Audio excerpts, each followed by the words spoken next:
Good morning on a Friday, 7 o'clock hour. We will get into a Football Friday conversation involving Michigan and Michigan State. I'm so excited to talk about football and the fact that we have football in the month of July. Lions camp, Lions preseason game. Colleges will be all in by the end of the month. It's a conversation about expectations and the hot seat index that was just released in college football. We'll do that in the 7 o'clock hour. Later this hour, perfect trade for the Tigers, according to the experts. John, we talked about Heather getting back from vacation. Yeah. We got to get to something that happened with you. Yeah, well, this wasn't during my vacation, but I shared this on social media a couple of weeks ago where I had created this slip and slide in our backyard. We got a little hill in our backyard in the new house, and so I went to Home Depot, got a 8x10, visqueen, 100 feet long. I had to trim it off. It's only about 75 feet long. And put it down this hill, put a couple of our weights on the top of it so it wouldn't, move. Yeah. Put the sprinkler on it, and it was awesome. Teddy flying down the hill. Jack flying down the hill. Even me, I was flying down the hill, not quite as fast because my launch angle wasn't great. But after we did it, it was on, say it was a Wednesday. Yeah. We got done at about, 6:30 or 7 o'clock, went in for dinner, and I thought, you know what, I'm not going to take up the Visqueen. I'm just going to wait till I get home tomorrow.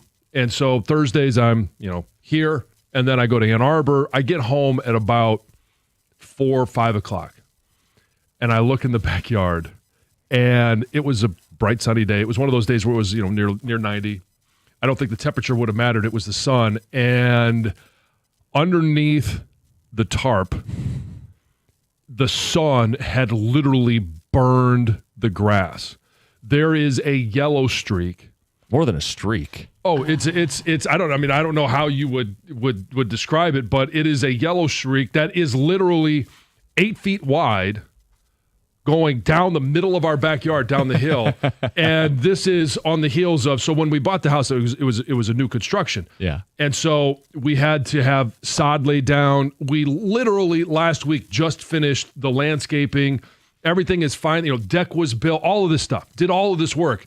And now for the rest of the summer, we have this yellow streak down the back of our yard.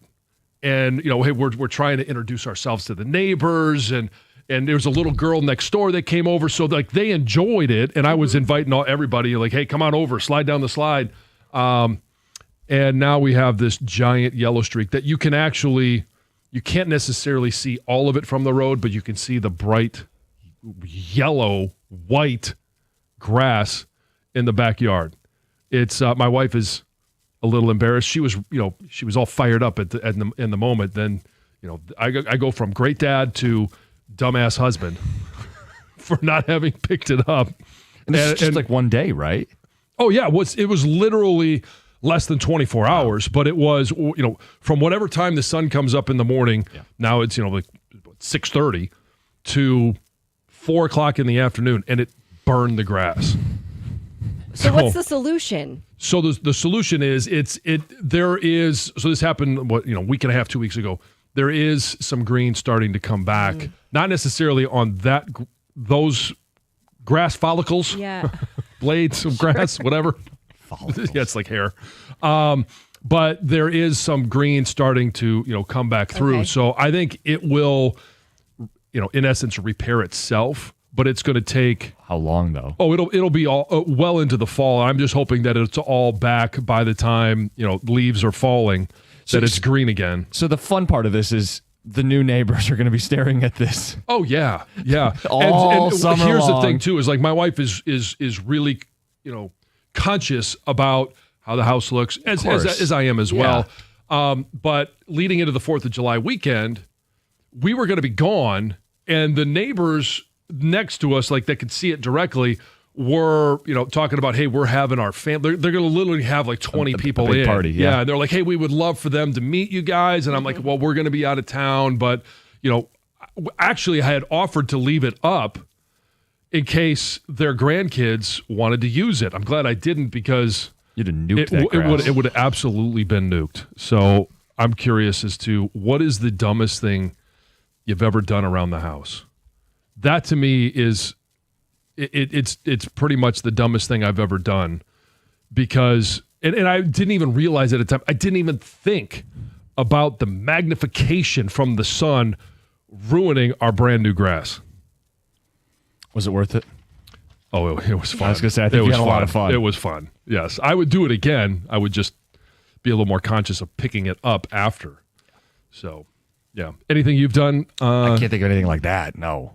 Heather? No, nothing quite Oh, like no? that, John. Oh. None of us are stupid like that, John. Yeah, it's been a rough couple of weeks for me. You're leaving stuff on airplanes. Yeah. It's been a long summer. A Tom? lot going on. Tom, do you have anything like that? We just got a new deck recently. Same thing happened when the lumber arrived and the deck still needed to be constructed. It killed all the grass on the side. But I mean, that's gonna normal. happen. It's not, Yeah. But a lot of times, like if you set something, when we had our landscaping being done, they put a porta potty literally in the middle of the front lawn. And like out by the street, and which was great. My wife was really excited about the neighbors seeing that. But it sat there for, I don't know, maybe 10 days.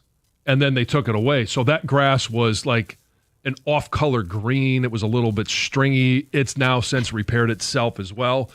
But that usually comes back pretty quick. Yeah, it's that clear plastic that just totally nuked this thing. Oh, yeah. It was literally like, the magnifying glass that you used to, burn up ants as a kid. It just, yeah.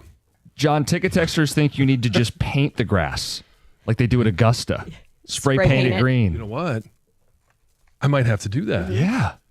Get a little spray paint. I wonder how much paint it would take me. I'm not going to It's a do pretty big it's- area. Yeah, I'm going to have to get one of those air sprayers. Yeah. It could be fun. Yeah, it could be fun. Yeah, I could buy the greenest lawn ever. And people say just water it aggressively. It could be a couple weeks, it'll be fine. But Yeah. most people are saying just spray paint it. You know what? Just to cover it up for a while, Yeah, I just might so it's do not- that until the other green stuff comes in. There you go. Texter says, That's brilliant. I don't know why I didn't think that. my son put Dawn dish soap in the dishwasher, and I came back in from outside to find bubbles all over the floor. And the linoleum was bubbling up. Ooh, that's a tough one. Yeah, because obviously the soap you put in the dishwasher is specifically made for dishwashers. It does remind me, I did have one time I was doing dishes, not in the dishwasher, but in the sink, and you fill it up with the soapy water. Yeah. And you leave the water running, and I left the house. Oh, no. Oh, no. You left the house with the water running? Yeah, that's the dumb thing I did. Now it popped in my head. I did not on purpose, John. He just called you dumb, Yeah. but This is pretty stupid. It just when he said this, it popped into my head. This was a couple years ago. Yeah.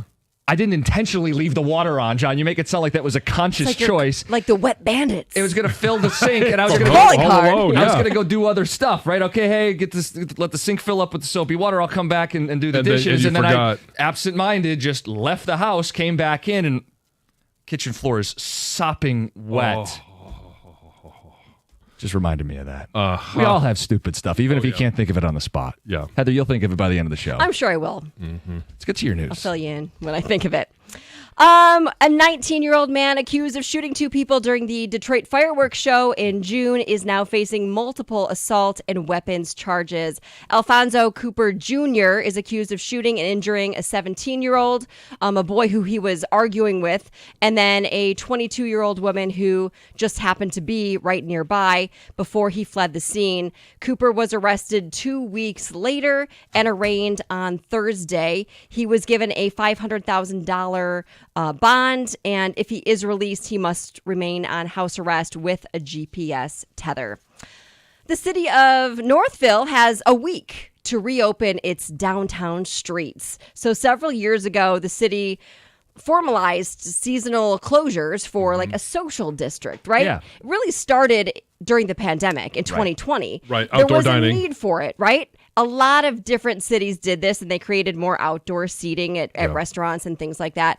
But then they really made this a real thing to continue on. They even put up those like barriers that can Prevent people from pop driving up and through. down, to prevent traffic. Well, on Wednesday, a judge sided with residents and business owners who say that the closures affected safety, access, and property rights. So the judge basically said, hey, you got to make a change. Ultimately said that the city's justification for the closures was insufficient, and did say, the original emergency, which was the pandemic, is no longer in effect. And the judge also noted that a few businesses really benefited from the closures way more than others. Yeah. I enjoy downtowns that do have it blocked off, and maybe they can make an adjustment that would be more acceptable to residents, where maybe they just do it on the weekends. Yeah, because there is a fun element of having that. Of being able to walk around, and especially if you're just walking around and it's a town, like if you live in Northville, you know the people of Northville. You're walking around, you see people eating, you have conversations. It's easy for the kids to run around. But I can see the other side of it as well. Sure. Residents where now are getting more traffic through their area. The side streets, yeah. Businesses where people aren't getting to now. Like you've got a business, but people can't drive to the main entrance of your business. But the I compromise, get it. summer weekends would be great, right? I think so. Yeah. But again, I'm not a resident of Northville. I'm not a business owner in Northville, so Right. I don't know how it would affect them. Yeah, maybe they can find some Happy better medium. solution. Yeah. Yes. After years and years of trying and attempts, a Michigan State professor is finally facing his dream of competing on Jeopardy! Oh. It's a dream come true. Peter Johnson is a film production professor who grew up a big trivia fan in a big trivia family, and always grew up watching Jeopardy! A lifelong fan, and after nearly 2 decades of taking the show's online test, he never heard back, but kept taking them. But he decided to try again in April of 2024, and that's when he was invited to continue in the selection process, which included another test over Zoom. Yeah. And then he had to go in and do like a personality interview, make sure he would be a good contestant, and he had to do like a virtual mock game, and I wonder what he they're did looking it. for in the personality, because some of them have zero personality. They're just complete nerds. It's true. So I don't know what they're looking for in terms of the personality test. But I don't know, but they did one with Well, him. good for him. And he got the spot. So When does he compete? He competes on Tuesday, July 15th. Next week. It's coming up. Yeah. Yeah. Good for him. Good luck. Pretty cool. It's Heather with the news. Coming up next, the perfect trade for the Tigers. This is from one expert. We'll give you ours. It's 97.1.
think the best thing I heard on the station yesterday actually came from Wojo.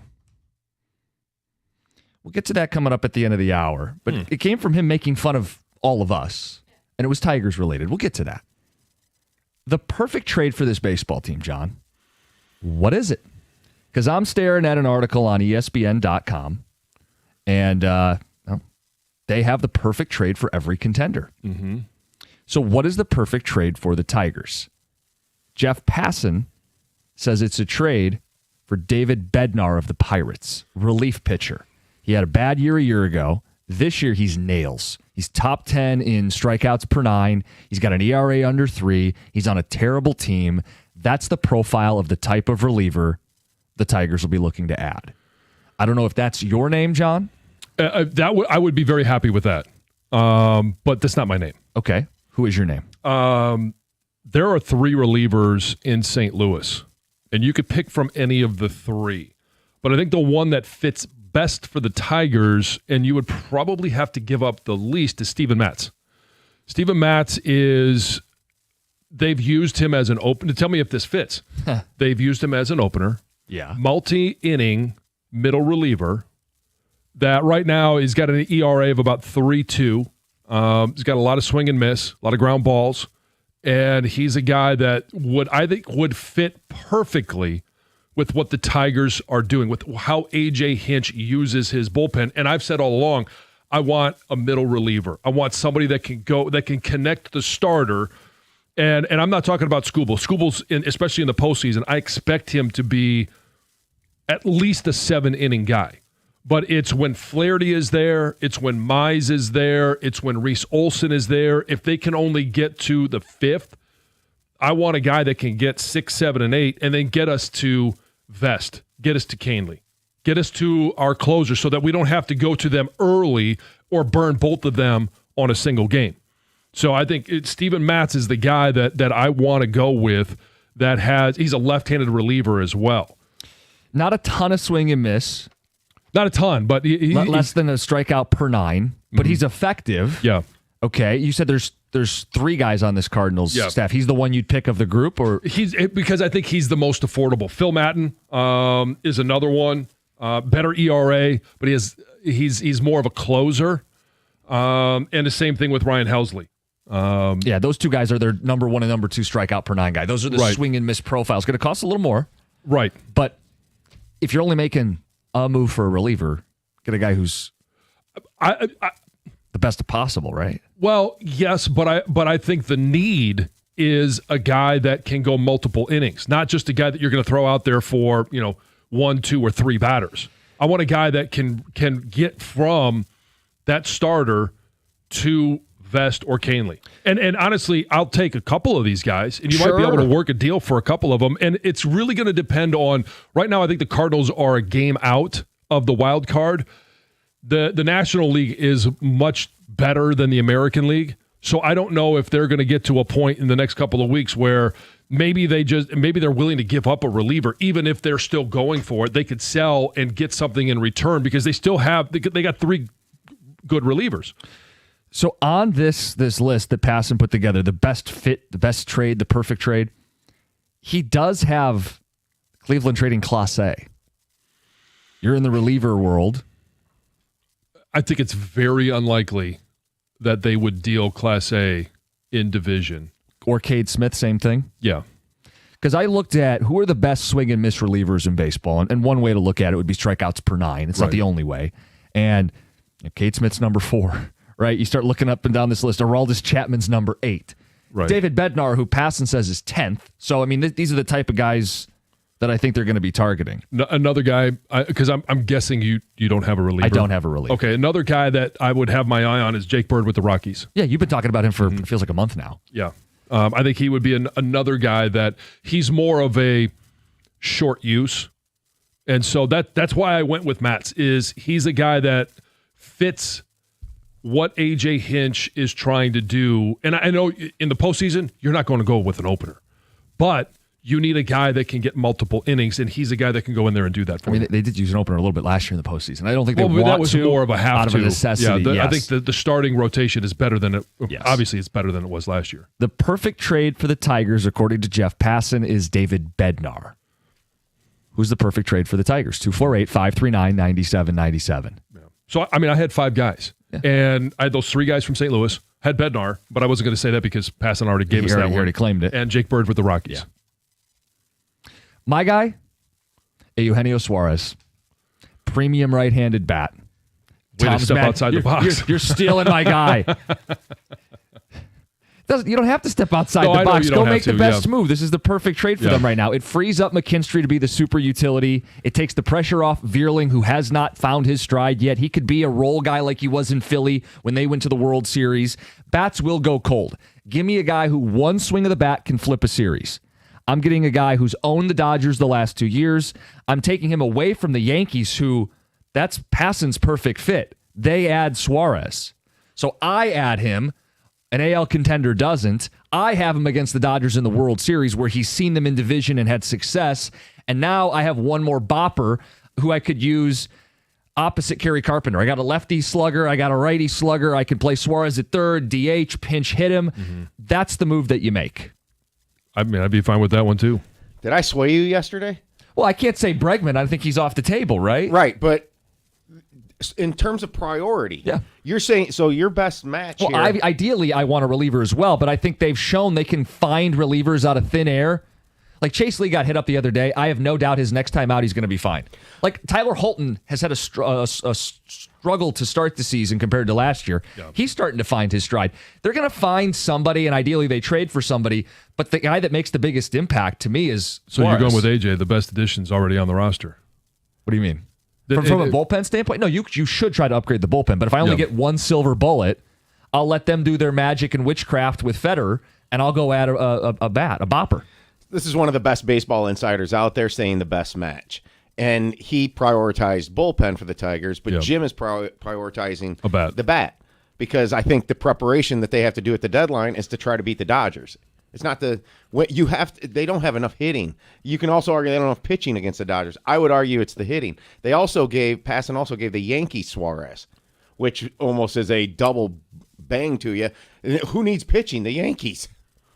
I mean, the Tigers have more pitching than the Yankees. Yeah. I mean, it just is. It's really becoming crystal clear. I think that Suarez should be the number one target. But when you read through this article, and he's got names like Clase and Kwan. Yeah. I know in division trades they will happen in baseball. They have happened. We got Peralta from the Tribe. Right. Yeah. If Clase's on the market, and you see Dave Dombrowski's the one acquiring him in this article. Of course he is. I mean, if Clase is really on the market, you got to really consider some things. And I've never understood the I don't trade in division thing. Like we see, like Brad Holmes has traded in division multiple times with the Minnesota Vikings. To me, if I'm Cleveland, and I don't know if they will trade Clase, I don't know that they should trade Kwan, but if they're going to, you want the best return wherever it comes from. Yeah. The best way for them to beat the Tigers someday is to get the best return possible for those guys. And if it comes in division, so be it. So there's no way I would still give up Clark or McGonigal for Clase. I'm not trading one of those guys in division. Right. This is out of nowhere kind of for me, but I love Stephen Kwan. He gets on base. I think he would be absolutely fabulous on this team. A Kwan Clase package, and I'll give you Rainier and Parker Meadows. Boom. I mean, it's explosive. If this is the insider of all insiders saying these two guys are will be available potentially. Part of why stop with Kwan? I'd rather have Jose Ramirez. That's not real. He's not listed on this, John. He's not available, John. Ticket text 248-539-9797. By the way, I just traded Parker Meadows. I know you just traded your guy. Yeah. Ticket texters. The perfect trade for the Tigers is Paul Skeens for a bag of peanuts. Just going to go to the next one. Yes, please. Marcell Ozuna is my number one big power hitter trade. I mean, Suarez is slugging .550. Yeah. He's the better bat, and he can play the infield. I don't think Ozuna's the better trade fit at all. Today, Costa's trading for Suarez. Last week was Bregman. Wanted nothing to do with Suarez. Make up your mind. No, it's just the reality of I don't think Bregman's getting dealt. The need is still there.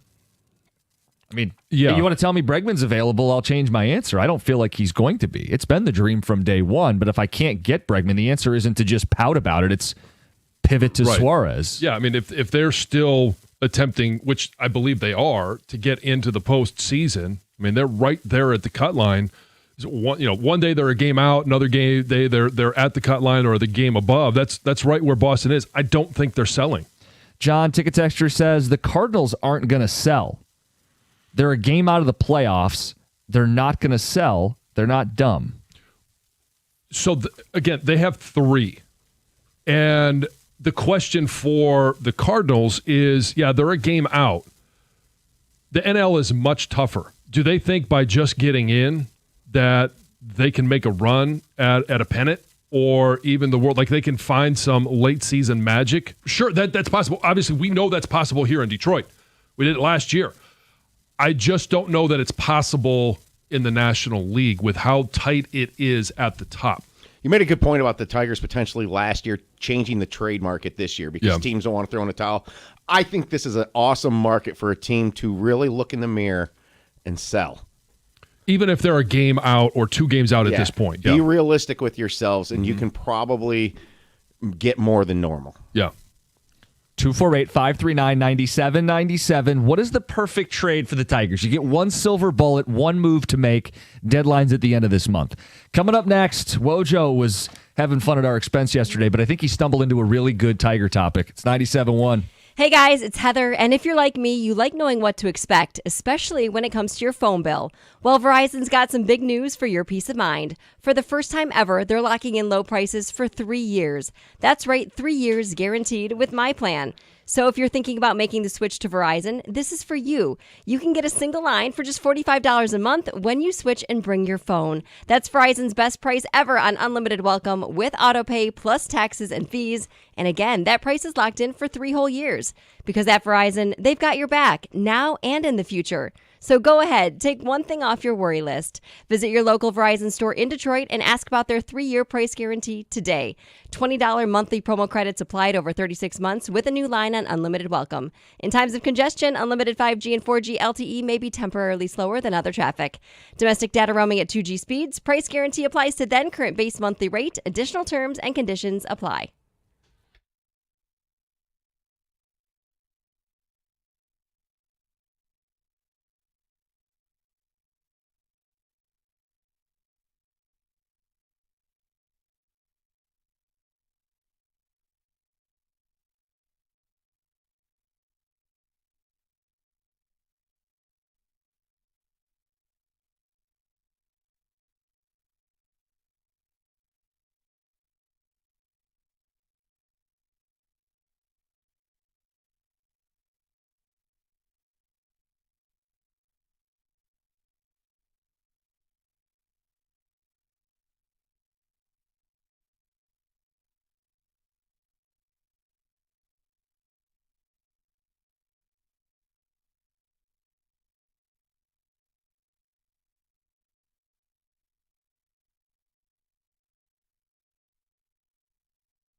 So I'm driving around with the station on yesterday, and it's the start of Wojo and Rieger. And they kind of stumbled into something I thought was the best thing on our station. And it started with Wojo kind of mocking all of us like he does. He specifically was going at Rieger, but he mentioned me, he mentioned Stoney, he mentioned Valenti. He mentioned this idea of trying to gin up Tiger topics for a team that is largely drama-free. He points out we get a little concerned about something and they immediately squash those concerns. Mm-hmm. And he goes, Valenti's bringing up this Skeens trade today, and Rieger wants to bring up a Skeens trade. It's not rooted in anything.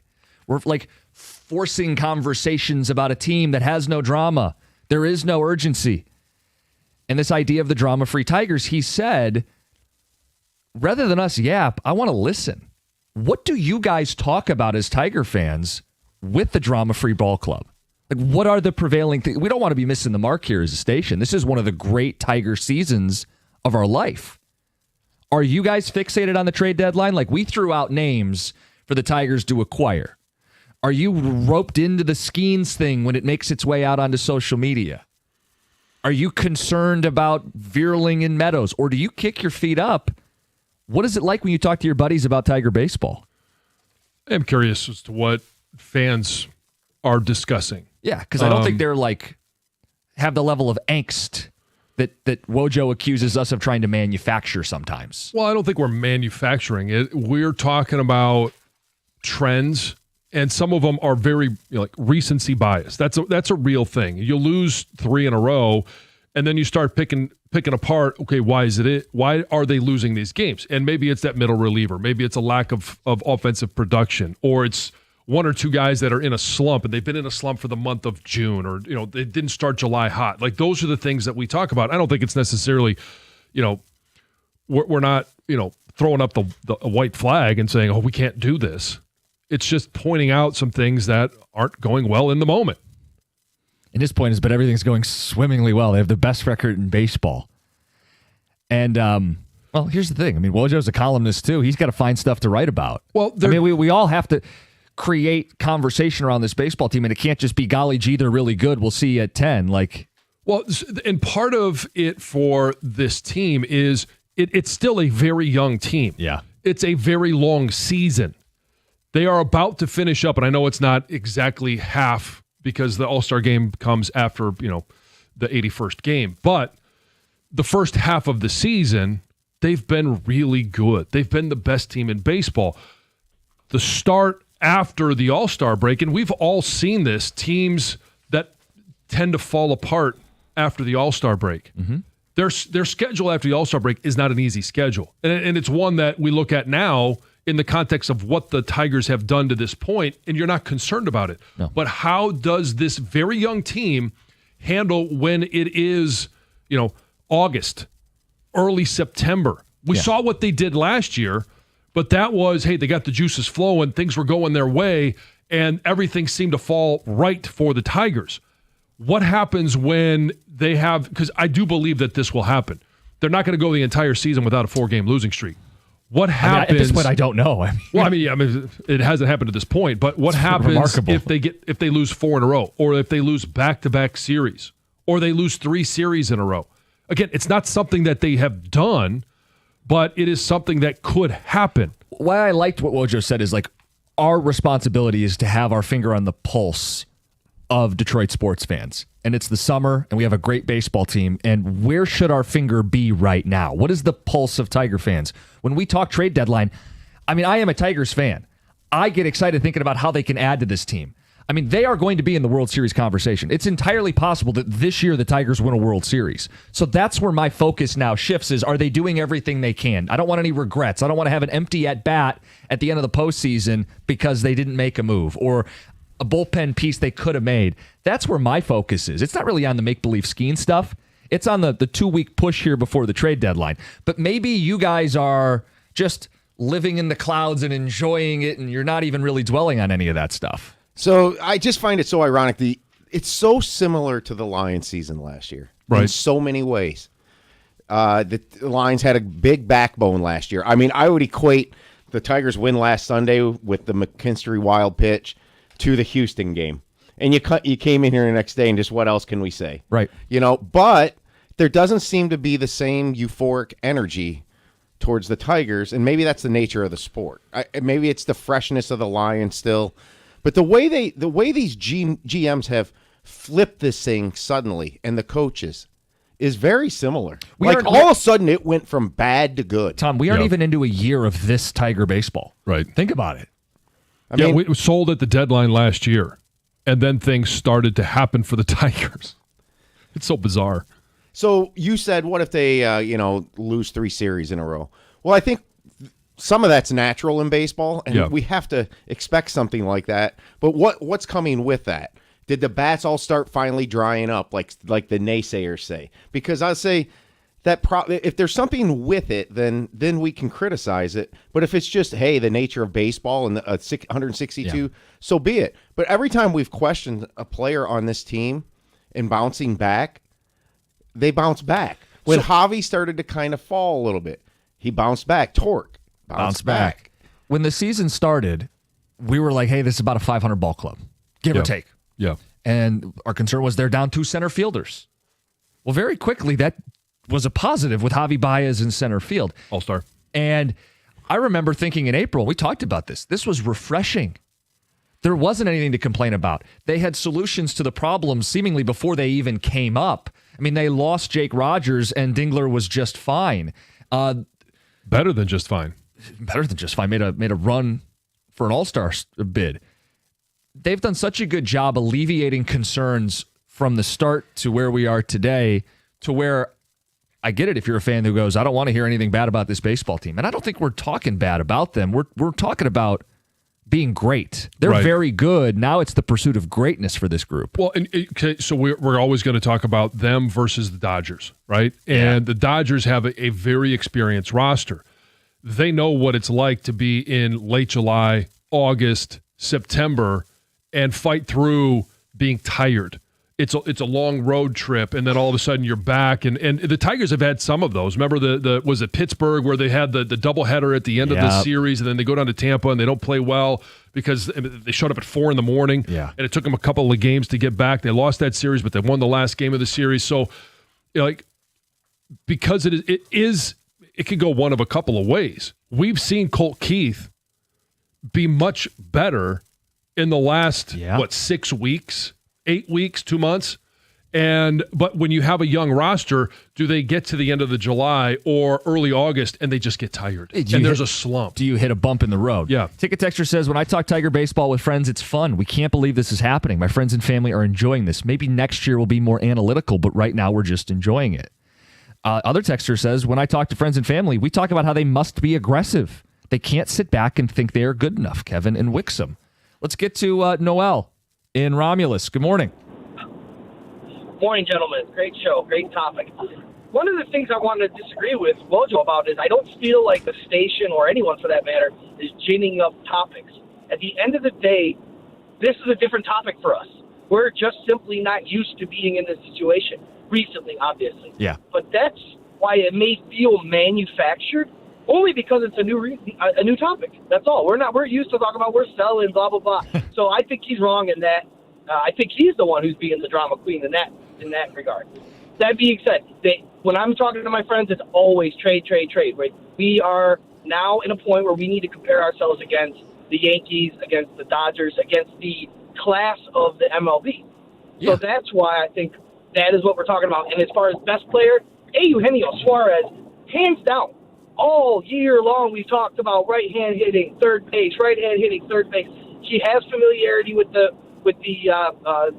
Dodgers organization. Yeah. He's perfect, right? Imagine lengthening that lineup, putting him in between any 2 left-handed hitters. Yes. That is an amazing lineup and one that can match up with anyone in the NL, in my opinion. Well, look, the Dodgers are going to be the favorite even if they had Suarez and Bednar and your guy Matz. And, I mean, shy of trading for Shohei from the Dodgers are going to be the favorites. I think even if they added Skeens, the Dodgers would remain the favorites. Now, the gap would be very close. Yeah. But the Dodgers are going to remain the favorite. It's what can you do to chip away at it? And I love what he said, lengthen the lineup. Right-handed bat. Plays third. Now McKinstry's the super utility. Now Vierling doesn't have this pressure where he has to be great. He can be that role guy he was in Philly when they made the run to the World Series. 248-539-9797. John, I know you're itching to talk football. Oh, yes. After the We're update. Here. And you know what? It's interesting. Real quick. Yeah. Part of the reason why maybe some of this feels manufactured to some, and obviously Wojo, for the last, so I've been doing this 5 years here in Detroit. Mm-hmm.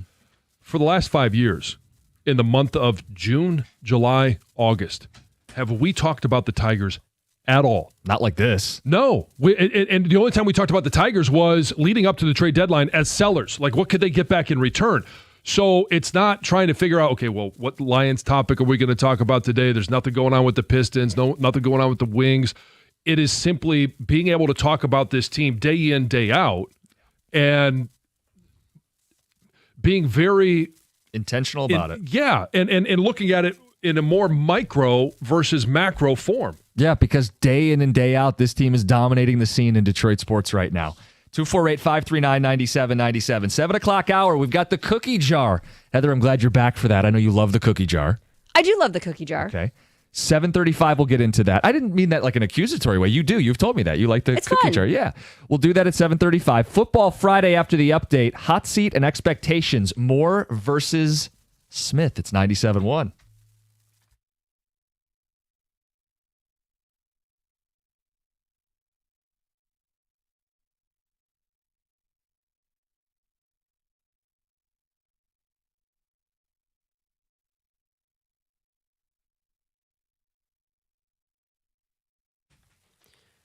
Brought to you by Mastercraft Heating and Cooling. Tarek Skubal takes the ball tonight for the Tigers as they begin their last series before the All-Star break, 3 against the Mariners at Comerica Park.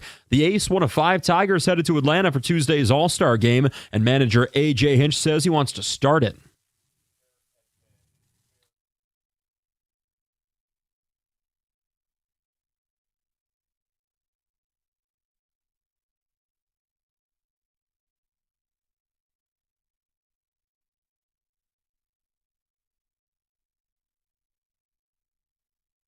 AJ catching up with us earlier this week here on 97.1. The start would be Skubal's first in the All-Star game. He's been virtually unhittable the last 7 times out. A 1.33 ERA, 56 strikeouts, and 47 innings. Luis Castillo, the Mariners ace, starts for them. First pitch 7:10 right here on 97.1. ESPN's Jeff Passan outlining the top trade needs for all contenders. For the Tigers, of course, swing and miss relievers, and the best trade match for him, Pirates closer David Bednar. Passan says the Tigers could also go after the Guardians' Cade Smith or Griffin Jax of the Twins, but it will be a bit harder to get a trade done in division. Lions Hall of Fame running back Barry Sanders talks about suffering a heart attack in a new documentary called The Making of a Heart Attack. Sanders said had his heart attack in June 2024 after reporting chest pain initially. In the documentary, the 56-year-old stresses the importance of monitoring your health and talking to your doctor.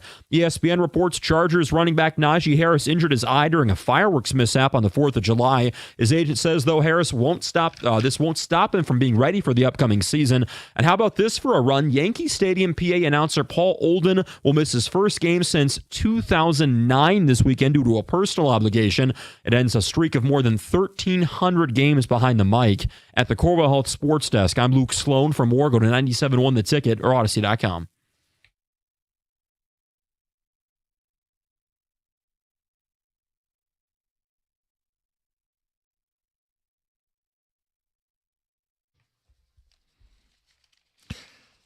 We have a great baseball team, and we're going to keep talking about them all summer long. But we're going to mix in more football now that this is the month of football. The Lions will be back out at camp. They'll play a preseason game. College football teams are going to get back out on the practice field.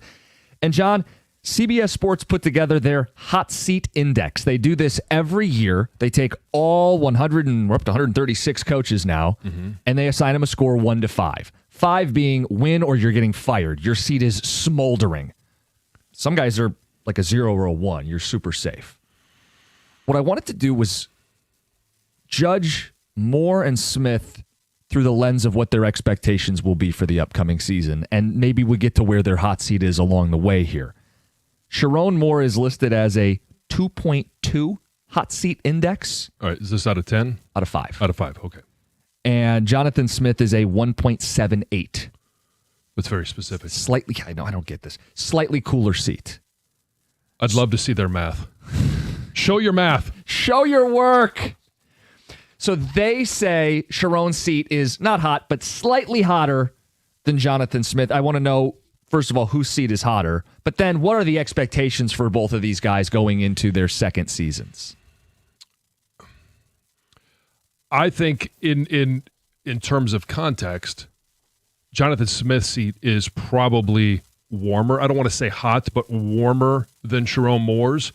And some of it maybe doesn't even have to do with him. It's a new AD. Yeah. And on the business side of things, is he going to come in and want to put his stamp on if they don't get to a bowl game, 6-6? They're not bowl eligible. Is he going to sit there and say, well, we're treading water. I want to bring in my own guy.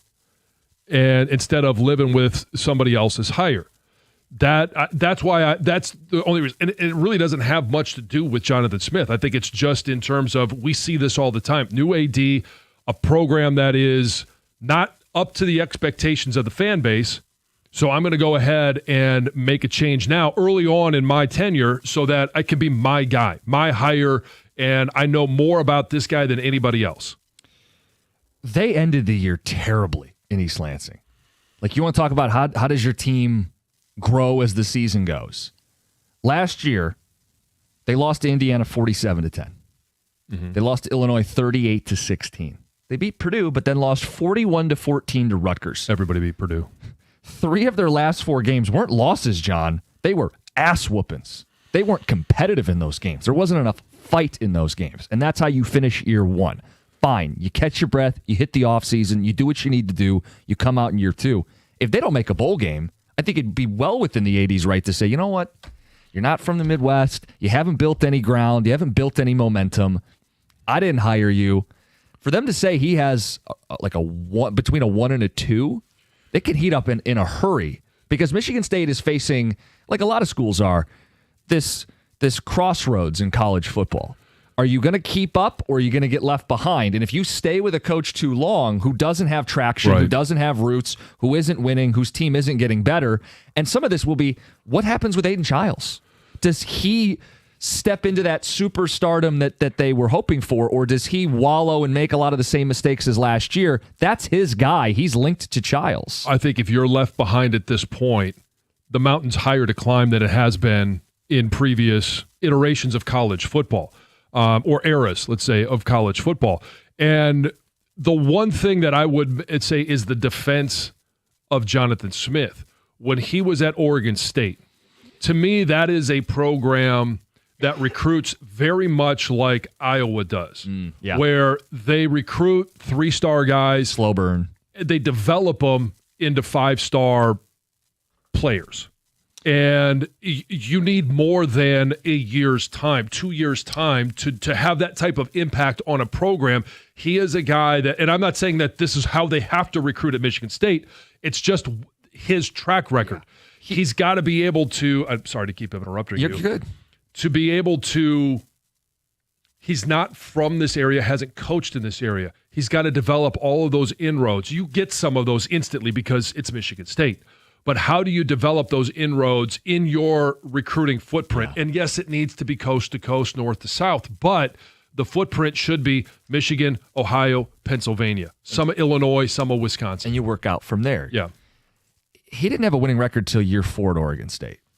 And I get it. That was a real tough. Oh, it's a tough build. It's a real tough build.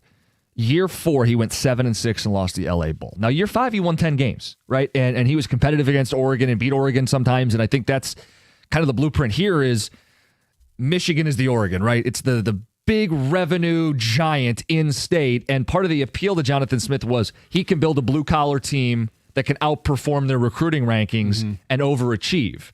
You don't want to pull the plug too soon because, to your point, that doesn't happen overnight. Right. But in today's college football, those are the things that you juggle. And I think because it's a new AD, there's more heat than this list is giving credit. And when I say eras of college football, and it's hard to have this concept, but when he was at Oregon State, and it's only 2 years ago, that was a different era of college football. Now you have the investment in NIL. How can he help generate that? Now, some of that's on the AD. You got to speed it up. Got to speed it up, but it's also the rev share. Like it's there's just a different era of college football. Things have flipped in the last couple of years. How are you going to operate in this era of college football? And with Sherrone, they had his seat is slightly hotter than Jonathan Smith's. Last year, there were in-game issues with Sherrone Moore. Waiting to use timeouts, bizarre uses of the coach's challenge, the fact that he was so haphazard with quarterback, was indecisive. Now, that shouldn't be an issue this year. They have a clear-cut elite recruit in Bryce Underwood, and I think some of this is going to be tied to what development happens in season with Bryce Underwood. I think for Michigan, the expectation is what? No more than 3 losses, be in that playoff conversation. And if you're falling short of that, I mean, the other thing is Michigan has higher standards than MSU. It's not enough to just be competitive. You have to be making real strides to being a playoff team and more at a place like Michigan. So for Sherrone, it's a different conversation. You're going to be held to the standard of, hey, the last guy won a national title. Say what you want about it. It took a while. But the last guy won a national title, and you were supposed to be turnkey. We handed it to you because you were going to pick up the reins. Well, I don't necessarily know. Yes, there was supposed to be consistency in the program. Continuity. We weren't supposed to have to go through a multi-year rebuild. Correct. And so 1 year doesn't mean multi-year rebuild. That's why I say this is year 2. That's why this is year 2, yes. And so, yeah, they're going to have better options at quarterback. And hopefully it's the things that I like about what Sherrone Moore has done is he didn't sit there and say, well, it was 1 year of the offensive coordinator, Kirk Campbell, quarterback coach of Kirk Campbell. That obviously didn't work. So he made a change, brought in Chip Lindsey. Now it's going to be the development at that quarterback position. It's much like it is with Aiden Childs. Yeah.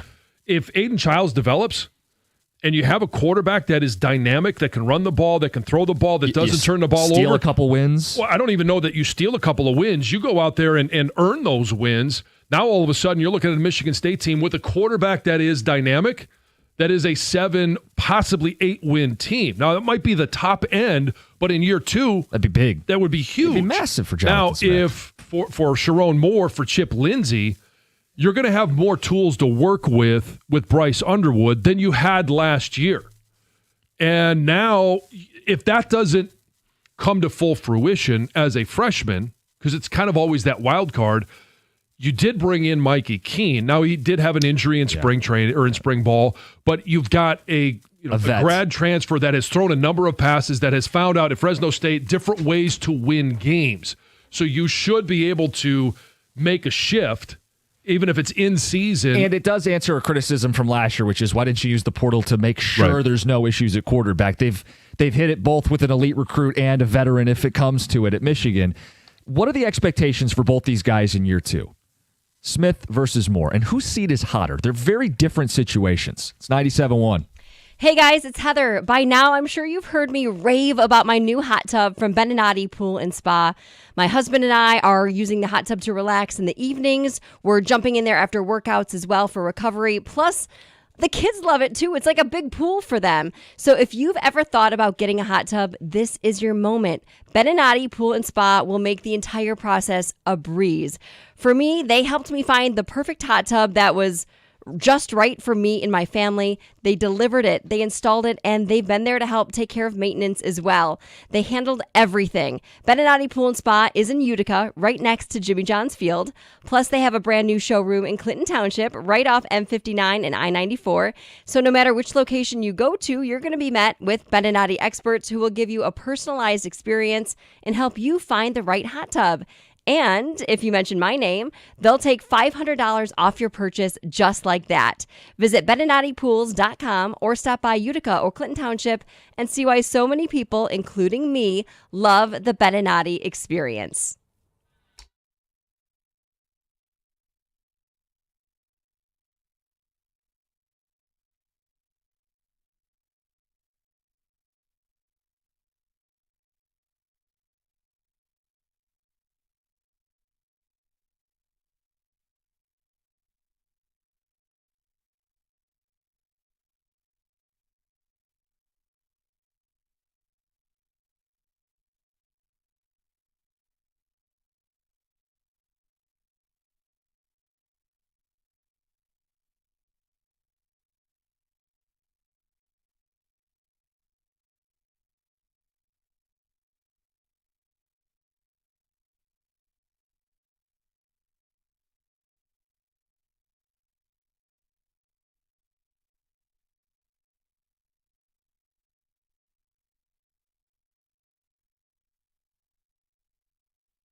We brought it up, the Hot Seat Index from CBS. They do it every year. It's a scale of 1 to 5 for college football coaches. 5 being smoldering. You have to win or you're fired.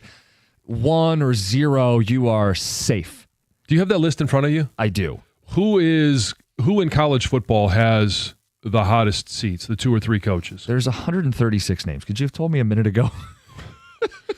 So they're not from hottest to coldest? No, they did it in terms of alphabetic order of the schools. Oh, you kidding me? So, I'm sorry. I'm just curious, like Oklahoma. Like Venables to me should have a hot seat, right? Yeah. This is a make or break year for him. So I'll pull him up. But Brent Venables has... I got to imagine it's 4 or higher.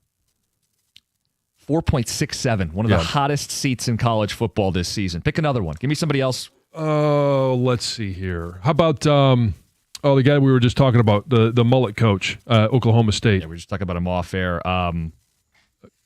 Gundy, yes, Oklahoma State. 4.3, super hot seat for him.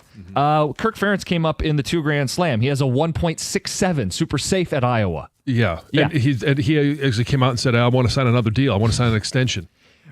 Where are Michigan and Michigan State? That's what we brought up. I wanted to know whose seat is hotter. Sharon is a 2.2. And Jonathan Smith is a 1.7. They think Sharon Moore's seat is hotter. Now, you can debate it. I think part of the argument would be at Michigan, the standards are higher.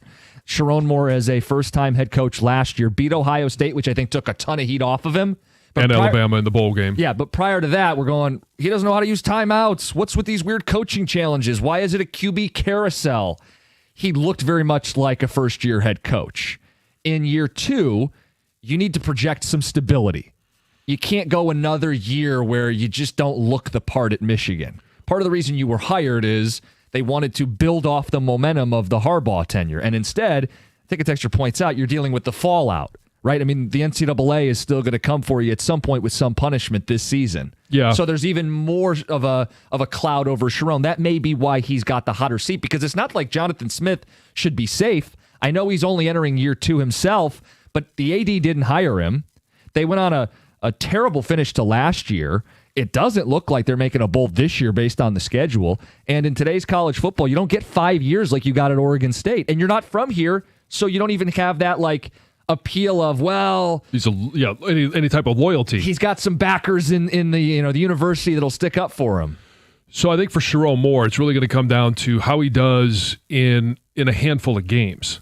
And that's really what it comes down to, right, is the big games. What does the team look like when they travel to Norman against Oklahoma? Right. What does the team look like? And some are bigger than others. That's going to be a marquee game. How does he deal with week 3 when an in-state power shows up to the big house? Yeah, I know. Central.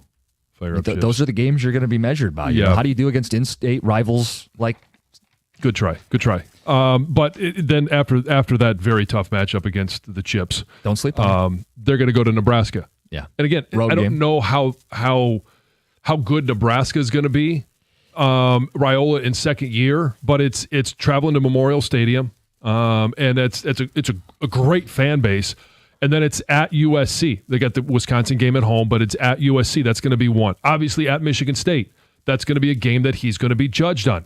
Good, bad, indifferent, doesn't matter. It doesn't matter what Michigan State's doing at that time. Yeah. He will be judged on that game. And both these guys will, because Jonathan Smith, there was the criticism, did he get the rivalry enough? Well, year 2, it better show up. Yeah. Then it's Purdue, Northwestern, Maryland, and then it's always going to be, what do you do against Ohio State? Yeah. And last year was a great win, but what are you going to do this year? You know who you didn't mention? Michigan avoids Penn State and Oregon this season.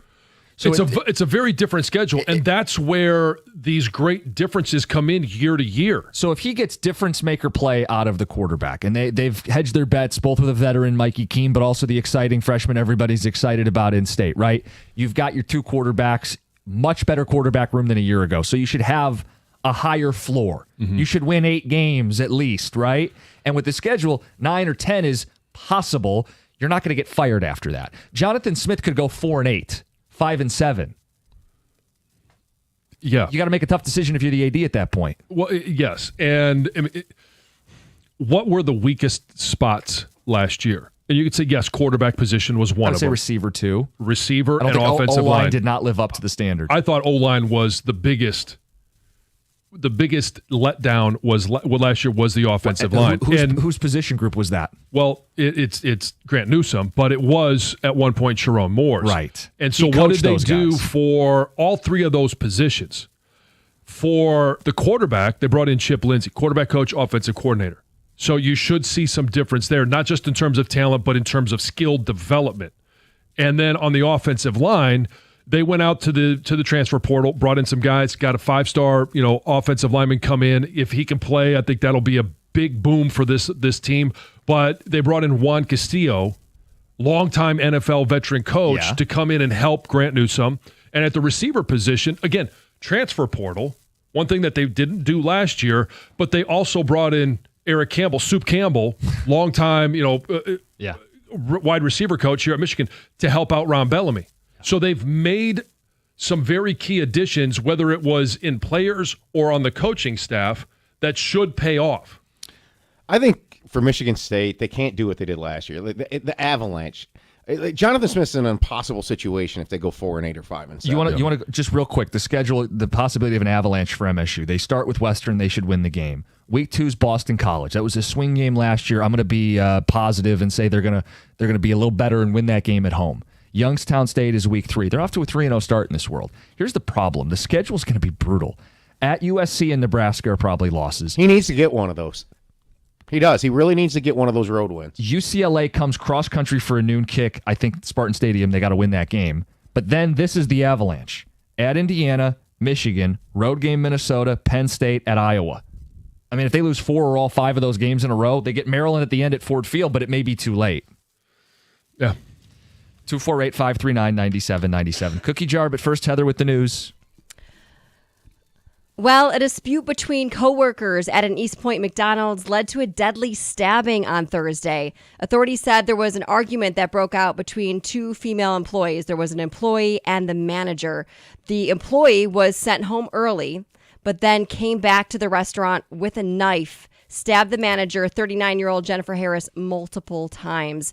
A customer who was there who had a gun saw the dispute, actually fired a shot, basically in an attempt to stop the violence. Didn't shoot at anyone, was just trying to put things to an end, but that didn't work. The employee tried to flee the scene, but thankfully witnesses there detained her. I think her. it was the same individual that fired the shot. Probably so. The manager was rushed to the hospital, but unfortunately passed away from her injuries. Harris was a single mom of 6. Oh my gosh. It is an awful story. Had worked at McDonald's for 15 years. Her family describes her as the best mom ever, also hardworking and kind. Super sad story. Yeah. A teen looking for employment at a Dearborn Heights Taco Bell left in handcuffs without a job offer.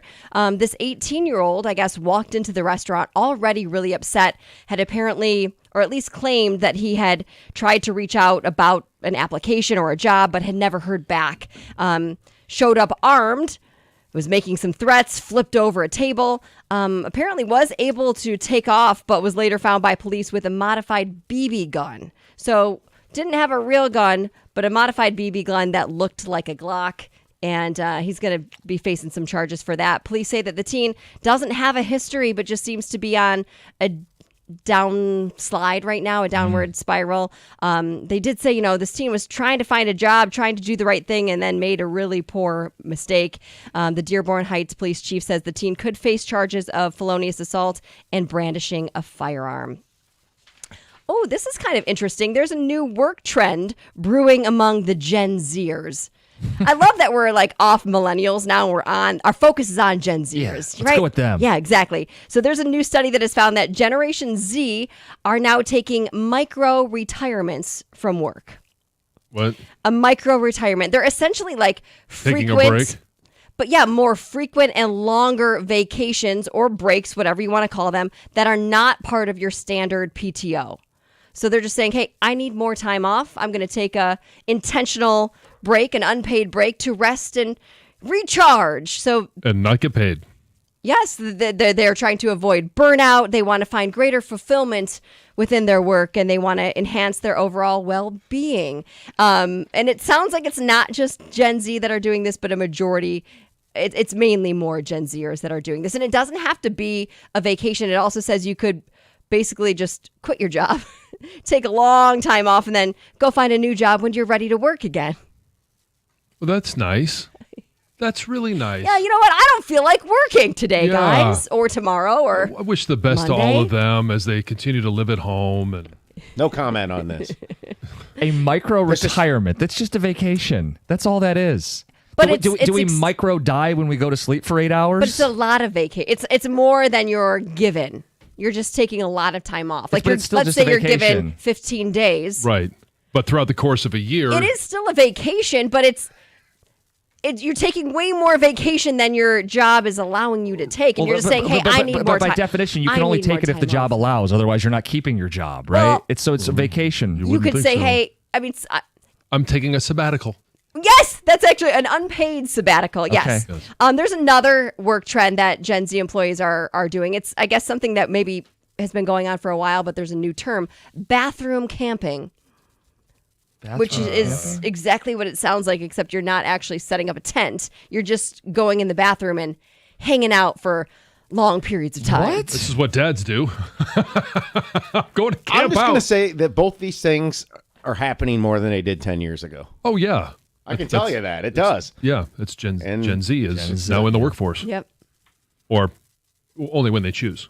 If I'm not back for my next news, I might be bathroom camping. Oh, I'm just going to go hang out in the bathroom. But Okay. it won't be a micro Yeah. retirement. No, just the bathroom camping. Yeah, for sure. Heather with the news. Cookie Jar next, 97.1.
It is the cookie jar, and it's brought to you by Moran Chevrolet, where you always get the best price, period. We're going to start with this viral challenge. Joey Chestnut, Usain Bolt, eat a hot dog, then run a 100-meter dash. Who would win? Saw PGA Tour pros debating this. The internet's having fun with it. John, who wins? Usain Bolt. And because I don't think it's going to take him. Okay, show my work. All right, I will. How long do you think it will take Joey Chestnut to run a 100? 15 to 20 seconds. Okay. I was gonna say maybe about 16 seconds, but he could be slower than that. Let's just say 17 or 18. He's got like pins and screws in one leg, and one's a little longer than the other. He's going to be kind of hobbling down. Okay, so let's go with 19 seconds. Okay. I didn't see the physical limitations I that studied he had. this. Yes. And so if he goes 19 seconds, eating a hot dog. He could do it in 2 seconds. I'm putting him at 21. Okay, so 21. All right. Usain Bolt, now I don't think he breaks a world record. His fastest time is 9:58. What are we going to say? Give him 11? Yeah, so give him 11. I think it takes more than 10 seconds for him to eat the hot dog and bun. Not at all. And bun. No. I think he could down it in 5 seconds, 6 seconds. So I'm going with Usain Bolt. I went Chestnut by a bun. By a bun. My You're such a initial dork. reaction was Usain Bolt. But now here, I do think it would take him a little bit of time to eat a whole hot dog. I think to more than down 10 the seconds. dog. Yeah. It would. No. It's one hot dog. If it was multiple hot dogs, yeah. But just the one hot dog? Do they get prep time?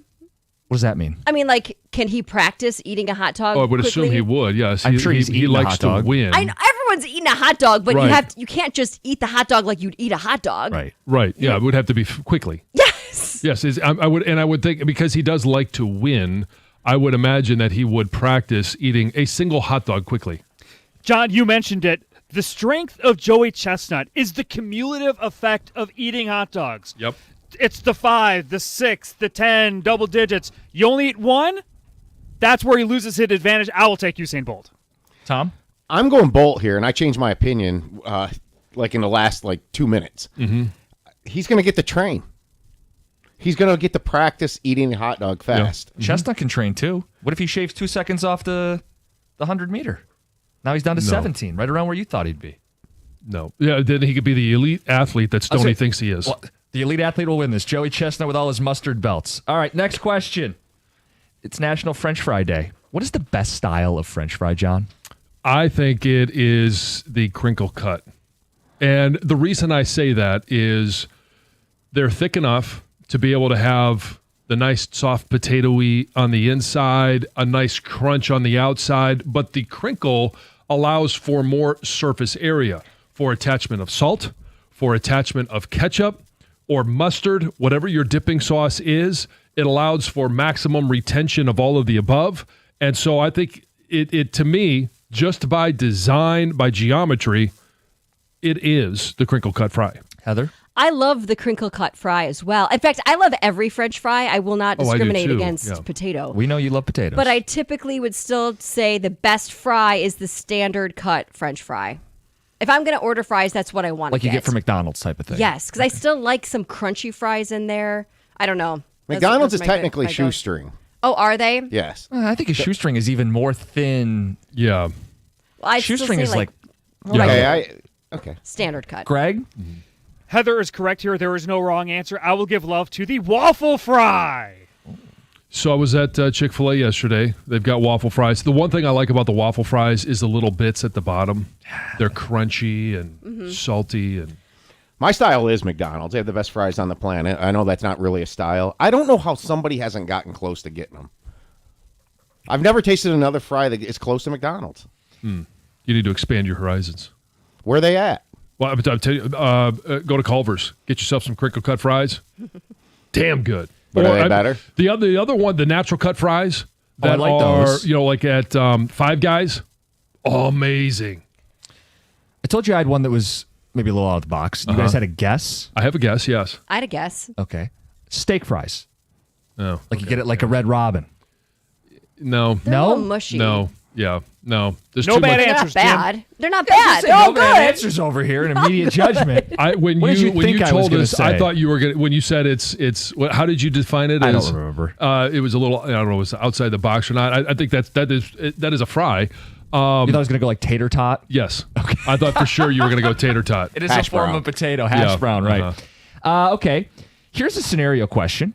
There's 1,000 grapes in front of you. Mm-hmm. Each one you eat, you get $100,000. Sounds great. One of the grapes is poisonous. You will die. How many grapes do you eat? 200. $2 million. I'm going to $2 million. Wow. Heather? Odds are still in my favor, heavily 2%. in my favor. 2% chance you die. Heather? I mean, I'm like, 200. That's 20% chance. Oh. That's You're 20% chance you die on the 20th grape or the 200th grape, by the way. Right. gosh, I mean, I think I would only eat like 10. 10. Okay. John, Yeah, like I'm not. I Oh yeah, you're getting 20 million then. Yeah, John. 20 million, Yeah, yeah. sorry, I Yeah. did the Yeah. math wrong. Yeah, you're getting 20 million. Yeah. I would Math on get air. $1 million. I'd go for $1 million, and if I lived, I say that's good. Well, that was my answer Yeah. too. A 1% risk, I get $1 million. That feels good to me. I'll have the 10 grapes. Greg, I will go with 30. I get $3 million, and still on the 30th grape that I eat, that's still just a 3% chance. Tom. 10 easy million. Yep. Oh, I'm going way out there. I'm going 20 million. I couldn't believe it, so I did the math wrong. Bye, John. You leave it all to your family. Yeah. Bye, John. Yeah. If I get 20 million, you won't see me again. A couple weeks ago, the Pope blessed Sam Laporta. If you could bless one Detroit athlete, guaranteed health, superstar performance for 1 year of blessing, John, who do you pick? I think this is a no-brainer. It's Jared Goff. And if you get superstar performance, elite performance from your quarterback, I think you're talking about way up in your odds to win the Super Bowl. Especially this year with new coordinator, offensive line. I'll take that superstar performance by Jared Goff. We almost have to answer this. Like, he doesn't turn into Lamar. He still has to navigate in this pocket, yes? He could play like a superstar, but if the line doesn't support him, it doesn't really matter, right? No, he's playing as a superstar no matter what. Well, I'll make it easy if he plays like last year. he's an MVP candidate last year. Yeah, but I would say a superstar performance means even better than last year. Greg, who would you pick? Asked and answered, counselor. Jared Goff. Okay. Yep. Gov? I mean, Goff's the easy answer, but I think a great case can be made for Cade. But with the way the world is right now in Detroit sports, I'm going McKinstry. Because they're closest to a title. I'm joking. Yeah, I thank did that you. for Yeah. Mike Valeni. Yeah. Well, you could pick a Tiger. I mean, I know could- it wouldn't be consider- him. It'd be Scooble probably. Well, but Scooble already is. I A mean, you're just superstar, guaranteeing yeah. he's healthy. The argument would be, do I pick someone else to give him a running mate? Like, take someone who's not very good or proven and elevate. So that's what I did. I said, give me Terrion Arnold. If he was a superstar, we're counting on him for very little right now. If he's a superstar, that transforms the team. Goff's already very good. I want someone who would be. It's very good, but I'd rather have a significant- superstar quarterback versus a superstar corner that they're going to throw at, I don't know, 10 times a game? Maybe the answer is Tate Ratledge. Out of the box. Do you see the photo with him and the shark the other day? Yeah, it's pretty badass. If he was a superstar, then all of the Ragnow stuff, all the worries of Leaf are gone. Okay, what time do you consider late? What time of day / night do you consider late? Okay. 11 o'clock, I think, is late. 10. I mean, it depends for what. Like, we're going out. 10 is late. Greg? Weekday, 10's late. I need to be in bed. Greg? This goes up to 11. Yep. Tom? 11. I had 11 too. Yes. Softy. None of us make it to midnight. How pathetic are The we? shift. Well, yeah, exactly. Superman is out today. Who's your favorite superhero? Actually, it came out yesterday. I went to see it yesterday. Oh, you did? Yeah. And it's good. There's some parts where they go a little bit far. I'm not no spoilers. But I'm actually going to say Superman, but I'm going to go with Christopher Reeves, Superman. Heather? I'm not really into superheroes. I know a handful. I'll pick say one. Batman. Who's the hottest? Oh, it doesn't have to be that. Now you made it weird. Batman is who I was going to pick. Oh, okay. Yeah. Now we Yeah. Oh, Catwoman. my God. now we know what the dreams and Greg, answer see. the That's question. why you make it weird because then you have a moment. I'm going to go with Gambit. Always the coolest X-Man. Tom? Who? All right. And I've seen the X-Men. No, Thor. Yeah. More importantly, Fat Thor. Fat Thor. Yes, Fat Thor from Endgame. awesome. Plump was Thor, Fat as you would Thor? say. Yeah. Thor got fat because he was depressed from what happened at the end of Infinity War when Thanos snapped his fingers. He should have taken a micro retirement. He kind of did. Oh, Yeah, did he? yeah, that's how he got fat. He had a keg in his house. Oh, That's awesome. well. That'll do it. He's playing video games all the time. See what can happen. How's Yeah. everybody looking Yeah, at Costa? me? I went Iron Man. Appropriate amount of snark from Tony Stark. Yeah, that Solid. that fits for you 100%. And that is the Cookie Jar. It's brought to you by Moran Chevrolet. It's 97.1. America's favorite place to watch all your sporting events, and we've got some great ones coming up. Football season right around the corner. Make your reservations now. It's at Stadium Swim, located at Circa Resort and Casino. Catch all the biggest games and moments at a viewing experience built for sports fans.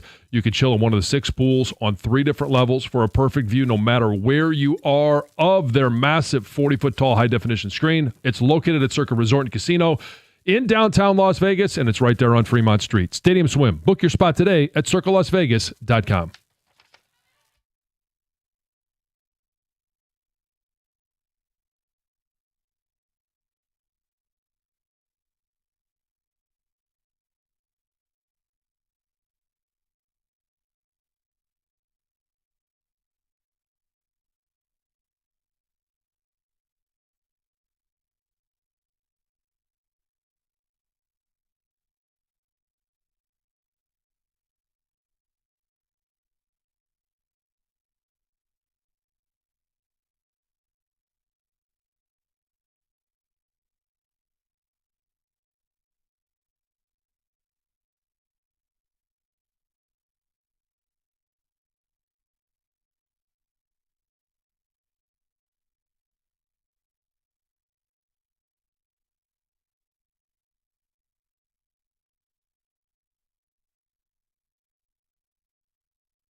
We go into every single show with a game plan, but I'm flying blind at 8 o'clock. I was told we have, quote, a mystery sports question from John to Jim.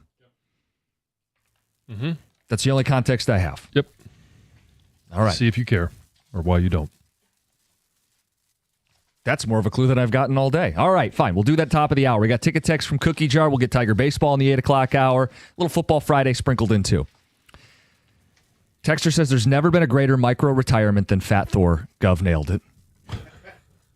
Really, it's a brilliant character. And so my brother-in-law is bald, and he's got like a Thor-type, Fat Thor beard. Uh-huh. And so we were hanging out one time a couple years ago, and my kids started calling him Fat Thor. Great nickname. That is a great nickname, but don't you actually have to have a head of hair to be Fat Thor? Like well, that's what he's kind of known for. He had the beard though, and with the flannel and put the hat on. Yeah. It's really good. Of course, the EV guy picks Iron Man. Shocker. LOL. Yeah. Can we call him Sam Lord Porta this season now that he's blessed by the Pope? Hey, we'll see how he does. I wanted the Pope to bless Steve Yzerman. That would be a good one. Wasn't it have to be an athlete though? Well, he was an athlete. Yeah, what does a so superstar was GM I. look like? Well, Yeah. You could have picked yourself. You could have been a superstar for a year. Yeah. Ticket texters, 248-539-9797. I would make whoever plays opposite Hutch a superstar. Then you'd have two elite edge rushers, Roy and Clarkston. So Marcus Davenport? I know you keep going to him as the starter. In the eyes of Brad Holmes, he already is a superstar. Oh, come on. Why else are you bringing him back? You're such a tool. If he was a superstar, then we'd resent more people. I don't think that anyone is counting on him, including Brad Holmes. They brought him back on a cheap veteran deal. Help me out. Who should I be referring to? Who is the starting edge opposite Aiden Hutchinson? Well, it's probably Josh Paschal at this point. Okay. So, I mean, yeah, would I like him to play as a superstar? Sure. Still think it'll be Za'Darius. Any intel? No. You know people still. I do. I think that's my prediction. Later this month, July 24th, Za'Darius Smith. A couple days into camp. Could be. Mm-hmm. I think it'll be a little bit later than that, but July 28th. After the Hall of Fame game, let's go August. Mm-hmm. August 1st. If I say enough dates, I'll be right. Yeah. 248-539-9797. A lot of feedback on French fries. National French Fry Day. Waffle fries. Five Guys fries and Culver's fries, all cooked well done, are the best fries. Five Guys fries are amazing. But some of it's just on the amount that you get. The amount of like just of fries, you get it small and they fill the bag. Large, you fill the bag.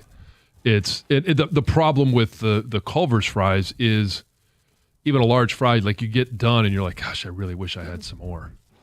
Do you guys eat just one fry at a time when you eat fries? No. Do I eat just one fry at a time? Like pick up one fry, dip or ketchup or not. You do two or three at a time. So the crinkle cut fries is generally one at a time. Five Guys fries, it's usually at a minimum two, sometimes three. Isn't that pure enjoyment when you're just shoving fries in your mouth? Yep. Oh. Like that's a knock against steak fries. That's fine. Someone agreed with me. They said 100% on the steak fry, Jim. Great pick. Best fries are Rally's and checkered seasoned fries. Okay. Some love for that. Penn Station fries cut from fresh potatoes and salty. They're similar to Five Guys, but better from Dan. Have you had double fried Belgium fries?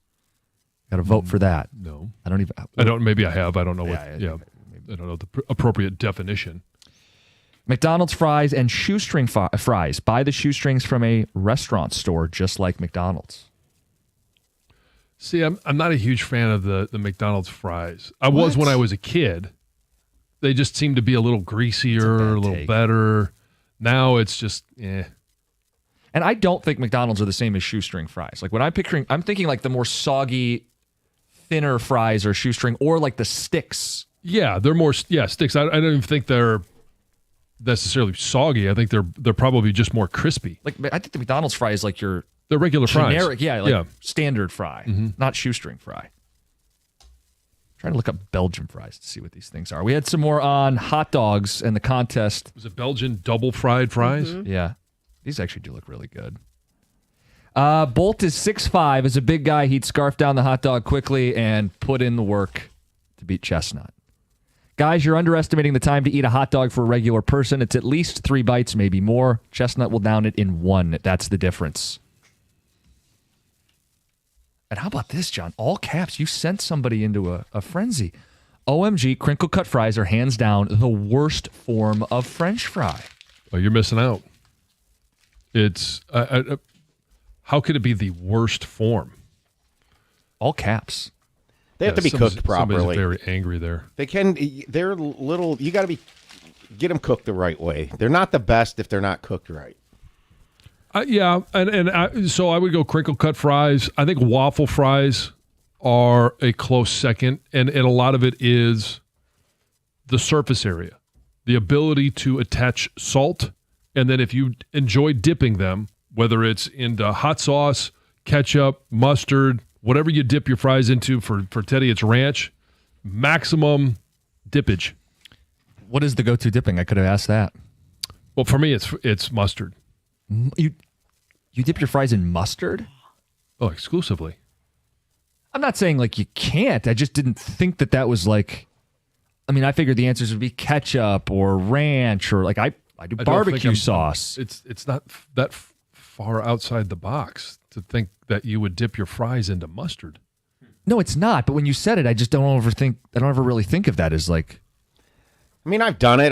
But I'd rather have ketchup all day long. And just nothing sometimes, or ranch. I like ranch with fries. Yeah, I mean, French fries done right, you don't need a dipping sauce. I like the ketchup mustard swirl sometimes, a combination. Ooh. Oh, look. You put mustard and ketchup on a hot dog? You put the swirl on your steak? No, I don't do anything on my steak. The best steak is... I got the finger point. Yeah, don't you? Yeah. Hey. Wow. You know that. You know I'm true with you. Other than I need that. I can't do rare. I can do super medium rare, but it can't be blue looking or purple. Twitching. Yeah. Yes. Come on. 8:35. Blood. The perfect trade for the Tigers from one prominent, maybe the prominent baseball analyst. We'll get to that at 8:35. The mystery sports question is next, 97.1.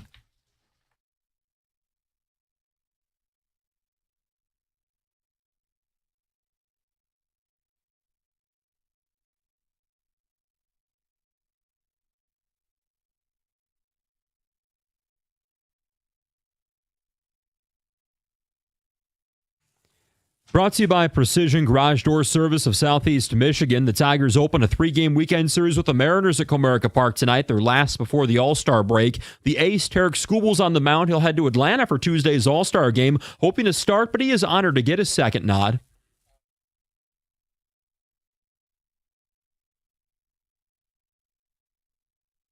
The Mariners also send their ace tonight, Luis Castillo. He's got an ERA just over 3 in 18 starts this year. Tigers enter the final series of the first half, 59-35 overall. That's 3 games up on the Dodgers for the best record in baseball. First pitch, 7:10. Pregame show, 6:45, right here on 97.1 The Ticket. The Pistons are in Vegas for the start of Summer League play tonight. Their first opponent, the team who beat them in the first round of the playoffs last year, the Knicks. Second-round pick Chaz Lanier out of Tennessee, one of the players headlining the Pistons Summer League roster. Now, he won't do it this summer, but come the fall, he's very excited to play with new teammate Cade Cunningham.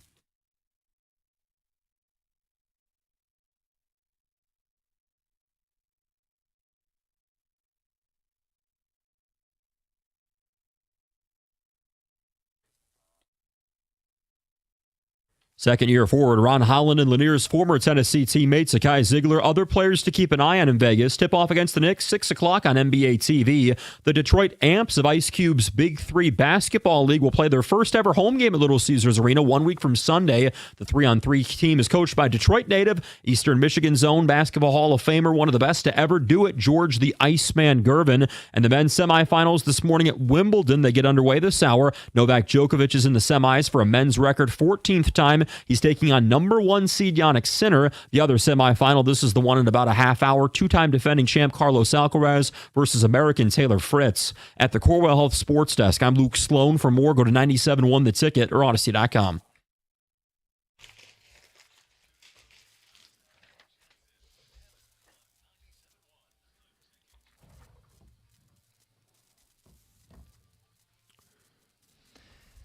Good morning. Happy Friday. Later this hour, the perfect trade for the Tigers, according to one prominent baseball analyst.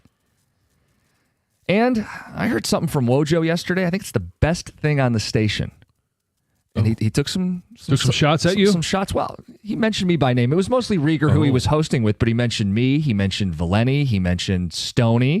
He didn't mention you, John, but I think he lumped all of us on the station together. No Wolverine on Wolverine crime. No, of course. Conveniently left you out of it. You got tarred and feathered enough yesterday after leaving the iPad on the plane. Oh, Wojo yes. would have wanted to be kind. But we'll get to that. It's been a rough couple of weeks for me. I do want to ask you a question, and this is the mystery sports question. And we all know, right? We talk about the four major sports the most. Football, number one. And we can argue 2, 3, 4. Whatever. We know hockey, what they are. Basketball, baseball, right? Yeah. There is something, now that we have worked together for more than a year, there's a word that I don't think I've ever heard you say in any way, shape, or form. And it's an event, one of the biggest events is going on right now, and that is Wimbledon. I don't know that I've ever heard you say or whisper or even reference tennis. And I'm curious, is it just you believe you're an elite sportscaster? Because What does that even mean? You talk about, every once in a while you'll even bring up golf and the British Open, and the majors. I know you talk about majors, some of those a little bit, but I don't think I've ever heard you even mention. I know it's never been in your prep. No, it hasn't. Tennis. And I'm curious, do you just hate tennis? Or can you just not play tennis? Well, I don't think I'd be very good at it, no. That doesn't stop me from talking about golf or football, basketball, baseball. Now that you mention it, just about all of them. That's not great. All right, edit that out. No, your question is, do I hate tennis? Yeah.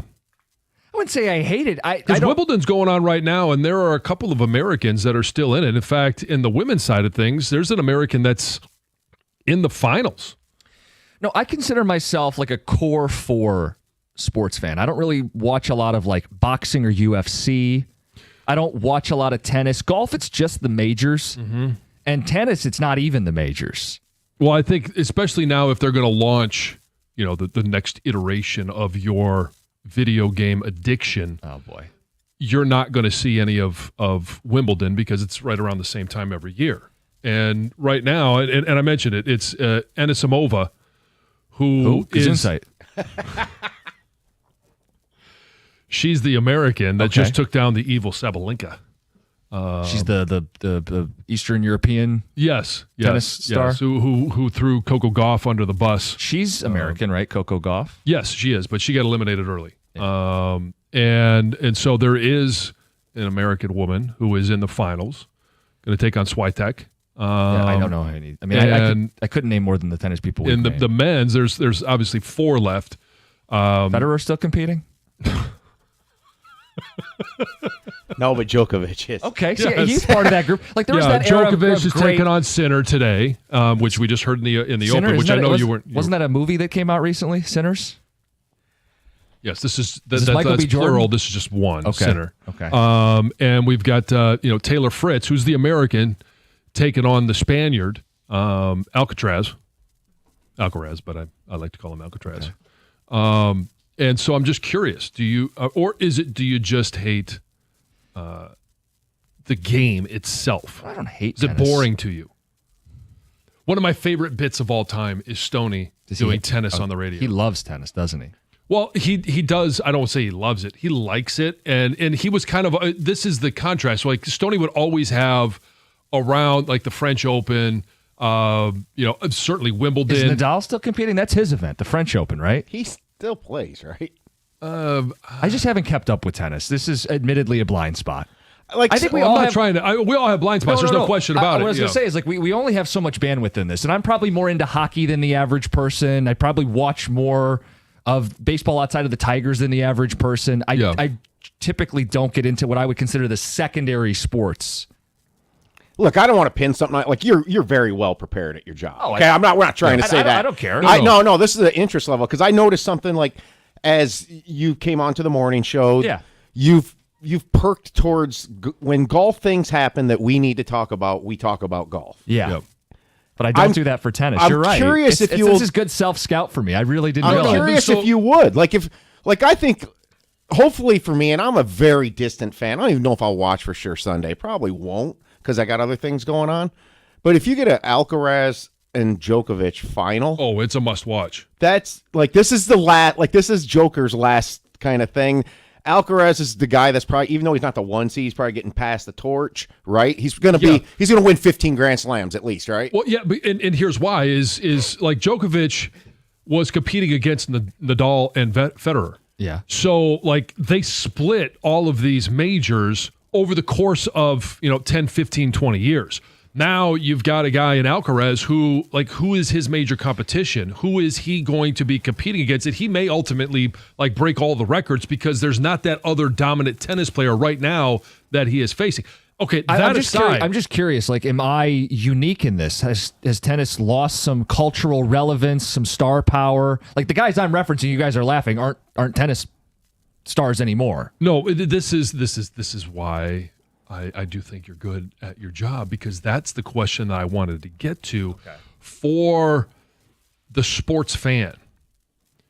Has tennis completely fallen off the radar? Are people watching?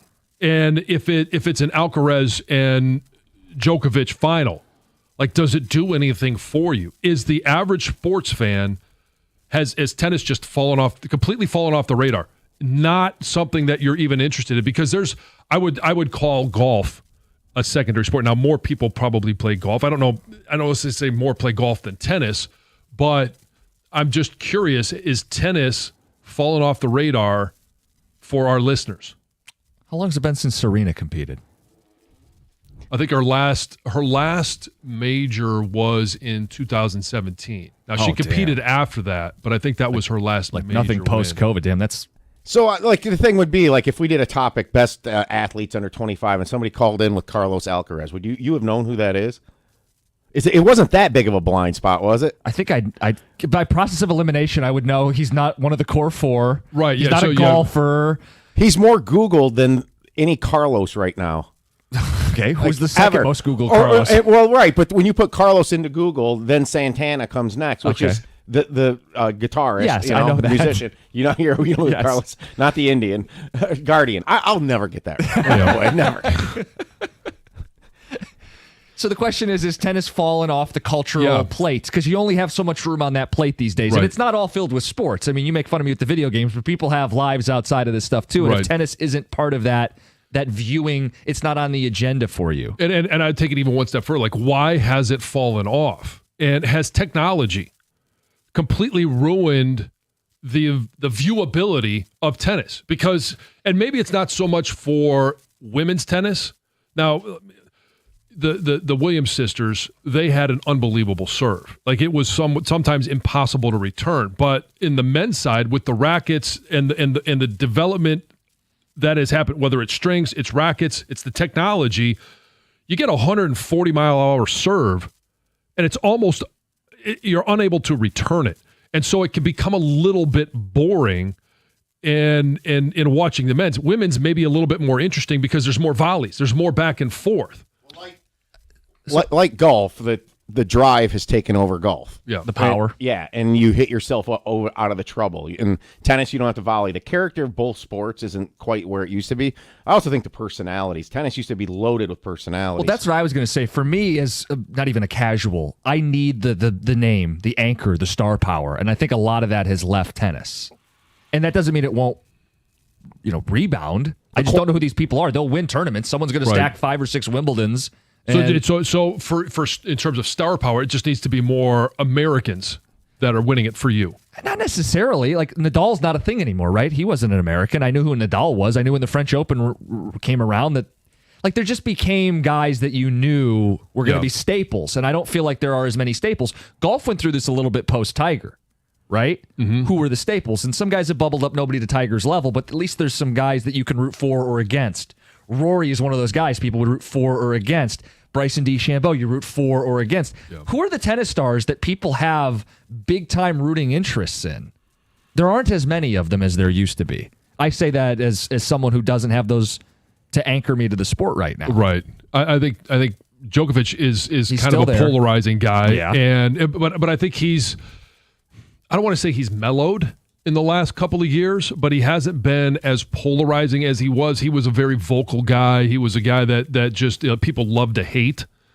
And now that there's not that rivalry between him and Federer, him and Nadal, like there's really not that. That's why if he ends up playing Alcaraz in the final, you start to build the legacies. Right. Yeah, I mean, right now you don't have a real big rivalry. And like when you had Federer and Nadal, I know they played like it was 2008, an unbelievable match at Wimbledon. Mm-hmm. And it's like it captured me. I was flipping around and I ended up watching the whole match. I'm just wondering if something like that would ever happen with you. Like currently, no. I have no plans. I didn't know Wimbledon's final was Sunday.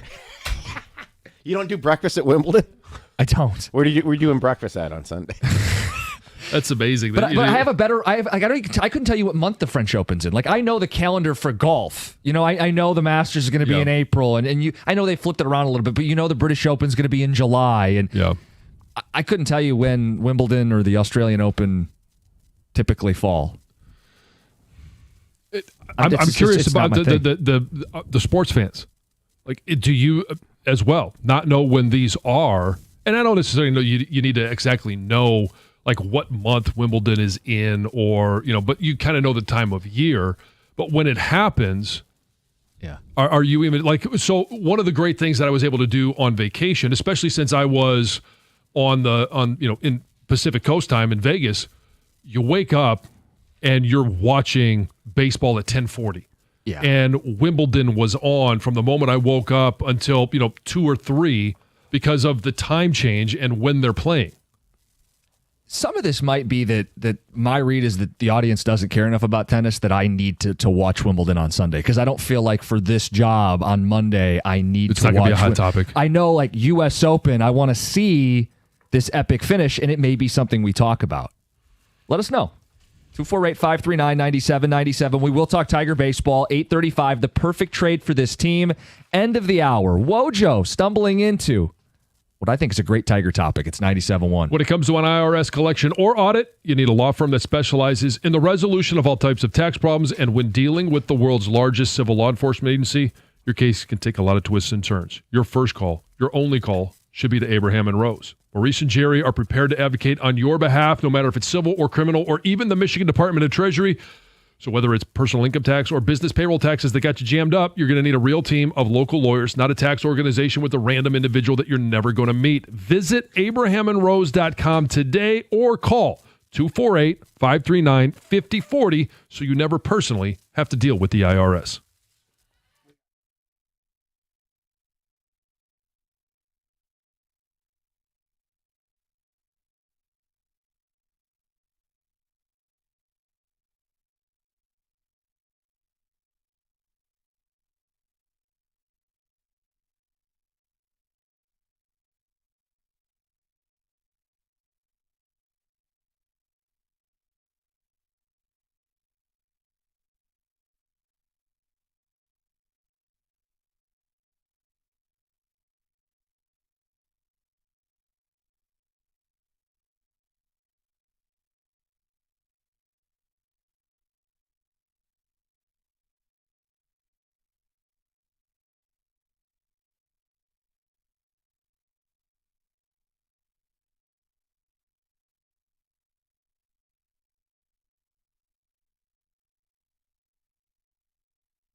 You guys caught me off guard. The mystery sports question.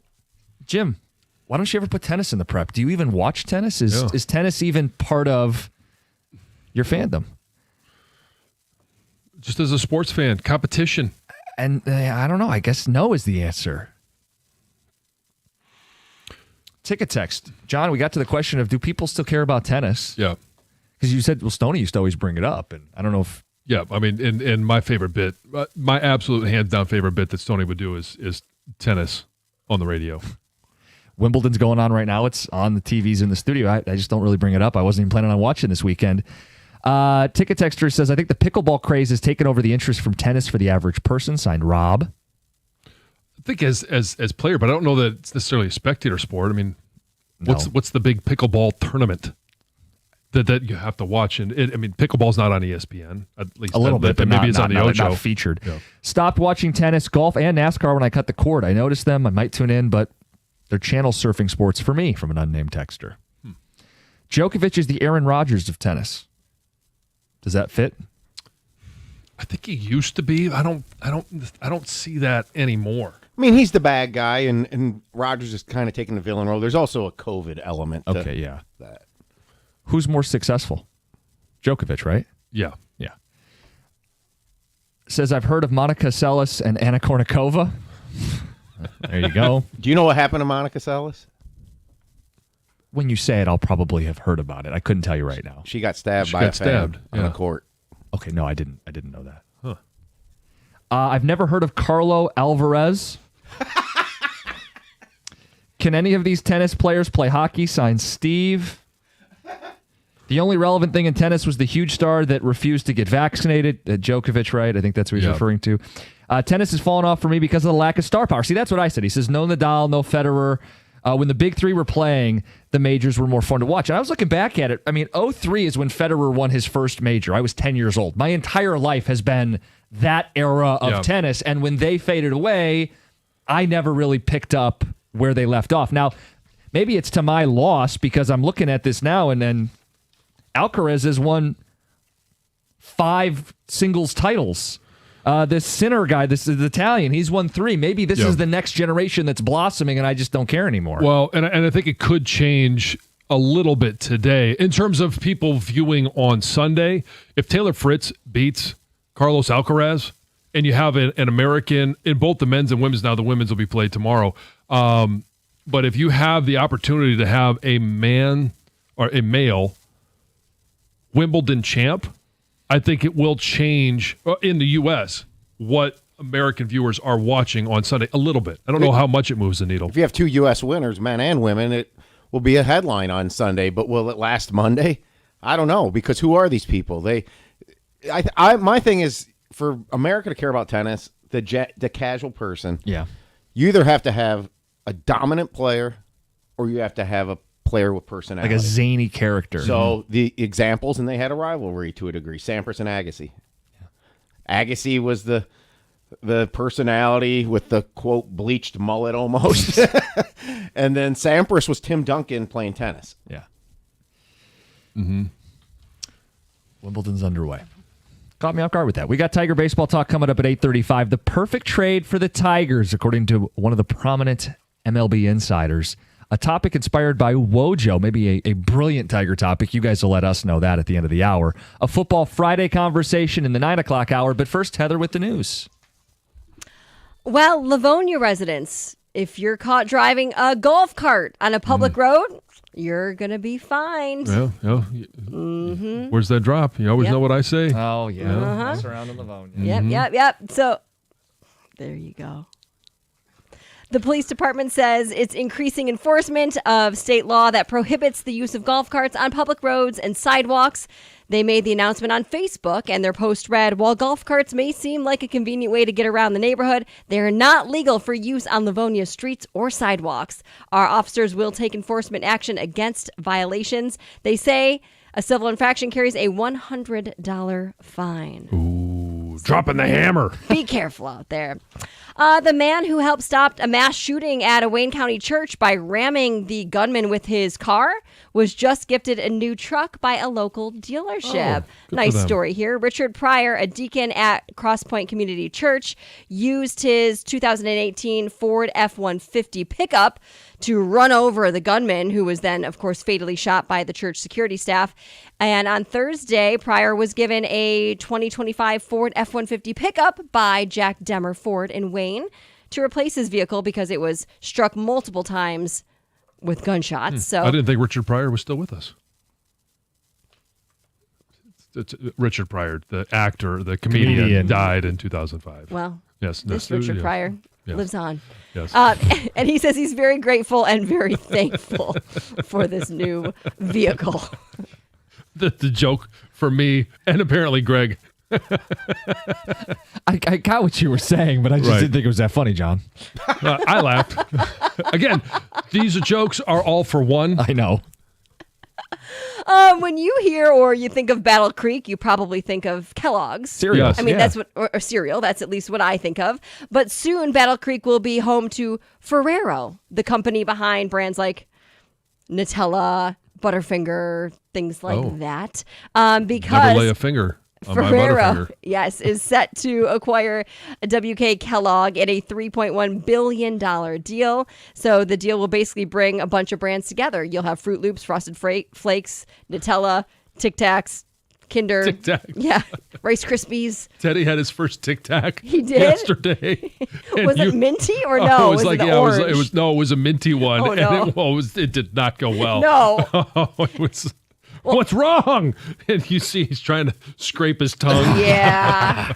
I gave Emily a mint once too, and it was just pure. Like, nope, doesn't like that. Do your kids like Nutella? So those easy, like the one pack, the single pack that comes Yeah. with the sticks, sticks. and the older kids used to have those. Used to Yeah. put them in their lunchbox. I don't know that Teddy's even ever tried it. I don't think our kids have had it, but Colin loves it. Our kids eat it on pancakes. Oh, it's good sure. on everything. Yeah. Nothing, Yeah. nothing wrong I can't with even it. remember the last time I would have had Nutella. No. NFL running back Najee Harris. Is that how you say his name? Yes. Good. Well done. Was just injured during a 4th of July fireworks mishap. Don't know exactly what happened, but according to his agent, Harris suffered a superficial eye injury, but is expected to be back and ready for the NFL season. Like I said, details surrounding the incident not provided, but Yeah. they did say that others at this gathering were injured as well. I think somebody lost some fingers. Oh, really? Yeah. Really Yeah. injured. Yeah. Yikes, I So- didn't see that. Yeah. So at least Yeah, he but didn't now lose every time fingers, fireworks but- Mm-hmm. comes up, we'll have to listen to the King of Smarm talk about J-Mo and Yep. JPP and throw in Najee Harris. I didn't want it to be J-Mo. It's unfortunate it was Najee. I could say C, but you can't quite Yeah. see as well after what happened. Be smart with fireworks, people. Yeah, insert J-Mo laugh. You may have seen Your this joke was story worse than mine. Yeah, I know. on social media. Livy Dunn was denied, or I guess rejected, during her attempt to buy Babe Ruth's old New York City apartment. She was really confident. Thought it was going to be hers, right? She was preparing to move. She hired an interior decorator, showing the place off to the boyfriend, right? And she says a week before she was supposed to get the keys, she got a call, and they said the co-op board denied her.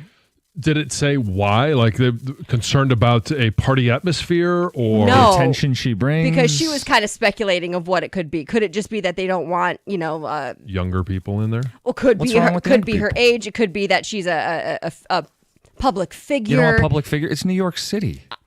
She doesn't know why, but she got on TikTok and Vented. vented and said she was upset. Shared and her rejection. disappointment. Who Yeah. wouldn't be?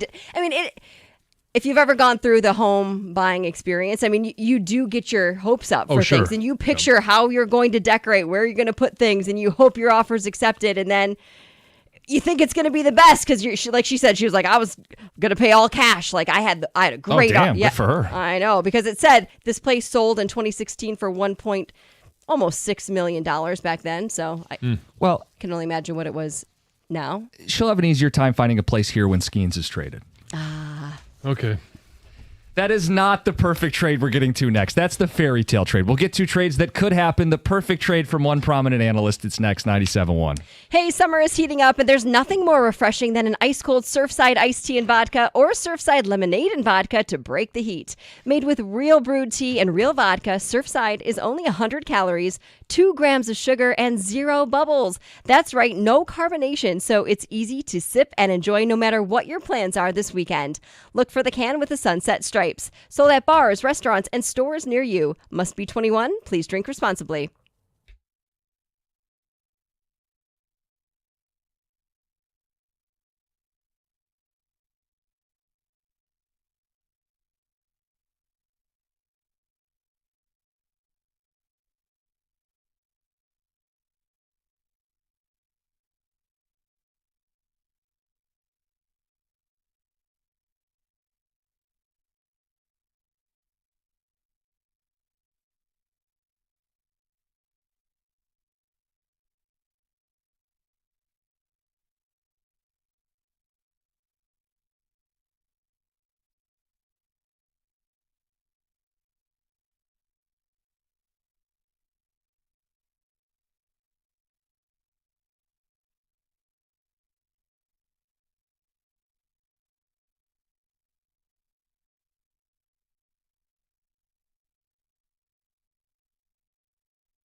John, you've heard of Jeff Passan, ESPN. He's all over the baseball coverage.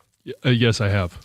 He put out his perfect trades for every contender in Major League Baseball. And for the Detroit Tigers, he said they need a swing and miss reliever and inserted David Bednar. Pittsburgh Pirates. They're back of the bullpen arm with elite strikeout per 9 numbers. He's bounced back from a rough 2024. He is infinitely available because he plays for the Pittsburgh Pirates. Mm-hmm. It's the perfect trade. Or is it? What's your perfect trade for the Tigers at the deadline? So I've got 5 guys, and I've been a big proponent of the middle reliever. And it's really hard to find a guy that is just strictly a middle reliever. A lot of the guys that are being talked about or being marketed are closers. Like Clase is on this list. I don't know if he's available or not, but he's on the list.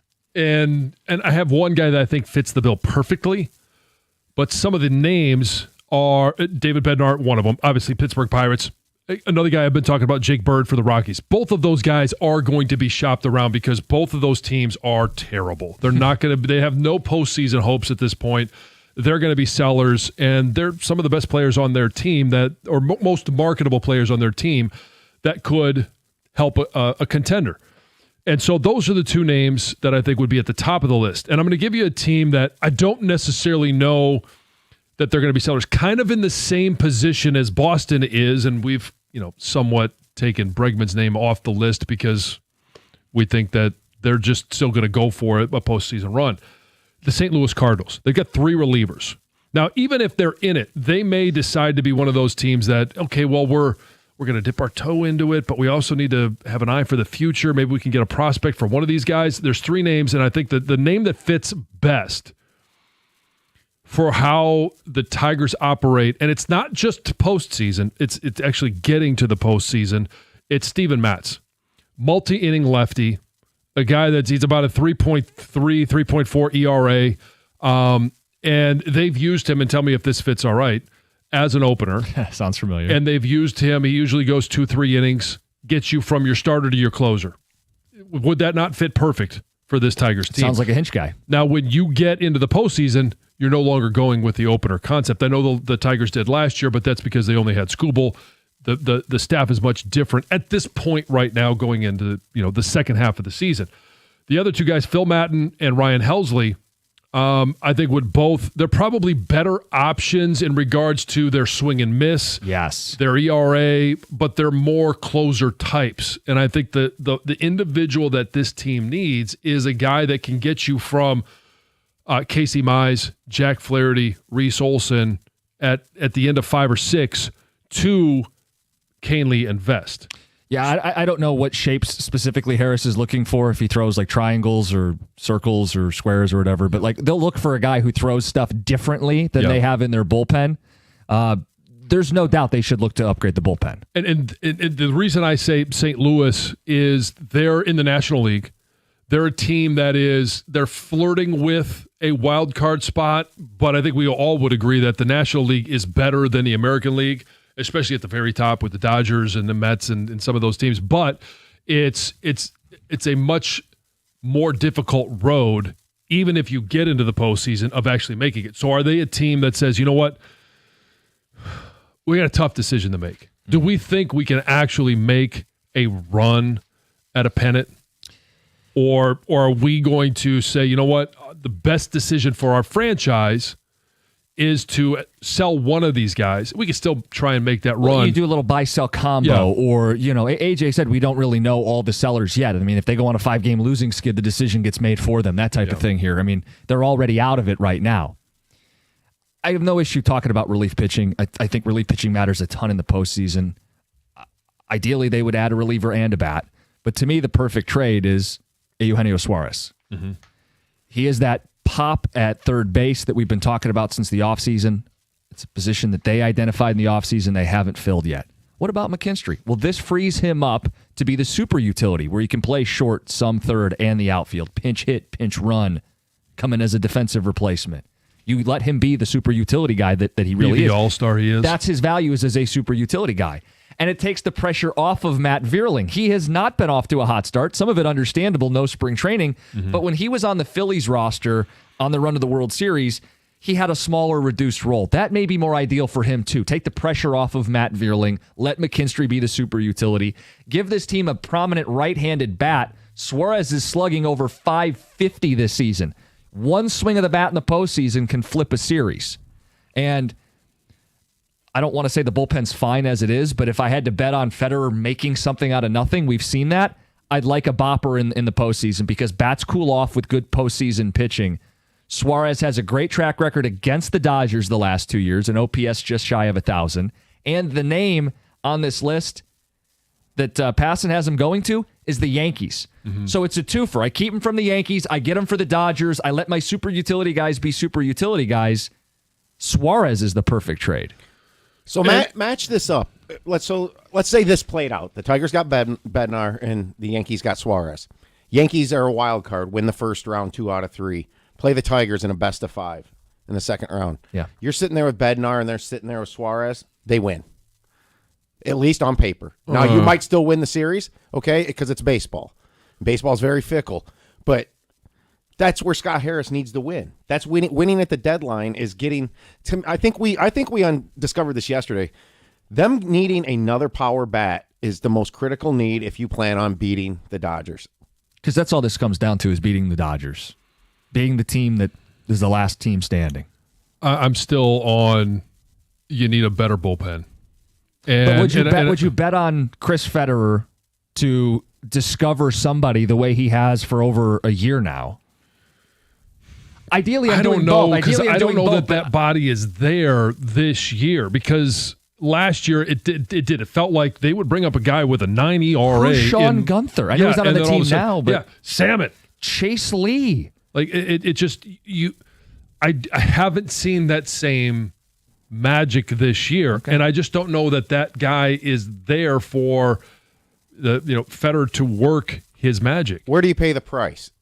So your number one thing you're giving up at this deadline, are you going to give it up for a bullpen arm, or are you going to give it up for a power hitter? I'd give it up for the power hitter. First of all, it's a much smaller field. I mean, Suarez is a very short list of guys who fill the need. Bullpen, John, you listed 3 guys on the same team. I mean, I can give up a secondary prospect, like a lesser you're going to haul. have to give up less for a reliever. So if I have whoever the best player in the system Scott Harris is willing to trade, I would use that chip on a bat, and then I would go down the ladder to go get a bullpen arm. And that's where if all of these things go into the decision of who they're going to trade for, if you're talking to, Eugenio Suarez's agent and the Diamondbacks, and you're looking at it going, all right, well, could we go get him? Sure. But do we want to get him for our team, but also so that he doesn't end up in New York for somebody that we're going to have to play? Because if you're just looking at what you're going to have to give up, you have more to work with than the Yankees do. Your farm system is by far much better than the Yankees farm system right now. And that's the great irony of all of this is the Yankees have the big payroll, right? And so do the Dodgers. But when the trade deadline rolls around, it doesn't matter how much money your payroll is. There's a new currency. Prospects. Cash is king in the offseason. You get to the trade deadline, it's your farm system is your collateral. I mean, the Tigers are walking around with $100 bills now. Mm-hmm. They have a loaded farm system. They can trump anybody's offer. And it doesn't compromise their future because if you give up one big piece, you still have 4 other guys in the top 100. And I don't even know that you need to give up a top 100 prospect to get the guys we're talking about. I mean, rental relievers and rental bats. I mean, we were on the other side of this a year ago.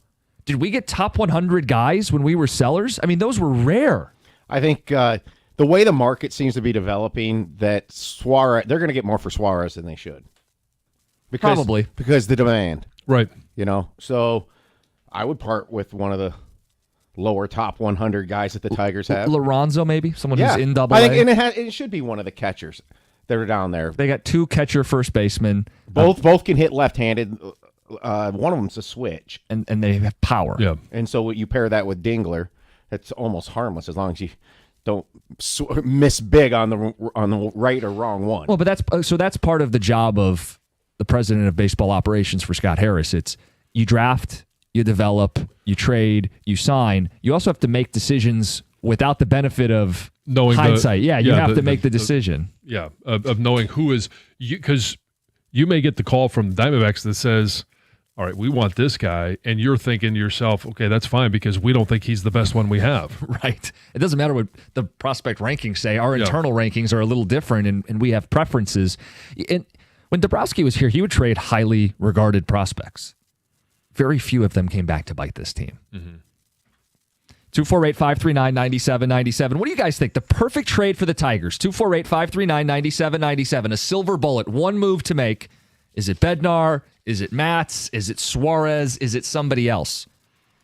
Also mixing something Wojo said yesterday. I thought it was the best thing I heard on the station, and I want to tweak the topic a little bit for us. It's 97.1. Hey, we're in the middle of summer, and things are getting hot. Don't wait. Whatever it is you need, whether it's a plumbing issue, electrical issue, maybe a cooling issue, probably don't have a heating issue right now, you need to call the team at Mastercraft Heating, Cooling, Plumbing, and Electrical. They take care of my house, every aspect of it. They'll take care of yours just the same. Upgrade your system now, and you can save up to $1,000. Call for details, and you can also schedule a free in-home estimate.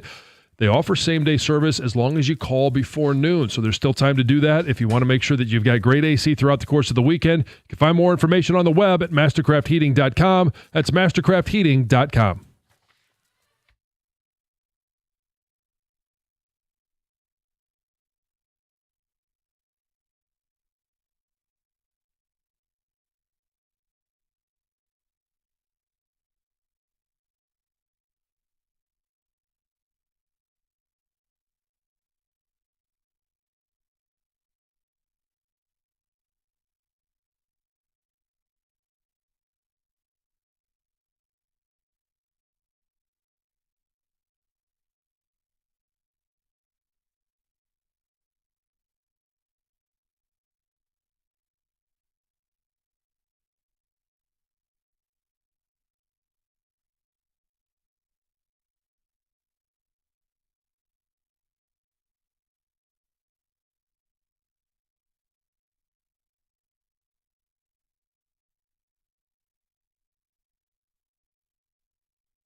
We brought up perfect trades for the Tigers, gave ours. We want to know yours, 248-539-9797. We'll collect those ticket texts. Open lines.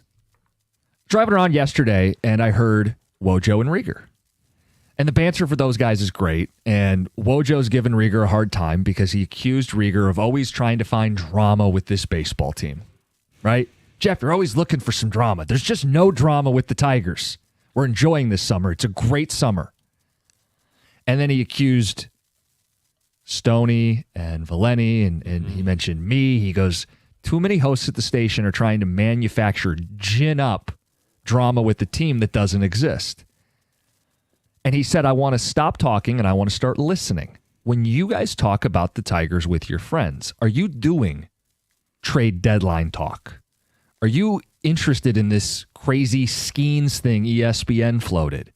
Do you talk World Series and the arms race with the Dodgers?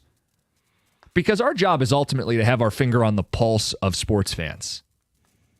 And he kind of flipped it around on everybody. And I thought it was really interesting. So I would be curious from Tiger fans as you're driving in today, do you have these same conversations that we're having? I mean, are you invested in the next 2 weeks trade deadline pursuit and all the rumors and the leaks and the hypotheticals?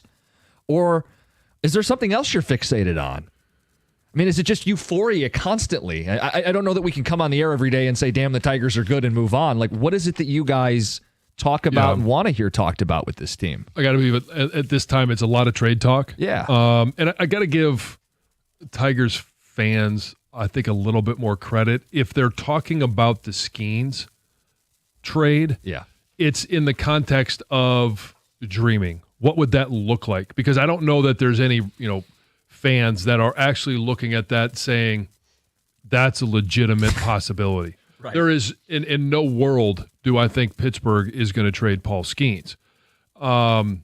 And so I do think if they're talking about that, it's just, boy, what would that look like with Skubal and Skeens and the 1-2 punch in the postseason? I mean, like, why even play not that the Tigers will be in a 3-game series, but in a 5-game series, like, really, why even play it? Because no one's going to get a hit in probably 3 or 4 of those games. Yeah. I think some of this is that it's happened so fast. We're not even a year into this era of Tiger baseball. I mean, this time a year ago, it was, how much time do you want to spend talking about a lousy baseball team? They're just going to sell anyway. And now you're thinking about, there's a very real world where we're playing in the World Series. That's a shift, seismic shift in less than a calendar year. So it feels like we kind of blew through some stop signs to get here. So the conversation didn't just kind of organically develop into, boy, they're really good. It's, they could be great. And do they have to capitalize? And what if Skubal leaves and there's drama? And is that how you guys view this baseball team? Do you feel like an increased sense of urgency and you're getting into it the same way? 248-539-9797. And in Rieger's defense, and in your defense, I don't think we're trying to gin up topics, in negative topics. You know Wojo, he loves gin. Yeah, but the fact is, we're talking about the Detroit Tigers. We were talking about them in June, which we didn't do last year. Talking about them in July, which we didn't do last year. The only thing that we talked about was, is Scott Harris going to be able to ace the trade deadline? Some of it was, Skubal. Some of it was obviously Jack Flaherty. Mm-hmm. Where was he going to go with Jack Flaherty? And what was going to be the return? And what did that mean for future years of Tigers fandom? Now, we're not talking about those. We're talking about being buyers. We are analyzing every single game because we have the great pleasure and the great opportunity of analyzing every single game. Good point. This is refreshing in that way. You have a team that every day matters. Couldn't have said that for Summers for a decade. Ticket text 248-539-9797. I'm enjoying the moment. Everyone's up in arms. We have multiple All-Stars and the best record in baseball. This is a chill summer for me. We have as many All-Stars as anybody else. And if you throw the Bat Boy in there, we've got more than anybody else. Yes. I agree with Wojo. The issue is you guys are not used to a winning team. Good fans don't care about 3 random losing streaks in a long season. You just know you're good. Okay, so is that a proponent of, well, hey, turn the radio on, the Tigers are good, and then let's move on to Lions talk? Because then we do that, they go, why aren't you talking about a really good baseball the Tigers, team? a really good baseball team? Yeah, I just think I'm flipping it back on people because if they think that we're forcing a conversation that they don't think is real, then what is the real conversation with the Tigers? Like, are they truly this drama-free team? What is the true conversation with the Tigers? Because I'm a fan as much as I am a host. I get excited about what's happening in this city. Yeah. I get excited about last year we got playoff baseball, and this year we should get more, and it should be a deeper run, and they're better. Yeah. Okay, so let me throw this at you. I think people are they're just enjoying this so much that you have a game like last Sunday with McKinstry and the wild pitch, and you go, well, what's your favorite play of the year? people would love to talk about that stuff. That's something we haven't done really. I think that's where people are. I think there's a Lions element to this, and with the freshness, how quick it's flipped. Fans are I think because they're really good. Yeah. Their record, just like the Lions last year, that they don't like. They're going to give them the benefit of the doubt. Come a playoff game, you saw some people get critical of Jared Goff. But is that not the lesson here, right? Last year, Lions go 15-2. It'll be okay until it abruptly isn't. So when we say Tigers have the best record and we bring up, hey, John wants this reliever, Jim wants this bat, and people go, it'll be okay, until it abruptly ends and you regret that you didn't do more. Yeah. And just the first thing that popped in my head when you said, like, what's the best moment or the best game, I instantly go to Javi's walk-off. And some of it was the moment. It was Javi's walk-off. But I keep seeing the Guardians catcher, as soon as the contact happened, takes his helmet off with disdain, walks away because he knows it's over. Red Sox catcher. Oh, sorry. So yes. But that was beautiful. It's funny because you were gone. Yeah. Monday, I came in and said the most satisfying moment of the season was what they did to the Guardians, which just passed Baez's walk-off homer against the Red Sox. And the reason why I picked Sunday was it's the sweep, it's those guys, you buried them, you turned the page on the division, and they did it in a comeback late in a true gritty, I know it's overused, but true gritty way where McKinstry comes in and steals a base, scores on a wild pitch, plays a new position, and they roar in extra innings fueled by that. Like, that to me was the most significant, satisfying moment of the season. I also think most of us here at the Ticket think this team has a little bit more weaknesses, maybe than the fan does out there. Maybe. And that we're kind of like, nitpicking? they need to do something coming up here if we're going to see this all the way to the end game, right? Yeah. And I think some people find that to be over, instead of just enjoying what's happening now and waiting, until at least after the All-Star break to talk deadline. But these things are put out there. Like, I thought the Skeens thing was laughable, but I don't have a problem with people talking about it at the same time. Well, it's funny because Rieger goes, hey, if you don't want to talk about it, I will at 8 when you're gone. Yeah. He was interested, and Rieger's thought is it's not really about, is this trade going to happen? Like, Pittsburgh's not trading a guy with 5 years of control. It was about the conversation it represents. How all in are you? Are you willing to nuke multiple prospects if it gives you this decided 1-2 advantage in your rotation? Like, how aggressive do you want this team to be? We got this text earlier. We didn't read it, but I'll bring it up here. It applies to this to a degree. Somebody texted in and said, when we were talking about the trades earlier in the show, the Tigers have 5 or 6 All-Stars, or 5 All-Stars, and the Dodgers have 4. Or what? No, it's the 6 Tigers. and 5. Yeah, the Tigers, if this my stuff that's floating out there is true, he would be their 6th All-Star, and the Dodgers only have 5. Yeah, and to me, it's almost, is it fact? It's fact, but it's are they better than the Dodgers? No, it's this little cute thing that we do. Like, well, the Dodgers are better than us. We played 3 games head-to-head, and they beat us in all 3. To open the season. Oh, that doesn't count. Lots happens. No, it does count. They all count. John, if the Tigers swept the Dodgers, I'd be hearing about it every single day, even if it was the first 3 games of the season. It doesn't only work one way. Right, but we say this all the time. Sometimes it's not who you play, it's when you play them. And if you played them now with so many of their pitchers not being available, and even Shohei, like, he's available for an inning, maybe 2. Like, that's a factor in playing the Dodgers. Okay, and but they go on stretches where they can't score runs. What if I play him in October and they added Sandy Alcantara at the deadline and Shohei's pitching full games now and Blake Snell's healthy and their lineup's better? It is. No matter how many runs we score, their offense has been better and they have proven postseason bats. Well, I mean, again, in October, that's a conversation for October. But we have more All-Stars. Like, I'm not going to get caught up in that. But that's the level of, like, can we just ground the conversation in reality? They're better than us. Doesn't mean we can't beat them. Doesn't mean you can't see what happens in a World Series. But can we ground it in some reality? Yeah, I'm not arguing the fact that their lineup isn't better. Their lineup is their team is better. Clearly better. Their team is better when healthy. Yeah. I mean, even injured, they're within 3 games of us in a much tougher division in a much tougher league. Yes, but it's, again... And they beat us head-to-head. I mean, there's a way to compare teams. I know we can't play... In March. We can't play them So every I'm not going to series. compare a March team with an October team because we have no idea what happens in between and those that are available at that time, those that aren't. 248-539-9797. Some ticket texts, some phone calls. The drama-free Tigers. What are the conversations you have with your friends? Is it stuff like trade deadline and World Series and that, or is it more kick your feet up? I just can't believe what's happening. We're going to get to some football talk in the 9 o'clock hour, making it a football Friday. It's 97.1.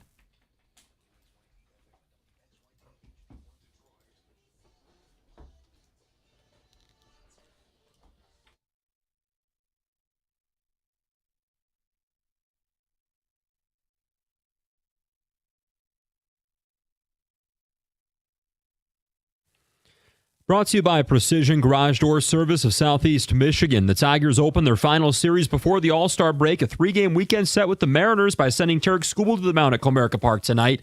Manager A.J. Hinch right here on 97.1 this week says the Tigers showing up to the ballpark and doing the same work every day has allowed them to stack series wins in the first half.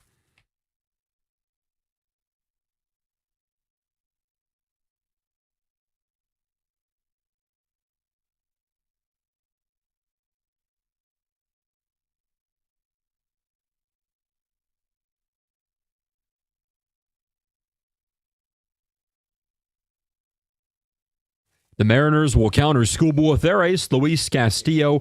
He tossed 7 innings, a 2-run ball against the Tigers when Detroit took 2 out of 3 in Seattle back in March. That first pitch, 7:10, pregame show at 6:45 right here on 97.1 The Ticket. The Pistons open Summer League play in Vegas tonight against the team who beat him in the first round of the playoffs, the Knicks. Second-year forward Ron Holland and second-round pick Chaz Lanier out of Tennessee headline the roster for the Pistons. Tip-off 6 o'clock on NBA TV. Number 1 overall pick, Duke's Cooper Flagg made his Summer League debut for the Mavs last night against Bronny James and the Lakers. Flagg's first points as a pro were on a breakaway dunk. He had 10 on the night. James had 8 points. The top girls basketball player in Michigan, Lily Williams, is enrolled at Howell High School for her senior season. She had previously been homeschooled. The 6'6" center ranked as the top 2026 player in Michigan and the 30th best player in the nation. She's committed to play at Michigan State in college. And CBS Sports has ranked the NFL head coaching hires that are the worst of this century.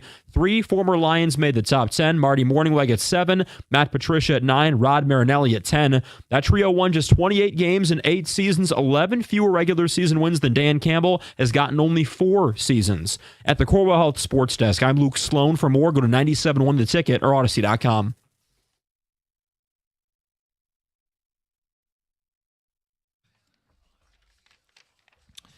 We'll turn this into a Football Friday. I want to wrap up the conversation about the Tigers, this drama-free ball club. Putting out fires before they even start. We want to hear from Tiger fans. We want to be the pulse, have our finger on the pulse of Tiger fans. Are we creating drama when we talk about the trade deadline, or is that the stuff that's on your mind right now?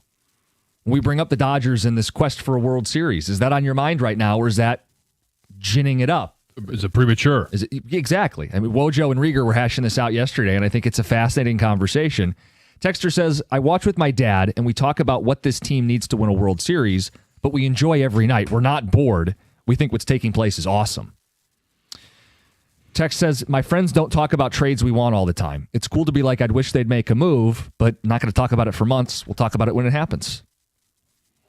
Another one says, having grown up with New York sports talk and insufferable Yankee fans, I get you have to have something to gripe about. Tigers fans aren't used to it, so it feels like nitpicking, but it's a good thing. It's just naturally strange to them. This is what you do when you have a team chasing the title. It's a different world than we've lived in for a decade. Fascinating topic. The Skeen stuff is dumb and not realistic, but I do feel more euphoric and less critical of this team than even the best Leland years. I'm not sure why. If I had to guess, it'd be because the decade of not having baseball in this town, I'm just so thankful. It makes the summer better. He's right. The Leland Tigers, there was a pressure that surrounded those teams. They had made the World Series in 2006. They got back in 2012. 2013 was, you couldn't enjoy it. It's about winning at all costs. Well, and that was the expectation going into the season. Yes. The expectation going into this season was, can they get a wild card spot? Yeah. Can they be Mess above around. 500? Yeah. Like, and especially with the injuries and what we thought was a lack of additions in the offseason, now they're the best. They have the best record in Major League Baseball. And I'm still not ready. I know you've already signed, sealed, delivered the division. Tom joined, by the way. Oh, you did? Oh, I told you after the Guardian series, Yeah. I'd reconsider. Yeah. After Sunday, I mean, it's magic. Yeah. Come on. I mean, Stoney's on board. It's a 13-game lead. I get that. I'm just not ready. There's too many wild things that can happen. Do you think in John will be live the last to join that? What are you, Rico? Like with the Tigers last year? He did. He was the last one on board at the station. It was like September 25th. John also John was late. No, I don't. No. By the way, did you hear what happened on Monday? We revisited that, and you joined in, and Stoney and I, did the burial of the Guardians, and we said the division's over. Later that day, Valeni one-ups us and says they're winning the division this year, next year, and the year after. Well, we got one more in our holster that might be coming up soon. All right, let's get to the phone. Stan and Shelby. Stan, what's up? Yeah. Good morning, everyone. How are you? Good. It's a great day. Yes, it is. You're asking about, do you have the pulse? Like the one texter said, a lot of time the various shows, talk about trades that will never happen, like skiing. It's a waste of time. Well, one of the things, if you analyze how Harris works, he's more likely to promote from within. He guards his assets closely. So that means, like with Bregman, we didn't want to sign him for the $40 million. Why are we going to trade an asset to pay him $40 million? I don't see that happen. But what I do see is that we talk about a right-hand bat. We have a guy down there that's got a .477 on base percentage and a .950 OPS. That was our best hitter during the playoffs last year, Justin Henry Malloy. And I think it's more realistic he's the right-hand bat. I also feel like anybody who starts talking to Harris thinks their player is going to be the player that will win us the World Series. So Stan, they're going to ask for an overpay. They may. They may, depending on how the market shakes out. So your belief is do nothing. No, my belief is to see what's out there. But I think all these teams are wanting to get the overpay from Harris, and he's not going to do that. Well, then he may end up not getting an upgrade at all. Well, I think that having Justin Henry Malloy instead of Verling's an upgrade. I mean, maybe they don't agree with you right now, and that's why Justin Henry Malloy is hitting AAA pitching and not Major League pitching. Giving guaranteed slots, and they're trying to get Verling going, but in another, in some time, that may change if he doesn't get it going. No, Stan, what we talk about. They're going to be in the mix, whether they do something or not. It's just, do you want to know I did everything I could to win right now while I have this special summer? Like the idea that if they don't win it next year, they'll win it the year after or the year after. We've played that game in this city. Well, the 2012 Tigers made the World Series and didn't win it. Well, they'll surely do it in 2013. And I know they didn't in 13, but they'll definitely win it in 14. Well, and I think we all are of the same mindset, too. Even if you give yourself the best chance and you go at the deadline, doesn't guarantee that you're going to win a World Series. And if you don't do anything at the trade deadline, doesn't mean that you won't. Can't. Right. What I loved about that call was that this is where I think we should be with Tigers in terms of criticism. He at least pointed out that there might be a Matt Vierling problem. And I sometimes wonder when we do that, are we're being negative Nancy? No, he's earned the right to work through this right now. Agreed. I feel that they way. have a big cushion. They should see what he can do. But me and you have speculated, because we both love the Suarez trade, that's a world where Matt Vierling is platooning at DH with Kerry Carpenter. You take the pressure off of him. Right. You give him the lesser role, just like with the Phillies and stuff. But I wonder about, in general, like when we're critical of that, because I heard Bobby Scales say on a broadcast earlier this week, Riley Green is swinging too hard right now. And he's dipped just a little in a very small sample size. You got on me off the air this week when I was like, man, this uppercut's getting vicious. And then I heard Bobby Scales say it during the broadcast. I mean, well, Bobby Scales said it then. Well, right. I mean, sometimes with the team broadcasters are being critical, and that's a tough spot for them sometimes. I'm like, okay, I'm going to give that some credence. And it's fine, and he should, and you should. If anybody's going to analyze the details, fine details, it's the in-game analyst. My thing is, and why I maybe got a little snotty with you, Riley Green is such a great ball player. I think we get fixated on the strikeouts. He's having an amazing star season. I don't really get why people have been fixated on that. I think it's not a big thing, but there are minor concerns about the uppercut. Okay. Yeah, it's working right now, so who cares? Right. And the 123 strikeouts. That's what people see. They don't necessarily look at the above 850 OPS or the 279 average. There's a lot of numbers that they choose to ignore when they're looking at the swing and miss that Riley Green has. I think one of the things we ignore a lot on the station, and is it a big topic? No, but it's unbelievable the defense that this team plays. Yeah. Well, think about Torres was bad last year, has been much better at second base this season than he was with the Yankees. Outfield defense, everybody. Kerry Carpenter's made incredible plays. Yeah. Riley Green has made incredible plays. Javi Baez robbed a home run in L.A. against the Angels. Yeah. Wencio Perez is throwing people out at second base like it's going out of style. Twice in an inning. So you got 3 starters who have sub-3 ERAs, and then you have this outfield defense especially. And by the way, both catchers, good defensive catchers. Mm-hmm. Right. Yeah, you start to really, it's a good point. I'm being positive. Look at us. 248-539-9797. Wojo got me thinking. That's doing his job. He got me thinking last night. What do Tiger fans talk about? And maybe it is this deadline stuff, and maybe it's something else. We're going to make this a Football Friday, John. Ooh, all right. Yeah, football season. It is. You can almost taste it. CBS Sports put out their list of hot seat index in college football. They do it every year, and it's just a check-in to see where our coaches are. And 1 is ice cold. Mm-hmm. 5 is smoldering hot, about to be fired. Like Brent Venables is pushing a 5 on their coaching index at Oklahoma. Jonathan Smith and Sharon Moore. They both enter year 2. Seats are relatively cold, and they're ranked right about the same, right around a 2. Sharon's a little over a 2, and Jonathan Smith's a little under a 2. Hot seat index. Whose seat is hotter going into their second season? And that's relative to expectations. So I guess, John, part of the conversation, we should probably discuss the expectations for both of them. It needs to be a part of that discussion, yeah. We'll do it next, 97.1. In sports, when you're sidelined by an injury, it is personal. The same goes for life. That's where personal injury attorney David Femininio steps in. And trust me, after an accident, you're going to need an attorney who makes it personal. That someone is David Femininio. He uses the slogan, "Get David, get paid." Well, to him, it's not just a slogan. It's his promise to take care of you. So if you or someone you know has been injured, you need to tell him to call David Femininio at 855-65-CRASH, or you can always go to his website, getdavidgetpaid.com. That number again, 855-65-CRASH, or on the web at getdavidgetpaid.com.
All right, your hot seat in college football is kind of relative to expectations, but CBS Sports put out their list, 1 to 5. 5 is the hottest seat possible, 1 is ice cold. Sharon Moore, a 2.2. Jonathan Smith, a 1.8. Right around the same. So we thought, hey, it's natural with these two. Let's pit them against one another. Who's got the hotter seat? 248-539-9797. John, first, what are the expectations for both these guys? Well, I think for Jonathan Smith, it's going to be a bowl game. They were 5-7 last year, get to 6-6, and every year it's going to be a little bit different because the schedules are going to be different. Now, Michigan State's schedule this year is, I'm not going to say it's a cakewalk. It's not one of the toughest in the Big Ten, but it's more backloaded. They got Western, BC, and Youngstown State to start the season. I would expect if they're going to get to a bowl game that would be 3-0. Sure. They've got a couple of tough road trips, USC, Nebraska. They come home to UCLA. That's probably 1-2 in those. They should win the UCLA game. They're coming for a noon game. Now you're west sitting east. 4-2 halfway through the season. Then things change a little bit. It's at Indiana, Michigan, at Minnesota, Penn State, at Iowa. They could lose 4 or 5 of those games. All right, now it's like last year. Now you're backsliding at the end. Yeah, are you 5-6 going into that Maryland game going, I got to have this one? Because Maryland's giving them problems. Is that the Ford Field game? That's the Ford Field game. Of course, the whole season comes down to a game at Ford Field. Mm-hmm.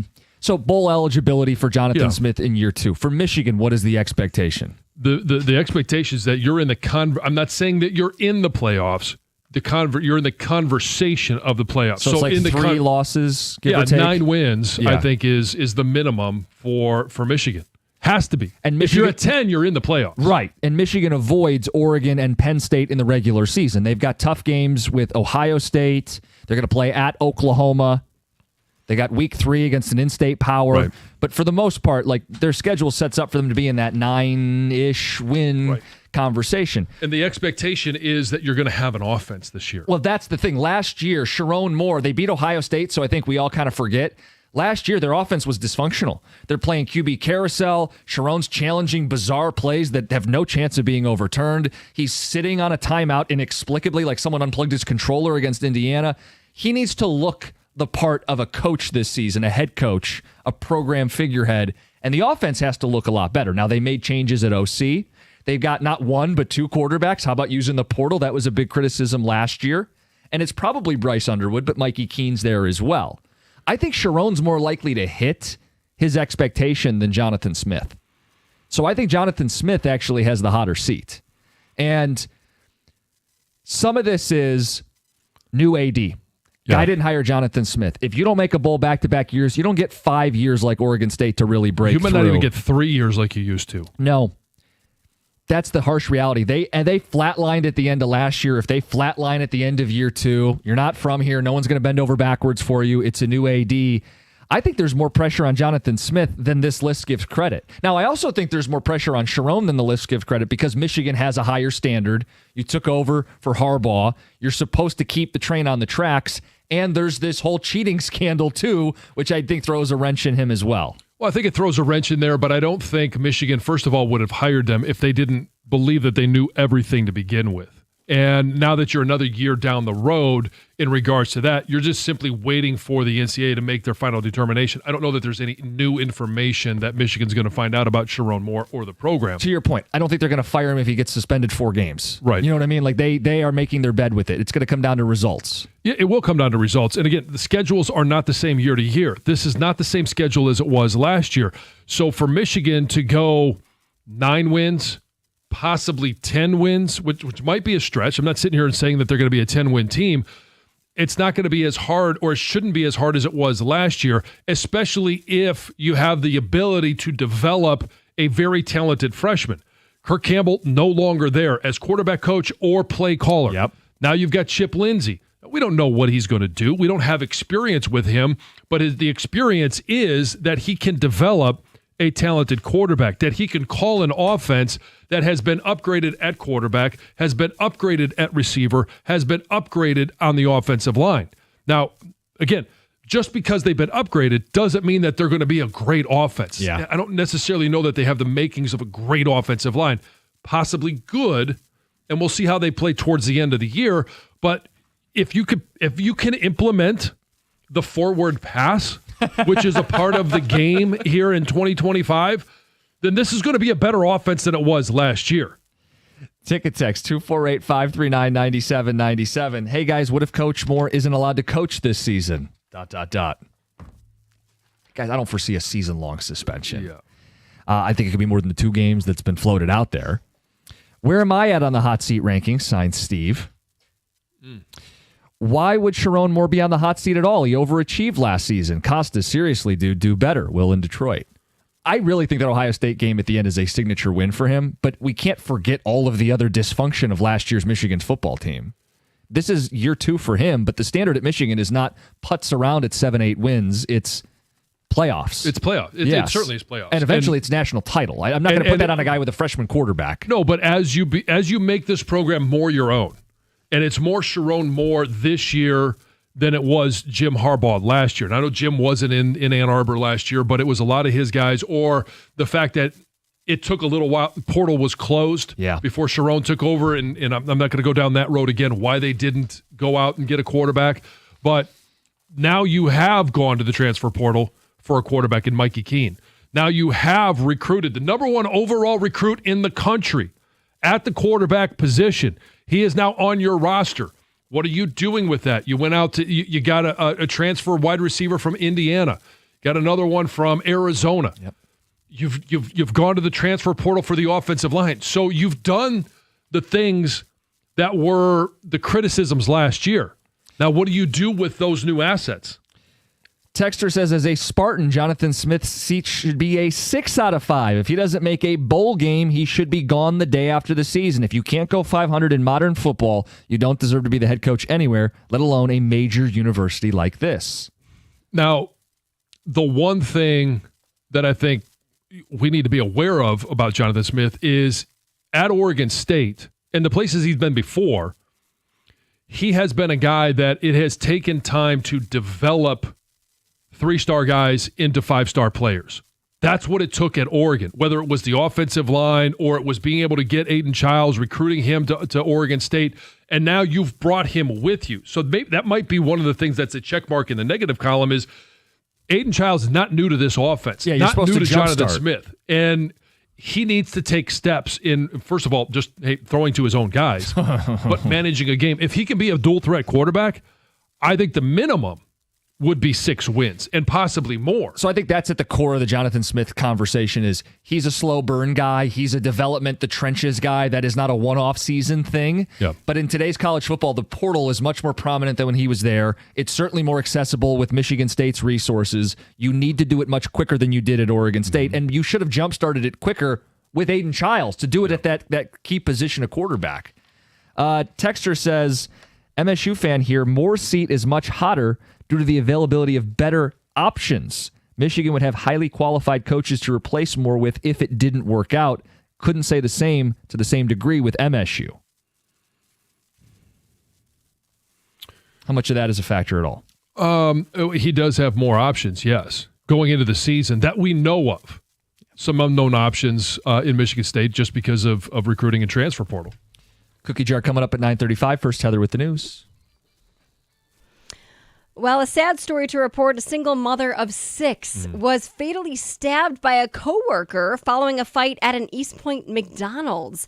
Happened on Thursday morning. The manager, 39-year-old Jennifer Harris, and an employee got into some sort of argument, into a fight, before the employee was sent home.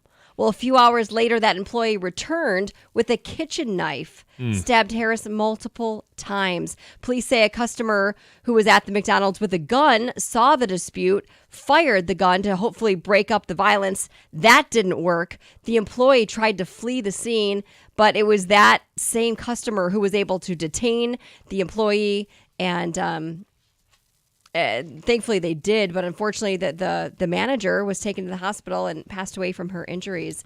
Awful story. Sad. Terrible.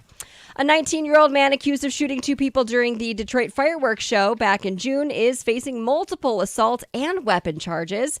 Alfonso Cooper Jr.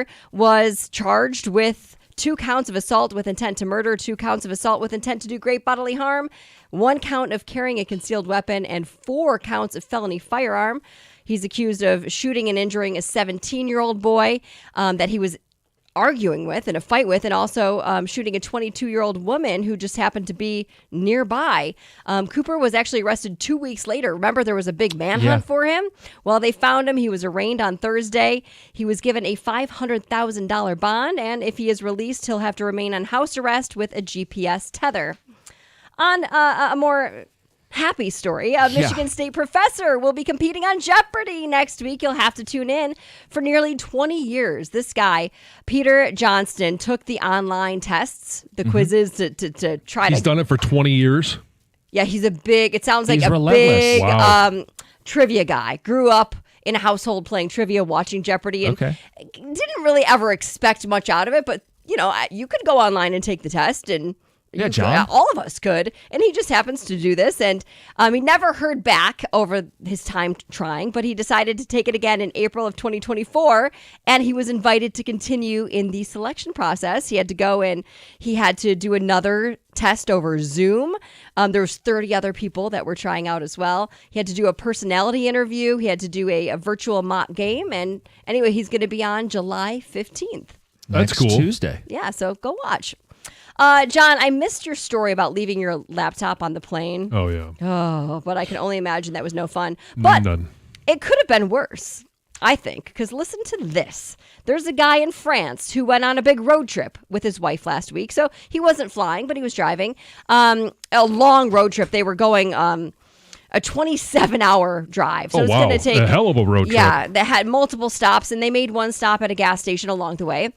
And he forgot his wife. And he drove nearly 200 miles without realizing. What do you mean 200 miles Yes. without realizing? Well, this was around 4 a.m. Why is it so quiet? So it was really early in the morning. And what's crazy is that the couple's 22-year-old daughter was also there, but she was asleep in the back seat. So she didn't even realize that they made a stop because she was sleeping.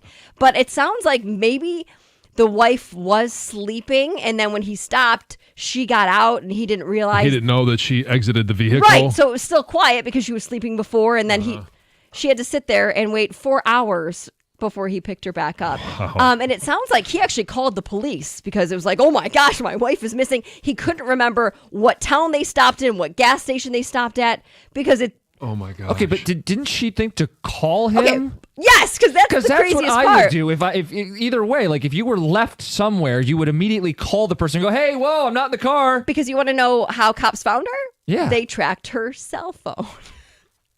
Maybe he didn't have a cell phone. He wasn't paying attention to it. I'm sure the daughter had a cell phone. Like you would You call everybody. Yeah. It's a very bizarre story. So I'm sure that the It remaining was, miles it was no longer quiet. was no fun. Yeah. So Yes, that's what I'm yes. saying. Yeah, For or- you, yeah. it could have been much worse had you Yes. forgotten Lisa or something. At the airport. Yeah, got Teddy. Hey, where'd my wife go? He drove hours and then had to turn around. Yeah, I know. That's amazing. There Wow. with the news. Coming up next, the cookie jar. It's 97.1. Hey, you guys, it's Heather. Verizon thought of a lot of different ways they could show their appreciation to active military members and veterans, like rolling out the red carpet, providing a personal marching band, or throwing a bumping shindig. Well, at Verizon, they're doing all of that in the form of special military discounts. That's why they're giving military and veteran families mobile plans with a military discount starting at just $25 per line per month for 4 lines on unlimited welcome with autopay plus taxes and fees, plus a 3-year price lock guarantee excluding taxes and fees. Think of it as their way of flying a squadron of jets overhead while launching fireworks. Now that's what I call a celebration. Visit your local Detroit Verizon store to learn more. Discount for personal lines only for military and veterans. Approved verification documents required. $30 per line per month for 4 lines, less $20 account discount. Autopay and paper-free billing required. For unlimited welcome plan in times of congestion, your data may be temporarily slower than other traffic. Domestic data roaming at 2G speeds. Price guarantee applies to then current base monthly rate. Additional terms apply.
Hey, we always try and figure out what is our reason for wanting to get healthier, wanting to work on our fitness. Well, Planet Fitness, they've got the answers for you, and they make it super easy because it's a welcoming environment. If you're new to working out, you got free fitness training at every single level of membership. So you go in there, qualified fitness trainers are going to help you get started. If you're an experienced one, maybe you don't need the fitness training. You're just looking for a place for great equipment. They've got strength equipment. They've got aerobic equipment, everything you need. If you only got 30 minutes, they got the Planet Fitness 30-minute workout. For a limited time right now, get all the perks with the Planet Fitness Black Card membership for just $1 down. Enjoy everything that Planet Fitness has to offer. And again, it's only $1 down. You can cancel at any time. What does the Planet Fitness Black Card membership get you? Well, it gets you all the amenities of the Black Card Spa. It also allows you access to over 2,700 clubs nationwide. If you don't travel, there's over 50 in Metro Detroit, 15 in Grand Rapids. There's 7 down in Toledo. So they've got you covered no matter where you are. You don't have to miss a workout. Plus, unlimited guest privileges, so you can always take somebody with you. Sometimes you just need that accountability. Sometimes you just don't want to work out alone. Find your nearest club and join today, in club, online, or on the free Planet Fitness app. We're all strong on this planet. Planet Fitness.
Wrapping up the show on a Friday. We had everybody back. John came back yesterday from Vegas. Heather back from the UP. She brought us a gift. We'll get to more on that in a second.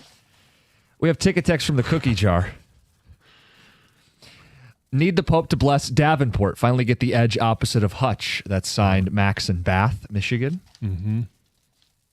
You like to push back that he's not the edge opposite Aiden. Right, yeah. He's just one of the guys in the room. Correct, yeah. And there's a lot of guys just in the room. So swap him with whoever the starting edge is. Pascal, fine. Yeah.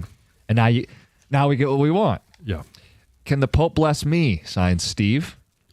Eiserman was an athlete. What a superstar It's not a current GM athlete. What would happen if you blessed your GM? Would that mean like You get a Kyle miraculous Connor's trade. here and yeah. McDavid. There it is. I can't believe Meat Man didn't pick steak fries. John, process of elimination, I think you're Meat Man here. Yes, I love this nickname. The Meat Man? Meat Man. Could that be his favorite superhero as well? Yes. I have fries with my steak. I just don't like the steak fries. Surface steak area. Frites. There's surface area. They're the wider fry. Yeah, but it's with the crinkle cut fries.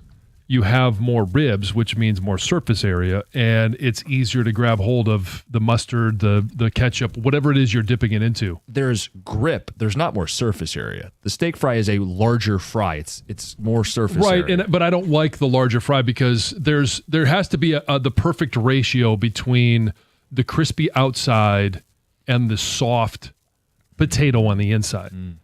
And the steak fries just throw it off. And this exposes the steak fries when you have them with steak because they're so big that they get into the steak juice. And that's a good thing. You like that?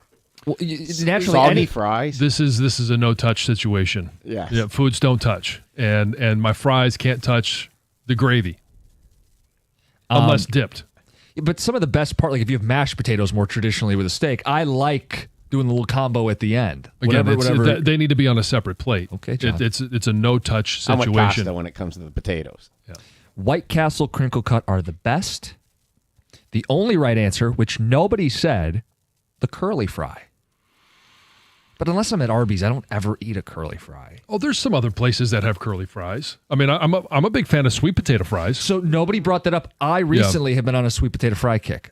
Oh, I don't know really? what happened. Something just changed. I love them. Yeah, see, sweet potato fries. Now, we got into this debate because you seem to be offended that I like to dip my fries into mustard. That's weird.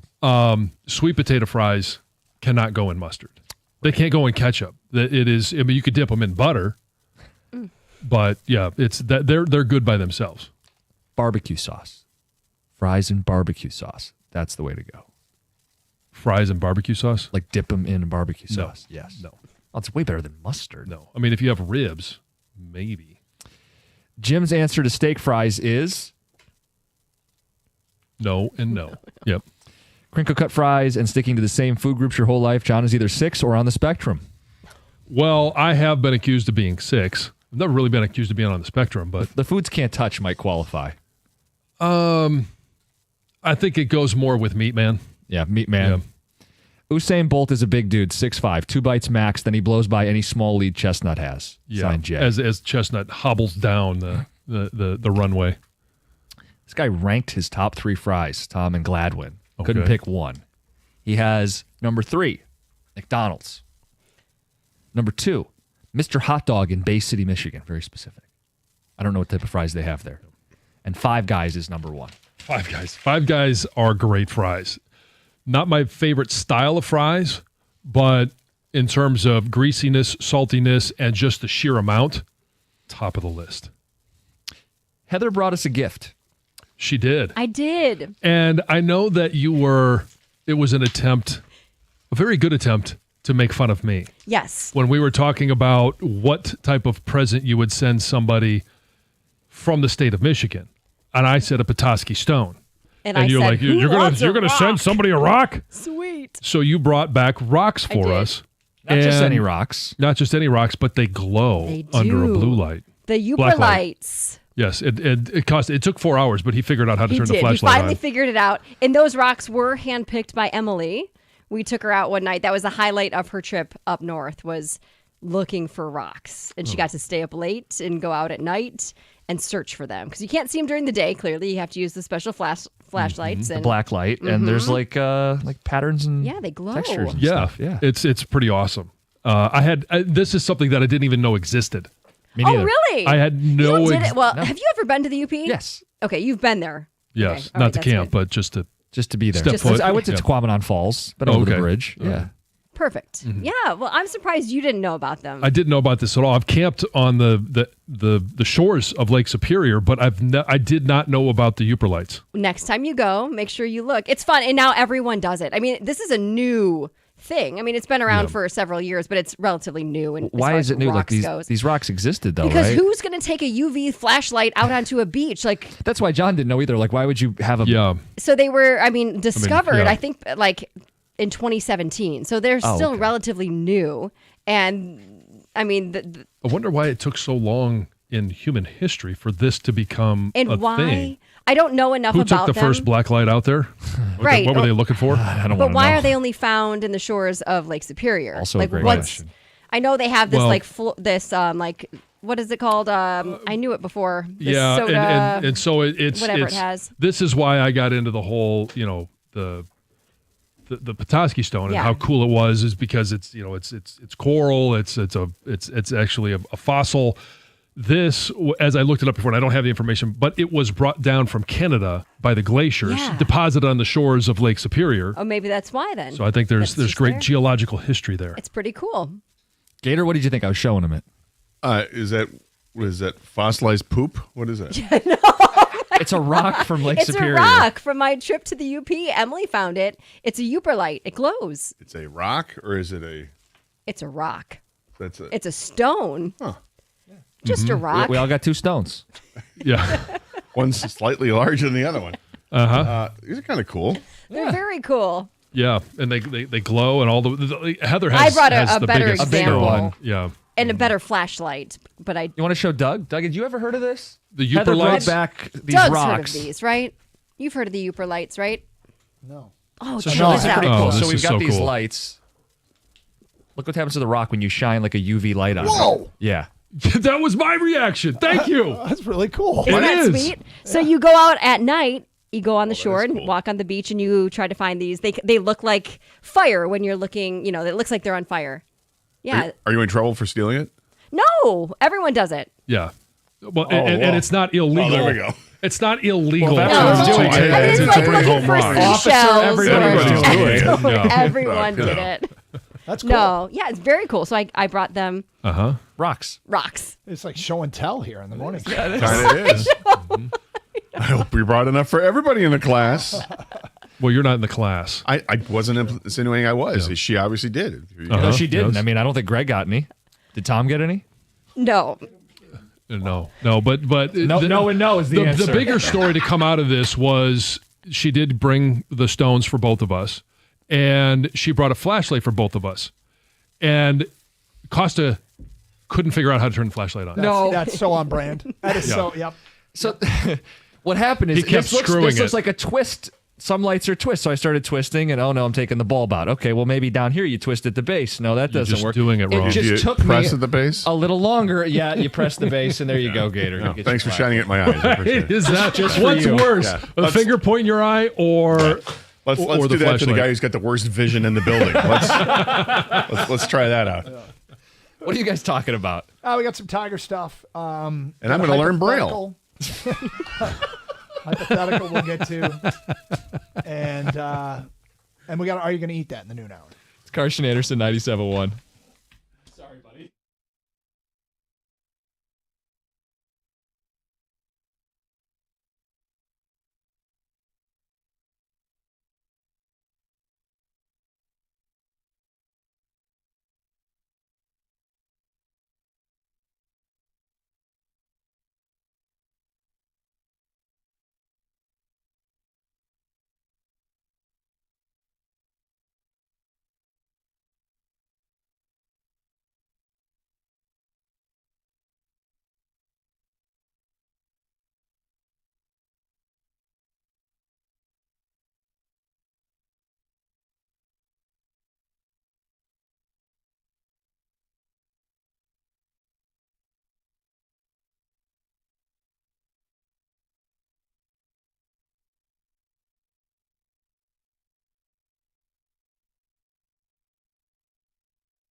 Hello and welcome to the Karsch and Anderson program. I am Doug Karsch. That is Scott the Gator Anderson. Kang is somewhere missing in the building because the renovations. He's in Studio X somewhere on the other side of the building.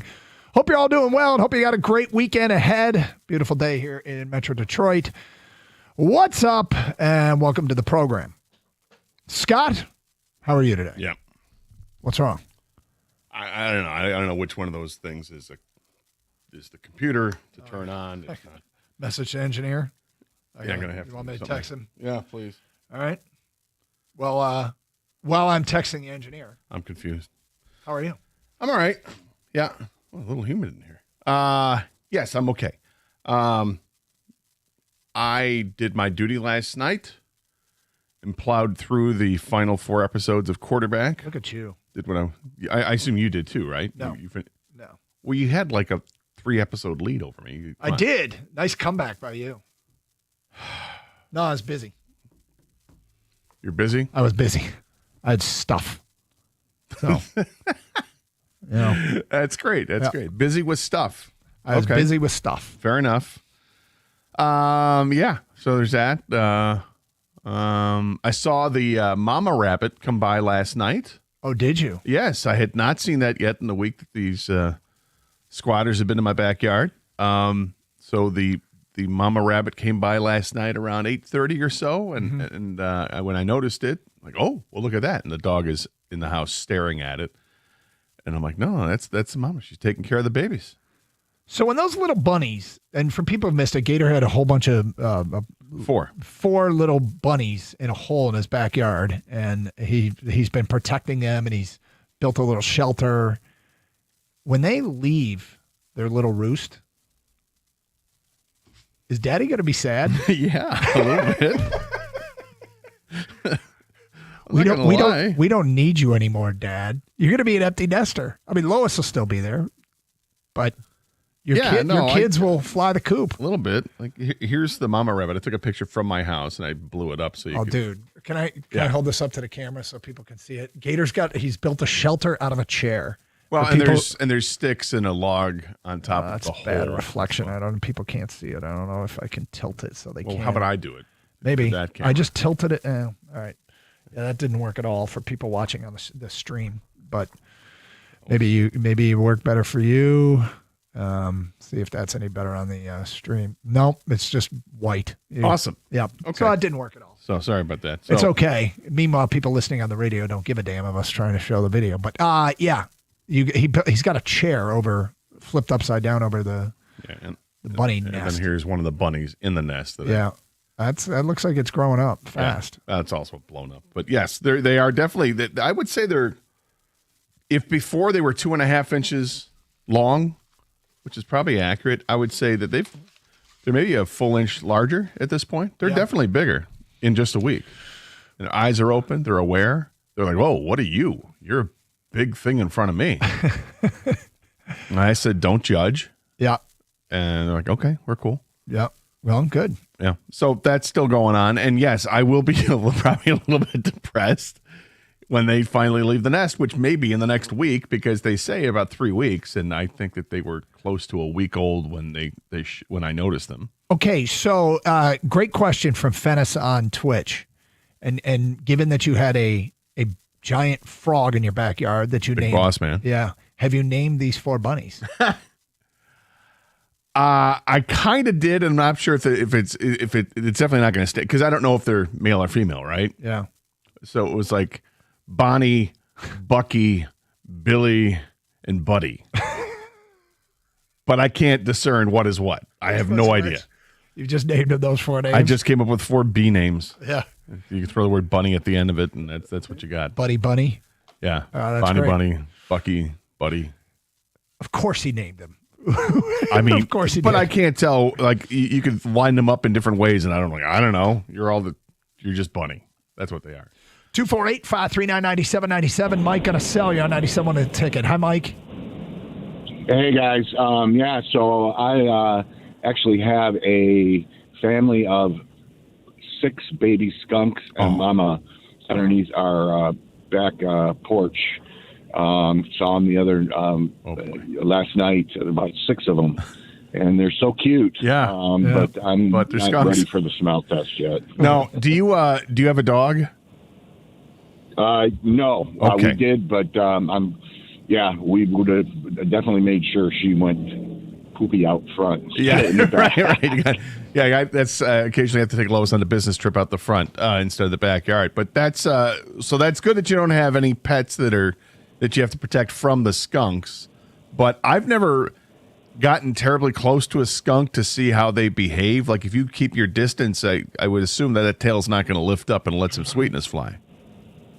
Yeah, I thought about that, but I'm not willing to take the chance. But like I said, however, they are very cute. Yeah. They're hopping all around. I think they're mostly night animals, so that's why we saw them when we did not late last evening, but at dusk. Have you done research to find out how long they're going to hang around? I really don't. Like I said, I've only seen them once, and it's because I think they're night persons or night Nocturnal animals. is the word. Yes. Nocturnal, yeah, most others. So, but either way, I don't mind. I just am not going to go sit in my back porch for a while. That's too bad. I love skunks, but I do not want them anywhere near my house. What do you love about skunks? I just think they're cute. They're little black Really? and white skunks. I've always loved skunks. Is it a Pepe Le Pew thing? It probably is. Yeah. It's a stuffed animal thing. I remember when I was a kid, I had a stuffed animal skunk, and I thought those things the best. And then my mom took some cologne and rubbed that on the tail, so it always smelled of cologne. Really? Because it's supposed to smell. Wow. Check that out. What a solution. Maybe that's what Mike should do, is rub cologne on the skunks. That was skunky. All right. Tell you what, I want to get your take on quarterback. Gator finished the series on Netflix, which features Jared Goff. We'll get to that coming up. Got a Tiger team with a day off, weekend series, Scuba on the Hill tonight. We will discuss that next segment as well. Here on Carson Anderson on 97.1 The Ticket. Michigan Auto Law. Auto accident attorneys. They specialize only in auto and truck accidents. Many law firms don't specialize, but focus on many different areas of the law. And because of that, and when they choose to take on fewer cases than other law firms, they do that on purpose. It means they have more time for your case. That formula leads to faster and larger settlements for their clients. So I recommend Steve and his crew to anyone who asks me, if you need a lawyer for an accident, call Michigan Auto Law, the law firm that puts people over everything. Visit autolaw.com. That's autolaw.com.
So if you've been listening to this show all week, you've listened to us leg hump the TV show Quarterback on Netflix. I love all the behind-the-scenes stuff in sports. I watch behind-the-scenes shows that don't even include sports that I watch on a regular basis. The example I cite all the time is Drive to Survive. I don't even watch F1 races, but I watch a TV show that documents F1 racers, their lives, behind-the-scenes stuff, and what they do, their off time and practice and strategy during the race, et cetera, et cetera. I just love that stuff. Everybody's mic'd up. And quarterbacks even better because I do like the NFL, and our guys featured in Jared Goff along with Joe Burrow and Kirk Cousins. Gator put in a marathon session last night and finished the entire season. And it looks back at last year, and I mean it's just really, really good stuff. So what are your impressions now that you've watched the whole thing? First and foremost, each one of the three quarterbacks that's featured, I mean, they have weapons to work with. I mean, they didn't really focus so much on what's there in Atlanta, but Drake London looked like he was really connecting with Kirk Cousins for a while, and the perhaps the misuse of Bijan Robinson because he's really good, but they didn't really show that as much. But the other two quarterbacks you got to see. J-Mo was in full effect, and Amon-Ra St. Brown. You can see that Jared Goff loves himself some Sam Laporta, and then you're seeing Jahmyr Gibbs make big play after big play. But Jamar Chase is almost like the star of the show. What he's able to do on a weekly basis is crazy as he works with Joe Burrow. T. Higgins gets his love too. But with each individual quarterback, I feel like the show really it's almost like it's forcing a narrative that Joe Burrow is the best quarterback in the league.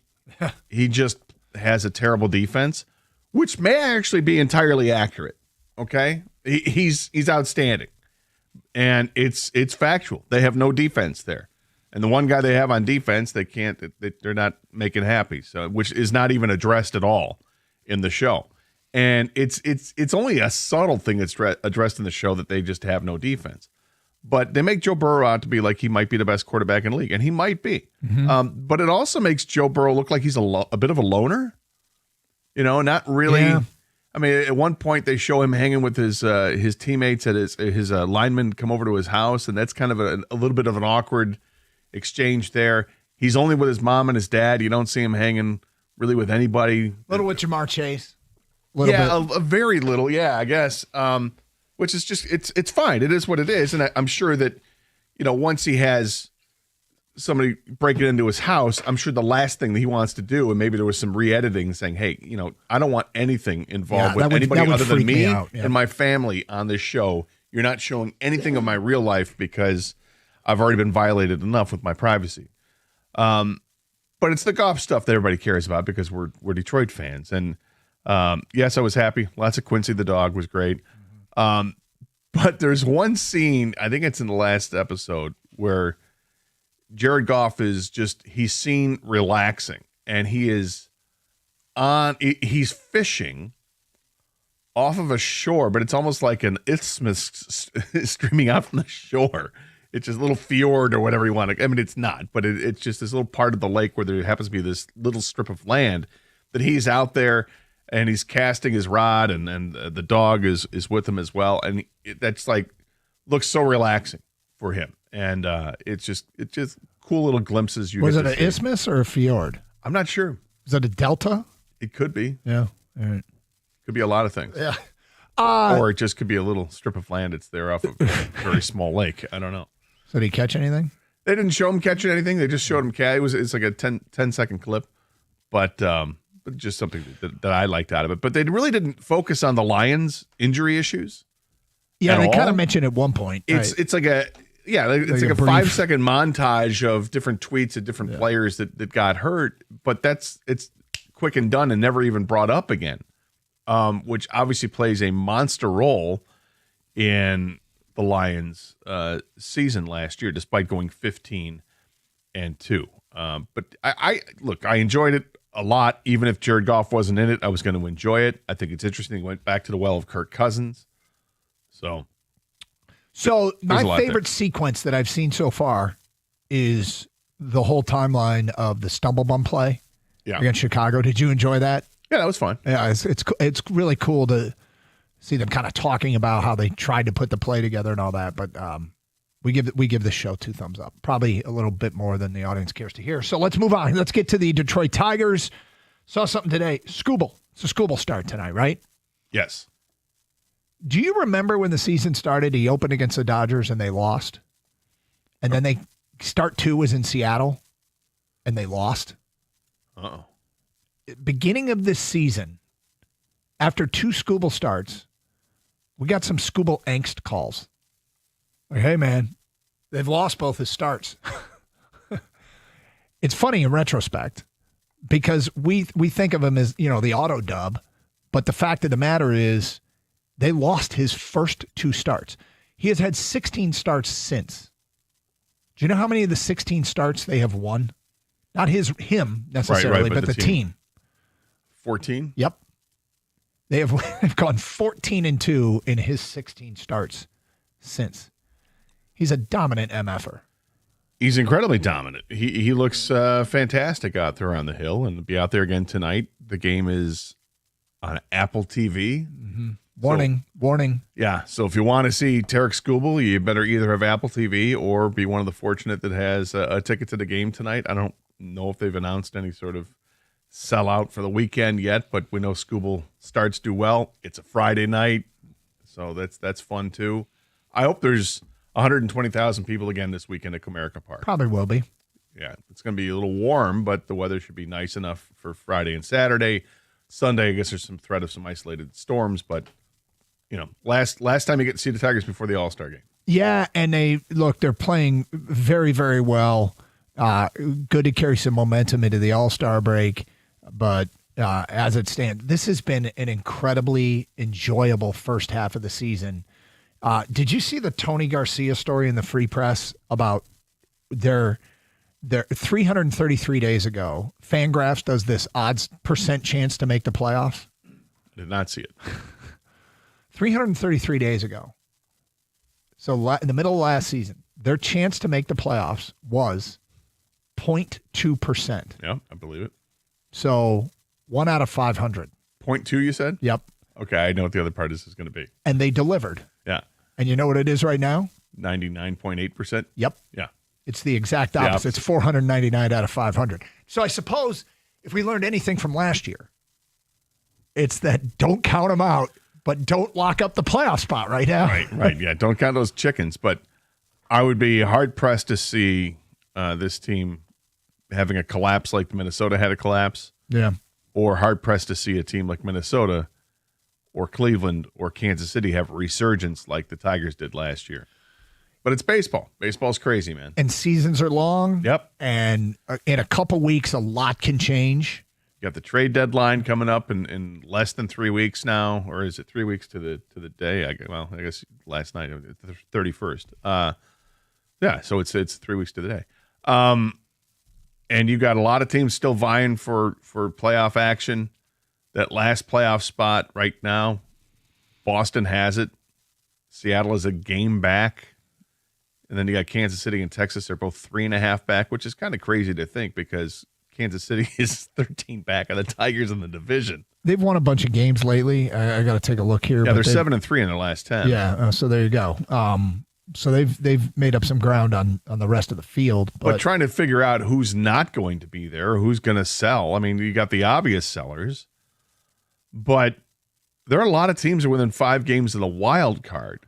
Well, it's a lot to make up prior to the deadline. I saw something today from a Baltimore writer. Forgive me, I didn't take down his name, but he basically said, he wrote, the Orioles record is 42-50. A year ago at this time, the Tigers record was, so don't give up, Orioles fans. And I'm like, 1 year ago, we were talking about trying to be the Baltimore Orioles. right. One year later, the Orioles, somebody from the Orioles is talking about trying to be the Detroit Tigers. Well, I mean, the Orioles have to look at themselves and say, what happened? A year ago, we're on top of the world. We're talking about all these rumors flying around that they may trade for the best pitcher in baseball to improve their run in the playoffs. And now we're on the outside looking in.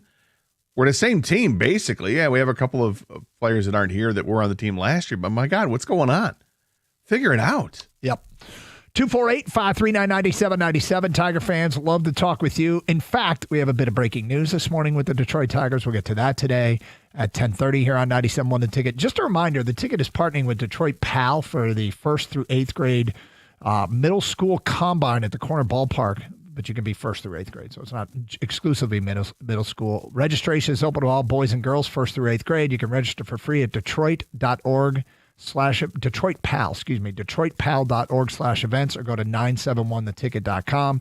This is the old Tiger Stadium field. Students will have the opportunity to participate in speed and agility testing. There's a 40-yard dash, vertical jump, broad jump, push-ups. There's be skill development and all that. Fun opportunity for the kids to get out there, exercise a little bit, and guest speakers, motivation for former athletes and coaches. There'll be swag they're giving away, event T-shirts as well. And again, it's free.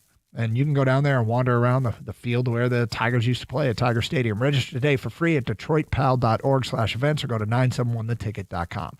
It is Carson Anderson. We'll get to some breaking Tiger news this morning at 10:30 here on 97.1 The Ticket.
How good are the Detroit Tigers?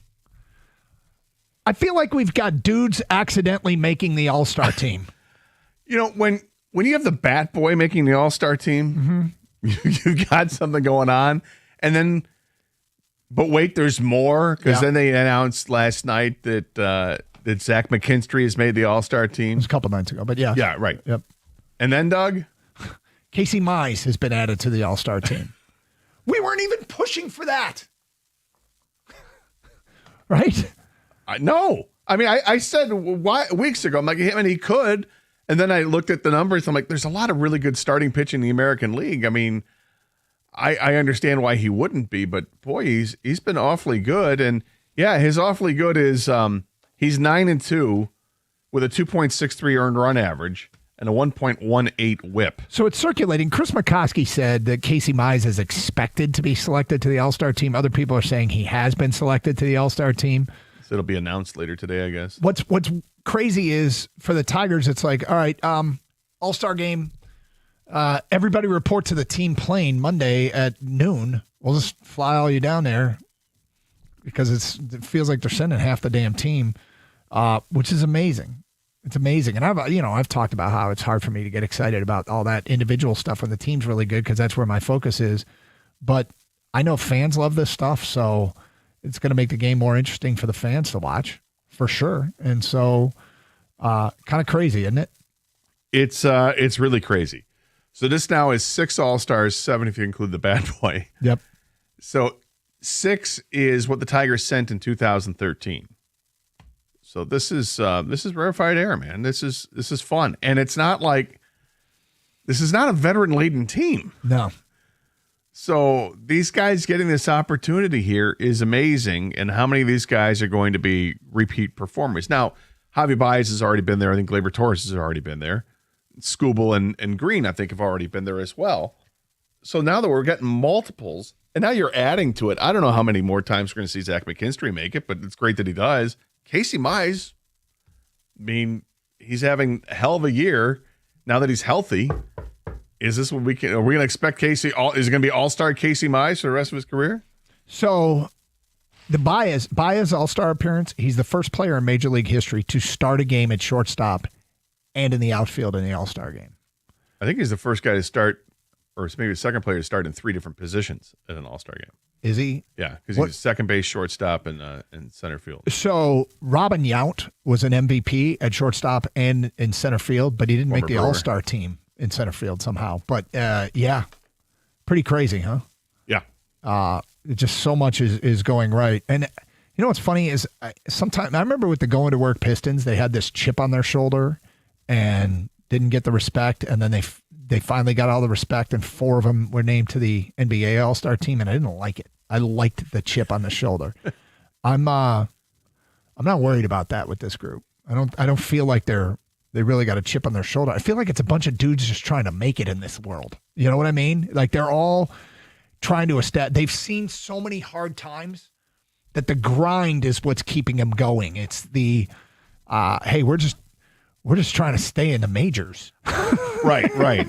Which sounds weird for the best record in baseball, but I think the reason I feel that way is because things were so bleak so recently. And it was bleak in a lot of these guys' career. I mean, bleak. The outlook for about half these All-Stars and about half the roster for their professional careers, it was not good a year ago for half this team. No. I've always liked, since I was a kid, I've always liked the All-Star recognition. I think mainly because of baseball cards, collecting them as a kid, and then when you collect the cards and here's an All-Star player, it tells you right on the front of the card, All-Star, and it was awesome. And I really wanted to see more Tigers be named to the All-Star game so I could collect those baseball cards when I was a kid. And it just, I don't know why it seemed to mean more with a baseball card than it did with a football card, a hockey card, or a basketball card. But it did, to me. Hey, Gator, do you remember when Brooks Robinson won the second phase of voting? That was unbelievable. He never got a chance to, King. What? No, he was just like a 17-time All-Star. That's all. Oh, I thought they didn't have the phases and the no phases. Tiers or no, just straight up fan vote. Oh, all right. I'll take your word for it. You were there. It's been a while since we had the Brooks Robinson reset. Anyway, things are obviously very, very good for the Detroit Tigers. We got a question for fans. What is the Tiger storyline that you're kind of sick of hearing about? Like topics that you or your friends or we talk about too much. I'll give you an example. Well, Gator, do you want to give the example you put on your show sheet? Yeah, because it kind of goes hand in hand with what I have, and for me, it's I'm tired of hearing that people say that this team needs another right-handed bat. Mm-hmm. I don't think it's a need. I think it's a luxury if they do, and it ties in with the whole Alex Bregman thing. I'm tired of hearing of Alex Bregman's name. By the way, the Red Sox right now, if the playoffs started, they'd be in, and Bregman's coming back to the team this weekend. Right. So his stint on the IL is done temporarily, or could be permanently. We'll see what happens with the rest of the way. But I just don't want to hear it because they don't need a right-handed bat in the lineup. They have plenty of bats in the lineup that hit left-handed pitching. It's not a concern. They have plenty of bats on both sides. Hitting is not really the issue with this team.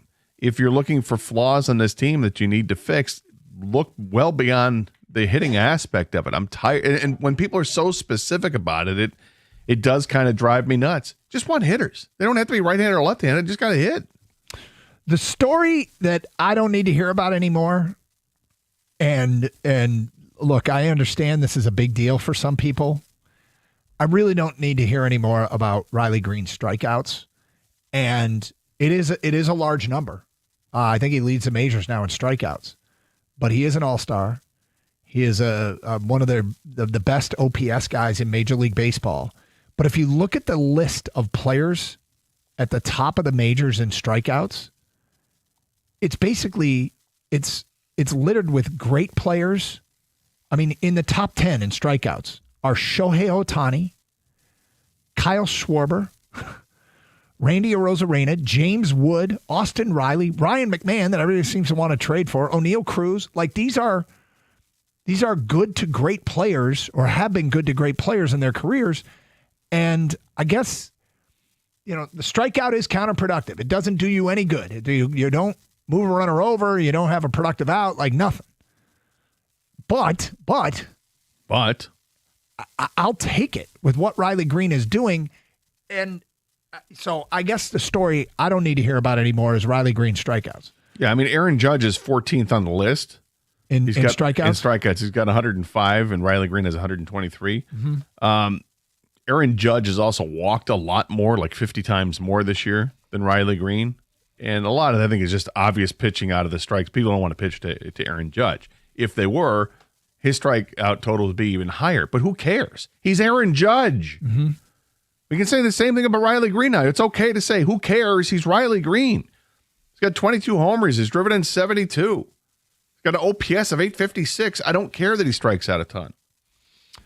248-539-9797. What is the Tiger storyline or complaint or call or whatever that you don't need to hear anymore? You've had enough. You don't think it's relevant, or you think too much is being made out of it. What is it for you, Tiger fans? 248-539-9797. Kang, you got one? Yeah, I got one. This now admittedly doesn't come up as much as it used to, but the Tiger fan or just baseball fan that's holding on to the A.J. Hinch cheating story with the Astros, I'm done with that. Yeah. It's over in my mind, and I know everyone's different, but it's pretty clear the guy's a damn good manager, right? Yeah, I mean, Can we admit that? And so the guy who's holding on to that still, that wants to bring that up now, I'm over that. Well, look, I mean, you talk about forgiveness and mistakes and redemption and all that. I still make sometimes I make bad decisions. I mean, I don't. I've kind of forgotten about what his role and all that was, but it's. I'm pretty happily moved on from that. I mean, when he got hired, you were like, it's not you didn't care. And I was like, I only care in that it makes me wonder about his credentials as a manager, but I think he's pretty well proven. This guy knows what the heck he's doing. My God, does he know what the heck he's doing? And let's be clear, he doesn't get every decision correct, but nobody does. And he has absolutely been special. I have no idea what his role was in all of that.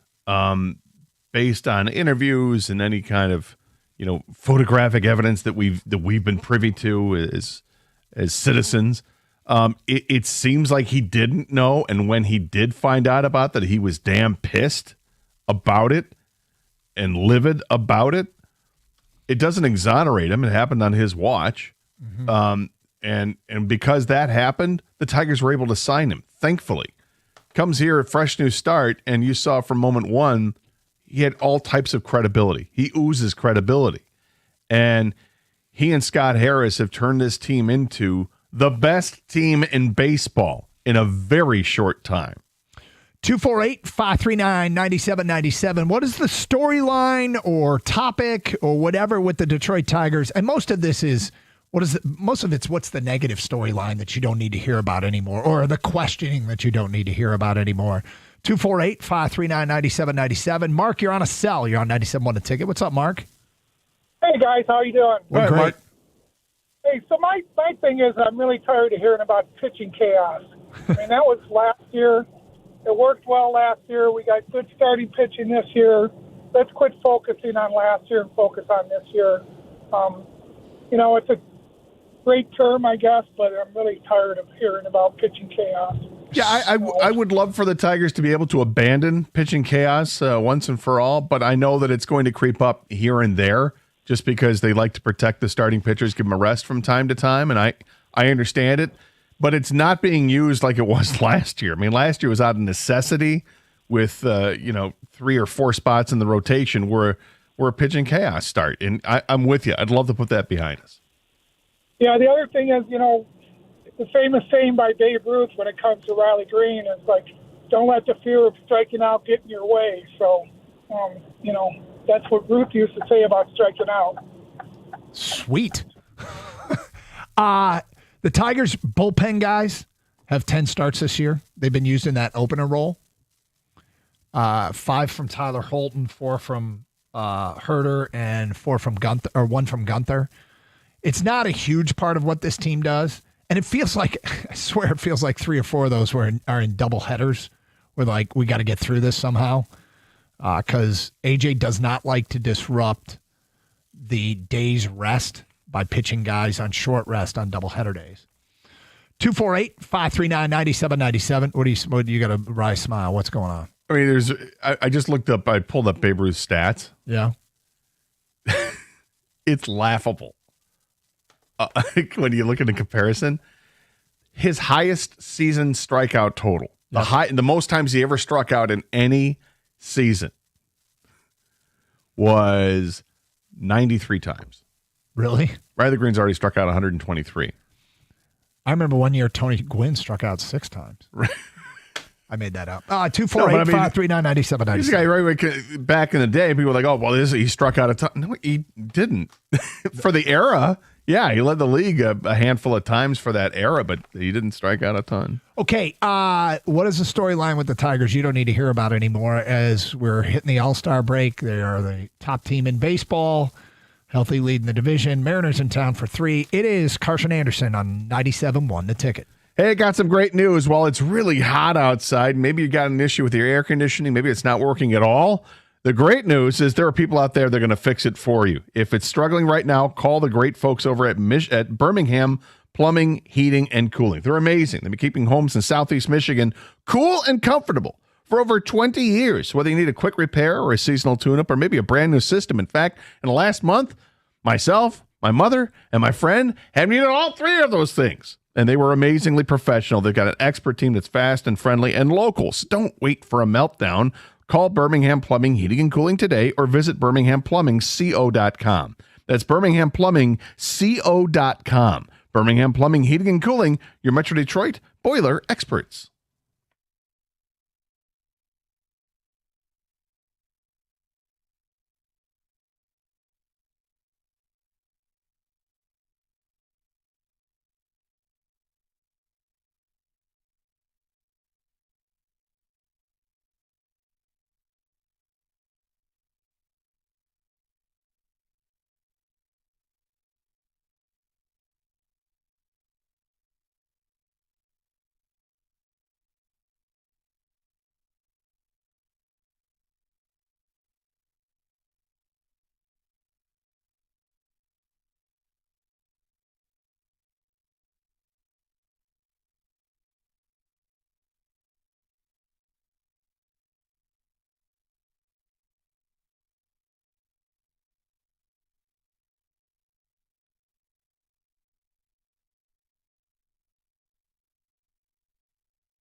248-539-9797. Tiger fans, things are going really well. And is there any storyline or anything that we talk about or your friends talk about or you hear callers call about and you're like, I don't need to hear about this anymore. It's not relevant, or I'm sick of it. And I got to tell you, I mean, John in Detroit said it. Gator, you put it on your show sheet. John in Detroit said, sick of hearing Bregman's name. I mean, the thing about Bregman is, A, I don't think it's realistic. B, I don't want any part of Scott Boris's shenanigans. C, is there's other third basemen that I don't think will cost as much financially or in trade compensation that they could get, even if he were available. But it seems like it's a storyline that won't die. And what's funny is, you know, when we do what we do, you start reading what's being said in other towns because you're trying to get, you know, a tenor for which teams are buying, which teams are selling. And it feels like everybody in Boston is writing, don't trade this guy. And it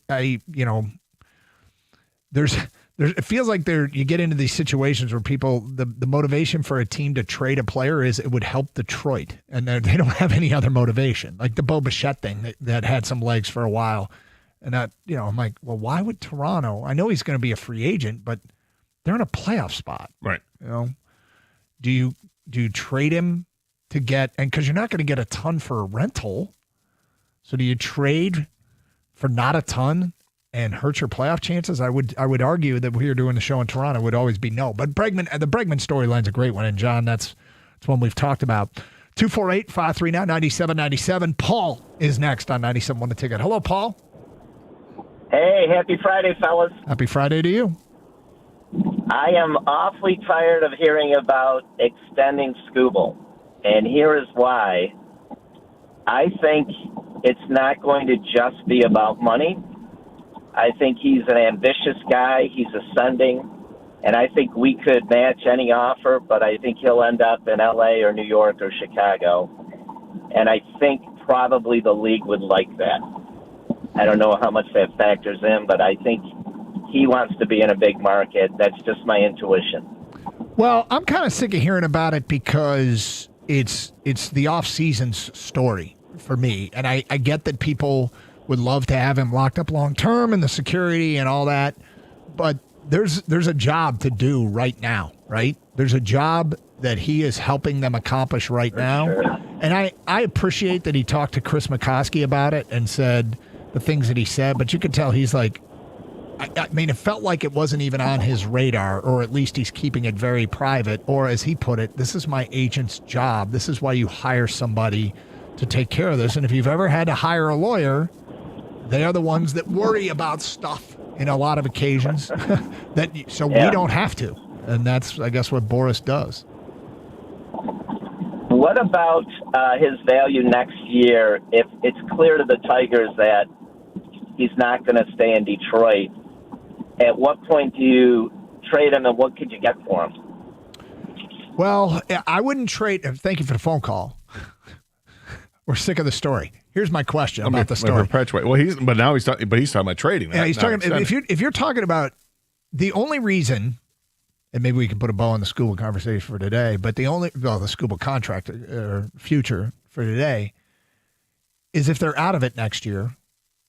When you get to the trade deadline and you're convinced you can't re-sign him. But if they get to next year's trade deadline and they're having a season like this, then you're trying to win the World Series. Yeah. And I get that. But if you are out of it and you do deal him, what do you get? A lot. You don't really see sign and trades in baseball, do you? I don't know if they even allow for it. Yeah. If they could, that'd be, a perfect candidate if you get to that point. But I don't think they do, and it's going to be uncomfortable at this point next year. Mm-hmm. If the Tigers are rolling again, it could be really uncomfortable. 248-539-9797. Feedback to the Carson Anderson inbox. Ticket text coming in. I'm sick of hearing that Al Avila built this team. I give him credit for drafting these players, but I'm so overhearing about Al. He isn't coming back. Can we move on? That's from Brian. From Tom, it's not just the strikeouts for Riley Green. It's clutch. His clutch hitting rating in MLB is very low. His clutch hitting rating is low. He is, forgive me, He's third in the American League in RBIs. What is clutch hitter rating? Well, and how is it relevant compared to RBIs? Runners in scoring position with 2 out, he's hitting 190. Okay. I mean, but he's hitting 400 with bases loaded. Runners in scoring position, he hits 265 with an OPS of 777. I mean, I guess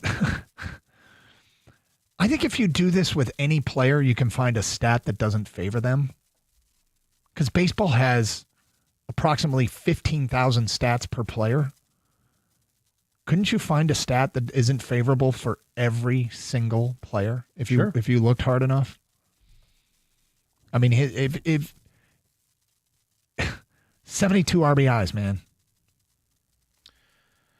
Yeah, look, he's a much better player on the road than he is at home. At home, his OPS is 755. On the road, it's 962. Yeah. Riley Green's not a problem. Another one here. I'm so sick of people minimizing the flaws on this team just because of the record and people calling others bad fans if they point out their flaws. There's a number of flaws on this team, and it's okay to say that. Well, no one's calling anybody a bad fan. Well, we're not. I mean, I think other fans might be, but I'll say this. There are a number of flaws on this team, yes. There are a number of flaws on every team, and there's no such thing as a perfect team. You can try and address said flaws, but even when they address one flaw, there's still other flaws. Yeah. And by the way, in the second half of the season, some real other storyline's going to emerge that is scary. Something's going to happen over the next couple of months that's going to be scary. I do not expect everyone that's having a great season right now to have a great season in the second half. I also don't expect anybody that's having a slow season to this point to continue to be slow for the second half.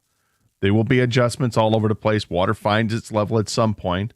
You hope it doesn't in some aspects of the game. But this team will look a little bit different when August starts because they should add to this team. How much they add, we don't know. 248-539-9797. Dave's on a cell, and he's next. Hello, Dave. What's going on, fellas? How are you? So all right, Dave. I'm going to take a little bit different angle. What I'm tired of hearing about is what we shouldn't spend because we're worried about the length of this or we're worried about the length of that. Why? So this is our window. This is the time. We're one of the best teams in baseball. Why not go get the best arm available? Why not go get the absolute best bat available? Go all in. Everything that you have to seal the deal, to secure the World Series victory. This may be it. We don't know what's going to happen next year or the year after that, but I know what's happening this year, and what's happening this year is special. They should spend whatever they have to get whoever they have to bring in to seal the deal. We may never see this again for another 15 years. If it falls apart, it falls apart. If we win and we have to sell off next year, the NFL does it all the time. They build, they stack, they stack, they stack. They win the Super Bowl, the team gets decimated. Let's do it. All in. That's what I want to hear. So a couple things about that. I'm not afraid of a big move. I'm not afraid of giving up assets. I don't know if I'm as committed to the philosophy as our guy here is. I think baseball is a different sport than other sports. I don't think football that's unfair because contracts get voided in football. You've got a salary cap in football that gets manipulated. There's a lot that happens in football. Plus, players that are drafted are playing and contributing right away. Baseball is a totally different sport. Baseball is a long play in a lot of ways. And the way this organization has been rebuilt, it has been rebuilt to the point where you feel pretty confident there's a sustainable product here for a long time. Can the Tigers make some missteps along the way? Sure, they can, but it feels like they're almost safeguarded against making really dumb mistakes. Well, and I think he also is trying to, the caller is trying to achieve something that's impossible. Like he wants assured World Series.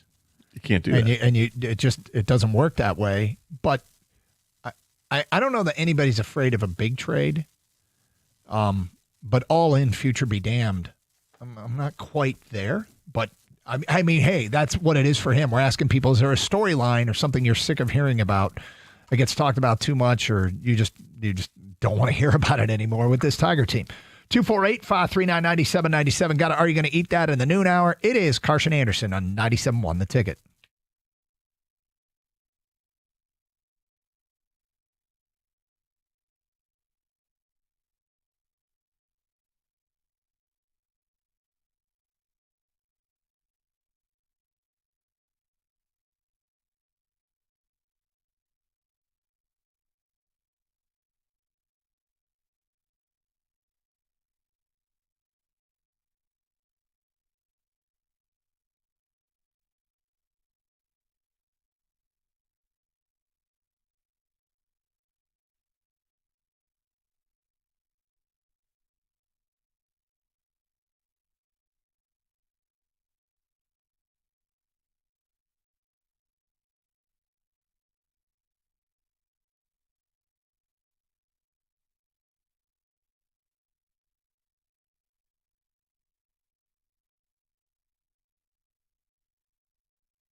Brought to you by ABC123pros.com. The Tigers open their final series before the All-Star break, a 3-game weekend set with the Mariners by sending Tarek Skubal to the mound at Comerica Park tonight. Manager A.J. Hinch earlier this week on 97.1 says the Tigers showing up to the ballpark and doing the same work every day has allowed them to stack series wins in the first half.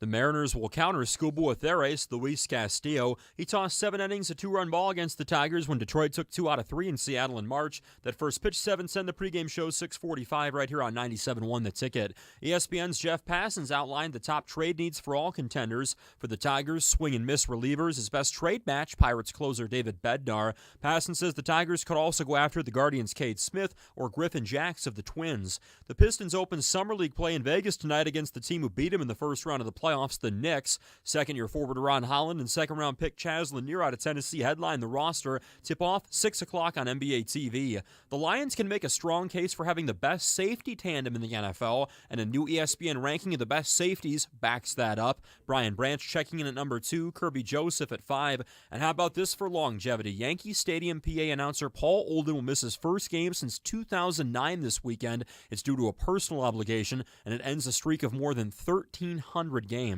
At the Corewell Health Sports Desk, I'm Luke Sloan. For more, go to 97.1 The Ticket or Odyssey.com.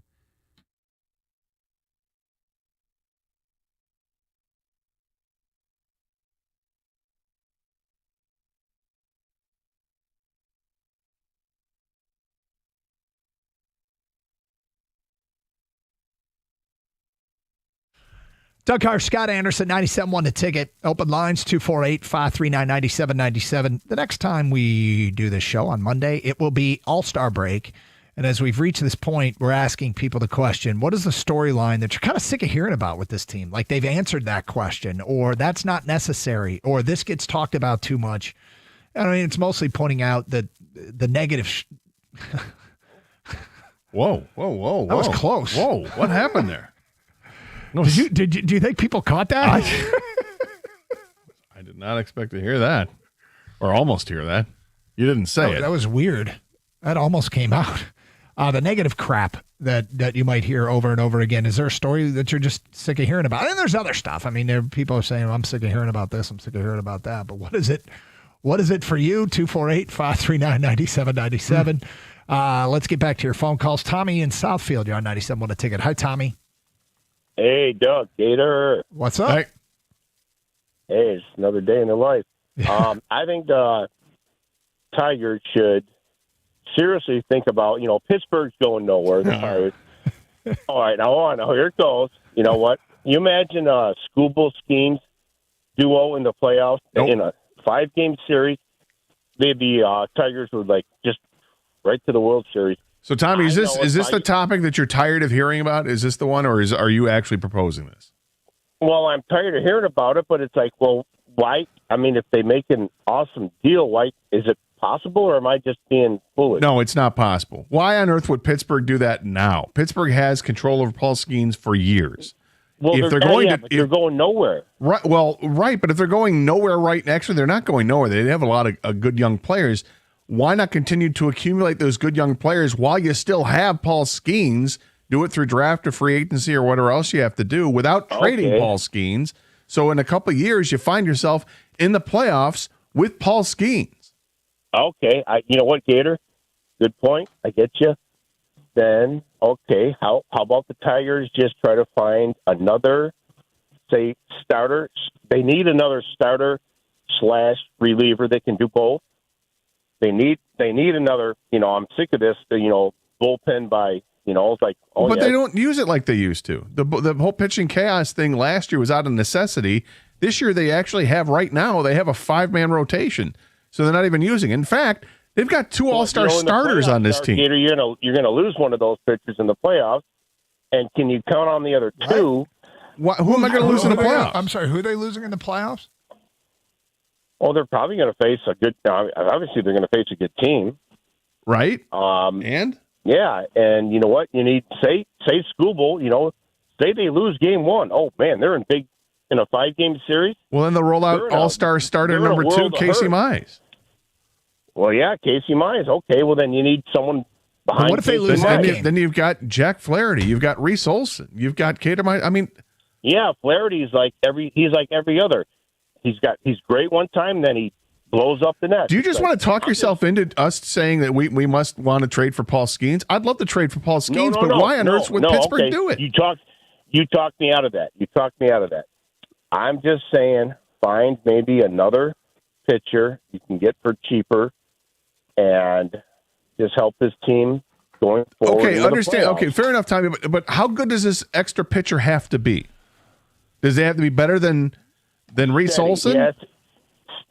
He's got to be very steady. Right. I mean, it's ambiguous. So what are you saying? Bullpen, like he can go into the pen. I don't trust our pen, Gator.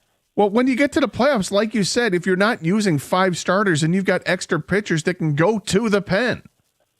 If you're only using 3 starters and 2 of those guys go into the pen. So if that's Jack Flaherty and Reese Olson, or Cater Montero and Reese Olson, doesn't that make the team better? I hear you. I've just been through, you know what? We haven't, I just can't get the, what's his name? Bell Birdie, Leland put in, and we had that series. He was perfect. We could have had it against Boston. Yeah, he put him in, and boom. It was it's like, I just want to. It wasn't Jose Valverde, but yeah.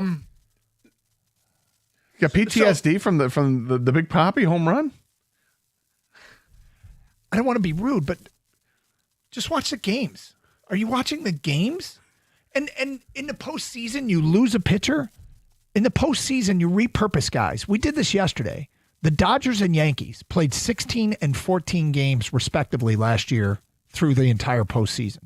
The Dodgers had 3 pitchers start 14 of the 16 games. The Yankees had 3 pitchers start 12 of their 14 postseason games.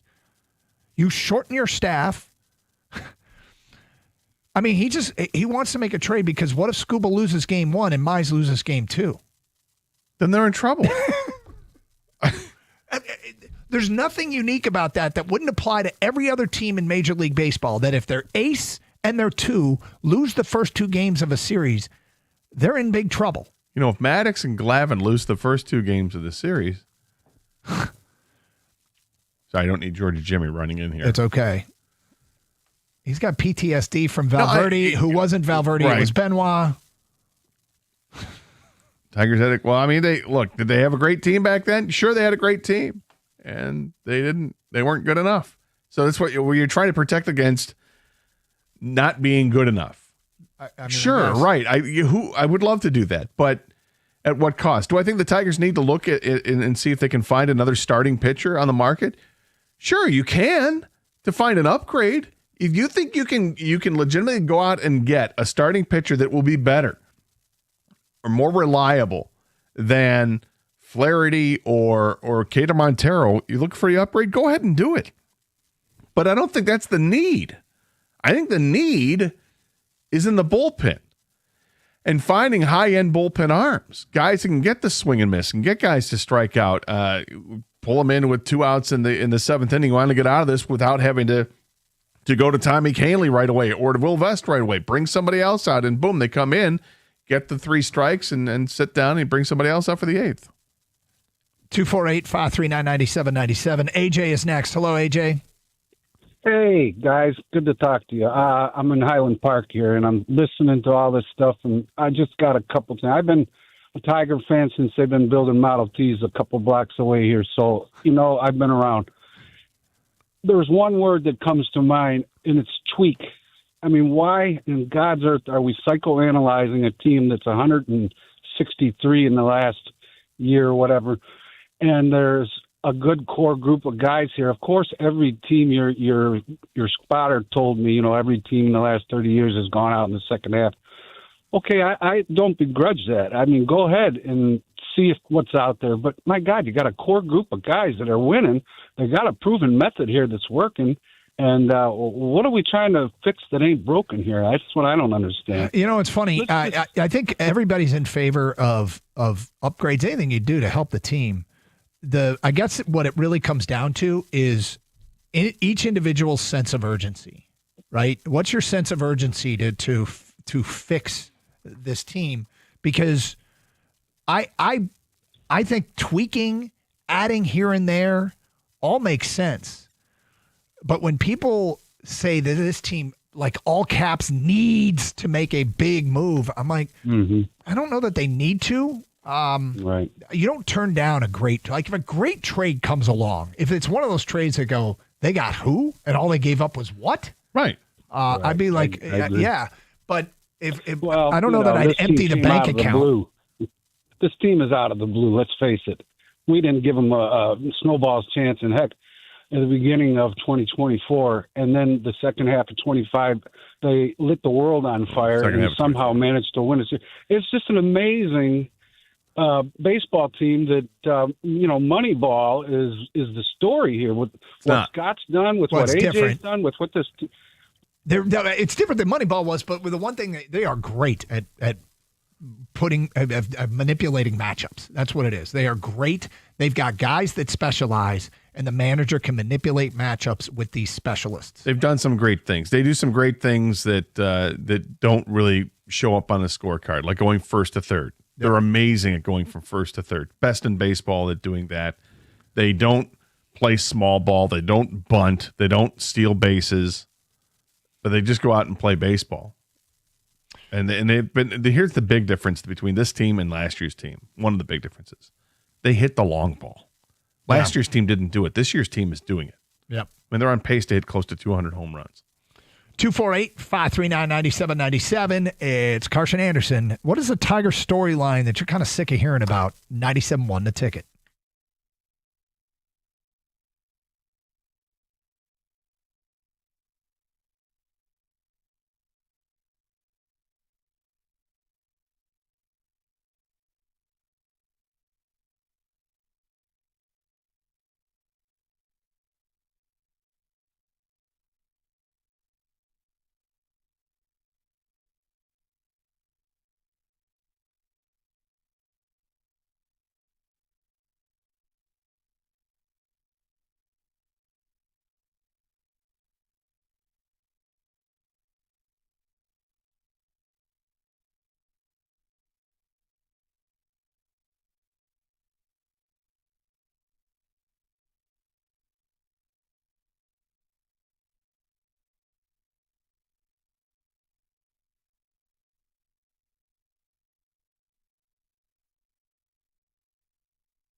Doug Carr, Scott Anderson, 97.1 a ticket. Open lines, 248-539-9797. Gator, I got a hypothetical we'll get to you. Probably in the 1 o'clock hour. Potential future Tiger move. Gator finished the show quarterback, which pretty as good sesh for you last night. Was it 5 episodes? No, 4. 4, okay. It's a really good show. 248-539-9797. Let's get back to your open line calls. Sheldon is in Detroit and on 97.1 a ticket. Hi, Sheldon. Hey, guys. What I'm tired of hearing is the word need for the best record in baseball. This word need is like, listen, man, from 2 to 6, I'm not going to say the names of the hosts, but they create an angst with the fans on every single team. Like, you have to become the best team on paper. And the best team, it's so many teams better than the Tigers in baseball right now on paper. And, rosters are better than the Tigers, but the way AJ is managing the team is making them, better than everybody else by 3 games. Quit saying what we need, what you would want the team to have to be comfortable to win a World Series, or what you would want, or what you think, would make us better possibly. But when we're the best team in baseball and we're holding that consistently, 24 games over 500, not a 500 team trying to make the playoffs or trying to, get in the wild card, we're the best team. We don't need anything. Yeah, I mean, I think it's an interesting debate. What sense of urgency there should be to add to this team, and I'm not that mad at people that really want to go out and add a great player. I'm not mad at them at all. What bothers me is if they don't pull off a trade like that and it doesn't work out, the turnaround and blast the team for not doing it for a trade that we weren't even sure was available. Like if they don't win it, if they don't win the World Series this year, and one person says to me, I knew they should have traded for Paul Skeens, I'll go crazy, right? Because that's where if we were in threat of not making the playoffs, we are in threat of not winning a division. We have the best record in baseball, the best record, and we're winning series after series after series. And it's like, do we need Paul Skeens? We would love him, but do we need him? We don't need him. And somebody called earlier talking about breaking up. If it's not broke, don't fix it, and breaking up what we already have. I think it's like the Pistons. We have one superstar, and that's Skubal. But it's like the Pistons. When they won in 2004, they didn't have a superstar. We can win the World Series with this roster. And if we don't win with this roster, then maybe somebody, with a way better roster might win it. And look, if we get Paul Skeens or another good player, we're still not going to have the best roster in baseball. We're still not. So they'll be a lot closer. But anyway, yeah, Sheldon, I hear where you're coming from, but it's okay to want to improve the roster. But there's definitely a variance in how the sense of urgency to do so. 248-539-9797. AJ's in Pontiac, and next here on 97.1. Hello, AJ. Hey, guys, how you doing? I guess a few guys stole my thunder, but need and change would be my biggest tired of hearing, because when you've got a manager and a coaching staff and the entire roster meshing like the Tigers do, what change do you actually need? I mean, if you want to make a blockbuster trade, who are you going to have to give up to get that blockbuster trade, and how does it affect your team chemistry in the locker room? Personally, I like them the way they are. We've never had a team leading the entire league in a long time. And if you like the other guy said, if it's not broke, don't fix it. Well, there's the one thing that I'm cognizant of, and I keep bringing this up, and I think it's something to keep in mind. Yesterday, Jeff Passan on ESPN did a story about the perfect fit for every team. And Detroit's perfect fit was David Bednar, the bullpen arm out of Pittsburgh, which would be a really nice addition. The Yankees' perfect fit was Eugenio Suarez, which feels like a much bigger move. Maybe not more important. That would be a really important move for the Tigers. Yankees have a need at third base. But somebody else is going to do something big that can completely change the American League chase, right? And so that's where the word need comes in to me, is what if somebody else swings for the fences and the Tigers don't?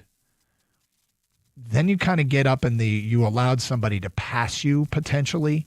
And so I think that is there a Scott Harris moves that he is working on and then bigger moves he's working on in case somebody else gets hyper aggressive? I don't know. I don't know if that's GMs work that way to react, to be ready to react. I think they probably do, to be ready to react if somebody else goes huge. This is where I'm going to defer to Harris and really more A.J. Hinch, because A.J. Hinch has been in the game longer than Scott Harris has. But Scott Harris has been with some really good organizations prior to coming to Detroit, and now he's more than has his feet wet here in Detroit. But those two guys can make the decisions. I don't have a problem with them making the decisions on what has to happen. Mm-hmm. They know what's best for the team. They know what best fits for the team.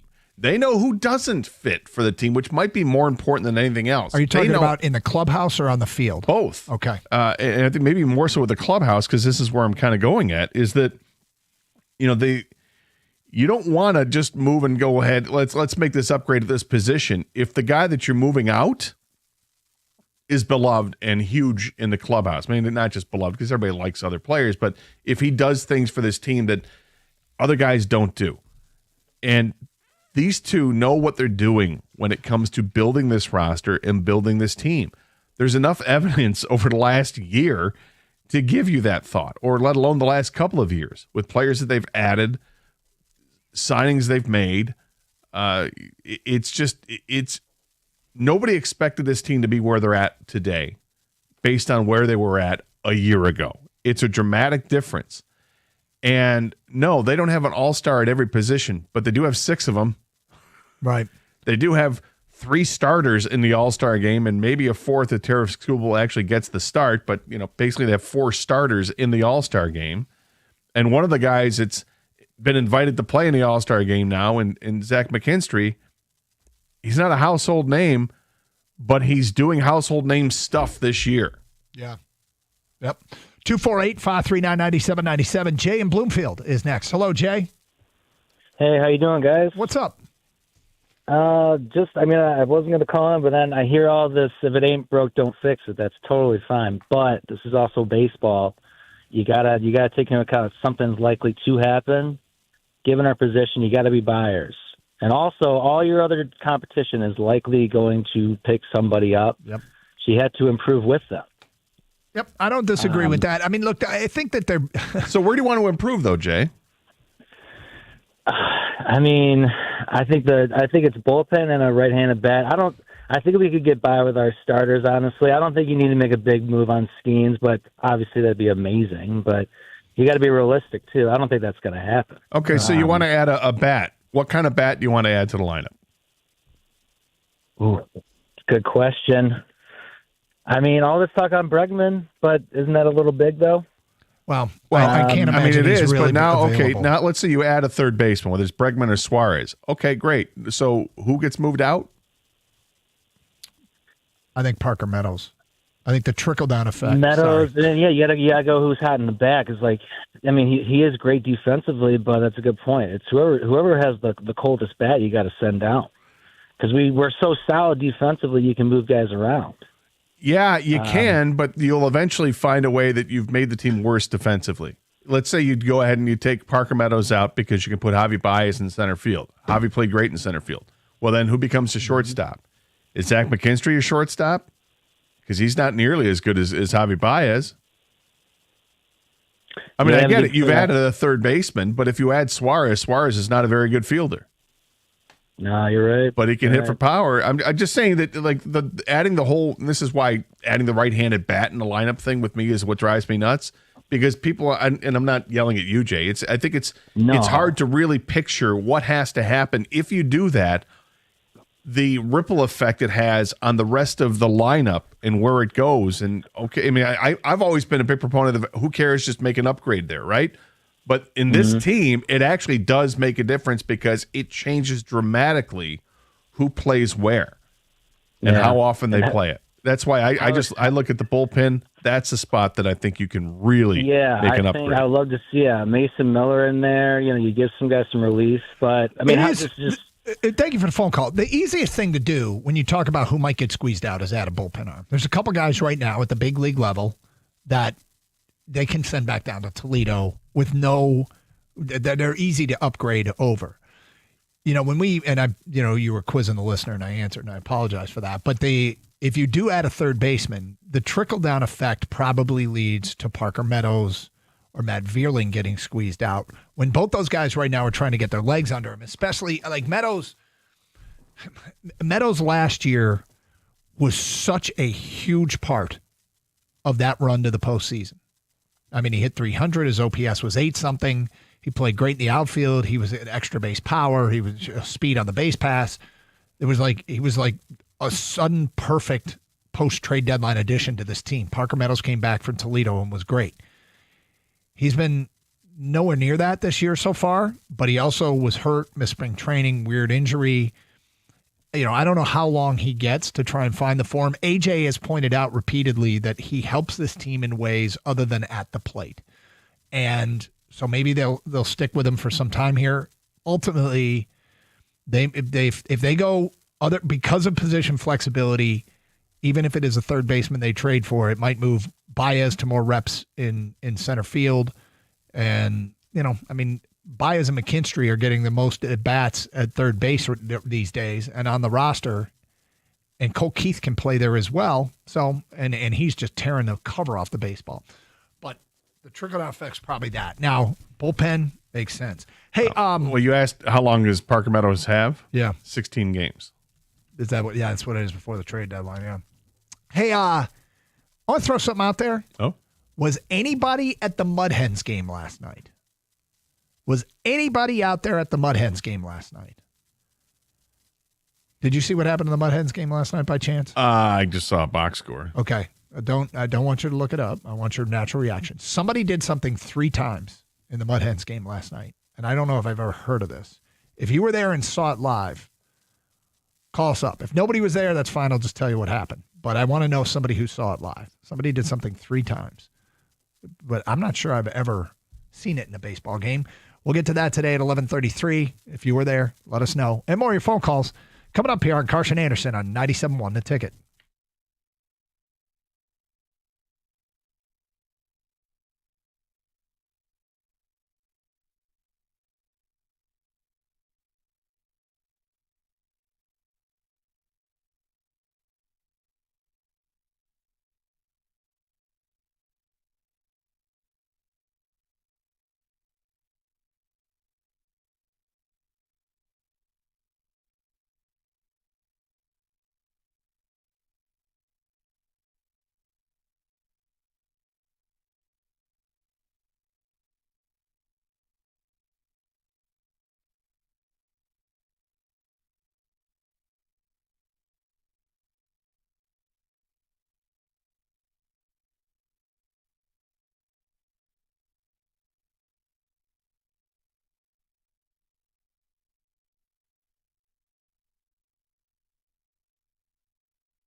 Doug Harsh, Scott Anderson, 97.1 The Ticket. Open lines, 248-539-9797. It doesn't appear that anybody was at the Mud Hens game last night. So here's what happened. Akil Baddoo came up to the plate in the first and tripled. Then in the sixth, he tripled again. And then in the eighth, he tripled for a third time. Akil Baddoo had 3 triples last night. You know, I saw that he had 3 hits. I did not realize there were 3 triples. That's crazy. I don't know that I've ever seen that before. I'm pretty sure I've never seen that before. Yeah. A triple is such a rare occurrence. I remember Sports Illustrated years ago did a story on the triple being the most exciting play in baseball and the anatomy of a triple and all that has to happen on a triple. And the triple is the play where the most players on the field are moving at the same time, from guys running the bases to cutoffs getting aligned to multiple outfielders chasing the ball to pitchers backing up throws. There's a lot that goes on during a triple. But yeah, 3 triples for Akil Baddoo last night. So it's been done. Yeah. In the major league level. Can I guess who the last player to do it was? Sure. Willie McGee. It is not Willie McGee. Willie McGee never did it. Okay. Omar Moreno. It's not Omar Moreno. If we go past 1980, so we don't get Alan Wiggins. Not Alan Wiggins. In fact, I don't know if UL Washington. It's not UL Washington. All right, who is it? So the most recent to do it was last year. Xavier Edwards of Miami went 4 for 6 in the game at Toronto and had 3 triples. Sweet. He was my next guess. The last player to do it was 10 years earlier. Yasiel Puig did it for the Dodgers. Yasiel Puig. He had 4 hits. Denard Span, one of my favorite names in all of baseball. It really sounds dirty. It does. What's your Denard Span? 100%, right? It's a measurement for the distance between. Yep. Yeah, he did it actually against the Tigers. Did he? Back in 2010, did that in Minnesota against the Tigers. He went 4 for 4 in that game with 5 RBIs. And then, Rafael Furcal, Lance Johnson, Herm Winningham, Sean Dunston, Craig Reynolds, and Doug Flynn and Ken Landreau. Those are the 10 players that have done it since 1980. Nice. Ken Landreau. Wow. 248-539-9797. Carson Anderson, 97.1 The Ticket. Let's get back to your open line calls. We go to Jim and Fraser. You're on 97.1. Hello, Jim. Hey, guys. I think the biggest thing that Tigers need the most, and I look back at it, is the relief pitching. I'm concerned, even at the next 80 games or so forth, and then at the playoffs, is if Mize or one of the starters gets about 90 pitches, 100 pitches by the 5th, and we're up 4-3 or 3-2 or tied, I don't know if I have any. I don't know if these relief pitchers can handle this. I'm really concerned about the middle relief pitching. I think 8th and 9th innings, I think we're fine. I'm concerned with the 6th and 7th. Holden is fine. I think Holden will be fine. He's been around.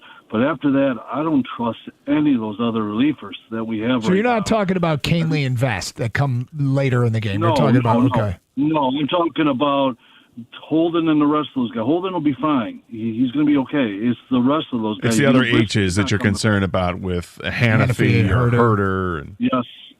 Absolutely. So those guys have been pretty good. Jim, I will tell you, I mean, you sound like AJ Hinch with a little more panic in your voice. But AJ said, and it was cool, and he kind of echoed these thoughts, Jim. This week, he said, I've been around long enough to know that every team that's in contention at the trade deadline wants to add bullpen help at the trade deadline, and it falls in line. I mean, the fact that Tyler Holton has returned to form is a major development for this team. Alex Lang has had a delay in his comeback, and he could be useful for this team, but it doesn't sound like. I mean, AJ said in the same interview, he said he talks to Scott Harris twice a day, and then later said, I've been around long enough to know that every team in Major League Baseball that's contending wants bullpen help. Well, I'm going to guess that some of his conversations with Scott Harris are centered around bullpen help. I think the one that's really hurt us a lot that I thought was going to come back was Brisky. I thought he was going to. I mean, the way he pitched at the end of the year last year, I was amazed. I mean, he was our number one reliever when we played Cleveland. I'm like, this guy's just, and he's come out this year. And I heard Pat talk last night or a couple nights ago that he's struggling down in Toledo. Yeah, he's not pitched well there. Yeah, that hurts us because I really thought he was going to be a huge impact on our bullpen, and that's really hurt us a little bit. Well, they've got a bunch of arms in the minors. I'm curious if they're going to promote any of those guys to give them a shot. Of course, they will periodically, but will one of them latch on and really show that he is earned the right to pitch for this team? Feedback coming in from an unnamed texter. I am so sick of the term gritty being used for all our teams. It's called a thesaurus. Can't we find a different word for these Tigers? We did this as a topic about 3 weeks ago, and it was really funny because people came up with all kinds of terms, but it's amazing how many times people came back and said, but gritty really does fit. It really is gritty. And I get it because I'm laughing. I'm like, all our teams can't be gritty. I would like to see their home attendance pick up. We're 18th overall, and we have the best team in baseball. We seem to get good crowds on the weekends, but during the week we don't. It'll be intriguing to see when the dust settles, where this team ranks in attendance. I suspect they'll keep moving up the list, but this is Paul standing on a floor. Hi, Paul, standing on a floor. I'm tired of hearing that the Tigers lost a series or lost a couple games, and then that's the reason for concern. Well, when they do lose a game or a couple of games, it is kind of funny. We invariably get trade calls the next day. Tired of hearing about Jake Rogers' defense. He can't hit, and Dingler has a better arm. We should have dumped him and kept Carson Kelly. Well, it's easy to say when Carson Kelly's having a hell of a season. He is. But Dylan Dingler has supplanted Jake Rogers as the number one catcher on this team. And Jake is one of these glue guys, though. Team loves him, and we'll see how many more years he has with the Tigers. But the Tigers have catching prospects in the organization they like a lot. So they're not going to be perfect. They are going to make mistakes.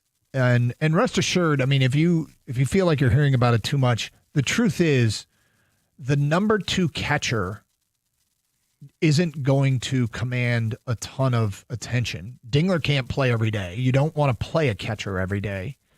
And most teams' second catcher is probably not, I mean, many teams' first catcher can't hit. So if you're, and he didn't say he's worried, he just said he's sick of hearing about it. If many teams' first catchers can't hit, guess what their second catchers are going to be?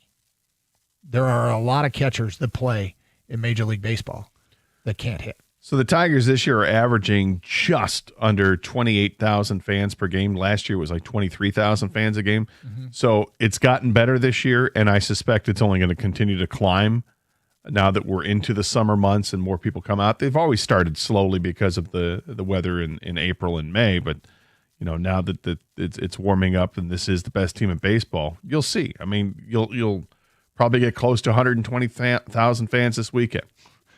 What did we say earlier this week? At the time, the average OPS in Major League Baseball was 715, I believe. Yeah. Do you know how many catchers right now, qualified catchers, have an OPS above 715? 2? 4. So virtually everybody else is below average. Of course, that's those that have qualified, those that have enough at-bats. 248-539-9797. What else do we have here? Tired of hearing about the number one thing I'm tired of hearing about with the Tigers is Skubal's future. It takes away how incredible he has been the last season and a half. We all might as well soak it up whether he stays or goes. He's too fun not to. That's from Jordan and Westland. And I agree, and that one's come up before, Jordan. It gets talked about when people write about it or callers bring it up. It is a future story that could be a future challenge. In the meantime, there's a job to do, and the job's to win the World Series, and we got a horse that can lead us there, and he's awesome. He's absolutely awesome. I think that stat, I remember at the beginning of the season, they lost his first 2 starts, and people were, talking about how did they lose these Skubal starts, and what has he done since? They've won 14 of his 16 starts since, which is crazy. 248-539-9797. Ed in a car says trade Javi now. Strike while the iron's hot. $35 million next year so we can find a team to take him. When this team is healthy, Javi doesn't have an everyday position. Then call Atlanta and make a deal for Austin Riley. Give up a couple prospects, including McGonigal or Clark. Detroit will love Riley. I don't think. If you're another team, do you want to trade for Javi Baez? I think there'd be a weird market for Javi. Maybe he just wants to get out from under the contract, and that's his motivation more than anything. But I think it'd be a very, very weird market for Javi because teams will probably not trust him to give up. If a team wants him, then they're probably going to lowball the Tigers and say, "Look, it's this track record." And I don't know that upsetting the apple cart right now is the thing to do. Like, do we really want to move away from a player that's playing well pretty much every day? That's, by the way, really well liked.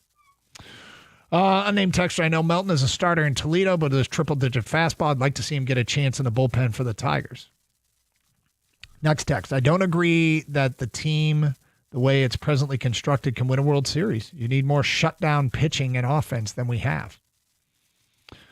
Doug and Gator, are you really standing on the Tigers pitching staff as complete? There is no reason to add. I think that would be a big mistake. No. I don't think we've ever said that. No. In fact, I've said emphatically, this team needs to add to the bullpen. I'd like to add 2 arms to the bullpen. I mean, if a caller called up and made the case for Paul Skeens and we get into, and talk about that, or they need to add another starter or whatever. What's realistic is what we're looking at. And, I mentioned that there may be some arms at Toledo that they're going to look at. Alex Lang is someone they're going to look at.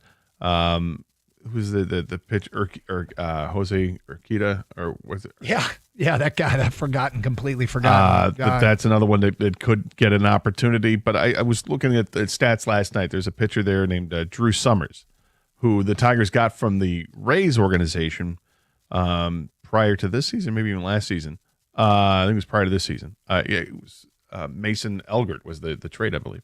And he is in 19 2/3 innings has 28 strikeouts. He's been a pretty good minor league pitcher throughout his career. He's got a low ERA of 2.29, batting average against a 208. We'll see if he continues to pitch as well as he has. Mm-hmm. If he gets an opportunity, but they do have some arms, I guess is what I'm saying. I still want to trade for guys because when you're trading for a major league arm, that's a known commodity. It's not just, hey, he's trending in the right direction because of his minor league this guy career. can help us. Yeah, it's a bit more of a certainty for sure. 248-539-9797. Another edition of Are You Going to Eat That at 12:35? It is Carson Anderson on 97.1.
You sent over a fascinating question on your show sheet.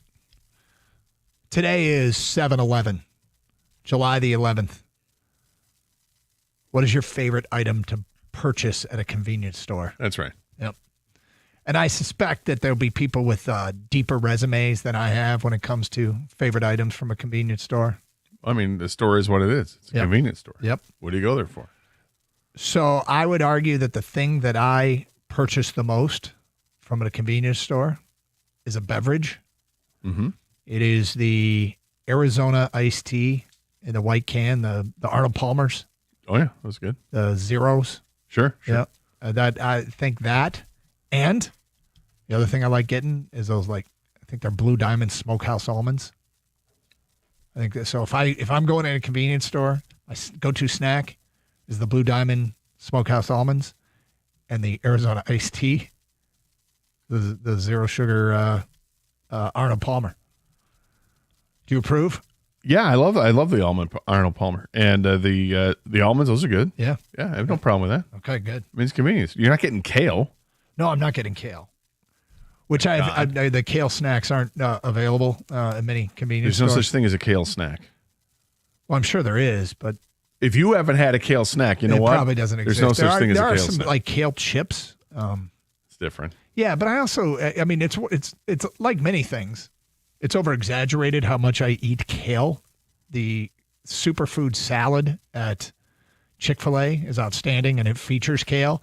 And I found a way to make it at home, and I have made it. It's got like the little dried cranberries and sliced almonds in there, and mixed with a little avocado oil. Really good. Says Doug, but I'm. And then you go and mess it up and throw some kale in there. Yeah, Yep. I understand. Yep. So anyway, you what about you? What do you? Well, I rarely go. I mean, you're really asking me to stretch it. Can you even remember the last time you were in a convenience store? I don't know. I remember it like it was yesterday. Yeah. Yeah, in fact, it was. I mean, every time I go in, I'm going to go in and get a beverage. So it's usually a Gatorade Zero, the Glacier Frost flavor. I think it's Glacier Frost. What does this say on it? Glacier Cherry. Glacier Cherry, all right. Yeah. That's usually the first and foremost one I'm going to get. If I want something carbonated, then I might go with a Coke Zero. But typically it's a Glacier Zero, the Glacier Cherry. And then it's something from, as I like to call, the roll bar, which is just the taquitos that they have. They're in that constant it's not a carousel. It's the rollers that they have where the hot dogs are. Yep. But these are those rolled up tortillas that are like they're frozen and then they're deep fried or whatever, or they're deep fried then they're frozen and then they thaw it out in this thing, right? Yep. So those I like those a lot. The Monterey Jack ones, the cheddar filled ones. Okay, gotcha. Kang, what about you? What is your go-to convenience store purchase on this 7-Eleven day? When I was younger, I used to go to convenience stores quite more often than I do now. Because if you can include the gas station stuff, right? I include that. So I would always, get gas and maybe getting something inside. But now, since I get gas at like a Costco or Sam's Club, whatever. So I rarely go to convenience stores. But if I do, I treat this with like life. If I get something outside my house, I try to get something that I don't generally have at my house or it's hard to make, right? Okay. So I just go with the regular Slurpee. Like, because I don't have a Slurpee machine in my house. Right. So, not yet at least. And so if I'm going to a 7-Eleven or a convenience store that has slushies or Slurpees, that's what I'm getting. Because everything else I can generally, if I need it, Arnold Palmer, not to knock on you or anything, but I can probably get that from my fridge, right? I probably have a bunch of them or something, or a Gatorade, whatever. So I got to go with something you just can't make every day. I like it. I will say that it's changed for me. Like when I was in my teens and I would go, it was without a doubt chili dogs. Really? From 7-Eleven. I would go and get the chili dogs before they changed things up. There used to be like the mom and pop 7-Eleven stores that they had, and they had like the pot of chili. They would actually make the chili dog in front of you. They grab the hot dogs they had steamed, and then they throw the chili and onions on top of it, wrap it, and there you go. And we'd get 4 of them because they were tiny. But I would, well, they were maybe not tiny, but they were smaller. But I would, that started a problem for me back in the day. But I loved the chili dog. It was so good. And then they changed things up where you had to make it, you assemble them yourself with the hot dogs around the roller, and it wasn't the same. 248-539-9797. If you want to share your go-to convenience store purchase on the 7-Eleven, I do need to bring something up that I mentioned earlier. And I asked, hey, anybody at the Mud Hens game last night because I was going to have them announce that they saw Akil Baddoo triple 3 times. So basically I was asking, were any of you in Omaha last night?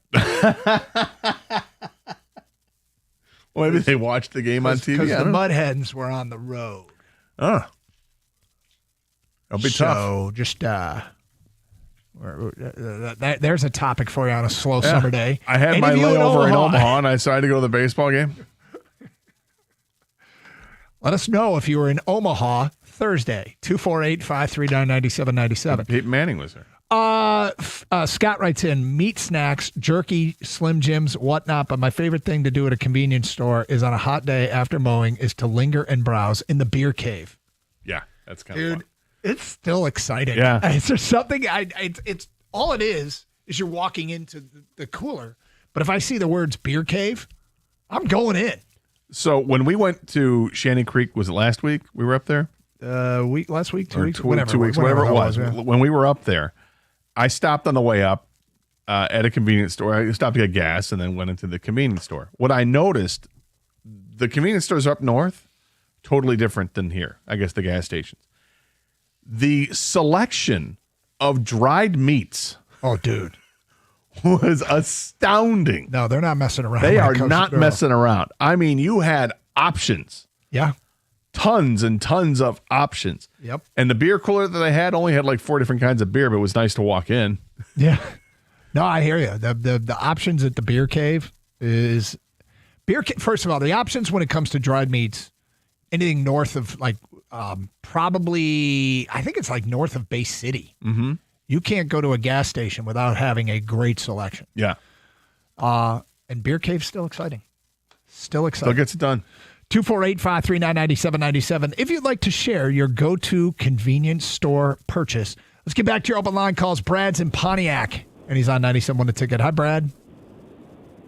Hey, guys. How are you? What's up? A little late with this topic maybe, but you were saying, what are you tired of hearing about? And for me, it's been, if it's, somebody from like 1910 saying, if it's not broke, don't fix it. Yeah. I mean, the propeller-based airplane wasn't broke, but we still invented the jet. It just doesn't seem to, apply across the board. And for the Tigers, last April, May, I wanted to get rid of Scott Harris. And I guess I learned my lesson. And when you really think of what they need, what are the Dodgers and the Yankees doing, or what do they usually do? Well, everybody in their lineup can hit major league pitching. And I'm still not sure that every game that's true for the Tigers. Sometimes Rogers doesn't look like he can. Sometimes the great center fielder that plays great defense looks like he maybe can't hit major league pitching. And then I think another thing they need to address would be, are they going to have somebody that's non-traditional to bring out of the pen? Like, you can say go get somebody, and, every single team in Major League Baseball wants another bullpen arm. But are they going to, if the Dodgers get in trouble and it's a 5-4 game in the 4th inning, they might be able to bring in Ohtani. And So- what can they pull off? And I mean, non-traditional is non-traditional. Is non-traditional Chase Lee? Maybe a starter. I guess I was thinking more because you see it where they do a 3-man rotation. Yeah, I suspect the Tigers would do that. So would it be Reese Olson out of the pen? I guess so. That's what I mean. Do they have that ability that the Dodgers do? Because the Dodgers might be bringing come on, Ohtani out. that's unfair. Yeah, no, they don't have Shohei Ohtani. You know who else? Nobody else does. The only other player that might fit is it. Who's the guy that did that in college? Was it Caglione? Is he the other one? Yeah, it was a really good college pitcher, but a ridiculously good hitter too. Is that Florida? Yeah, kid from Florida. Yeah, I mean, if you're saying maybe Ohtani is an extreme, and maybe he shouldn't have brought that name up because it feels like he's saying they don't have Shohei Ohtani. Go get to the next Shohei Ohtani, and the Dodgers aren't going to bring Shohei Ohtani out of the pen. Well, they might. Actually, they might. No, I think he would. Well, I mean, depending. Like you're the right. way It they're depends using on him is, how they're. how their rotation is, how healthy it is. 248-539-9797. A lot of people giving us their go-to convenience store order on this 7-Eleven. Got a Tiger hypothetical I'll throw your direction, Gator. It is Carson Anderson on 97.1 The Ticket.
Brought to you by MyMichiganRoof.com. The Tigers open a 3-game weekend series with the Mariners at Comerica Park tonight, their last before the All-Star break. The ace, Tarek Skubal's on the mound, Luis Castillo for Seattle. That first pitch, 6:10, 6:45, pregame right here on 97.1 The Ticket. The Pistons begin Summer League play in Vegas tonight against the team who beat them in the first round of the playoffs, the Knicks. Second-year forward Ron Holland, second-round pick Chaz Lanier out of Tennessee, both headlining the roster. Tip-off 6 o'clock this evening on NBA TV.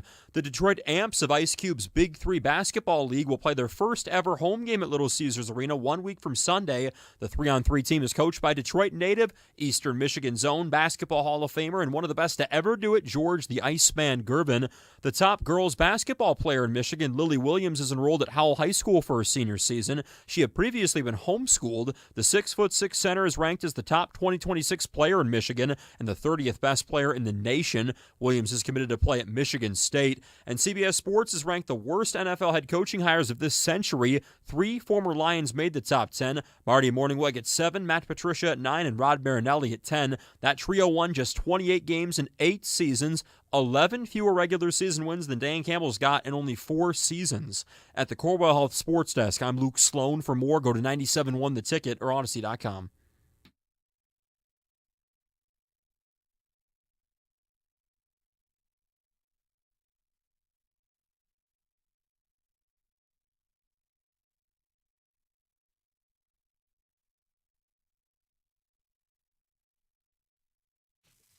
It's interesting, Gator. I one point looked like we were doing a a vacation overseas, but we had nixed those plans. Mm-hmm. It got into a real dicey situation where I had booked some housing for overseas and have been trying to cancel it for quite some time. Things have gotten a little sketch with the whole cancellation process. So I'm a little nervous that I'm going to get, charged for an apartment in Belfast. That is overseas. So, but I think I have a lot of emailing back and forth and a lot of confusion and a lot of, well, we don't have you on record. And I'm like, yeah, well, you've been emailing me that you do. And I've got emails to you from months ago canceling that I've screenshotted and sent, and a text message. Is there a But overseas, you just get a little.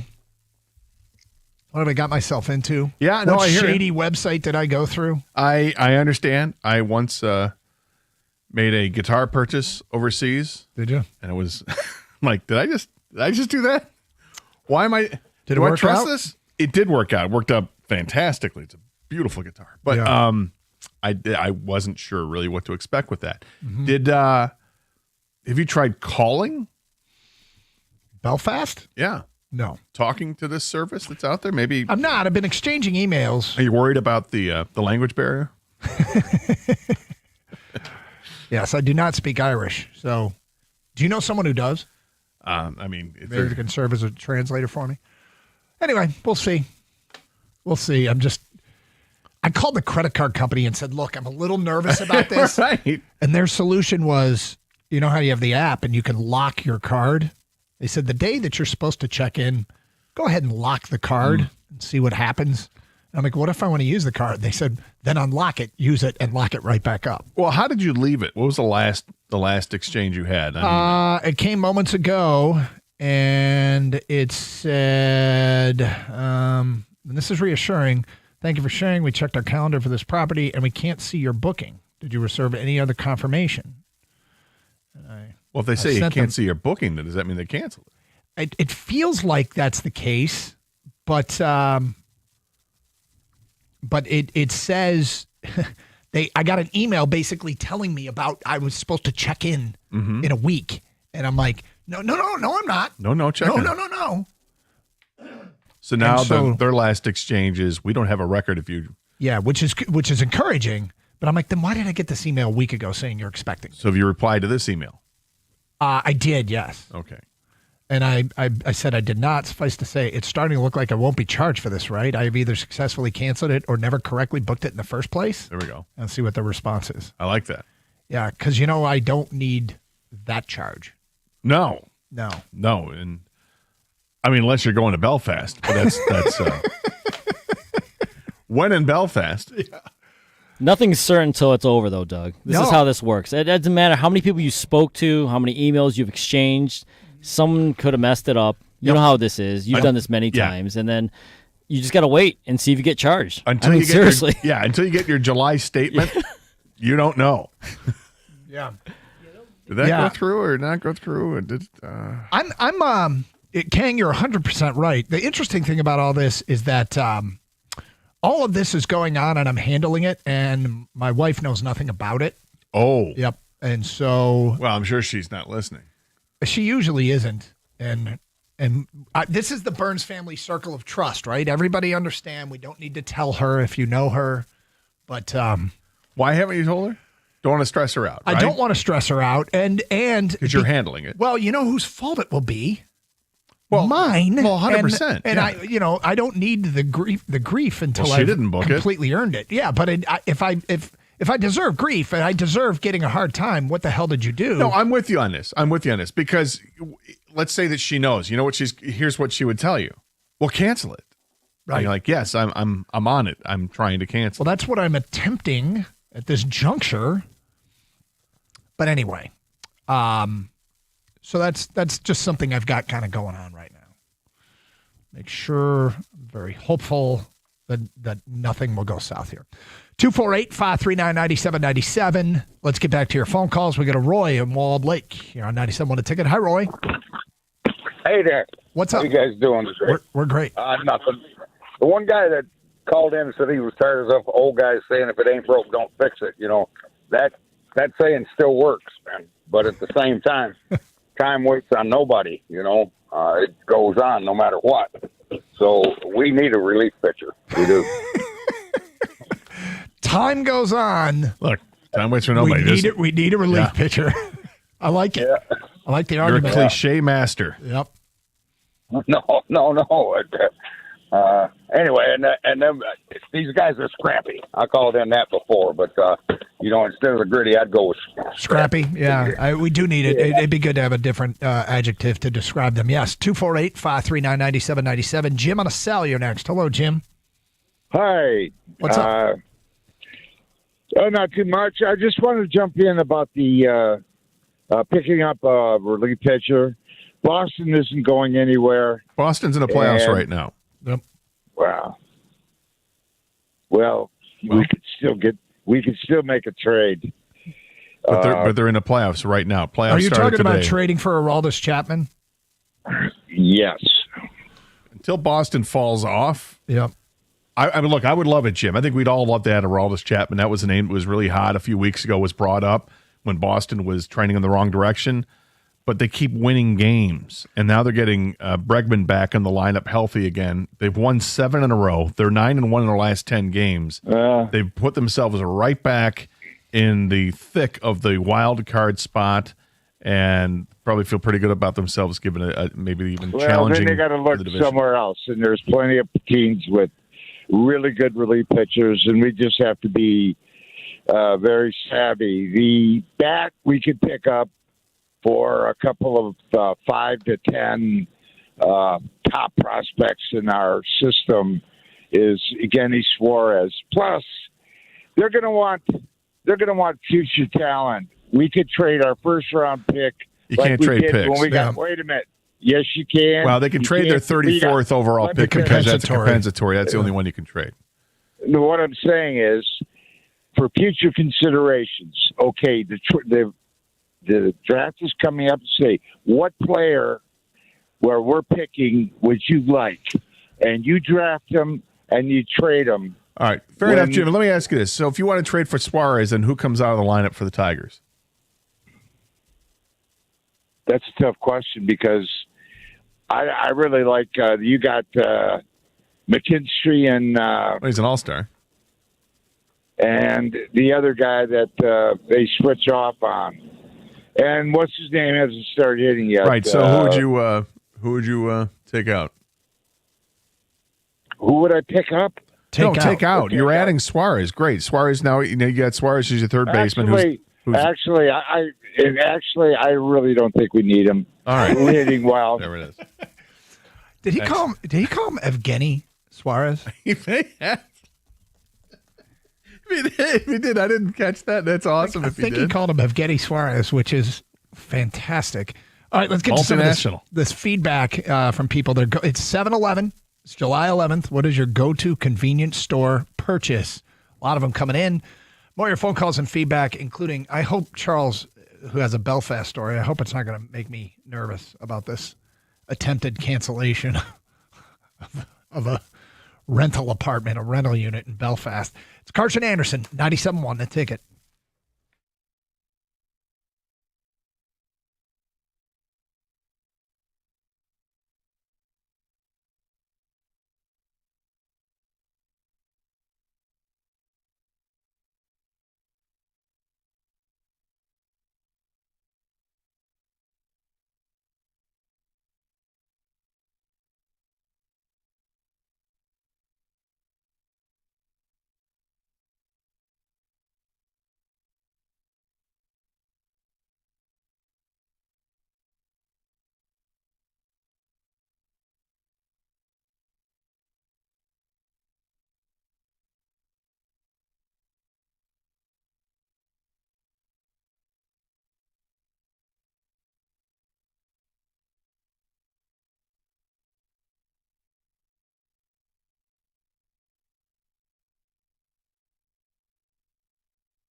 Doug Karsch, Scott Anderson, 97.1 The Ticket. Open lines, 248-539-9797. Let's go to Charles in Grand Blanc. You're on 97.1. Hi, Charles.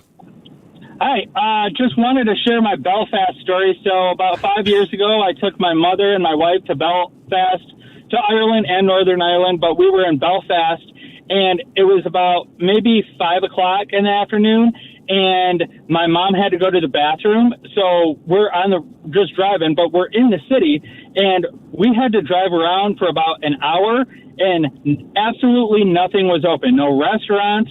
All the gas stations were closed. Everything was closed. So we had to stop at a hospital just so my mom could go to the bathroom. So wait a sec. Everything shuts down at 5 o'clock? If you're in Belfast on a Sunday, everything is closed after 5. So, well, the good news is that I won't be in Belfast. The interesting news is that we were going to be there on a Sunday. I guess I'm not shocked that in some foreign countries they do that on Sundays, but now I'm really glad we're not going. Yeah, well, and the thing was, like, I could understand, like, bars being closed or what, but literally everything. I mean, gas stations. There wasn't even a gas station open. So if you ran out of gas, you were screwed. You're screwed, completely screwed, yeah. Well, look, it was all part of this very aggressive attempt to perhaps go to the British Open. It did not happen, and it's all good. It's all good. Good thought. Yep. Maybe someday. Another time. The other thing is the British this year is at Royal Portrush, which is this tiny little postage stamp in Northern Ireland that's way out of the way. And it was a bad year to try and do this. You prefer another small, out-of-the-way place? Well, I'd prefer a small, out-of-the-way place that's serves closer great to Viking food. That's closer to London, is what kind of we had in mind, and it involved you're going to London, then more travel. And look, it was an aggressive plan. We canceled it. It's the price started to get up there, and other things arose in our life that were going to be more important than trip to the British Open. But so we've nixed that. Maybe someday go to the British Open, but not in 2025. All right, so we asked on this 7-Eleven, what is your go-to convenience store purchase? Gator, I want you to rate all these, okay? You want to rate them 1 to 12? 1 to 12, a scale 1 to 12. Bill McIntyre writes in, says coffee and an apple fritter. I mean, apple fritter gets a 12. I don't drink coffee, so it's a 1? NAA. It's Okay. an NA, not applicable. Andrew in Seattle writes in sugar-free Monster or Red Bull and a Built puffed protein bar. I think it's right around a 9. Okay. Sure. You give that a 9, a scale 1 to Take 12. something on the go and something to drink. Brian at work says a Coke Slurpee, Uncle Andy's cheese fries, and a can of Zins. ZYNs, sorry. Yeah. Listen, I think that to each their own, but I'll say just it's a solid 9. Okay. The jalapeno cream cheese or sausage and egg cheese rollers from 7-Eleven. 12 out of 12. Both. Gator is rating everybody's go-to convenience You asked store. me to rate them. I know. I like it. You want me to judge? Planters Spicy Peanuts, 26 grams of protein in 2 of them. It's a great deal. 2 for $1.09. That's from an unnamed texter. 10. Spicy 10? peanuts are good. Yeah, they are. Sam in a car says the $1 glazed donuts in the case is my go-to. 2 bites, and it's hard to mess up a glazed donut. I mean, yeah. I love a glazed donut. When you get them fresh, they're amazing. If they're fresh, 12 out of 12. If Okay. they're not fresh, it can be disappointing. I'll go 7 out of 12. I love me some Arnold Palmer, and take a Take 5 bar from the convenience store. That's from Chad in a truck. You hit me right here with the Take 5 bar, baby. Yeah. That's such an underrated treat. 12 out of 12. 12 out of 12. From Johnny Z, simple fountain drink fruit punch or lemonade, never gets flat, and you can always add ice. Good 365 days a year, or a vitamin water 0 sugar bottle. It's a good little trick there. never goes flat. One of those things. I remember when I used to go get big gulps when I was riding my bike up to 7-Eleven.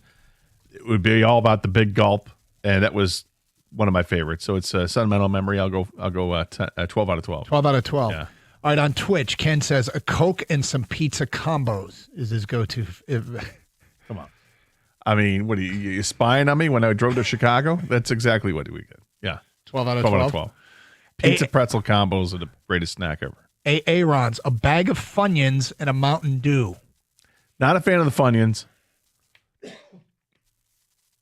but to each their own. So because that's your snack, I'll give that one. I'll go 8 out of 8. Well, it's yours. I'll give it 9 out of 12, and then the Dew. I mean, do the Dew. 10 out of 12. From Settle Down Beavis, a Mountain Dew Code Red and a king size Reese's Take 5.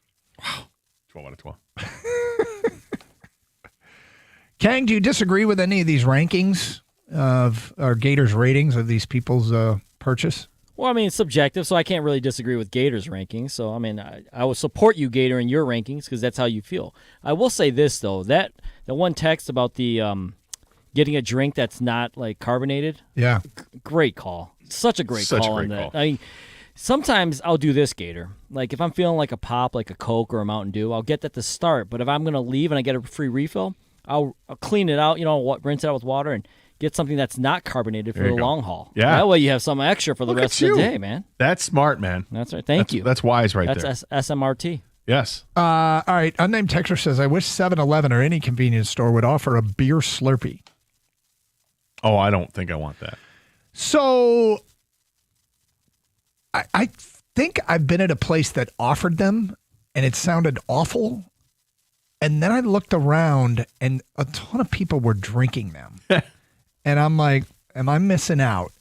And something looked wrong about it. I will tell you that I do enjoy, on a rare occasion, and it's got to be really hot out, but I do enjoy when you have that beer that has like the little ice crystals in it. Oh, yeah. But to think of it as going from, taking that and multiplying it by 1 million to get it to actually be a Slurpee, that could be a little much, but I would try it. I mean, it's an impromptu. Are you going to eat that? But I would try it. Okay. Yeah, I can't remember. I feel like I was in Seattle, but I can't remember exactly what it was. But there's seemed a little sketch, and I didn't consider it, and then I wondered why everybody was drinking them. Maybe it was some other kind of stuff. I'm pretty sure it was a beer Slurpee.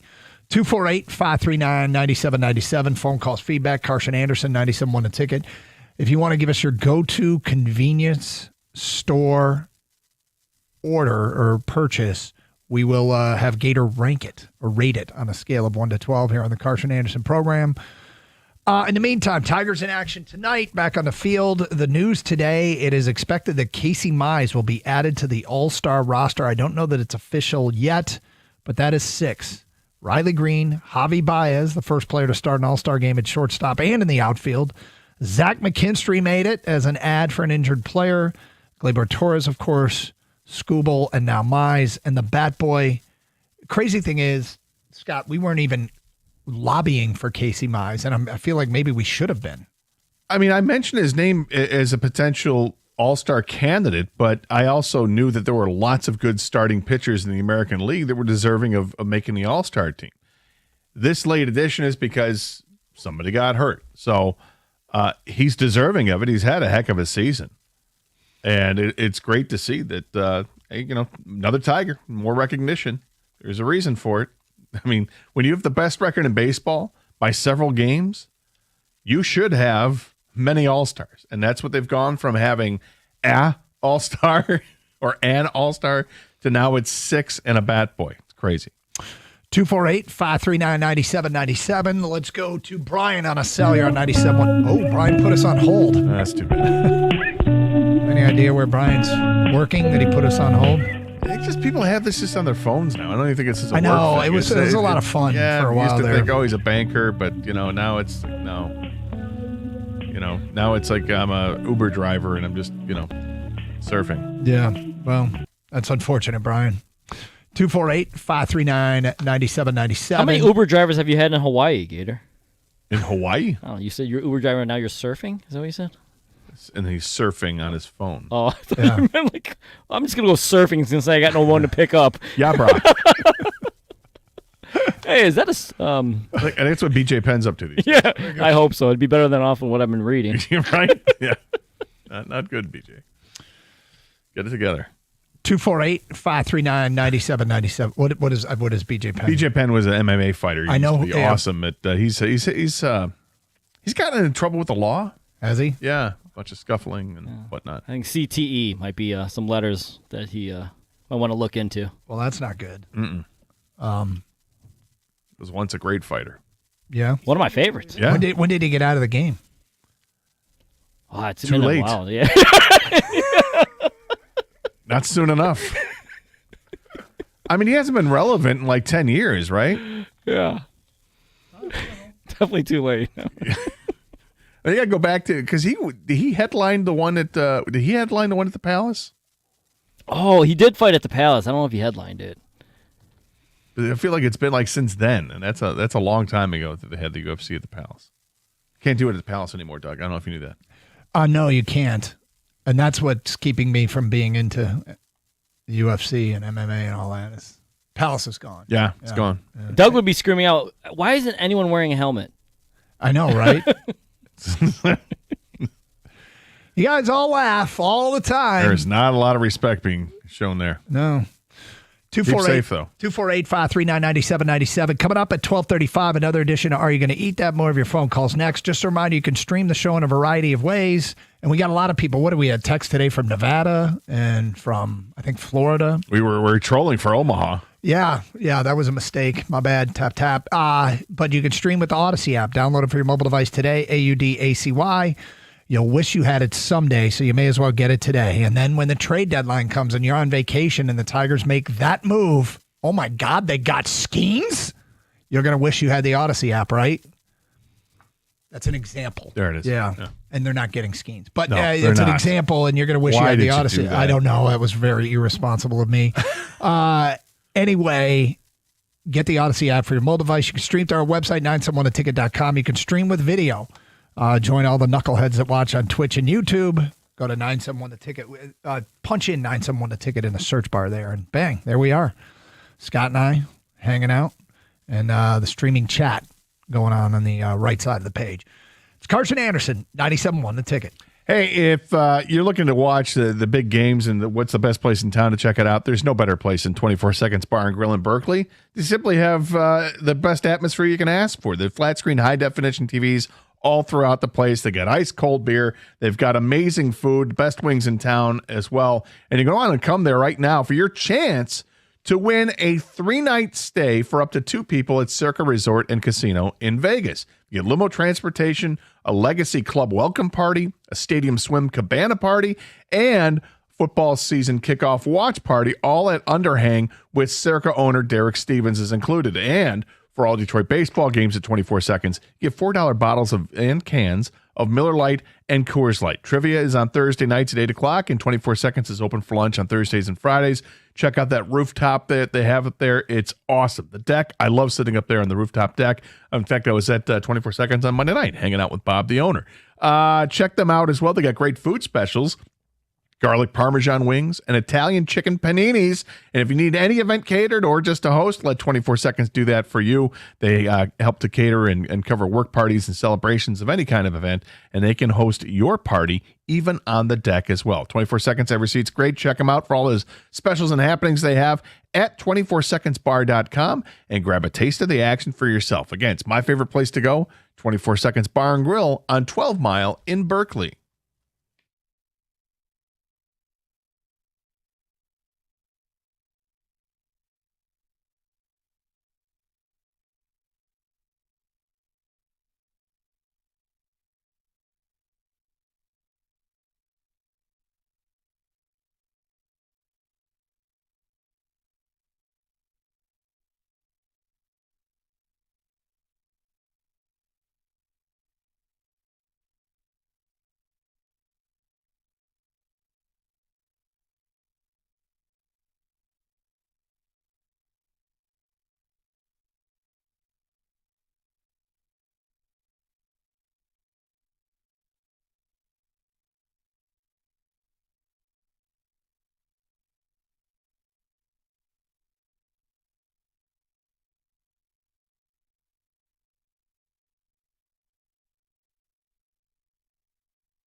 It's funny, you put something in your show sheet today about, are they really thinking about expanding the NCAA tournament? I saw something, I think it was Andy Staples a couple days ago, I can't find it, who did a poll. Fans, would you prefer that they expand the NCAA tournament or leave it at 68? And I think it was 93% of the people preferred they left it at 68. And Staples' comment was, we can't get 93% of Americans to agree on anything. But there's one thing. But let's keep changing it. Yeah. One thing for sure. They do not want the NCAA tournament expanded. You know, why don't they just do this? It's like a 365 team tournament or whatever it is. Yep. And it starts in December. Right. And everybody can play games. Right. In the first few months, it's not like, you lose the game, you're out. Right. You can accumulate some wins. Oh, and like you build a resume. You build a resume. Okay. And then so when you everybody can get in. Yes, you can. You just got to be at the end of it. They choose the 64 best resumes. Well, they have some. What about conference champions? Should they automatically get in? I mean, they can if that's what you want. Okay. I kind of like this idea. Workshopping it here on the air. Okay, so let's start. Everybody's invited.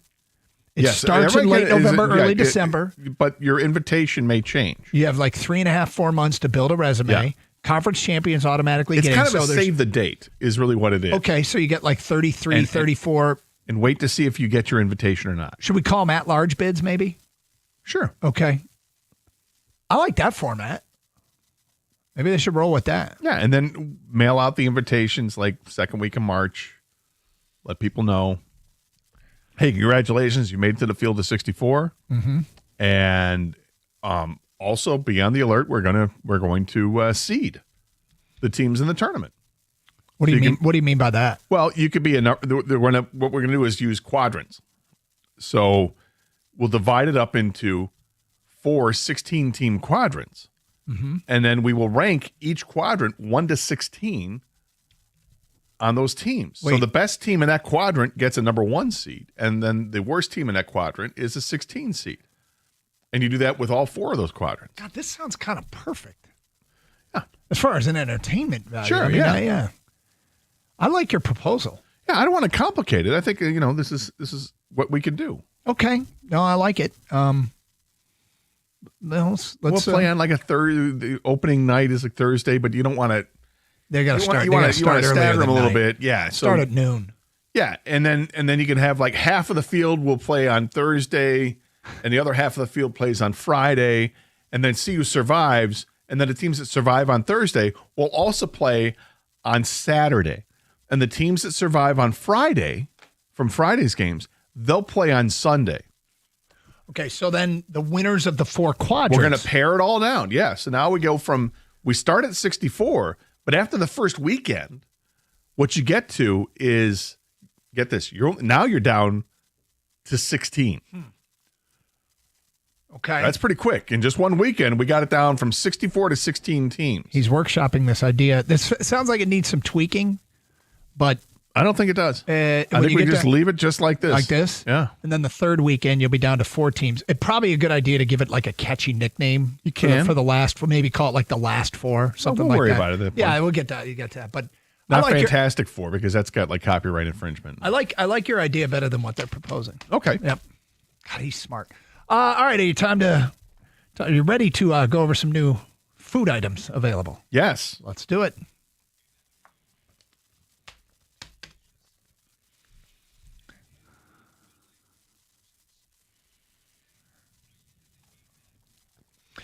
All right, Gator, Burger King has something new.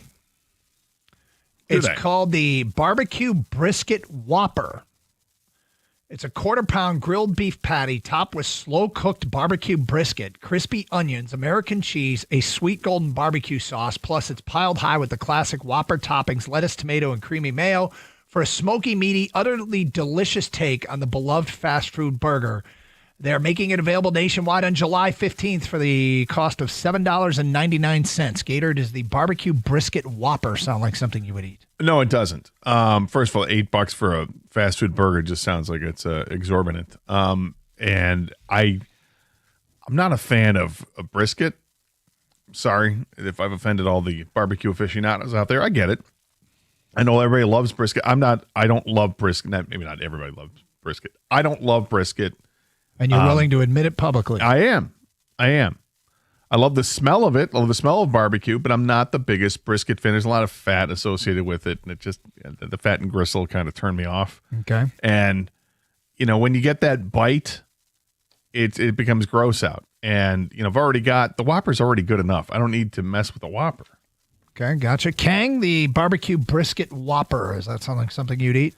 I'm going to say no, but I actually love brisket. I love it on its own. I love it on the side. I just don't need it on top of my burger. I think this is where me and Gator always align is we just want our burgers to be burgers, and they've become these things where it's become fork and knife, and it used to be a handheld thing, that you ate with two hands or one hand. Now it's what can I fit between these two buns? And I think the Whopper is fine by itself. Leave it as is, and I will have the brisket on its own on the side. All right, next up, Walmart releases a new Dr. Pepper cake bite. Dr. Pepper fans, it's a soda-flavored cake, 16 individual mini cakes. Now, they don't really describe. They don't need to. I'm all about it. What it tastes like, but here are some of what the reviews are from Food and Beverage. Some fans are calling it disgusting. Others are writing, won't catch me having this dessert that is soda-flavored. Other fans are stoked. I need those Dr. Pepper cupcakes. Gator, the Dr. Pepper cake bites. Sound like something you'd eat? It is. I absolutely love cake bites.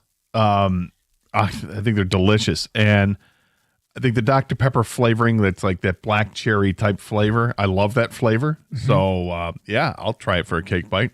Kang, you down with this? So it's not like a cake pop, right? It's just on its own, like a cupcake that someone described? It's like a small cake. It's a cake bite. Okay, yeah. I mean, I'd try it. Like, they're like the muffin bites. Have you ever seen those guys? Like smaller, like just like single serving. Is that what it is? You know? Yeah. Oh, yeah, man. I'd definitely try this. I'm going to see if I can see a picture. Yeah, that's what I'm trying to look for too, Gator. So I'm very picky about my desserts. Oh, yeah, I like absolutely. Yes. Walmart has like 4 flavors. Did you know this? All right, I'm looking into this. So not only do they have Dr. Pepper, they also have Orange Crush. I'm a human. All right, 7-Up, and Hawaiian Punch. And yes, they look like mini muffins, and they look delicious. Well, they're available at Walmart. Would you try any? Are you in? I might try the Dr. Pepper. I do like Dr. Pepper. The thing about it is, like I said, I'm very particular with my desserts. It's basically DQ Blizzard, and I'm perfectly happy. But I'd give it a shot. The 7-Up ones are 7-Up cream cheese cake bites. That looks delicious. Hell yes. Well, there goes next week. Sorry to eat that. I haven't gone to Walmart in forever. I think stop. Next up, National Cheesecake Day is July 30th. The Cheesecake Factory is introducing a new Peach Perfect with raspberry drizzle cheesecake. It's a creamy peach cheesecake with swirls of sweet peaches. The vanilla crust adds some welcome textured contrast, and each slice is finished with a generous drizzle of raspberry sauce. It's a summer-worthy dessert and the perfect balance of fruitiness and creaminess that they can't wait to try at Food and Beverage. Scott the Gator Anderson, do you want to try the peach cheesecake? I would try it. I think most cheesecakes I'll give a try. I'm not sure if I'll love it. I don't love everything peach, but I would try this. And I'm always curious about the consistency of what the cheesecake is like. They get that New York cheesecake, which is really thick. I'm not the biggest fan of that. I like, the cheaper the better when it comes to cheesecake. I like it where it's creamier and it's less dense, but I'd try it. Kang, you? Yeah, I'm a big fan of all things cheesecake, so I'm in on this one. So I like cheesecake a lot. And I like going to Cheesecake Factory and getting cheesecake. But after the peach schnapps catastrophe when I was in like 21, 22, I have not had anything peach since. So I am a no on this. Yeah, I'm not anti-cheesecake. I'm anti-peach. That's a fable that has really gone down in history and has shot down many. Are you going to eat that for Doug Karsh? Anything peach. Anything peach. Doug's out. Indiana State Fair. Here we go. McWater's concession at the Indiana State Fair is making something available called the Bacon Honey Bun Burger. This is a fresh Angus burger resting between grilled honey buns, topped with bacon, cheese, and your choice of garden toppings. Gator, the Indiana State Fair, McWater's concession, Bacon Honey Bun Burger. Are you going to eat that? You said it's got bacon on it? Yep. No. So would you eat it without the bacon? Probably not. Basically, the bun is honey buns? I don't love the honey bun. Okay. But then I started asking myself, okay, now, would you do it if it's between two Krispy Kremes? And the answer is no, because if I want a Krispy Kreme, I'll have a Krispy Kreme. If I want a burger, I'll have a burger. If I want them both, I'll have the burger, then I'll have the Krispy Kreme. Right. I don't want to combine them. I like them separate. Kang, you? Yeah, this goes back to my burger take. I think we're trying to do too much to the burger. It's too sweet for me. I just want regular buns, whether it's a sesame or just a regular, some kind of bread. I don't need the donut, the honey bun. I don't need all that. It's all too much, right, Gator? Too much. It is. It's too much there. I mean, they've got plenty of stuff that you'd want to try. Yeah. The barbecue machos. Mm-hmm. Oh. It's oh yeah. Yeah. I mean, creamy mac and cheese, pulled pork, and a cheese sauce on top of tortillas. Yeah, let me try that. Yeah, I'm obviously no on a burger. And finally, Krispy Kreme has come out with Hungry for Heroes donuts. Oh boy. I'll just give you one of them. Yeah. The Batman donut. Is an unglazed shell donut filled with cookies and cream, dipped in black chocolate icing and topped with a bat emblem. Look, I would absolutely try this. You almost lost me when you said it's an unglazed donut. Yeah. I'm like, wait, might challenge what are we you a talking little bit. about here? I mean, we were talking Krispy Kreme. You got to glaze the donut, but because it's filled with the cookies and cream stuff like that, you're saying it's dipped in a black chocolate icing. Yeah, I would try this. Kang, you? I'm Batman. And I have diabetes. Yeah, I'll try this. I'm not a huge sweets guy, but this sounds... Where's the Ozempic? I was born in the darkness. I'm out on this, but thank you, everyone. Even after those impressions? Yeah, they were very good. But and there it is, another edition of Are You Going to Eat That? Got a Tiger hypothetical, a would you do it? We'll get to that today at 12:52 here on Karsh and Anderson on 97.1 The Ticket. Hey, it's Doug Karsh for Sarah Chevrolet in Sterling Heights, and they're coming in hot with summer savings. Right now, lease the new 2026 model year Equinox LT for just $349 per month for 36 months with zero money down. $349. Go now to 17.5 in Van Dyke in Sterling Heights. 87-SAY-SARAH or saysarah.com. Together, let's drive.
Doug Karsch, Scott Anderson, 97 The Ticket. I got to tell you, I kind of want to go to this Indiana State Fair.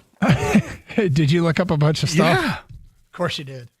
They've got the Brunch Mary, which is a Bloody Mary that basically has an entire brunch menu in it, which is way too much, but it does look appetizing. It's like a mini sausage biscuit there. There's a section of waffle.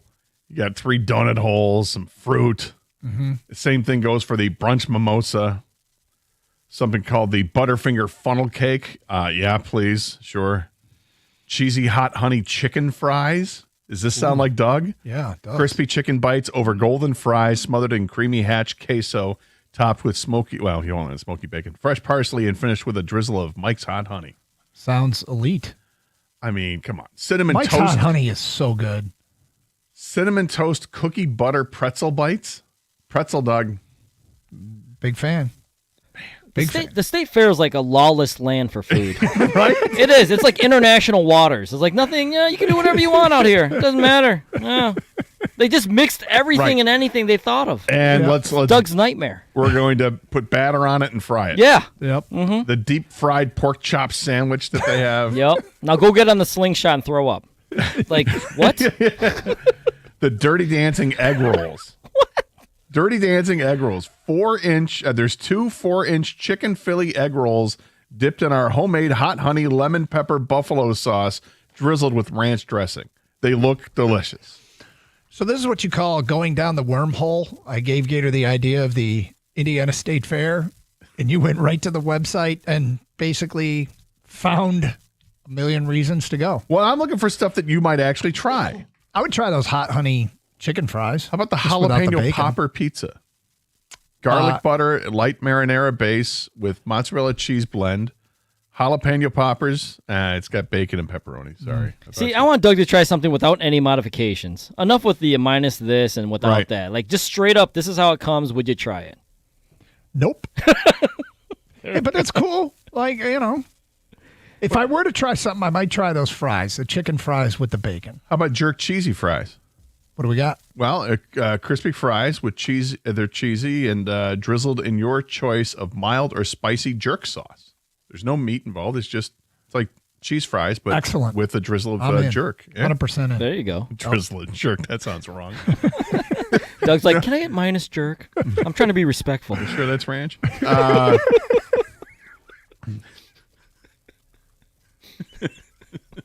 What is wrong with you?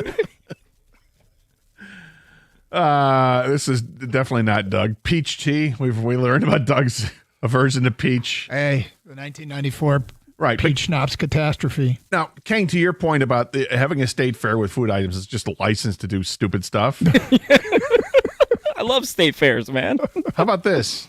The pickle fried Oreos. Nothing says fair like fried pickles. Try our twist on this fair favorite. It's a golden Oreo with a pickle slice placed on top, dipped in our original made from scratch batter, topped with dill pickle seasoning, and a side of ranch to dip it in.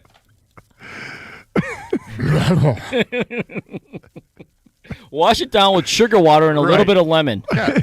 They advertise that as lemonade. And go and look at yourself in the house of mirrors and convince.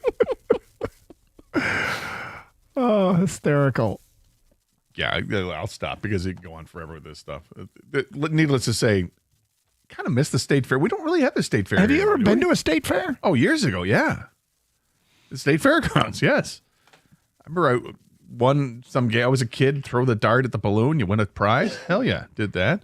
I went to the state fair when they had, in the mid-'80s, like 84, they had professional wrestling there. Saw Hulk Hogan. Okay. Forced my dad to take me there. That was great. Was it worth it? Totally worth it. See the Hulkster out there? Yeah. We're like 5,000 people watching. Cool. Outdoors. All right, Gator. I promised a Tiger hypothetical. There is more and more reporting that something you brought up last week, or maybe it was even earlier this week, and I'm like, why are you bringing this name up? But there's more and more people bringing this name up. And the name is Emmanuel Clase. He last year was an absolute dominant closer. Not quite as good this year but couldn't certainly- possibly be as good as he was last. He had a No. 0.6 earned run average last year. 0.6. There's more and more reporting that he is going to be made available. He's under contract for the rest of this year and 3 more years. I think this would get it done. And, I mean, can you imagine having Emmanuel Clase on the back end of the bullpen with what they already have?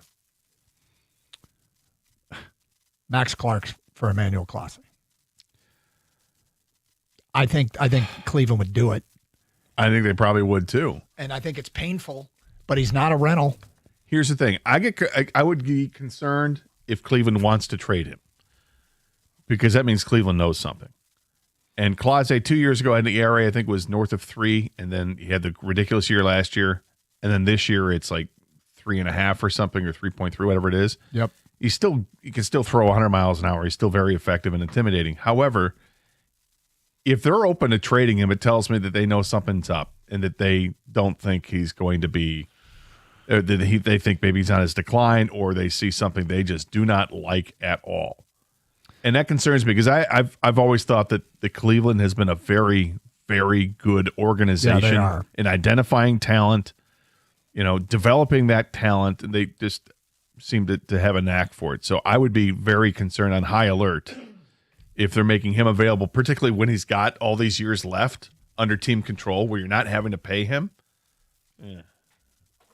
I'm not likely to do it. So, I'm going to assume that this would be the kind of move that Fetter would look at and be like, yeah, I can work with him. I mean, they're not going to do it if Fetter doesn't want him, right? Or if Fetter doesn't think there's something fixable there. And a lot of times they take broken pitchers and turn them into valuable assets. I don't know that Clase is broken. You can apply your logic to just about any veteran that a team trades. Well, one that's under contract. They know something's wrong, and so they're moving on from him. Is the price tag of Clark too much? If there's nothing wrong with him, and they're just like, we're going to move on, and we're going to move Smith? Is that the other reliever? Cade Smith. Cade Smith, thank you. They're going to move him to the bullpen. What do you think? Again, I have a hard time. And plus, and you're talking Max Clark. I mean, was he the first draft pick by Scott Harris? Was it his first pick, or was it the second year? Was Job? Was Job? I think if Job was his first or not. But I mean, Max Clark, a couple years ago, they drafted him, high school kid. They took him over Wyatt Langford, which a lot of people are upset about. Wyatt Langford could have helped this team right away. And he's a good enough outfielder, but Max Clark has such a high ceiling. I mean, his second game at AA hit, it's a home run. He plays a great defensive center field. And if I'm unsure about Parker Meadows, and I think that this is the next guy, I mean, it just gives me another reason why I don't want to move on from Max Clark. But of course, to get somebody great, you've got to give up something of value. Yep. And I understand that from Cleveland's standpoint. I am very reluctant to give up on a top 10 prospect in all of baseball. Max Clark was his first round pick. So just something to think about. 248-539-9797. It's Carson Anderson on 97.1 The Ticket.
Doug Harsh, Scott Anderson, 97.1 The Ticket. Open lines, 248-539-9797. Did you get anything during Amazon Prime Day or Prime Days or whatever the hell it is now? Is it still going on? Today's the last day of it, I think? Or is it done? I don't know. I didn't, and I wanted to look, but somebody doesn't do a whole lot of online shopping. No. I usually do it around Christmas. There's some things I get, but typically I don't. I am curious if I think some things I'm completely missing out on Amazon, but the way that I see people shopping on Amazon is not how I would shop. Like, generally speaking, maybe it's just the women folk that I realize this with. And yes, I'm painting with a broad brush. No pun intended with broad brush. That 60% of what they buy goes back. Like, they have to send it back. Dude. And maybe that's a low percentage. Maybe it's way higher than that. And that's not how I'm rigged. Like, I'm buying something, I'm pretty committed to it unless there's a real problem with it. Yeah, I'm getting really good at Amazon returns at Whole Foods. Like, I can walk up to the automatic kiosk and just bang, bang, bang, and get the hell out. That's pretty great. I'm getting really good at bang, bang, bang. Like, bang. Punching. Like you're on a golf course just beating the hell out of somebody who had it coming. Yeah. Yeah. I really pretty good at the automated Amazon return. What I need to do is keep a pad of paper nearby, and when I realize there's something I need, write it on a pad of paper. And then when the time of year comes, when you have Prime Days or whatever, refer to said paper and then make your purchase. You know, they have an app on your phone that you can take notes. Look at that. So you don't need the pad. That way you can have it with you. What's the app called? Notes. Is it? I'm pretty sure. Yeah. They've called it Notes. Look, it's called Notes. Yeah, it's called Notes. You don't have to be a genius to figure out what you do with it. Kang, I bet Amazon Prime Day in your household, or Prime Days, or Prime Week, or whatever the hell it is, I bet you get a lot of unexplained boxes showing up at your doorstep. Right now, my wife is like Barry Bonds on steroids. Like, this is her prime. All right. Yep. I mean, we have boxes showing up. She has no clue what they are. She's the one who bought and ordered them, and she's like, I'm going to be honest with you, I don't know what this is. I don't know what that is. Did I order this? I don't think we got chocolate from New York yesterday. She swears she didn't order it. Right. Yeah. No, I am just shipping and receiving at this point at my house. I'm breaking down boxes, and like you, Doug, I will be returning more than half this stuff. And are you when you go, like, can you use the automated kiosk? Are you killing that thing? I've never done the Whole Foods thing. So they have kiosks at Whole Foods? Yeah, I do a lot of Kohl's ones. You put it in a plastic bag. You scan the barcode. Really? Yeah. Yeah. So no, I'm mostly at UPS or at Kohl's. Gotcha. All right, 248-539-9797. Tons of feedback coming in on a variety of topics. Hey, we just threw it out there. Yes or no? Would you trade Max Clark for Emmanuel Clase, the closer for the Cleveland Guardians? And look, the whole interdivision thing. We know. It's strange, but I mean, you heard in that update right there, Jeff Passan was writing about Detroit trading for 2 in-division bullpen arms. So, it can't happen. Bill is on a cell and on 97.1 The Ticket. What's up, Bill? Hey, Doug. This involves Royal Point Rush and Belfast. Okay. Today, if I'm not mistaken, is Marching Day Eve in Northern Ireland. And how they celebrate it, we discovered by walking onto the Port Rush Golf Course where the Open Championship is and seeing this huge plume of smoke. So, like, Michiganders, we went chasing the fire. And we get down to this park, and they got this enormous bonfire. This is Royal Point Rush now. Enormous bonfire with people sitting in lazy boy chairs and cases of beer watching this fire. And they're celebrating Marching Day Eve. So 2 days later, we go to Belfast, and our bed and breakfast was right next to this park where we saw all the smoldering ashes. Turned out it was the Belfast Marching Day fire, which kicked off enough ashes and sparks that it set 3 apartment buildings on fire. Well, that's a problem. What is Marching Day? It's a celebration of somebody coming and conquering Ireland, somebody coming from, like, Holland to the north, like William the Conqueror, something like that. That escapes me as to just who it was, but I think I may be close. But it's certainly a celebration of the Protestant side of Ireland and the people that wear orange. And then on Marching Day, they have parades and dinners and banquets and everything. It's almost like the 4th of July over there. So Royal Portrush, as he mentioned, that's where the British Open is this year. And what was that place like? It's actually it's a nice course. It's not like St. Andrews. I've been to St. Andrews, but it's actually they run the tournament on two courses. They've got two courses there that similar to like Detroit Golf Club, where they maybe use a hole or two on one or the other. But it's a nice golf course and it's tough. And the one hole, the one my grandson got up on the green and looked out, is right on the ocean. I think it's the fifth green, but I could be wrong. Nice. It looked really pretty, and it was all part of a anniversary trip to England. But things changed in the Karsh household, and Ireland. Well, it was going to be to England, and then we found out that the British Open this year was in Ireland, and curses. But we were going ahead with plans anyway, and then things changed in the Karsh household. We've tried to cancel. I've successfully canceled almost everything, except this one rental place. You may or may not Belfast. I don't know. I think I did. I got a response. I told you about the email I sent. Well, maybe you should just call him at the top of the morning. Maybe I will. We shall see. 248-539-9797. Let's go to Nathan and Macomb. You're on 97.1 The Ticket. What's up, Nathan? Hey guys, how are you? Great.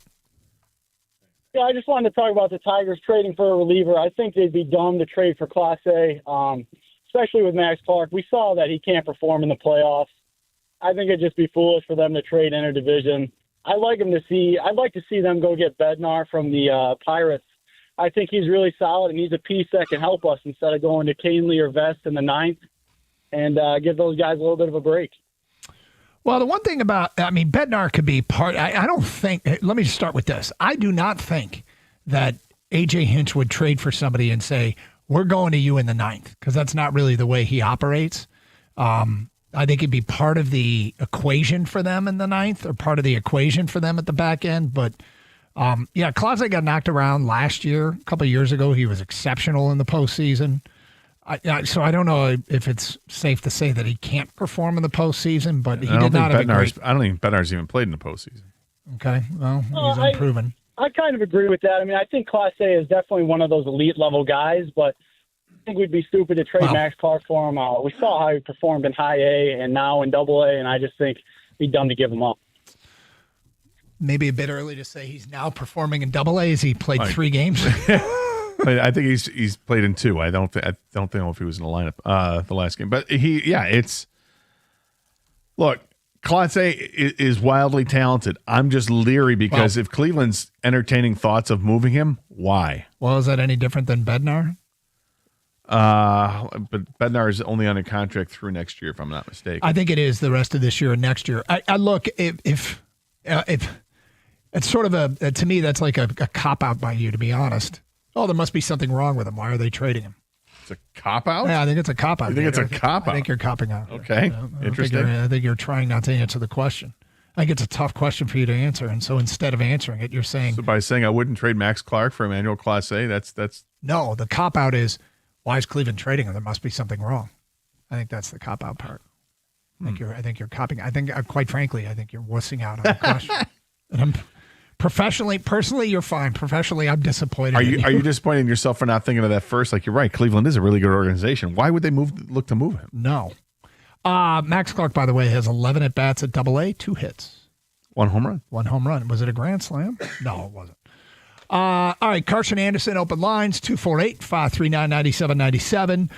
Twin Peaks has another action-packed weekend for you, and it starts tonight. Katie Taylor looks for the three-peat against Amanda Serrano as they step into the ring to face each other. The hits keep coming Saturday with the main event featuring Edgar Berlanga squaring off against Hamza Shiraz and Shakur Stevenson going toe-to-toe with William Zapata Segura. Sounds good. Do you think I got any of those right? Get to your favorite lodge early to grab your front row seat for all the jabs, uppercuts, all the Segura you can take. What makes the fight nights even better at Twin Peaks? How about the 29-degree draft beer in a mug that's only been used once that day that's been freezing for 6 hours? Perfect with this month's Beer of the Month, Blue Moon. Pair it with a wide variety of value shots like Screwball, Jack Apple, or Howlerhead, priced right at $3.99. Don't get me started on the food. They have scratch-made favorites that'll be all over all these scratch-made favorites that you crave, Mom's Pot Roast, sweet and smoky house smoked ribs, and the best parts all served up by the beautiful and hospitable Twin Peaks girls. Come check them out. Fight nights hit harder at Twin Peaks. Eats, drinks, scenic views.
Man up and answer the question. Would you move Max Clark for Emmanuel Clase? Gator won't. Maybe you will. 248-539-9797.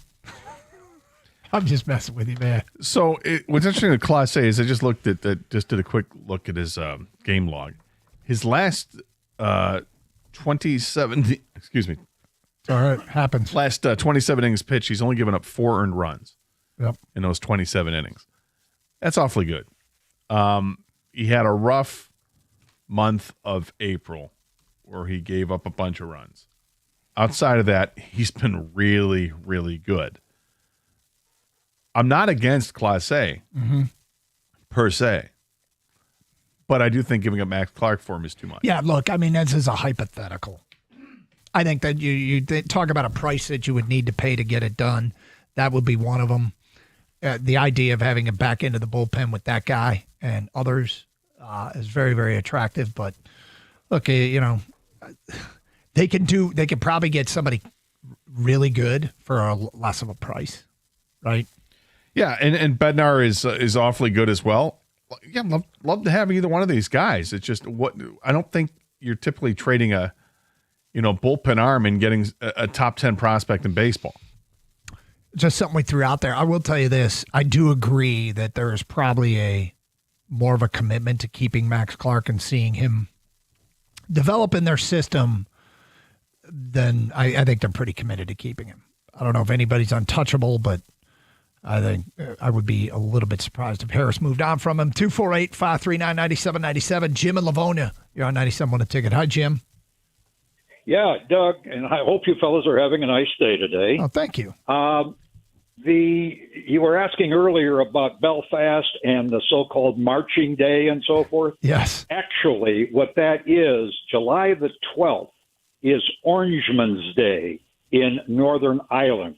And that is the anniversary of the Battle of the Boyne, at which William of Orange defeated the Catholic troops of James II, and the Protestant troops of William the Orange, having won, that divided Ireland into Northern Ireland and Southern Ireland, and Northern Ireland became part of the British Empire. I hope, told you, actually, if I was to draw a comparison, Orangeman's Day in Belfast would be like St. Paddy's Day in Dublin. Okay. All right. So everybody gets hammered. And they do have a big march where they march through the streets of Belfast. So what does that have to do with marching day? Well, they march. There is a march that takes place. But it's called... So they march through the streets of Belfast, and they call it Marching Day, but it's actually the celebration of Orangeman's Day, which is really the name of the so-called holiday. It's a big holiday. Come on, Belfast. Doug. Well, I'm used to most... Thank you very much for the explanation, Jim. I'm used to most holidays having one name, but Orangeman's Day and Marching Day, same thing, apparently. Well, I'm used to calling the British Open the British Open, or the French Open the French Open. Rolling But for their whatever eyes. reason, people want us to call it something else. Yeah, Gator's not happy about that. Pretentiousness at its finest. So I'm going to call it Orangeman's Day. All right, so feedback. You're going to call what's I'm not going gonna on call in it the anything. Portrush? If I had the pleasure of going to Ireland, I would just enjoy it. Dude. I'd like to see Ireland one of these days. It was a thought, and unfortunately, not happening. Doug, I'll tell you what.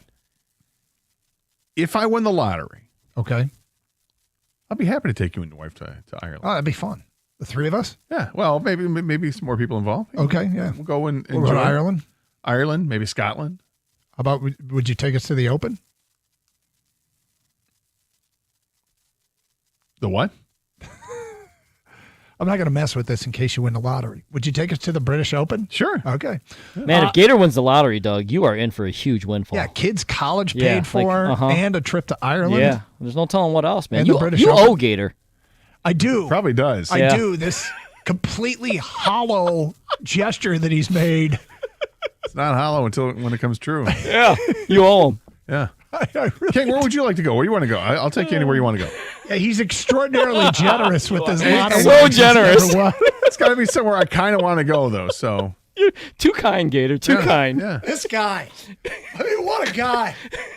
Want to go to Hawaii? Any island I want. Yeah. You think you and the wife want to go? You want to go? We'll spend like 2 weeks in Maui. Does that sound good?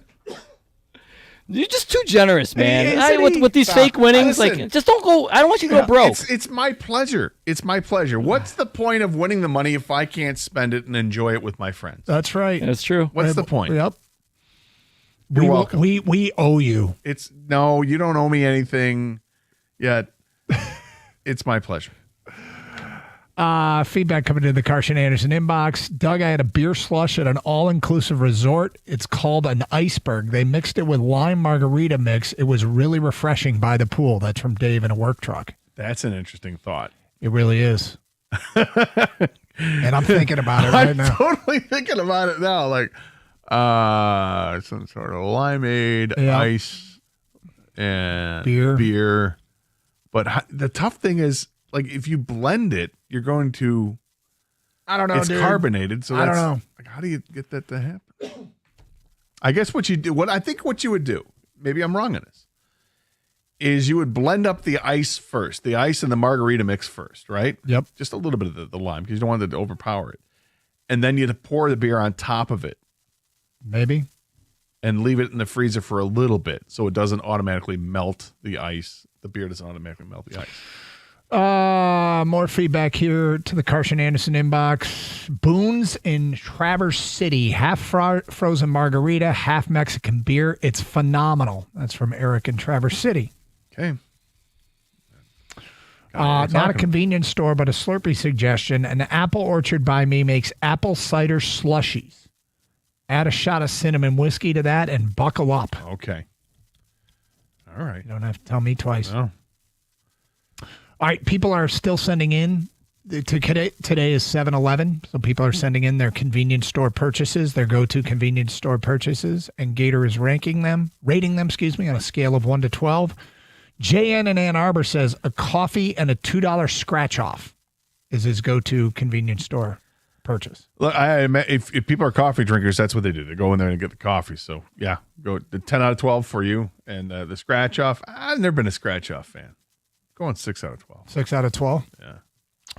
A Coke Slurpee and a bag of Gardettos. That's like the Chex Mix thing. Okay. Isn't it? Like pretzels I think you're right. and the round Yeah. rye, whatever the hell those things are. I'm okay with that. Yeah. What's the first part of that? Coke Slurpee. Coke Slurpee's like, that's a solid 10 out of 12 right there. I think you got to go with the cherry, but if you want to go cherry and Coke, now you got something going. So overall, I'm going to go with, I'll leave it at 10 out of 12. 10 out of 12. Polish sausage hot dog with liquid nacho cheese on top from the Meyer gas station. That's from Wade in Swartz Creek. It sounds sketch McGetch, and yet I'd still try it. 9 out of 12. Okay. The Werner's Slurpee, a big bag of peanut butter M&Ms, or the teriyaki beef jerky. That's from Joe in Westland. A lot happening there. 10 out of 12. Yep. Okay. Gator needs to get off his ass and win the lotto before all your kids graduate. I'll feel bad if I win the lottery after your kids have graduated, and then it feels like it's an empty gesture, and I'm just taking you. Then it will be an empty gesture. Because then I'm just taking you like the Open, the British Open. At that point, that's what I'm doing.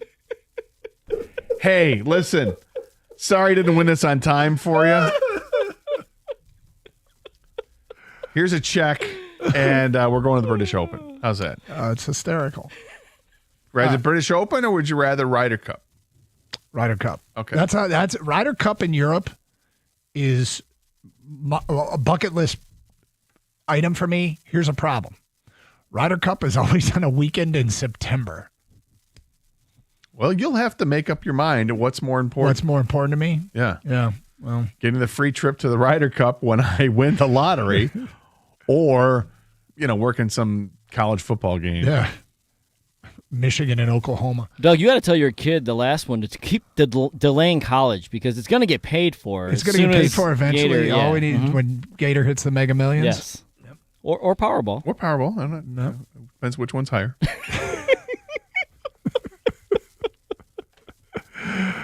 248. I keep the dream alive. I'm sorry. I keep the dream alive. He definitely does that, people. My dream becomes your dream. Yes, I always hope for it. And Kang, your dream too. Oh, my kids are young, so I got some time. Yeah, you got plenty of time for this step. 248-539-9797. Carson Anderson, 97.1 The Ticket.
So something interesting is going on. Good and bad. But Bob Nightingale, a baseball reporter for USA Today, has tweeted out that Carlos Rodon replaces Yankee teammate Max Fried on the All-Star roster, ending any suspense as to who manager Aaron Boone will select as his AL starting pitcher for the All-Star game. Congratulations to Tarik Skubal of the Detroit Tigers, who richly deserves the honor. So I'm like, that's awesome.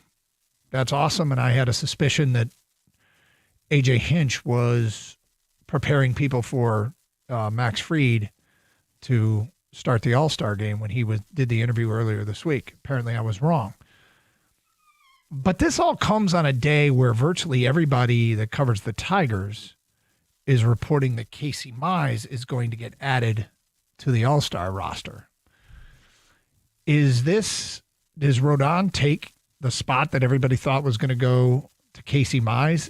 I think the first to report, a lot of people are citing Emily Walden, who covers the Tigers, mostly the minor league system for Tigers ML Report, but she's a baseball writer for Baseball America, which does a lot of minor league stuff.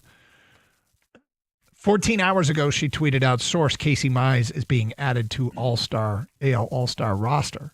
Not a lot of people followed up on this. You go to the beat writers, and like Chris McCoskey wrote,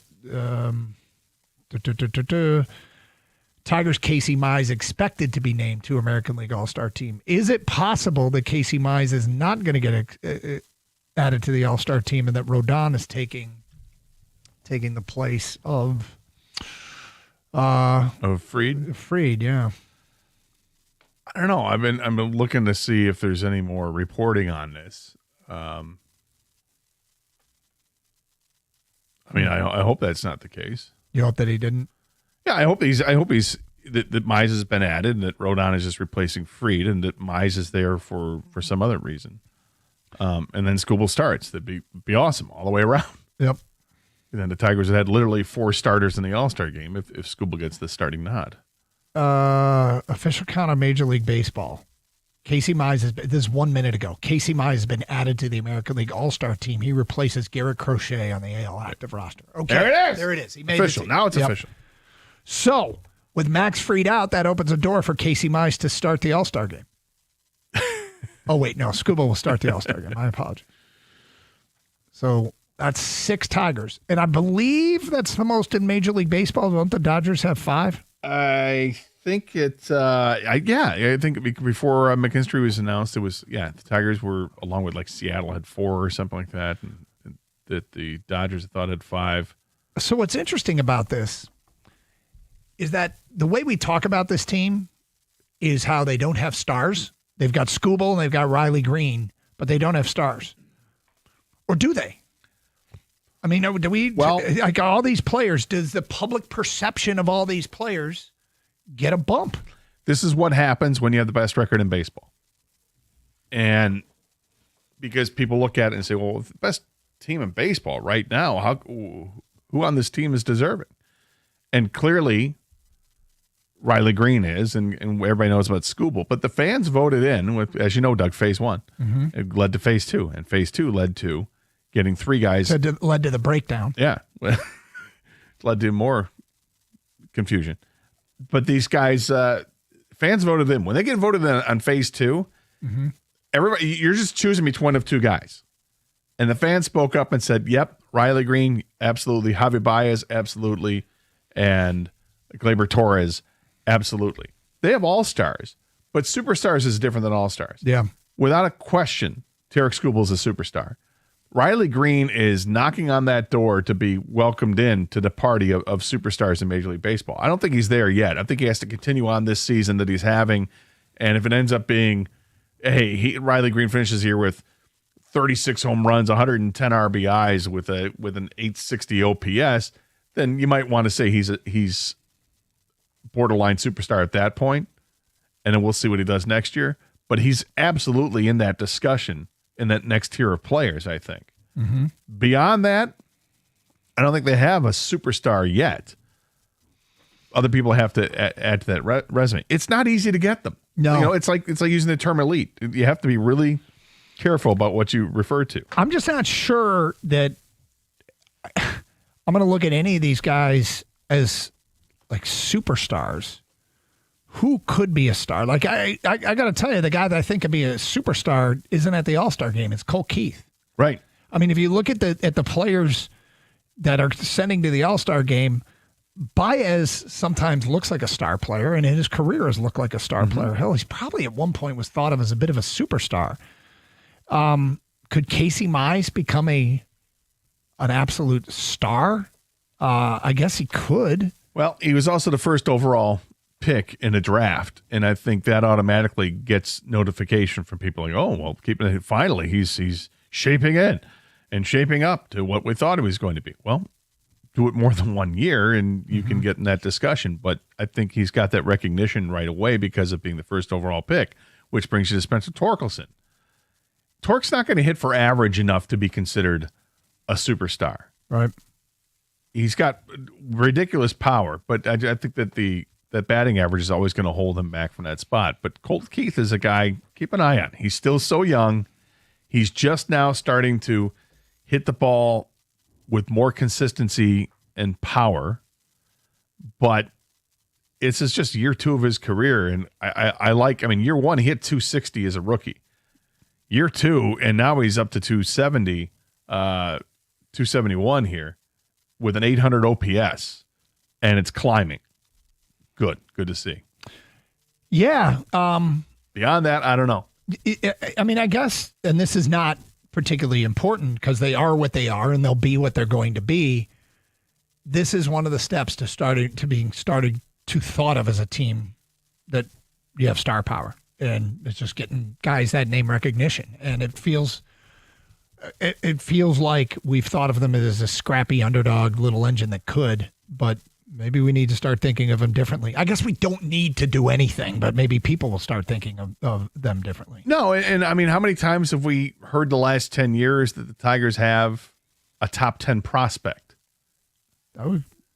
In the game? Yeah.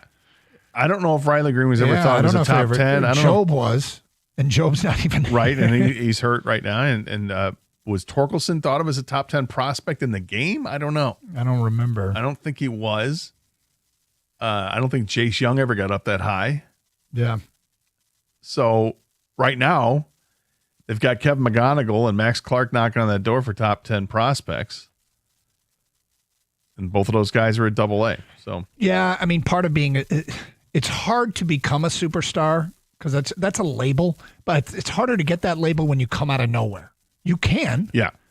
You know, I mean, I don't know why Eric the name. Skubal. I don't know why kind of. The name Mike Piazza popped into my mind. Wasn't he like a 31st round draft pick turned into a superstar? I don't know why that name popped into my head, but that's the first one that did. There's probably way more relevant and current examples. Thanks, old guy. But the Tigers, if Torque does become a superstar, he will be, and Mize, for their 1-1 label, they'll get boosted. Like that, Yeah. that helps. Max Clark, if he becomes a superstar, people will have expected it because he quickly ascended into one of the best prospects in the game. But just looking at the Tigers division, like how many guys are actual legitimate superstars within the division? If you say Skubal for the Tigers and that's the only one, fair enough. Mm-hmm.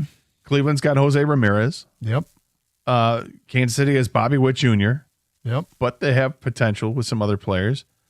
Minnesota, if Byron Buxton can stay healthy for a season, he is. I but thought he Carlos doesn't. Correa was for a while there. But not with Not with Minnesota. no. And Chicago. So there aren't many. That's when you look at superstars in the game. And that you're looking at 5 teams in a division, you can name 3 guys. I don't know if this matters to the players in terms of their on-field performance. Getting named to the All-Star game, does that give them a swagger? Does that make them feel more badass? I would hope so. Is it something that feeds upon itself and you play better? I hope it gives you confidence. Mm-hmm. You know, certainly should for the guys that got voted in, absolutely. And the guys that get named to it later, you're named to it later because you've had a hell of a first half of the season, not the popularity contest. Yeah. So if you're just joining us at this hour, breaking news from the All-Star game, roster, Max Fried is out. Carlos Rodon is replacing him, and that opens up the door for our guy, Tarek Skubal, to be the starter for the All-Star game. And then also at this hour, it is now official, Garrett Crochet is being replaced on the American League roster by Casey Mize of the Detroit Tigers. So that is 6 All-Star for the Tigers. And, you got now who becomes the little engine that could? Is it the Dodgers? Is it the Dodgers? They don't have the star power that Detroit does now, huh? Okay, I'm getting a little carried away. It is Carson Anderson, open lines, 248-539-9797, 97.1 The Ticket. Protect your home from unexpected water damage with leak detection services from CGC Home Services. They can help identify and prevent flooded basements and other water-related issues. CGC also offers Eris Active Pure technology, reducing 99% of airborne bacteria, viruses, and mold. Beyond leak detection, CGC also specializes in water softeners and drinking water systems, providing total water care for your home. Choose CGC Home Services and Connecticut for peace of mind. Learn more about their services and special offers at 855-339-4242.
That's great news for Tiger fans. Casey Mize has now been officially added to the American League All-Star team, replacing Garrett Crochet. A lot of chatter about that this morning. Kind of broke around, I guess, 9:30 this morning. But Emily Walden, who said had it last night. Yeah, it was last night. And this morning, the more people started tweeting about it, Walden said, cited a source. And, she was on top of it. Good for her. Got it right. And now Casey Mize is officially an All-Star. And looks like Max Fried is not going to pitch in the game from the Yankees and was likely thought of as being the starter in the game. Does that mean that Tarik Skubal now will be named the starting pitcher for the All-Star game? I think it's quite probable at this point. Tigers taking on the Mariners tonight, which, by the way, means my nephew's here. And he is not going to pitch in this series. Not in the building. Gator started looking around. So he's not going to pitch this weekend, unfortunately.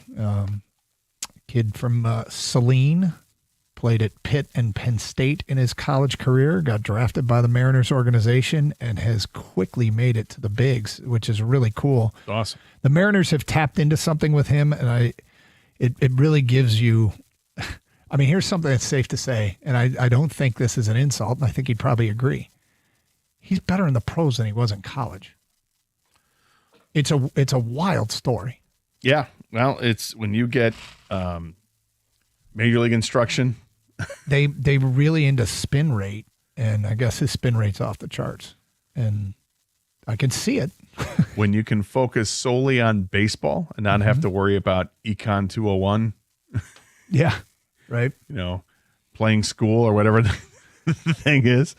That's a hell of a run for him. And it's great. Love watching the journey. It's really, really cool. And he's humble and fun to talk to and is living the dream. So he's here with the Mariners, but won't pitch against Detroit. I'm sure he would have been thrilled to, but they're loaded with starting pitchers, and he's kind of the sixth guy. He's their Cater Montero a little bit, bouncing up and down and spot starter, but whatever, man. I told him, one of my pieces of advice for him, remember this, your worst day at work is better than all of the rest of us' best day at work. Yeah. You got to pitch in Yankee Stadium. That's not bad. Pretty darn cool, and he's doing great. So anyway, Tigers, look, this weekend series with Seattle, it's funny because of this format. When you are a contending team, I always love measuring our team, the Tigers, against other contending teams. Well, they just played Tampa, right? And took 2 out of 3 from Tampa. The Seattle team is 1 game out of the playoffs. So there's so many measuring stick games with contending teams that are battling for the postseason. And the Tigers have done extraordinarily well in these kinds of series. After getting swept in the season opener against the Dodgers, they won a series against Seattle. They won a series against the Yankees. They won a series against a team that's now contending. They took 3 of 4 from Kansas City. They won a series against San Diego. They lost a series to Houston. They won a series against Boston. They won a series against Toronto. I mean, this is the who's who of Major League Baseball. They swept San Francisco. They took 2 of 3 from the Cubs. Like, they are consistently winning series against contending teams, which is credibility. All the All-Stars is credibility.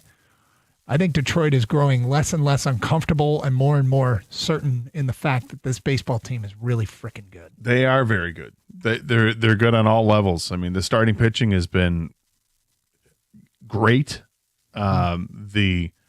The bullpen has had their moments, but for the most part, when they get to the 8th inning, you feel pretty confident that Canely and Vest will shut things down.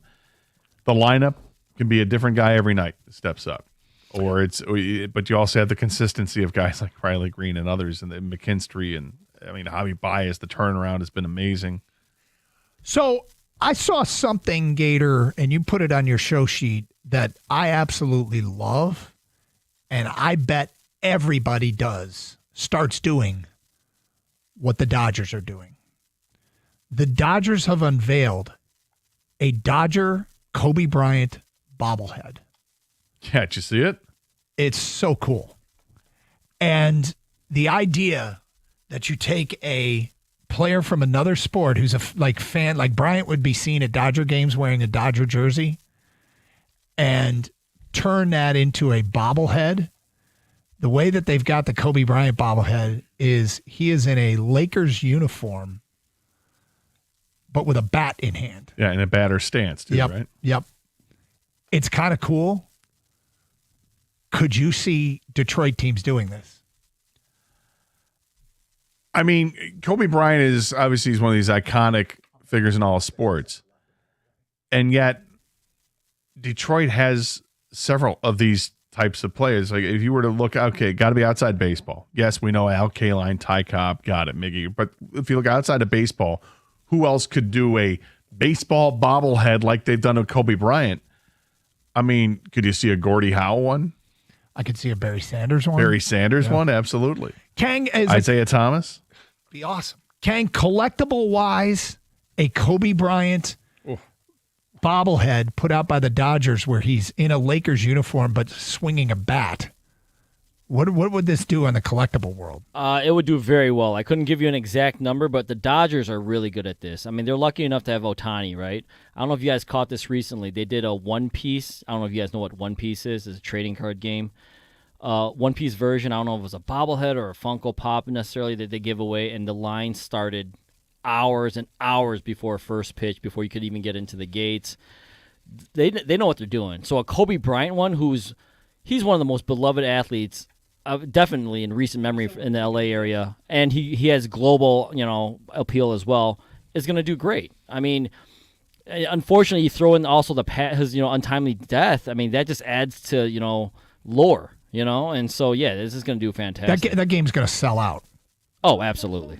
The Bryant bobblehead, we've given away to the first 40,000 ticketed fans at the Dodgers home matchup against the Toronto Blue Jays on August 8th, a.k.a. 8-8, doubling down on the number Bryant wore during the first half of his 20-year career.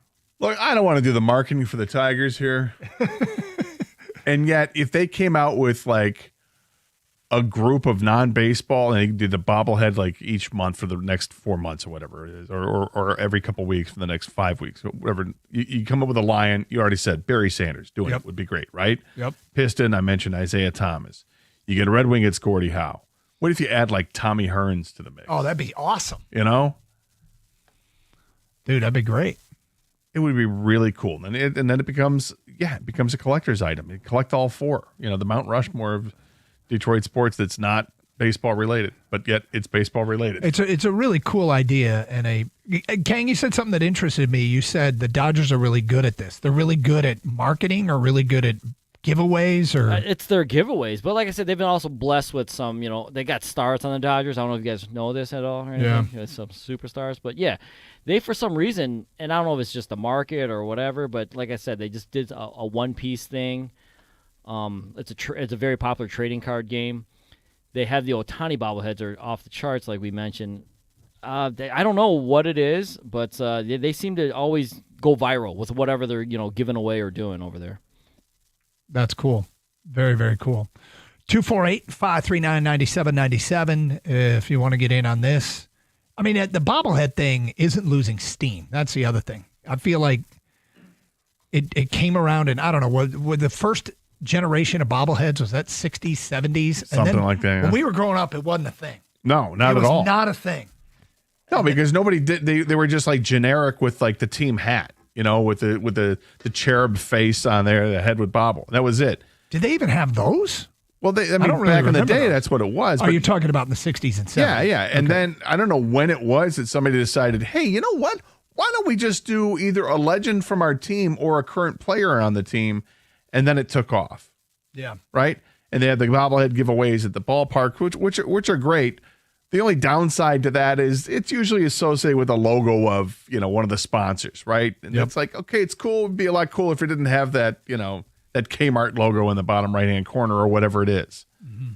I wonder, like I said, when we talk about this with the Lakers or the Dodgers doing this with Kobe, I mean, if they did that without any sort of corporate logo to it, it would be a massive collector's item. 248-539-9797. Ken in Flint, you're on 97.1 A Ticket. Hi, Ken. Hi, guys. Hey, I think you find out who Jack White's favorite player is and have a Jack White bobblehead with him like loosely wearing that jersey. Yeah. That works. Yep. You could do. Yeah, you could do. Go ahead. You could do the Lions with Eminem. Mm-hmm. Yeah, you could take local celebrities and have them playing baseball. Well, I mean, Eminem is kind of the big Lions fan. Jack Yep. White is Oh, no obviously question. the huge Tigers fan. No, I like it. I like the idea. So the Yankees just did a George Costanza. He was sleeping underneath his desk bobblehead. No way. Yes, and they're selling on eBay for over $200 a piece. Wow. That's secondary market. That's George Costanza. Fictional character. Yeah. A fictional position. So Rico Beard has stepped into the studio. Hello, Rico. So what's going on, guys? We're good. We're good. What did I just walk into? The Dodgers are coming out with a Kobe Bryant bobblehead, which is kind of a cool idea. It's him in his Lakers uniform, but he's holding a bat. And Is he hitting left-handed? He's hitting left-handed. Yeah. So it just, we were talking about that's kind of a cool crossover thing, and Kang being the host of Kang Collects said that's going to do very well. Oh. Kang, what if you got Devin Booker at a Lions game? Ooh, Devin Booker, you can get him in anything. He wears all Michigan stuff. Love it. Except Grand he doesn't Rapids wanna be a jersey. Piston. Yeah, except for a Pistons jersey. Right. He didn't want to be a Spartan, didn't want to be a Piston. So. How do you want to be a Piston when they just offered you a 2-year extension for $145 million? Yeah, wouldn't always wanted to be a Spartan. You committed to Kentucky. What do you guys got planned coming up next? You know what? We are going to take something that you guys did and expound upon it. Okay. Where you did the things you were sick of hearing from the Tigers. About the Tigers, yeah. Things. How about things you're just sick of hearing in sports? Okay. You know what? We're not gonna discriminate. All right. Well, you have a great show. Doug, you have a great weekend. Thank you very much. Scott, the request has come in. Who made the Tigers made the All-Star team today? Casey Mize. Who is that? Say it again. Casey Mize. The Buck Martinez impression of... You're right. I rarely get the opportunity to bust out a Buck Martinez, and with Casey Mize making the All-Star game, it's probably more about Casey Mize. There you go. Have a great weekend, everybody. Stay safe. Treat each other with respect. 97.1 The Ticket.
Brought to you by Northfield Lumber. Tigers pitcher Casey Mize was just named an American League All-Star replacement for Garrett Crochet. Earlier, Carlos Rodon was named as a replacement for his Yankee teammate Max Fried. Fried was viewed as the biggest competition in Tarek Skubal for the start. The Tigers begin their series against the Mariners tonight at Comerica Park. Skubal starts after he switched with Mize. Here the 7:10 first pitch right here on the ticket. CBS Sports listed the top 25 worst coaching hires this century in the NFL. The Lions had 3. Highest on the list at number 7 was Marty Morningweg, not far behind Matt Patricia at number 9, and at number 10, Rod Marinelli. Live Golf getting ready for their first event in Metro Detroit at the Cardinal in Plymouth late this month. They've been campaigning to get their players on the World Golf Ranking the last few years. They released a statement today saying their hope is for that to become reality by the 2026 major season. The Pistons Summer League team is on the floor for the first time tonight against the Knicks. 6 p.m. is tip time. At the Corwell Health Sports Desk, I'm Jeremy Otto from Oregon at 97.1 The Ticket or Odyssey.com.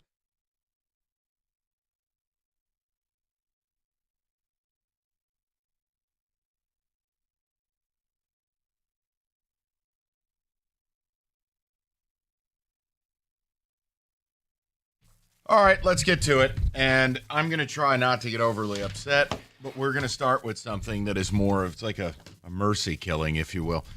There's just no way I can do the show unless I get this off my chest. So we're going to do it.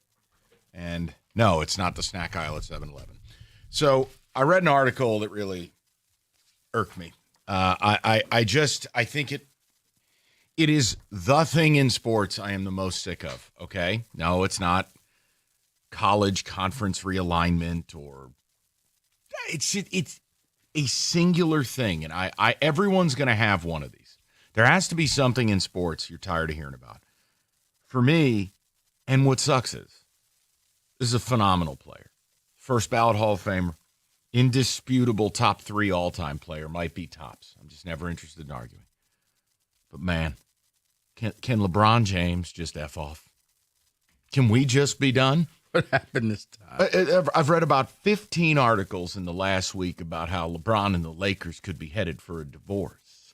And then you hear from, Rich Paul, and we got to look out for LeBron. We need to do this. And then sources indicate, you ever notice LeBron's always got sources? Mm-hmm. LeBron and his little media overlords. Oh, LeBron is upset at the team's transition to Luka.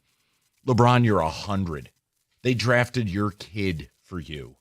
You signed a 1-year deal, not a 1+1, a 1 year. If you want out, not even mad about it. Your prerogative. Get out. That's the F off portion of this. I don't need the young and the restless.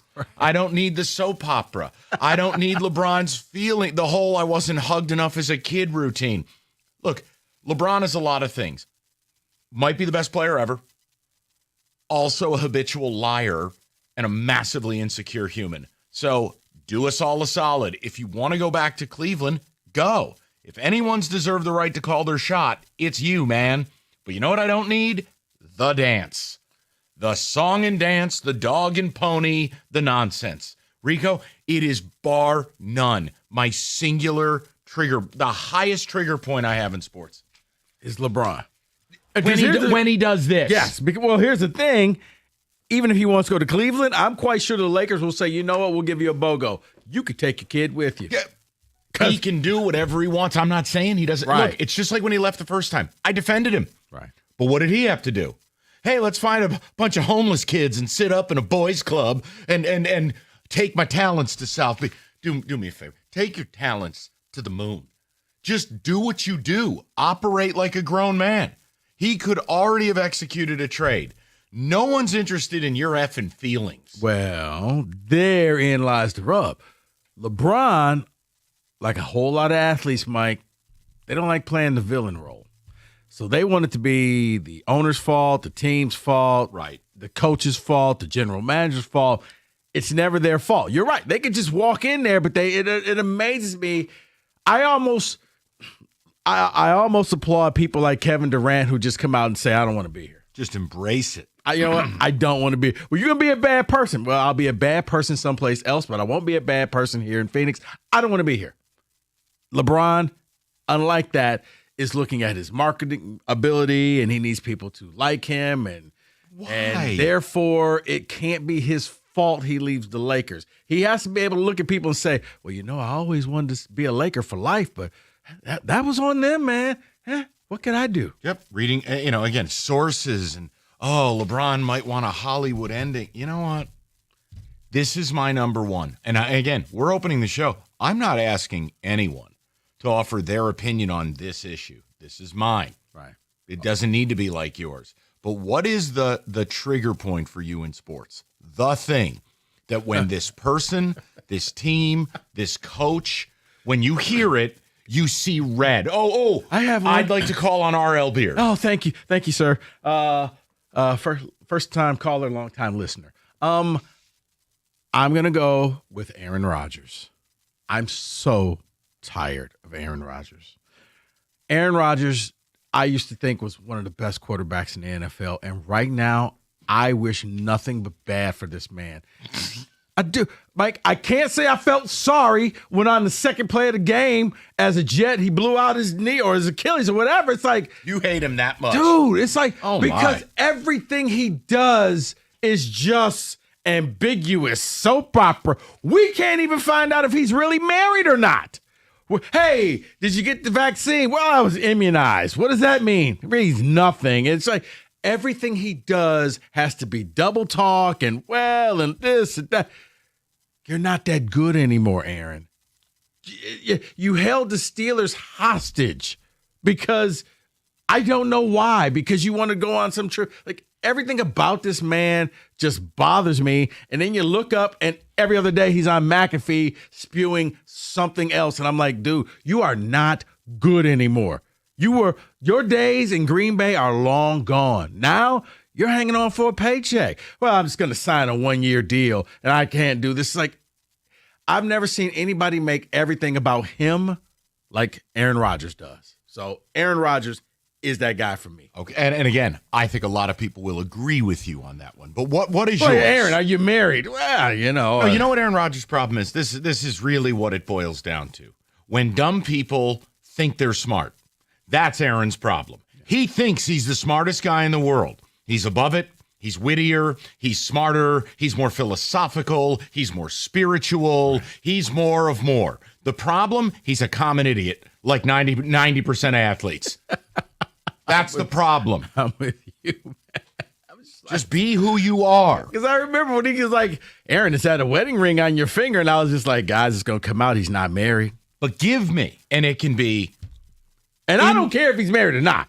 It's just, it's him, and I believe nothing this man says. But you know how I know he's lying? His lips move. There it is. And that's okay. Look, listen, when you get triggered by something, it's not supposed to make total sense. Mm-hmm. You don't need to justify why Aaron Rodgers triggers you. Just like I don't need to justify that. See, and I'm weird about it. I can openly admit LeBron's greatness. It's not about that. Right. It is simple. When he does this, this is what we call doing the LeBron. And you know the best part? He's like a mob boss. He keeps his hands clean. Lots of buffers. He's got all the buffers. He's got all the buffers doing his bidding. The bathwater media, his little gremlins, Rich Paul, sources. He'll go on a podcast. Yep. Yeah. And then he'll get to play the victim. Why do people say these things?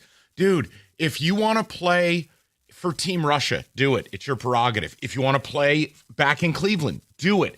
What I don't need is the 2-week show, daily articles, and a drawn-out soap opera.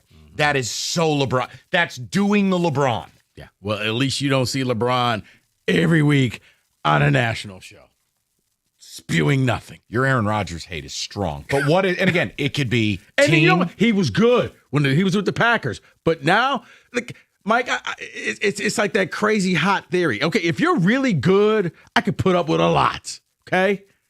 Aaron Rodgers, you're not that good anymore. I'm not putting up with the same crap. 248-539-9797. This is therapeutic. This is cathartic. I admit this to you. Do we have a Lions topic? You betcha. You're right. This does feel good. It's just, I had to get this off my chest because you saw what was happening when I was reading the article pre-show, and I'm just, what is the trigger point?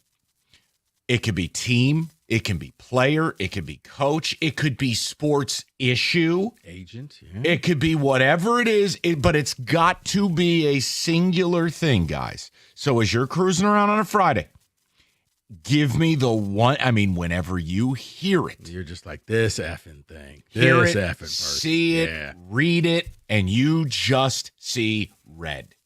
Look, a lot for me. We did it yesterday. You talked about the tournament expansion, but LeBron is the one because he doesn't. I think what bothers me the most, I'm talking with my hands and we're 8 minutes into a show. Like, he doesn't have to do any of this. He's earned the right to do whatever he wants to do. How sick am I? I'm the one defending it. It's not what he does, it's how he does it.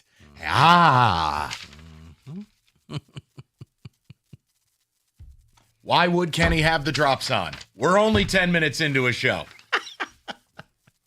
Right, exactly.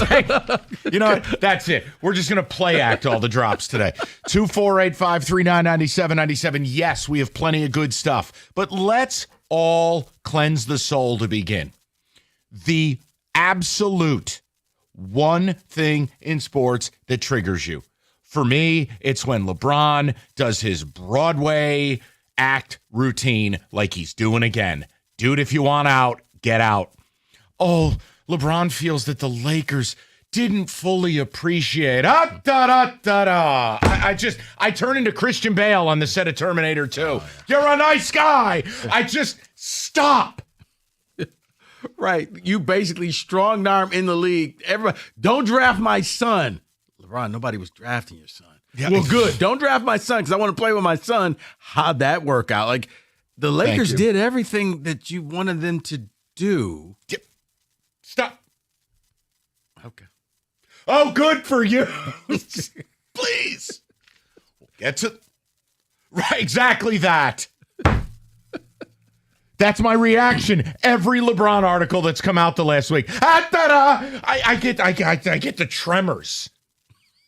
He doesn't have to do it. Who would critique him if he decided I'm going to play my last year in the league and I'm going home? Cleveland, this is for you. Wouldn't say a thing. He's earned the right. But it's the way, it's the atara. That's mine. You, it's Aaron Rodgers. And I'm proud of you. I like it. And I know what it is, too. What is it? I think, if I had to guess, I think it's the fact he does the McAfee show.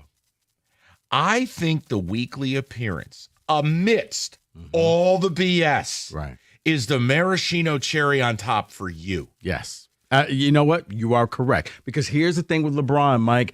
You only get it when an article comes out or he goes on some obscure podcast or whatever. Right. This man's front and center every week. I'll tell you, you know what's a close second for me in sports right now? This is the one that drives me crazy. I'm going to term it hangers on.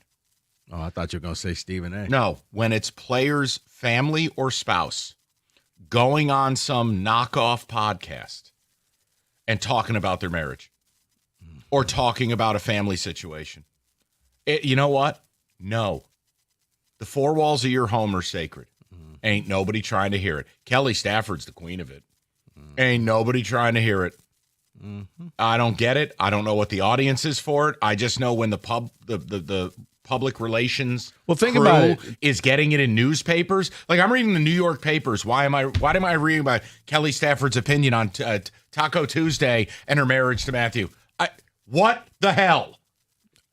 Think about it. If it wasn't for family, Mike, you wouldn't know that Kirk Cousins grills his steaks in aluminum foil. Or it made me hate Cousins more because he did the QB show, and after he let Danny Dimes take a dump in his living room, he read his kid a Bible story.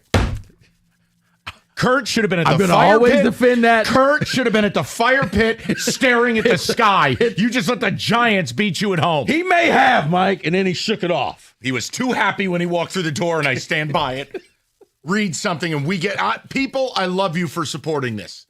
We are cleansing the soul on a Friday. It does feel good.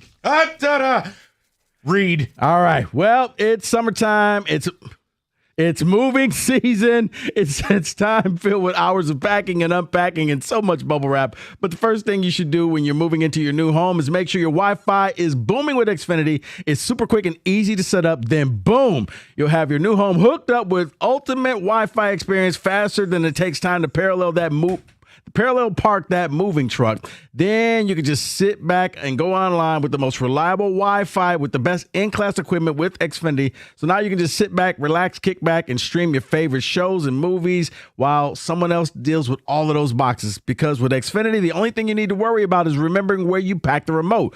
Make the right and easy move with Xfinity. Learn more at xfinity.com/move. Restrictions apply. Not available in all areas. Most reliable Wi-Fi claim based on the Open Signal Award USA Fixed Broadband Experience Report, August 2024.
All right, I'm cleansing the palate. Like a little summer festivus. It is a festivus. I got a lot of problems with you people, and now you're going to hear me.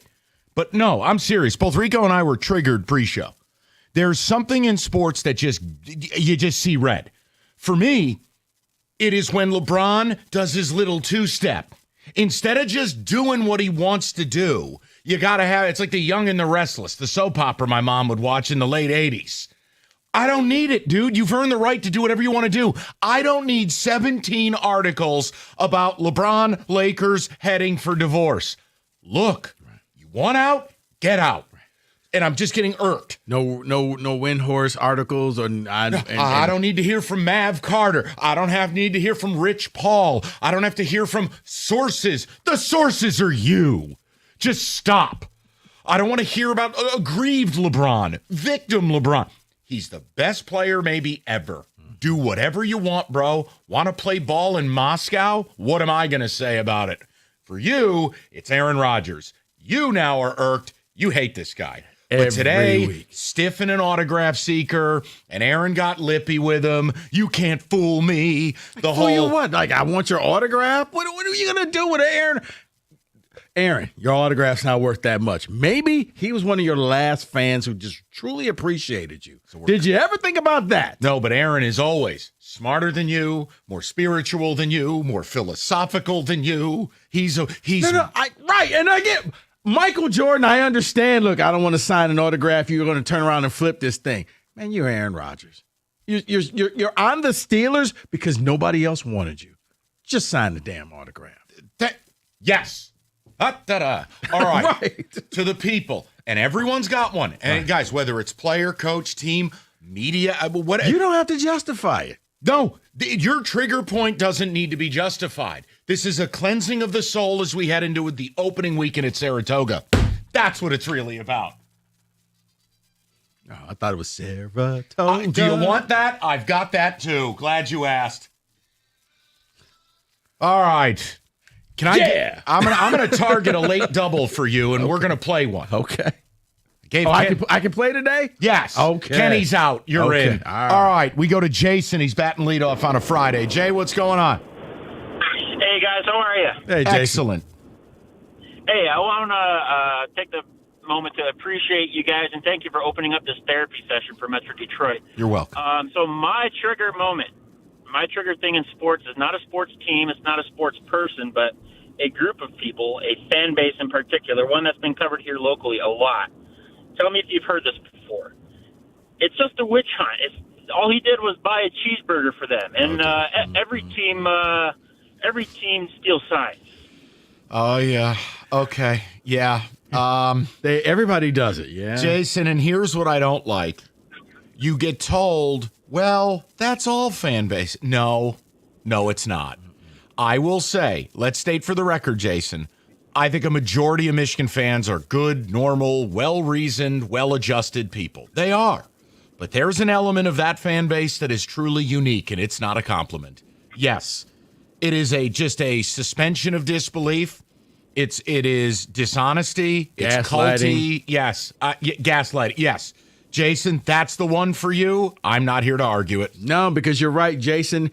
You can't have a conversation because in the end, it's, well, you're just upset because of this, that, and the other. It's like, no, you guys did all of this stuff. Well, did we, though? Or are you just angry? I feel you, Jason. And I would have to toss the media into that too, Jason. Remember, those people would be viewed as tinfoil cultists if the media didn't go along with a lot of it. Yeah, exactly. And I'd like to thank you, Mike. You personally pulled me out of the Michigan cult. I was a Michigan fan growing up. And honestly, the thing that pulled me out of it was your truth-telling about the handling of the Michigan State Dr. Nassar thing versus the Dr. Anderson thing. Oh, yeah. And you like that difference? Oh, yeah, absolutely. It really opened my eyes to see how the two different fan bases treated it. Yeah, and Jason looked at too. It was also the media. I mean, Jason, I'll never forget. It was around this time a few years ago. You had the play-by-play guy, unhinged, go on air and attack victims. I forgot about it. Was remarkable. It was one step from Donald Sterling yelling, "He's got AIDS. He does drugs. He's adopted. Right. This guy's a drinker." How can we believe this person? Look at his lifestyle, and he's a wreck, and he's a mess. He's like, maybe he's a wreck, and maybe he's a mess because of what he went through. Did you ever think about that? Right. Meanwhile, you had a team captain camping on the president's lawn because he was molested by this monster. Right. So everybody that you're mocking, he's this and he's does drugs. Like, maybe he does drugs because he hasn't gotten over being molested. Cutscene, guy Mark D'Antonio and Izzo had never been in the same room with, plastered all over football and basketball attack pieces. Spartan Secrets. Right. That's all. I still can't believe that was a show. It was real, and I got bothered on vacation. I was in Florida, and now all that stuff broke, and they're like, "Where are you?" I'm like, "I don't know, enjoying my life." What do you want me to say to this? You're avoiding it. Oh no, You're dodging it, dude. The station call. I was on like 3 shows that day. I go, "Yeah, it's real simple. One ain't got nothing to do with the other. Find this guy. Find who knew. Whoever knew, burn him to the ground. End. There is nothing else." Right. Okay. See, this is cathartic. We need a pinata in here. We're good. Well, Matt has his pinata. Let's do it. Okay. Matt, you're up next. So glad you started with the Michigan guy. My seeing red is Ryan Day. Yes. And you'll probably think it's stupid. I don't care how many championships you win. The job description for an Ohio State coach is to beat Michigan. You failed 4 years in a row. It's time for you to go. You're my kind of fan. You're my kind of fan. You can't lose 4 in a row, including last year as 24-point favorites. Matt, you have every right to hold a grudge. You do. No. And Matt, here's the funny thing about it. Even though they won the national title, it still bugs them that they lost to Michigan. A bad Michigan. It would team. bother me too. Dude, that Michigan team sucked. And Ryan Day is like, oh, we're going to show them how tough we are. You have receivers that go to the NFL, not running backs, or throw the damn ball. And you know what, Matt, I got to tell you something. Here's what irks me with him, beyond that he doesn't beat Michigan, because I like when Ohio State beats Michigan. It's fun for me, because my team can't pack their own lunch anymore. It's the shoe polish beard. Dude, you just got to go gray with grace. Second of all, stop acting like you're Hulk Hogan. Ryan, you're probably a nice guy. Stop acting like you're Brutus Beefcake. You're not tougher. You don't need to attack Lou Holtz, who's 1,000 and doesn't know what day it is. Like, stop with the running of the football. Like you can prove some. Just be you. You're an offensive genius. You walked into an unbelievable gig, and you've won a natty. For God's sake, stop acting. The guy thinks he's Captain Jack Sparrow. Stop it. And there's something about the rosy cheeks. Can't stand that either. 248. I thought it was just a shoe polish. I don't like any of it. It's all like, just be you. Why do you act this way? I hate that stuff. I hate when coaches do. You know why they do it, Mike? They do it for the fans. They have to be over the top. Why? It is wrestling because you have a fan base. Because when you are over the top, your fans are, yeah, that's my guy right there. It's what it is. It was D'Antonio with the little brother stuff. But even and he all took of that. it too far. I remember by the time they had played Northwestern, it's called Mousetrap, and they took the cheese, and it's like, all right, dude, not every play has a name. But it's for the fans. And the hardcore fans eat that stuff up, Mike. Welcome to 2025. I know. I don't like it. It's an airing of it's the grievances. Okay, you know what? You can be aggrieved. All Go right, ahead. that's it. We'll get more of your phone calls. This is truly a blessed start to the show. I love that people are vibing with this. Me too. Thank you. Thank you. Thank you for being you. I'm going to get you a winning double later. Okay. You got to give me some time. You know what? I'm already winning. I'm in the studio with you. No. That's it. You missed out on 3 doubles yesterday that Kenny hit at the track. Today's your turn. But it's got to have value. I know how Rico Beard works. You want at least 25-1 on your money. So give me some time. No rush. I know where you're at. Let Brad cook. I know where you're at. Yes. All right, Hungry Howie's. No and no. No and no. All right, large one-topping pizza. Your choice of 8 flavored crusts, $8.99. In-house made dough, 100% real Mott's, and over 20 toppings to choose from. Guys, it's so simple. It's Friday night. Who the hell wants to cook, right? You probably did a bunch of cooking for the holiday weekend. $8.99 large one-topping pizza, Hungry Howie's. And there's no code. This isn't one of Rico's reads with promo codes and screaming booming. And no, none of it. So hurtful. HungryHowies.com. Download the app and you make the damn order. I'm just going to eat my feelings right now. And do it at Hungry Howie's. Online carry out only. $8.99 for that one topping large. Go there.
All right, we are airing the grievances. It's a midsummer moment because Rico and I were both triggered with stories in sports.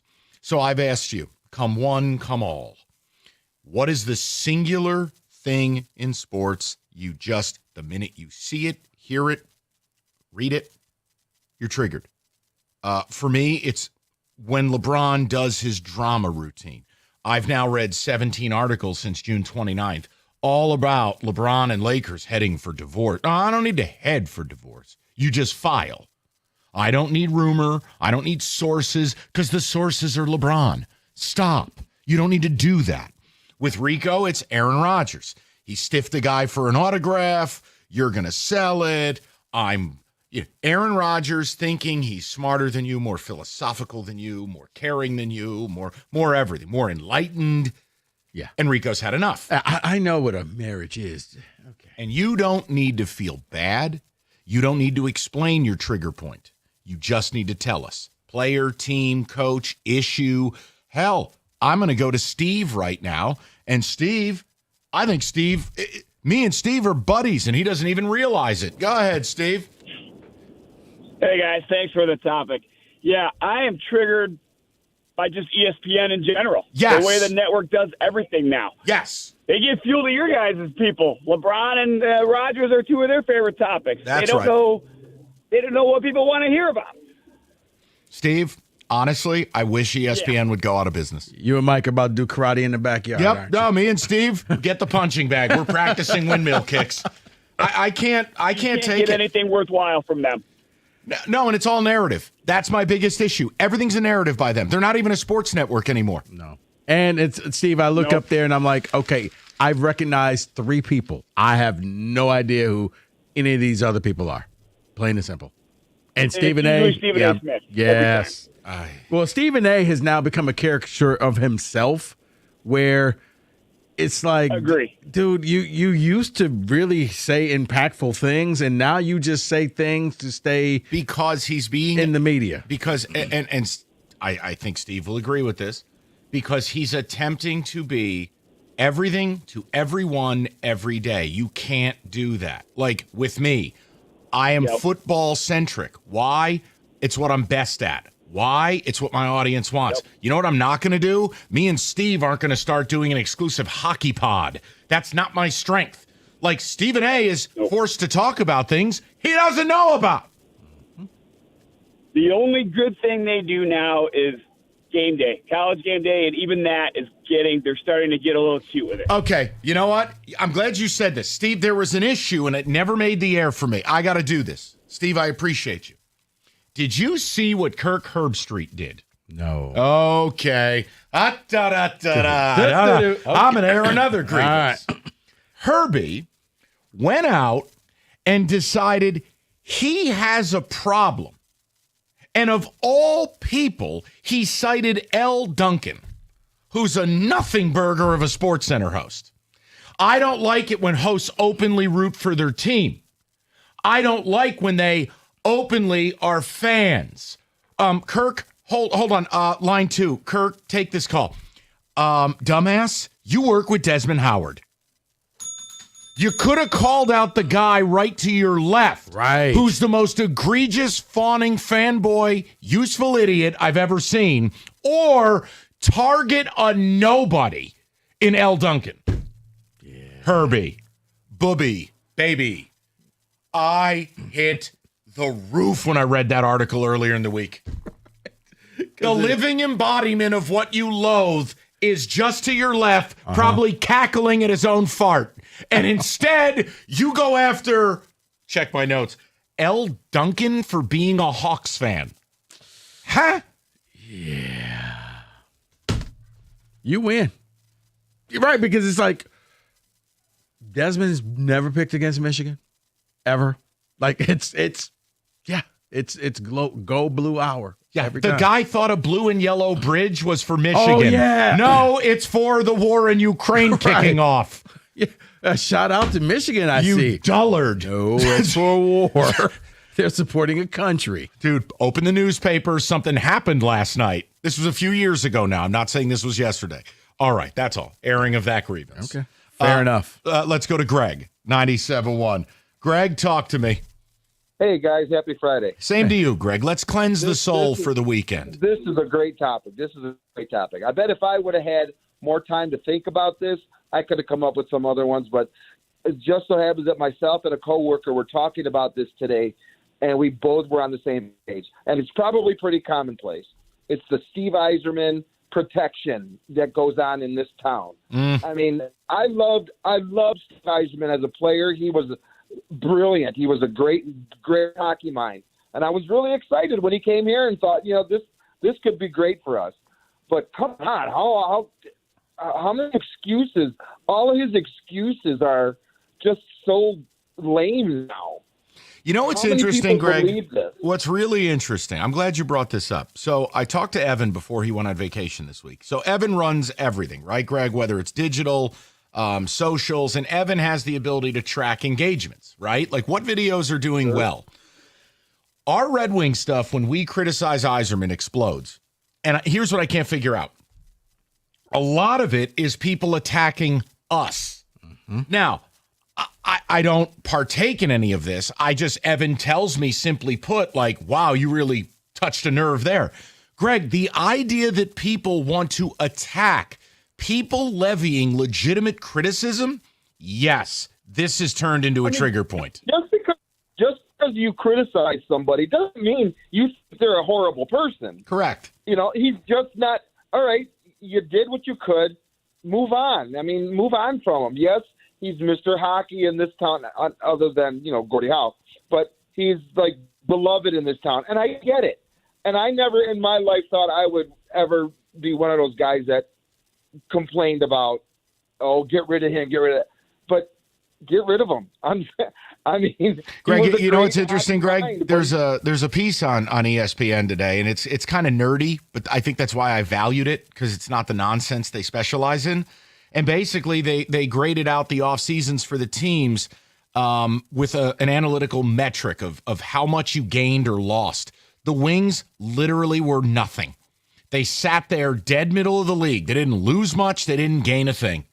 I mean, that is crazy. Yeah, and take a peek. And I mean, certainly you can be like, well, we had a better offseason than the Dallas Stars. Well, congratulations. But like, it almost feels like he's afraid to make a move. What are you going to hold on to these guys for? Yeah, they might be good sometime, but when are we going to get to that point? By the time they're coming up here to help the guys that we got now, the guys we got now are going to be gone. Yep. You can't add to them when you're not going to, develop them. I don't know. It's frustrating. I still love the Wings. I will always watch the Wings, but something's got to. And that's the key. You said it best, Greg. Just because we're critical of what's going on doesn't mean the mission is not the mission. We're all on the same team. Right. Nobody wants the Wings to be bad, to not do well, to not give us a parade. Very well put. Man. Actually, it's the opposite. You want the Wings to do something so that you can see wins, so you can see playoff victories, so you can see a parade. Oh, Rico, I did that Elliot Friedman thing. I mean, that's one of the biggest videos I've done in 3 months. And I go, wait, this is Elliot Friedman is saying this stuff. I'm bringing it to light. People are going banana land. I can't figure it out. You know why. He's a hero, man. But he's not. But he is. To some, they still remember the poster on their wall of him hoisting the cup. So weird. That's what they will always see him as. Okay. All right. No, I'm just saying that you got to remember that some I think that's one thing. If you say that about your father, I'll always remember him as X. When it's an athlete who wouldn't bleep on you if you were burning alive on the side of the road, that's a weird concept for me. Right, but when every day you looked at that poster, you didn't have a poster of your father on your bedroom wall, but you had a poster of Steve Yzerman. Okay, you're taking that a little too literally, the poster thing, but that's fine. No, but Mike, I think this is why. No, I think this is why a lot of people are, because every day that's what they looked at. If you have a grievance to air, a sports trigger point, both Rico and I, we tripped the wire earlier today. Rico with the Aaron Rodgers news about the autograph. Me with the LeBron drama. The singular thing in the world of sports that sets you off. We've had people call in with ESPN's existence. We've had people call in with Ryan Day. Michigan cultists. We've had, hey, we are not in the business of judging you. Today is about your day, clearing the deck for your weekend. We'll get a little football today in the mix. We'll get more of the calls. We do have a Lions topic. I think Rico knocked out of the park. We're going to get to that. God, what else? Lots of stuff. We have Who Said It. We have a lot of content. Not hard when you try. 248-539-9797. And we got Rico playing the late double and dropping his nuts at Saratoga. That'll happen. You know what? I need the late double, Mike, because then I will be looking for a new Chevy model because there's only one place to go if you need that new car. Hamilton Chevrolet and Warren. Could they install a car horn that does that? They could. You know what? I'll call my guys at Hamilton and see. Hamilton is leading the way with unbeatable prices, top-notch service, and a commitment to total satisfaction. Andrew and the sales staff, they want to be your Chevy dealer, whether you get that horn or not. Whether you're looking for a sleek sedan, tough truck, spacious SUV, doesn't matter. Hamilton Chevrolet has the inventory of brand new 2025 Chevys, and the selection is best right now. So no more waiting months for your dream car. Nope, none of that. Hamilton is stocked up and ready to get you on the road in a Chevy that fits your lifestyle and your budget, including the July Rico deal, a 2025 Chevy Silverado Crew Cab 4x4, $279 a month for 24 months. You walk in with $995 down. You'll drive off with 10,000 miles a year. You know what I say? The best deals are found at 14 Mile and Mound. Go see my guys at Hamilton Chevrolet for details and find out why Hamilton is leading the way. More at HamiltonChevy.com. Chevrolet together, let's drive.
All right, we'll get back to business in a moment. Let's touch table on some football.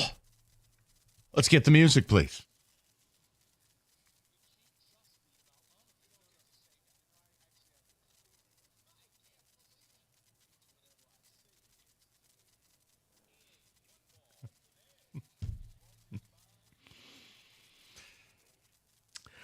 All right, guys, let's have a little fun. We don't shy away from gambling on this show. So I came up with a list of bets that you would make right now, futures bets in the NFL to make right now. This is pretend, right? Yes. It's July. Okay. That's why it's called I will play pretend, yes. Futures bets. I know you don't do the futures thing. No, I'll play pretend. But is it Jim Costa value? Get him on the phone. This is his deal. So, guys, let me know if you would make this bet or not.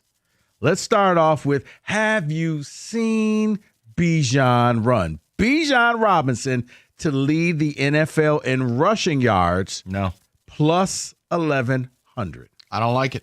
He's a fabulous player, but as long as they're using a committee, as long as he's not getting red zone touches, and it's still, to me, with Penix, it's going to be an aerial attack. I'm going to say no to that. And the odds just aren't not high enough. Okay. To bet someone to lead the league in rushing, you got to give me 20, 25 to 1. Running backs get hurt. The timeshares, usage, game script. Right. That one was value. Kenny, That's Ball. not value at all. Yeah, I wouldn't do it either, primarily because just what Mike said about the lion's share of carries, it's the same reason why I wouldn't bet Jahmyr Gibbs to do it either, is because, it's running back. You're a hater. That's right. You're a hater. All right. That's going to be the refrain. God forbid you don't pick a lion. Kenny, is Paul back there with you? Yeah, he's getting his headset on right now. Okay, Paul, this next one, this is for you. Oh, boy. Miami Dolphins under 6.5 wins, plus 170.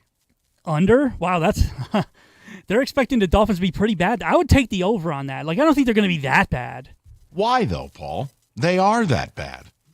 Are they? I don't think they are. I don't think they're 5 wins bad. All right, how many games is Tua going to miss? There's at least 5.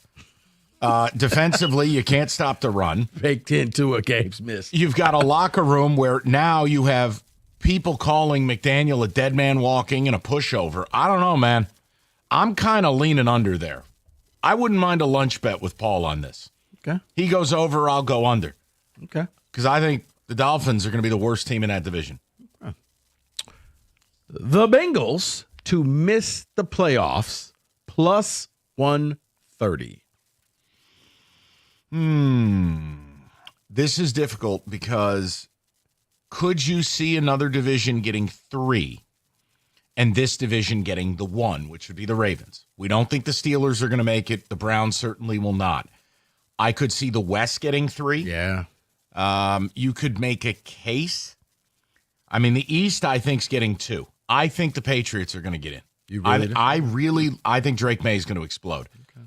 I'll say they miss the playoffs. Their defense is a mess. They've alienated players. The Trey Hendrickson situation. What they did to Jermaine Pratt, their defensive captain. I'll say they'll miss it. Okay. Anything from the peanut gallery? See, I'm not ready to go there just yet. As long as you have a Burrow, you have a chance, and another division could probably. I don't know if another division's doing all that heavy lifting, so I'll say they make it in. Okay, well, Mike, you stumbled upon something. I'm going to skip ahead. The New England Patriots to make the playoffs. Yes. Plus 150. I'm in. Look, I am a Drake May truther. I'm a little scared that Steph Diggs is a part of this, but fine. They have real coaching. Josh McDaniels is a magician as an OC. He's a hell of a quarterback coach. And they spent a lot of money, including getting big Milton Williams on defense. They desperately needed. I think they're going to do it, Rico. I really respect Vrabel, and I really like Drake May. I'll say yes. Is he a great quarterback coach, though, Mike, or did you just have Tom Brady? But look at the differential in performance with and without McDaniels. I got to give McDaniels some credit, Paulie. Well, I mean, I understand that, but he didn't really help Tebow develop. Now Tebow is a terrible quarterback. Tim Tebow's the equivalent of having a quarterback with no arms. Yeah, but what did he do for anybody in not Oakland, but Vegas? I don't know who the hell was their quarterback. Well, he didn't make any of them good. Okay, fair, but I don't even know who it was. I'd have to go look. I'm being truthful with you, Paulie. I don't remember. What was it, the Marcus Mariota time frame? I'm just saying, tying coordinators to good quarterbacks, like you get All right, Adam lunch? Gase being a head coach somewhere. Lunch? We doing a lunch bet? On the Patriots making the playoffs? Yes. Sure, they're not going to make the playoffs. Yes. For sure. I love Paul having action. Okay. I'm in. This is great. He hates Josh McDaniel. I never knew. That's his trigger point. Okay, well, Mike, this is think with your wallet, not with your mind. Okay. The 49ers to win the NFC West, plus 175.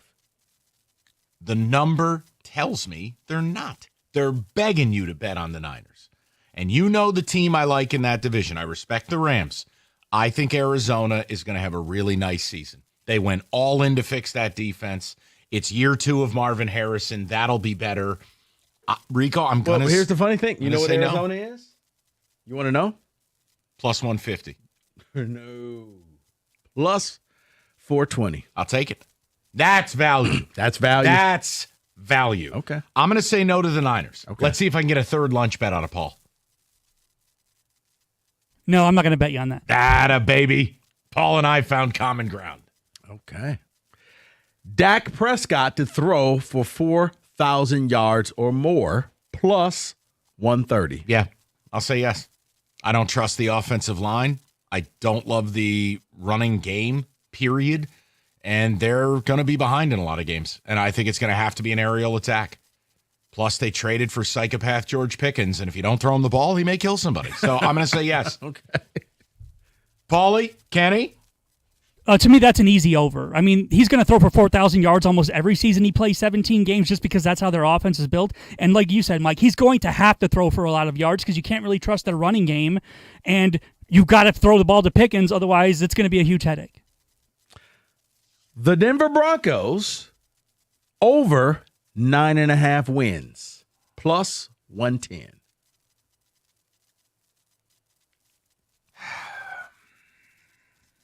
I'm going to say no. Sophomore bounce back. The league, the word is out now. Bo Nix and Sean Payton screen package. Teams are going to have a better idea what to look for. They catch up to you. If I told you a year ago C.J. Stroud was going to have a bad year too, you would have looked at me like I was on crack. Correct. I'll just say no. Little bit of and the team in that division that I think is going to be good is the Chargers. So I'll say under. Okay. Yeah, they may have been figured out. Plus, predicting anybody to win double digits in this league, it's very hard to win double digits in this league to begin with. What do you mean? Lions are going to win 16 games. That's right. Rashee Rice to win Comeback Player of the Year. Plus 1,400. All right, Kenny, Paulie, I need your help on this because here's the thing. I can't answer how much I like this without knowing the other candidates. And I know that's cheating, I guess. So I don't want to say yes or no unless I can hear some of the other players that are kind of in the range. Dak Prescott. Yeah, aren't the odds for that way too long, though? I don't know. Dak Prescott at plus 300, Trevor Lawrence at plus 450, J.J. McCarthy at plus 850. Comeback player. He was a rookie. He didn't play. But technically he played in one preseason game. Oh, for God's sakes. Okay. I'm going to say no to Rashee Rice. I don't like the Chiefs at all this year, and I don't like their passing game. So I'll just say no. Yeah, no, I agree. No. All right, finally. Also, what? No.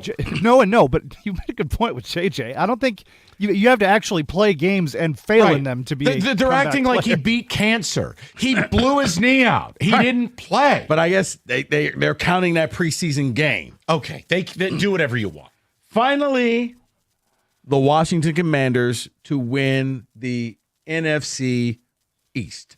Plus 220. It's just not a big enough price. It's just, you still have to unseat the Philadelphia Eagles.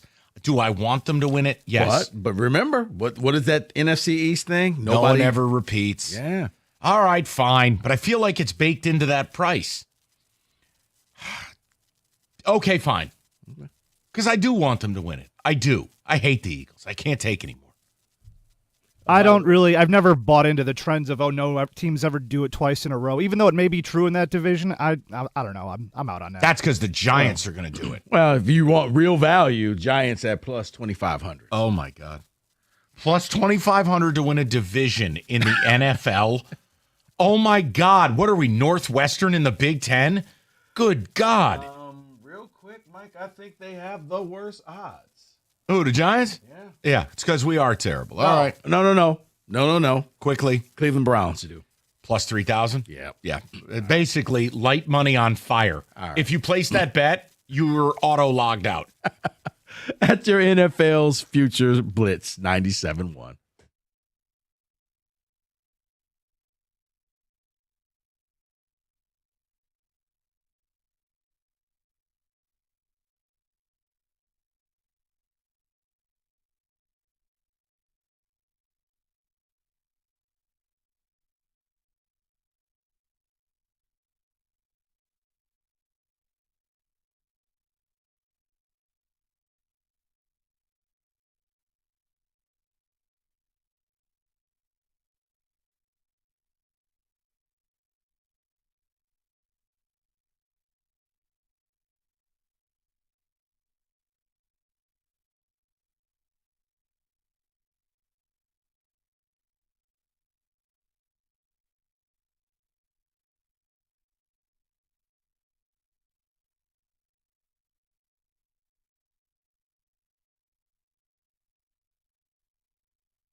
Start today. Things are looking more promising for Scoobel to start the All-Star game as his main competition, Max Fried, was replaced as well. Tarek will face Cal Raleigh tonight, who's already surpassed his career high in homers this season at 36 and counting.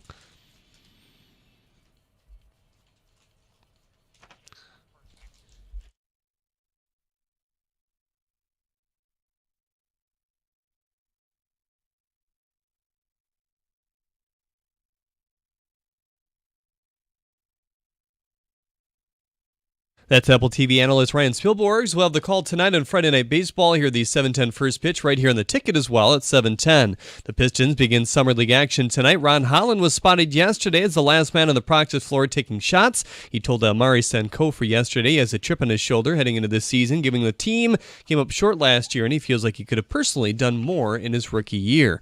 At the Corwell Health Sports Desk, I'm Jeremy Otto from Oregon at 97.1 The Ticket or Odyssey.com.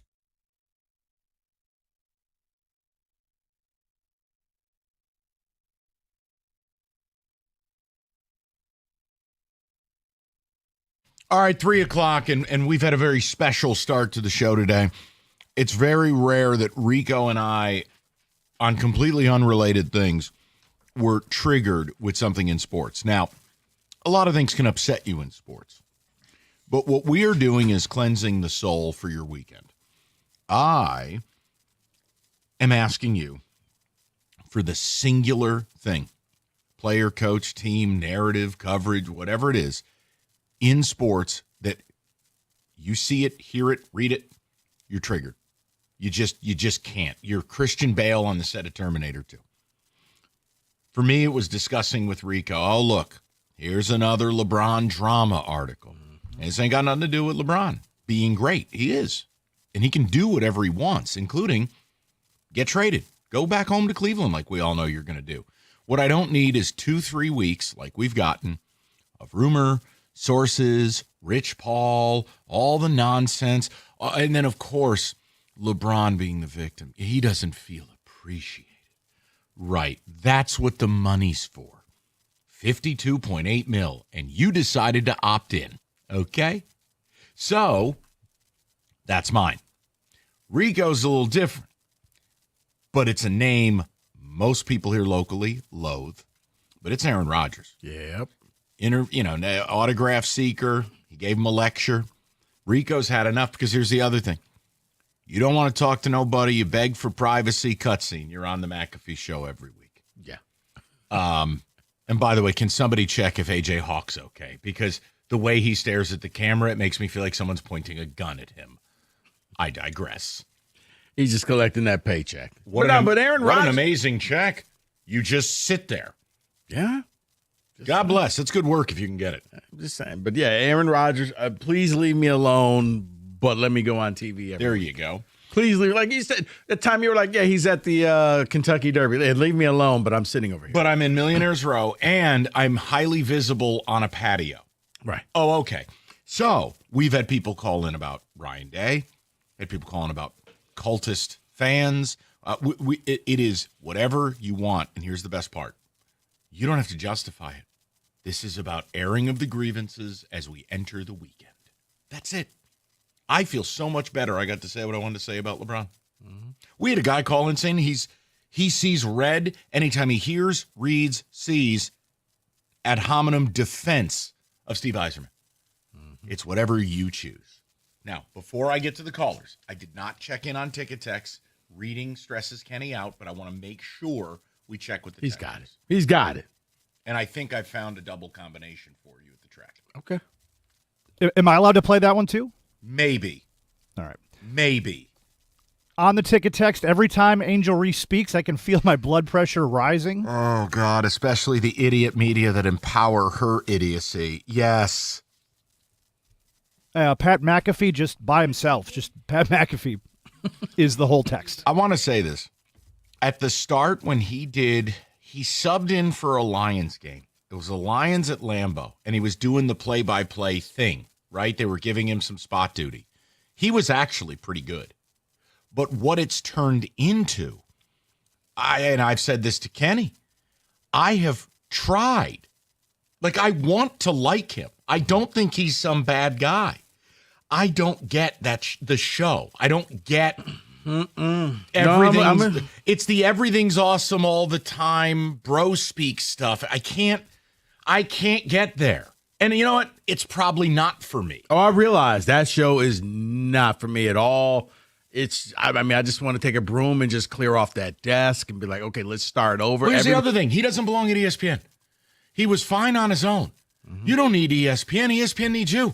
But then he goes to ESPN and all he does is complain about being at ESPN. You got in bed with Satan. Like, what do you want me to tell you? Yeah. I mean, he added a little bit. To me, he's better on College Game Day. He's a little more real. But do you know what it is with Game Day? Here's the problem. You're right. He's a little more real, and he's definitely an entertainer, and I respect that. But the question is it that he's good, or is it that the crap around him is so bad? Herbie's a politician, Desmond's an idiot, Corso's a corpse, and then there's Reese Davis, who's a traffic cop. It wouldn't take much to be entertaining. Okay. Mike off the top rope. It's the truth. And I'm saying, and for anyone outraged, you can't say that about Lee. Lee Corso is being done a disservice by those who love him. He should not be out there. No, and now no, it's no. finally going to be the last show coming up. The people who love him have finally stepped up and said, no more. It's ridiculous. Because at this point, it was almost becoming like the final days of Joe Biden. Like, dude, power it down, go retire, enjoy the rest of your the difference life. is you won't have a doctor pleading the fifth about his mental decline. Right. I'm pretty sure we can get honesty about Corso. Right. It's just like, yeah, he's not ready for live TV. It's Can you like, believe that, by the way? What? The doctor? Come on, man. Come on, man. He got asked straight up. And I understand he can plead the fifth. Right. Dude, the president turned into a mummy under your care. Can we just be on the square here? Okay? I question a lot of medical people in Right, DC. my point is, Right. really? Yeah. Come on now. When you plead the fifth on that tells me everything I need to know. Because 10 seconds, because in DC, you just can't. If you're a doctor, Take it to 6. you can't just say what's right there, what we all see. You Yeah, actually the guy gotta play turned into a politics. potato. What do you Right. want me to say? Hey, no, it's this, and this person's great, and they're in But great. the best they're in part is, great health. he didn't even do that yesterday. I plead the fifth. I plead the fifth. I plead the fifth. Okay, well, then you're telling me what's going on here. Well, yes, but I didn't say anything, so I didn't incriminate myself. Da-da-da. Okay. To the people, we will go to Thomas, 97.1. Tommy, what's going on, buddy? Hey, what's going on, man? Like I said, everybody's right. This is a great topic. But what gets me red is Ben Johnson. Everything surrounding Ben Johnson. And I mean that from talking about how great the Lions was with him, talking about how great Chicago's going to be with him, talking about how bad we're going to be without him. I'm just so sick of hearing Ben Johnson. It's crazy. Like, there was even that video where he walked into the facility and it was like sun rays. It was a beautiful little facility and everybody was clapping and he had his kid and he was standing there with his hands on his hip like he was Iron Man, like saving the day. And I'm just so sick of it.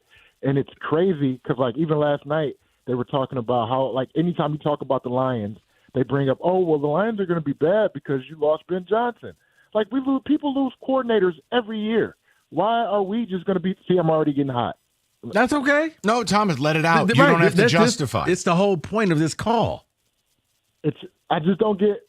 People lose coordinators every year. Why are we going to be just like imploded because we lost? Yeah, Ben Johnson? I think, and look, I'm guilty of saying I think you take a step back. I'm not. No, implosion is different. That's just melodramatic. I'm not with that at all. I think it's Thomas for me. And you don't need to change how you feel. It's your grievance. Losing both coordinators in the same offseason, that's tough to overcome. But I don't think implosion is on the menu. I still think the Lions will be a playoff team.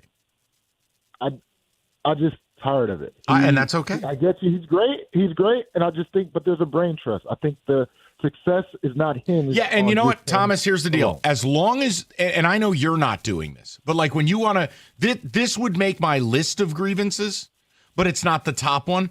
It's when people talk out of both sides of their mouth. They'll say, Ben Johnson's great, but we're not going to miss him, and Chicago's not going to benefit from getting him. See, it can't be all of that at the same time. That's fair. Not that Thomas is doing that. He's not. I'm saying No, on the that's fair. reverse of this. He was great. I'm just saying, why does everything hinge on, like, you don't even hear that about losing our DC. Like, he went to the Jets, and I hardly hear anybody being upset that he's gone as much as I hear. Now, I hear coordinators. You yourself say coordinators. Yes, sir. Everybody I talk to is saying Ben Johnson specifically. Yeah. Well, you know what was weird too, Thomas? There was almost a disrespect for Aaron Glenn here, and I never understood it. You know, they gave Ben Johnson a lot more toys than they gave Aaron Glenn. And Aaron Glenn was keeping that defense together with duct tape and razor wire. I think losing Aaron Glenn really does matter. Now, I don't know that Aaron Glenn is going to be a good coach. I don't know if Ben Johnson will. But as coordinator, no, Aaron Glenn was a rock. Like, I don't understand. You're right. Why it's always about Ben Johnson. And what about Aaron? Look, AG did a great job here. Because by the end, I mean, we saw at the end of the season, Mike, they were getting people off the street. 100%. Who wants to play cornerback today? Who's got experience at corner? Okay, Anyone. you're starting. Anyone. Yeah. All right, Northville Lumber, largest Trex decking outlet in the country, and Northville is Michigan's Trex Superstore. They stock all colors of Trex decking, railing, lighting, You name it, they got it. And when you go to their brand new showroom, whatever you see, it's in stock. You don't have to any guesswork. You call Northville Lumber today, or hell, stop by. Buy it, build it, do it where the pros do it. It's Northville Lumber, Michigan's Trek Superstore, or simply call, well, actually, you can't call a website. I'm an idiot. Go to northvillelumber.com. That's northvillelumber.com.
All right. Can't repeat what Rico just said. I offered you dinner. We are airing grievances, but it's the thing that triggers you in sports. Why would we do that today?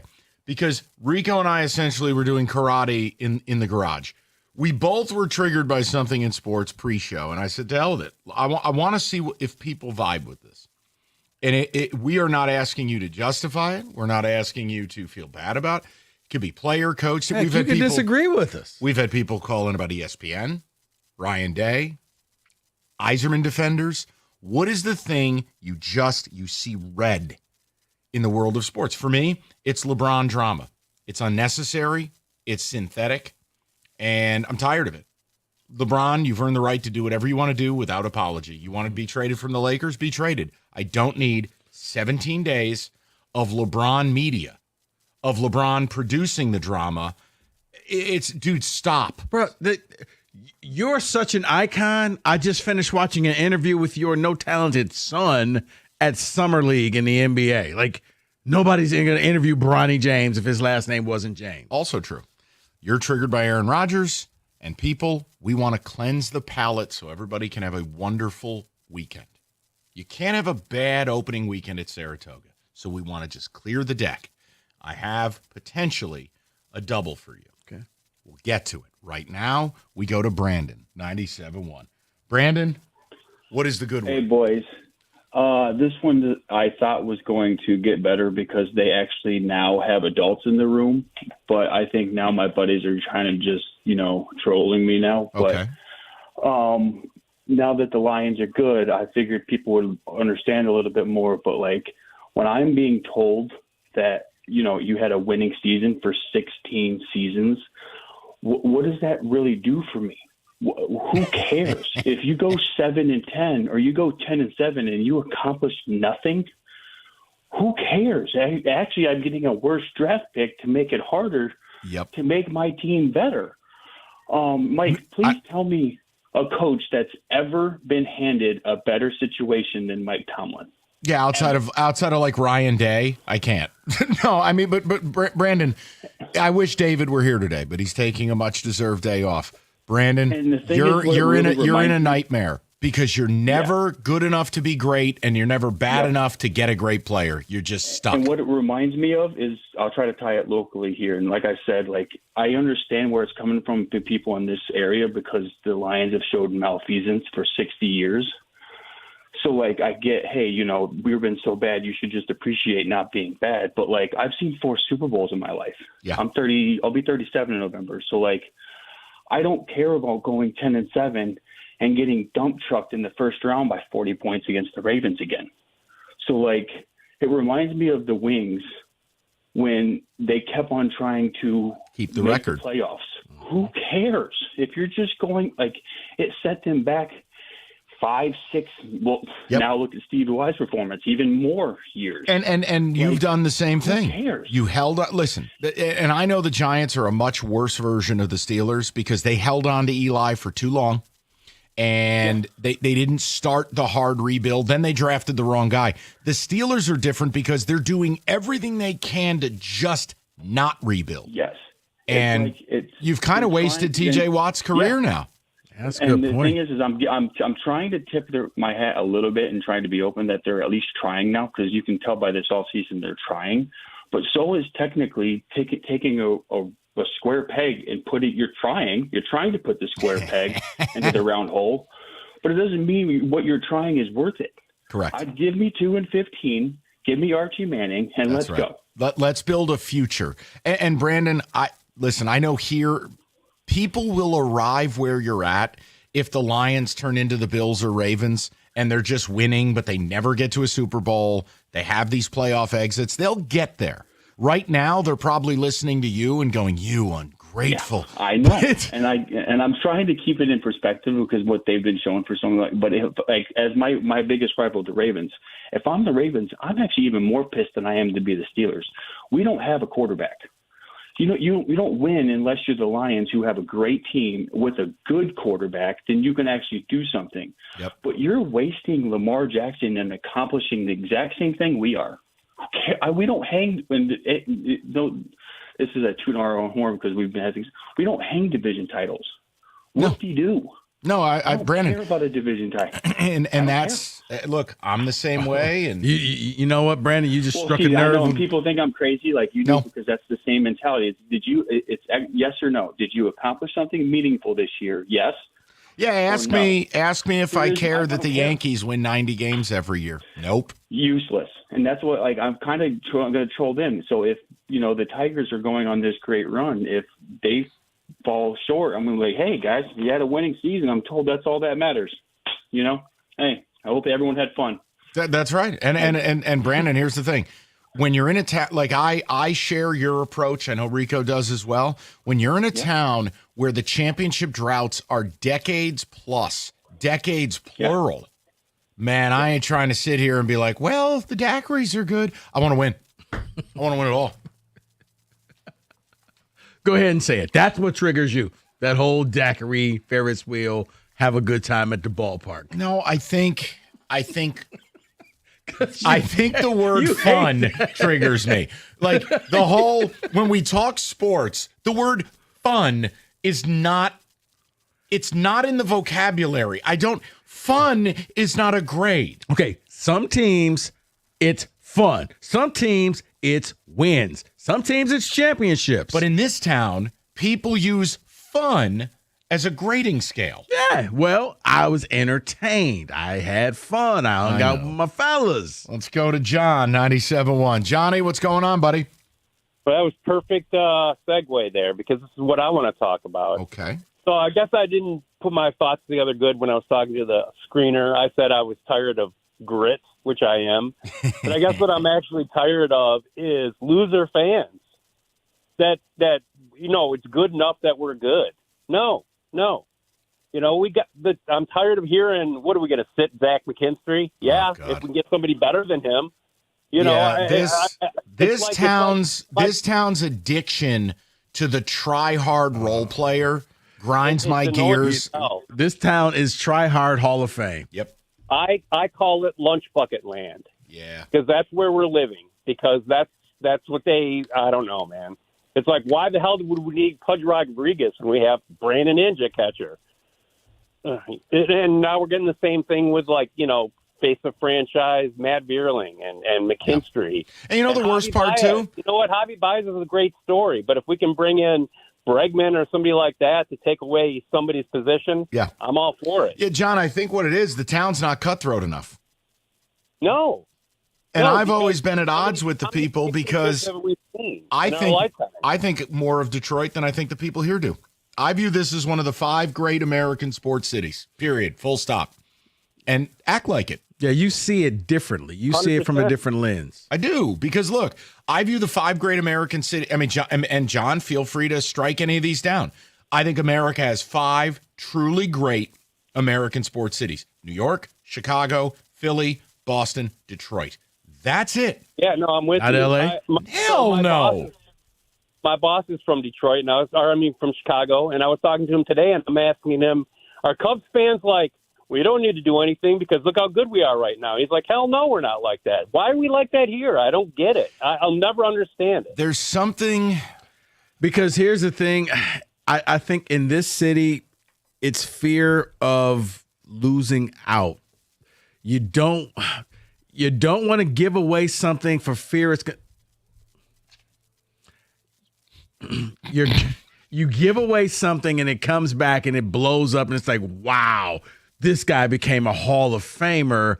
So and then you're also told, hey, this rookie is going to be so good, and you read all the stuff about it and you become so invested.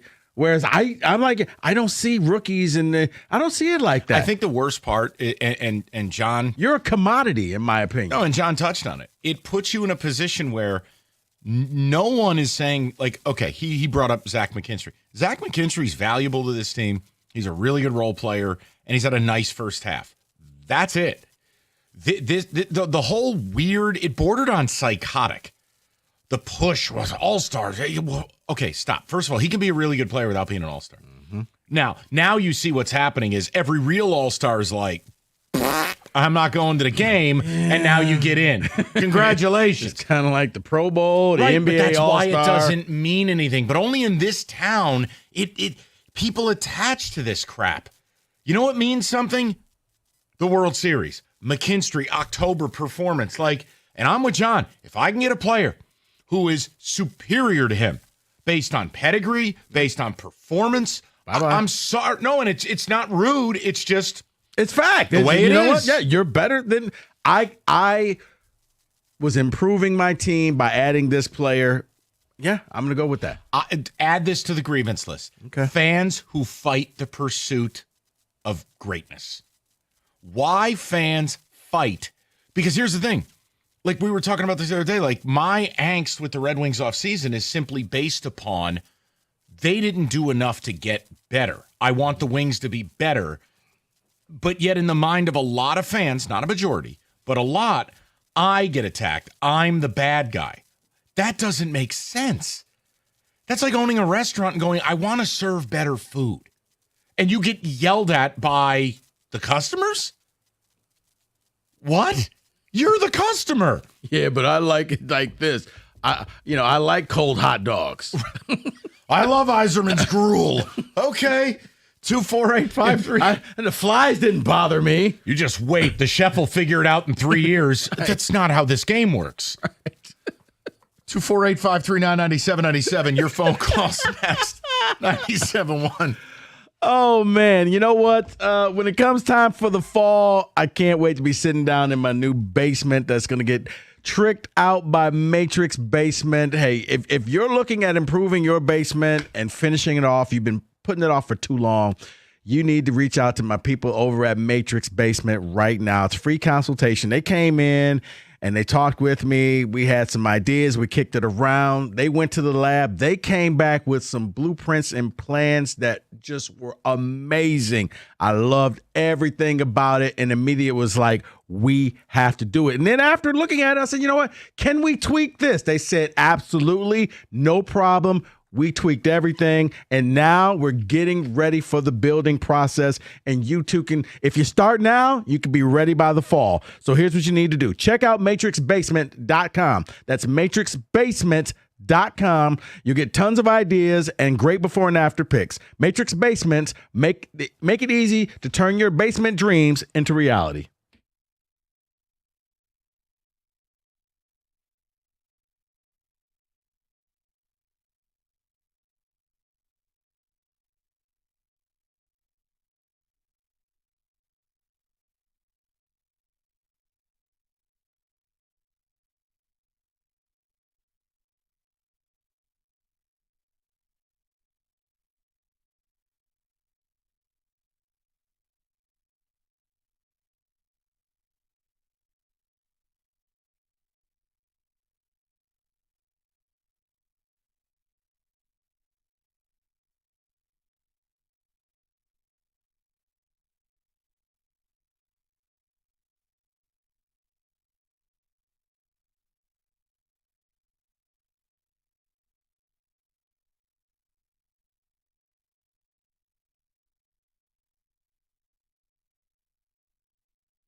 Brought to you by Twin Peaks. Tigers pitcher Casey Mize has been named an American League All-Star replacement. Mize is due to start tomorrow, which means his bullpen would align to Tuesday, allowed the day of the All-Star game. Chris McCosky speculated on Twitter they would probably only face 3 hitters, but clarified he did, in fact, opt in, unlike Max Fried, who's also set to start on Saturday himself. Here, Tarek Skubal start tonight against the Mariners right here on the ticket at 7:10. Summer League kicks off tonight for the Pistons at 6. Detroit sets as a 2.5-point favorite, if anyone cares, against the Knicks here tonight. This update also brought to you by MyMichiganRoof.com. At the Corwell House Sports Desk, I'm Jeremy Otto. More at 4. We're at 97.1theticket.com.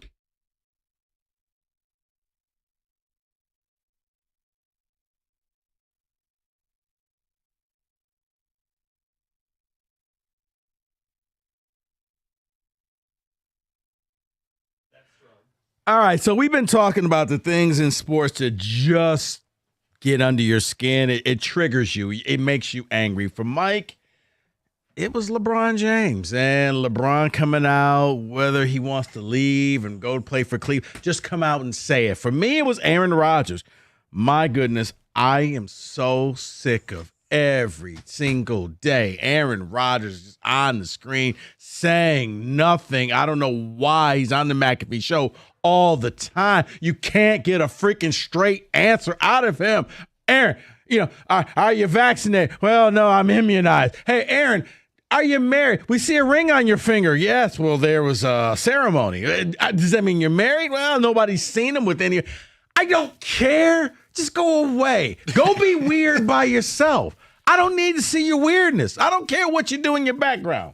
So, with that said, but what makes you turn into that in the world of sports? Well, Mike, before we get to the callers and the ticket texters, 248-539-9797, because you guys have had some great ones. I did laugh because another one of yours, the honorable mention, was the family members of sports athletes who get out there and talk on podcasts and stuff. And then I just finished watching Julie Cousins, Kirk Cousins' wife. Why? Just talking about how emotional she was, discussing when he got benched. Yep, nobody cares. How, it was moving when he called up Michael Penix Jr. and said, hey, kid, it's your job now. Hey, Julie, tell your therapist, tell someone who cares. You're not famous. Your husband is. Okay? I can't do it. No, I immediately thought about you when I was watching this. I guess it's on quarterback. I would hit the roof. I can't take it anymore. It's the same thing. Brittany Mahomes, or Jackson Mahomes. No one's trying to hear from you. It's just 2025. It's the world of sports. I can't take it. Yeah, I don't even know what the name of that person would be, because you're not the celebrity. You're the clout chaser, as the kids side say. hustle. I don't know. Thank you for that. Let's go to Bob in Ann Arbor. Bobby, what's going on, buddy? Hey, Mike, how are you? I'm good, pal. I want to echo what everyone said. This is a really fun topic. So a little bit of background about me. Okay. I went to undergrad at Michigan State, and I am now a grad student here at U of M. Congrats. And my biggest gripe, like the thing that grinds my gears, is the NFL version of the Wolverines, which I believe is the Dallas Cowboys. Oh, 1,000%. I think they are. I mean, I don't know why. This is kind of piggybacking on what one of the other callers said. I have no idea why ESPN has had such a hard-on for them. They have not been relevant since really the late 90s. I think Jerry Jones is a great guy at getting attention, bringing attention to himself. Yep. People like Skip Bayless certainly don't really help. Micah Parsons buying into that garbage narrative that the Cowboys are relevant no matter what just makes me so annoyed. I'm like, he's a great player. I think he's on a Hall of Fame arc. For him to just turn into a shill for the Cowboys just makes me so mad. Bob, I'm with you. I've never understood the love that this nation has, but I've seen it in other places where, like, are you from Dallas? No. You're not anywhere close to Dallas? No, it doesn't matter. I'm a Cowboys fan through and through. Like, wow, like diehard. I'm talking about tattoo on the arm or on the chest. Like, wow, really? I'm with you, man. I don't get it. I hope it dies down this season. I'm sure they'll find a way every week when they get drilled and when they're like, when they're probably going to be like 2-8 at the middle of the season. They're going to talk about how Brian Schottenheimer's, like on the hot seat. Like, no, yeah, of course. I don't know. I don't understand why. I'll give you a story, is. Bobby. And I apologize if this is repetitive, but I've said this a number of times over the years. Do you know who the third most popular team in New York is? So the Cowboys? You got it. It's Giants, Jets, Oh, my Cowboys. God. It's not the Bills. It's not the Patriots. It's Cowboys. How about Phoenix? Do you know the most popular team in that state? It's not the Cardinals. It's the Cowboys. It's the Cowboys. Yeah. Bob, it's the Cowboys, it's the Raiders, and then it's the Cardinals. My brother-in-law has one character flaw. One. He is a You know what? unbelievable. Rip is I'm not up for Rip slander. Rip is a gift from God. He's a wonderful man. I consider him my brother, not my brother-in-law. But he's a Cowboys fan. It doesn't matter. No, it does not matter. There will be no Rips. I'd slander. rather him be a crackhead than a Cowboy fan. No. When I saw that man, I'm like, what? Man, I know. Rip was already up here for me. That's my boy. And then I was like, wait. Cowboy fan. And he's from a hillbilly ass town in New York. Cowboy fan. I'm just telling you, it's Cowboy fans are parasites. They're everywhere. Man, and then I'm like, wait, and then I'm hearing Rip pray. I'm like, oh my goodness, this man, he's the 12th apostle. He is, but this knocks him down. That's okay, man. He's allowed to have one little. I'm with Bob in Ann Arbor. There needs to be a different flaw. Cowboys are, oh God, I hate their guts. Now, luckily, he hasn't poisoned my nephew because guess what? Now my sister's a Giants fan. him. No, because Uncle Mikey. I support the cause. Guess what my nephew's favorite team is? It's not the Giants and it's not the Cowboys. Oh, Lions. He loves his Lions. So what did I supply him with for his birthday and for Christmas? He's got his little Lions hat. He's got a Lion sweatshirt that I wish I owned. He has to watch the games. Okay. So in your proud uncle moment. Okay. No, I'm disgusted. No. I lost him as a Giants fan because we're garbage. I know, but it's going to be that proud. Has that proud uncle moment for you happened yet? Has little Paul Sorvino dropped his first F-bomb, not realizing what it means? No. But he sees uncle. He repeated something I said. It wasn't the F word. Okay. But I learned quickly he's catching on. Right.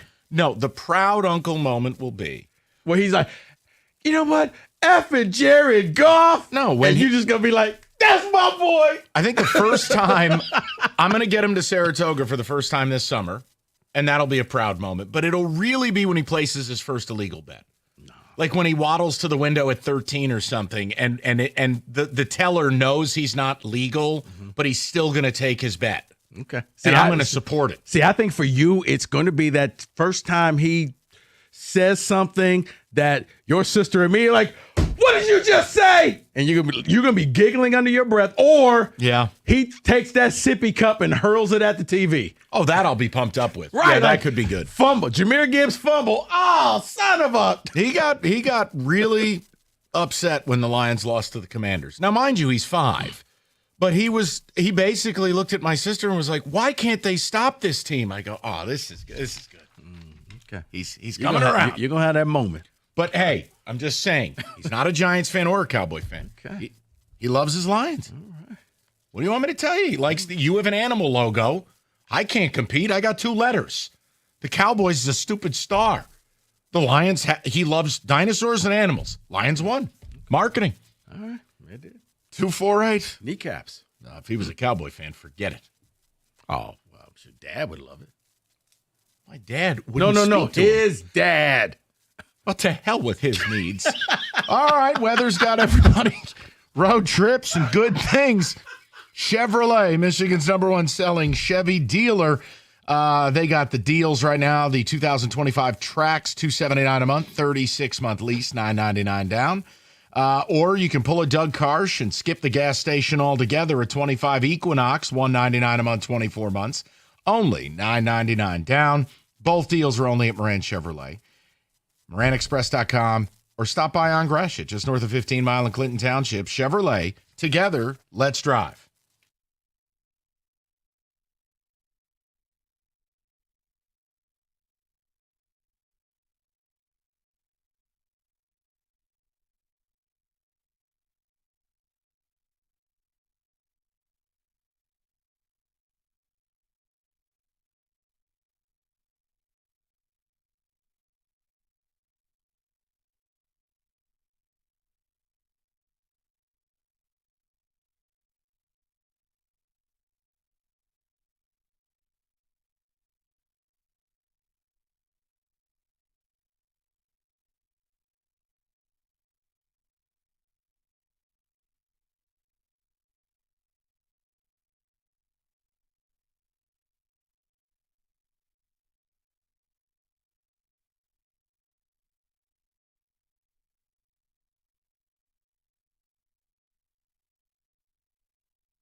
All right, let's get right to the people. It is a midsummer airing of the grievances, trigger points in sports. Whatever the topic, it could be a player, a coach, a team, coverage, a network, fans. What sends you over the edge? For me, it's LeBron drama. He's doing it again. Lakers and LeBron headed for divorce. They don't need to head to nothing. Serve their ass with papers, and if you want to play on the moon, you've earned the right. I don't need the song and dance, LeBron. Yeah, if you want to sit out for a year, you can do that as well. Hell, you had him draft your kid. And for Rico, it's Aaron Rodgers. If you don't know why, go look. We have autograph seeker story today. And, you're not going to fool me. You're going to sell it. I mean, does everything about this man have to be a circus? Everything has to be a sideshow. You can't get a straight answer.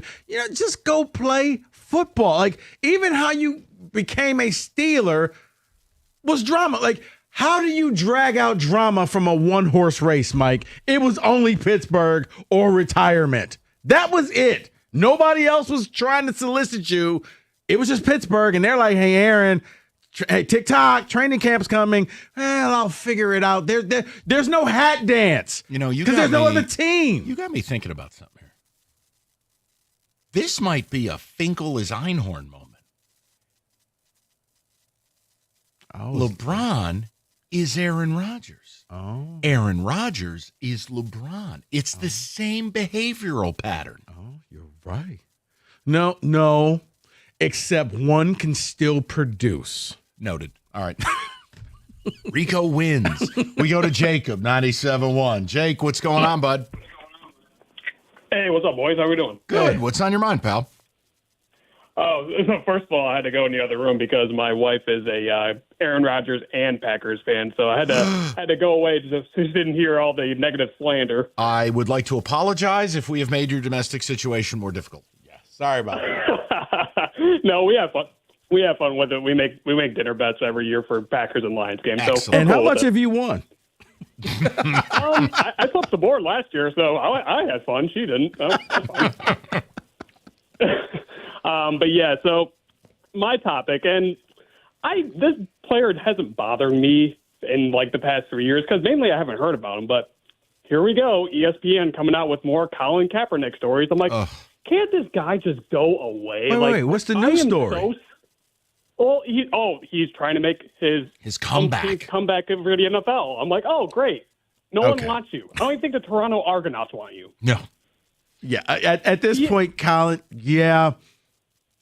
Because you've been out of the league too long now. And Jacob's right about this, is there was a time he was being offered tryouts, but then he would say no because, no, I'll only do it to be a starter. And it's like, okay, you know what? We're done here. See, and that's where he kind of lost me. It's like, or you know what? How about this? You go to Canada, you light it up, and every NFL person would be like, look, I know we're not supposed to take this guy, but I'm taking this guy. They took Michael Vick back Here's the thing, out of it's jail. like, all right, if it was just like a talent thing, I'm like, okay, well, yeah, you're not good anymore. But then here we go. He has to make it all about politics. I'm like, no, Colin, that's not what it is. You literally suck. Like, no one wants you anymore. Yeah, and Jake, honestly, I'm hoping this is the last we have to hear about it. Like, the idea of a comeback is so impossible. It's so absurd. I can't even believe they ran stories on it. Like, he could call every media outlet, hey, I'm trying to make a comeback, click. Bro, I wouldn't even write the story. 2 years out of the NFL and you're done. It's the game has decade. passed you by. No, I'm saying if you just missed 2 years, that's my bad. The game has passed you by. A decade, this ain't even the same game that you played. Hey, Jake, just one piece of advice. Be very careful with those Lions-Packer bets this year, all right? Yeah, this one might be a little bit more of a tricky one. I mean, honestly, I think I'm more worried about the Vikings than I am the Packers. I think the Vikings, if JJ can figure it out, that team is going to be a wagon. You know my stance. I'm fascinated by Vikings. If JJ's good, that team's going to be a real problem. We don't know, and I can't wait. I mean, I think it'll be JJ's going to be a star or JJ's going to be out of football. I don't think there's a middle ground. And I don't think Minnesota with that roster is going to sit around and wait. Now, if he's good, they're a legitimate Super Bowl contender. That roster is stacked. Man, the bad thing for him is, as you like to call him, the ginger who's now in Seattle. Because they're going to say, hey, Darnold did this, you should be able to do the same. Darnold's a career backup. I know, and that's exactly what he looked like in their biggest 2 games of the year.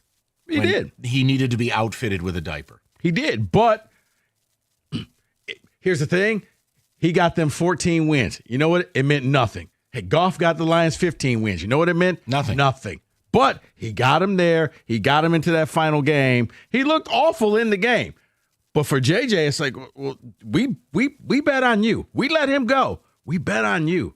So, yeah, you're right. He's going to get a quick hook. 248-539-9797. Can we check a few ticket texts? Yeah. Let's do that right now. We've got more people to get to. I know we got a football today. We got Who Said It. We can bump Who Said It to 4:30. That's fine. Kenny, ticket texts, and then I'll give you your double. All right. Dak Prescott, enough said. That's from Chris. But my problem is, does Dak seek any of the attention out? But the coverage does get to people. That's fair. I think the way he's covered is more what he's talking about, because Dak as a human being is not exactly offensive. Yeah, I don't really see him doing the Aaron Rodgers tour where, hey, I'm Dak. It's more of a, okay, I'll answer your question, but, yeah. The soup ads were tough. Mock drafts 1.02025. Just stop. That's from JR and Warren. JR, we do one a week in draft season to primarily make fun of it. I hate mock drafts. And even today, great. Here's how far mock drafts have come. Shout out Rico for this.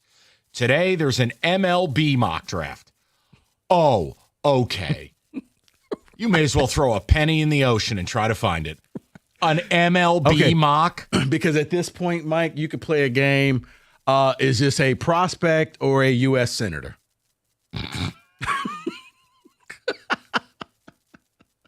Who are these people?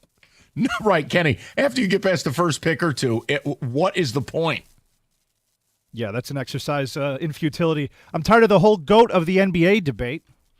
Why can't Jordan and LeBron just both be awesome and we're done with it? Right. Seriously. Although, if we had a trigger point that isn't LeBron and it's basketball related, it would be Kevin Durant's insecurity. Stop with the burner accounts. You're a grown man. Right. You make a ton of money. You're a fabulous player. Why are you so bothered by so much? Right. Or you just get people to finally admit that it's neither one of those guys. It's actually Dr. J. So let's go. Excuse me? As the GOAT of the NBA. Oh, that's ridiculous. Hey. That man made the ABA and the NBA combined. And he also made illegitimate kids. Well, who has it in the NBA? Fair. Sean Kemp, line 3.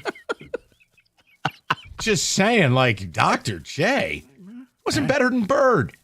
He was. Like hell. No, at that point, he was at the end of his career. All right, time out. You know what? We're turning into the old men at the opera and the Muppets. This is exactly what the guy didn't want to happen. Okay. Well, we neither one of us said Jordan or LeBron. Let's just stop. 248-539-9797. We'll get to the... You leave Larry out of this. Stop it right now. 97.1. All right, guys. You hear us having fun on Fridays. 5-7 into You're like 6. 5-7 into 6. What? Hey. Kenny's double. 5-7 into 6. Let's go. Mike. I'm doing a read. I know, but the double's more important. Kenny, 5-7 into 6. Make it happen. 5-7 into 6. You got it. I got you covered. It's 50 for every 2 you bet. Okay, back to Rico. Take 2. 5-7 into 6. You hear the spontaneity we have on the radio. You want a career in radio. You want to play drops like that in the middle of a read. You want to hit the chair drop. Specs at LTU. 5-7 into 6. Specs at LTU can get you started on your career path. Or you want to go into television or you're a graphic design artist, let Specs at LTU get you started. Why? Because you're going to learn by the experts, the people who work in the field. You're going to learn from day one what it takes to make it in the industry. So whether you're looking for that career in radio, TV, or you're a graphic design artist, let Specs at LTU help you out in their broadcast media arts, digital media arts, and graphics media arts programs. Make an appointment today with the admissions counselor to discuss your next steps to your future. Go to the website, admissions@ltu.edu. That's admissions@ltu.edu.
Brought to you by DR Trailer Sales. Tigers pitcher Casey Mize was just named an American League All-Star replacement for Garrett Crochet earlier. Earlier, Carlos Rodon was also named as a replacement for his Yankee teammate Max Fried. Fried was viewed as the biggest competition to Tarek Skubal to make the start there. The Tigers begin their series against the Mariners tonight at Comerica Park. Skubal starts tonight as well after he switched with Mize. Here the 7:10 first pitch right here on the ticket. CBS Sports listed the top 25 worst coaching hires this century. The Lions had 3. Highest on the list at number 7 was Marty Morningweg. Live Golf is getting ready for their first event in Metro Detroit at the Cardinal in Plymouth late next month. They've been campaigning to get their players on the World Golf Ranking recently. They released a statement today saying their hope is for that to become a reality by the 2026 major season. The Pistons Summer League team is on the floor for the first time tonight against the Knicks. 6 p.m. is the tip time there. Woo! And according to an article by ESPN, the Lakers are likely to move on from LeBron James in the spring of 2026. Quote, the Lakers had already made their statement in not offering James a contract beyond this season. It was abundantly clear that the 21-time All-Stars time as the face the Lakers had for the first time a planned end date, even if James' record-setting NBA career did not yet, end quote. At the Cornwall Sports Desk, I'm Jeremy Otto. For more, go to 97.1 The Ticket or Odyssey.com.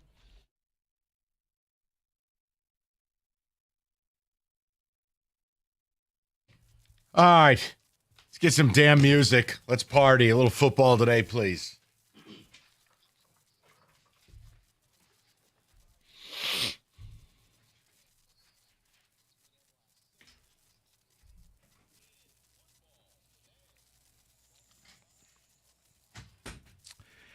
All right. Well, you know what? Jeremy Otto just mentioned it in his update. So. Oh, this? Yeah. This belongs at the end of that. That's fine. We can make that happen. No. Talked about the CBS Sports ranked the top 25 worst hires. Yeah. Yeah. Lions with 3 in a 25-year span. So. Big yikes. Let's have some fun. Gentlemen, let's see how many of these you can name before I have to give you the list. And it's this century. This century. Okay, I'm going to start with a personal favorite. Okay. Joe Judge. Michael, you are on the board. Excellent. Joe Judge comes in at number 17. He was terrible. That means there are 16 coaches worse than him. Special teams with a really special opinion of himself, and he was gone just like that. Paul Serra, there's one for your team on here. Oh, I'm going to guess. I think I know what it was. It was a personally hellish season for me. I'm going to go with Cam Cameron. Yikes. I will never forgive Cam Number Cameron. 3. Cam Cameron he'll die, and it'll be on his gravestone. Guy who replaced Antoine Randall L. at quarterback at Indiana with Tommy Harris. You had one of the most untackleable, making a word up, players in history. Yeah. You replaced him with some hayseed hillbilly. I remember his first press conference in training camp. It was so bad they asked him about it, and he said, well, you got to fail forward fast. I don't even know what that means. Yeah. No one else did either, Mike. Thank you, Paul. Paul, since you're on the microphone, you want to take a guess? There's another Miami coach. Oh, blank stare. Oh, is it Adam Gase? It is Adam Gase, but not for the Dolphins. For the Jets? Yeah. With the crazy eyes? Yeah, the blank stare theater. I still don't know what happened that day. Yeah, he kind of, you know what it was? It was like UCLA's coach last year at Big Ten Media Day, where he just kind of spaced out when they asked him a question and he just lost it. Oh, we're in Los Angeles and things? And we're next to USC, and so the Trojans. We play football and stuff? Right. Let it go. Okay. Kenny, you got it. Rico, I actually saw this list, so this is going to be a Paul and Mikey type of game. Okay. Today. Okay, I will that's use fine. the jank rule. No, okay. That's fine. Okay. This century, I see. My problem is I've got a lot of late '90s thoughts, and I'll miss the cutoff. Can we go to the Bears for a minute? Okay. Can we go Eberflus, who's completely atrocious? He did not really make the list. Man, you forget how much time is on the clock. Okay. Josh McDaniels, Denver Broncos. That's for Paul Serra. That's love. Number 4. It was a total disaster, and he had Tim Tebow, armless quarterback. Yes, number 4. Back to Paul Serra. Man, there's been a lot of really bad hires. I guess I'll go with the obvious. I'll go with Matt Patricia. I didn't know Lions coaches were eligible. I thought we just ruled those out. Oh, yeah, Matty Patty. Yeah, you know what? He was 9. Morningwig. Rod Marinelli was 10, and Morningwig was 7. The bar is high. So those 3 are now taken off. Okay, Paul, rock and roll. Man, it's really tough to narrow this down. There have been so many bad coaches over the years. I'm going to go with his name's escaping me at the moment, but the Falcons coach that went there and then quit like 2/3 of the way through the first season. Bobby Petrino. Petrino, yes. He did it by text, I think. Paul, number 2. It's weird that that's the second most embarrassing thing, considering he had a neck brace press conference. And, yeah, he was like all suntan and beet red. I remember in a that. neck brace. Right. What happened? Things. Moped accident. Yeah, these aren't adding up. This math ain't mathing. Okay, go ahead, Mike. There's a lot of assistant coaches on here. All right, let me ask this. Are there any other Giants on here? Any other Giants on here? Because I'd love to say Pat Shurmur. No. He was an atrocity. All right. Trying to think, man. This is difficult. Give me a hint. There's some failed college coaches. Okay, so Petrino off the list. Can I go Lane Kiffin? Lane Kiffin did not make the list. Which is shocking. Lane Kiffin and Jamarcus Russell were in the same city at the same time. Mm-hmm. Didn't make the list. Over to Paul Serra. Yeah, so I'm going to go with a guy who is an excellent college coach, first ballot Hall of Fame college coach, but didn't know who Aaron Donald was, and that's I'm going to go with Urban Meyer. Good call. Number 1. Nice. There's actually a 1B, Mike, that you can still represent. Well, Urban still had the proctology appointment on the dance floor. That you know, he was having a little fun. Neck brace press conference or the proctology pickup lines? No, the neck brace press conference, because Urban didn't know he was being filmed.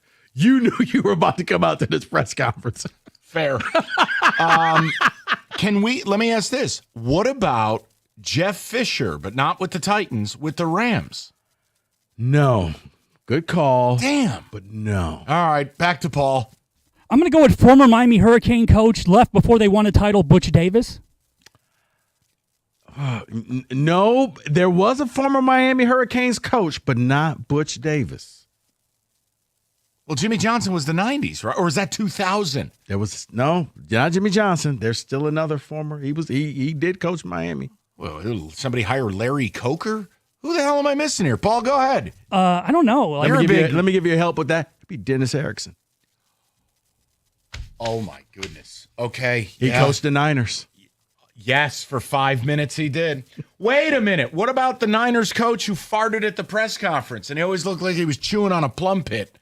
The Bobby Bonanno or whatever his name was. That was his name.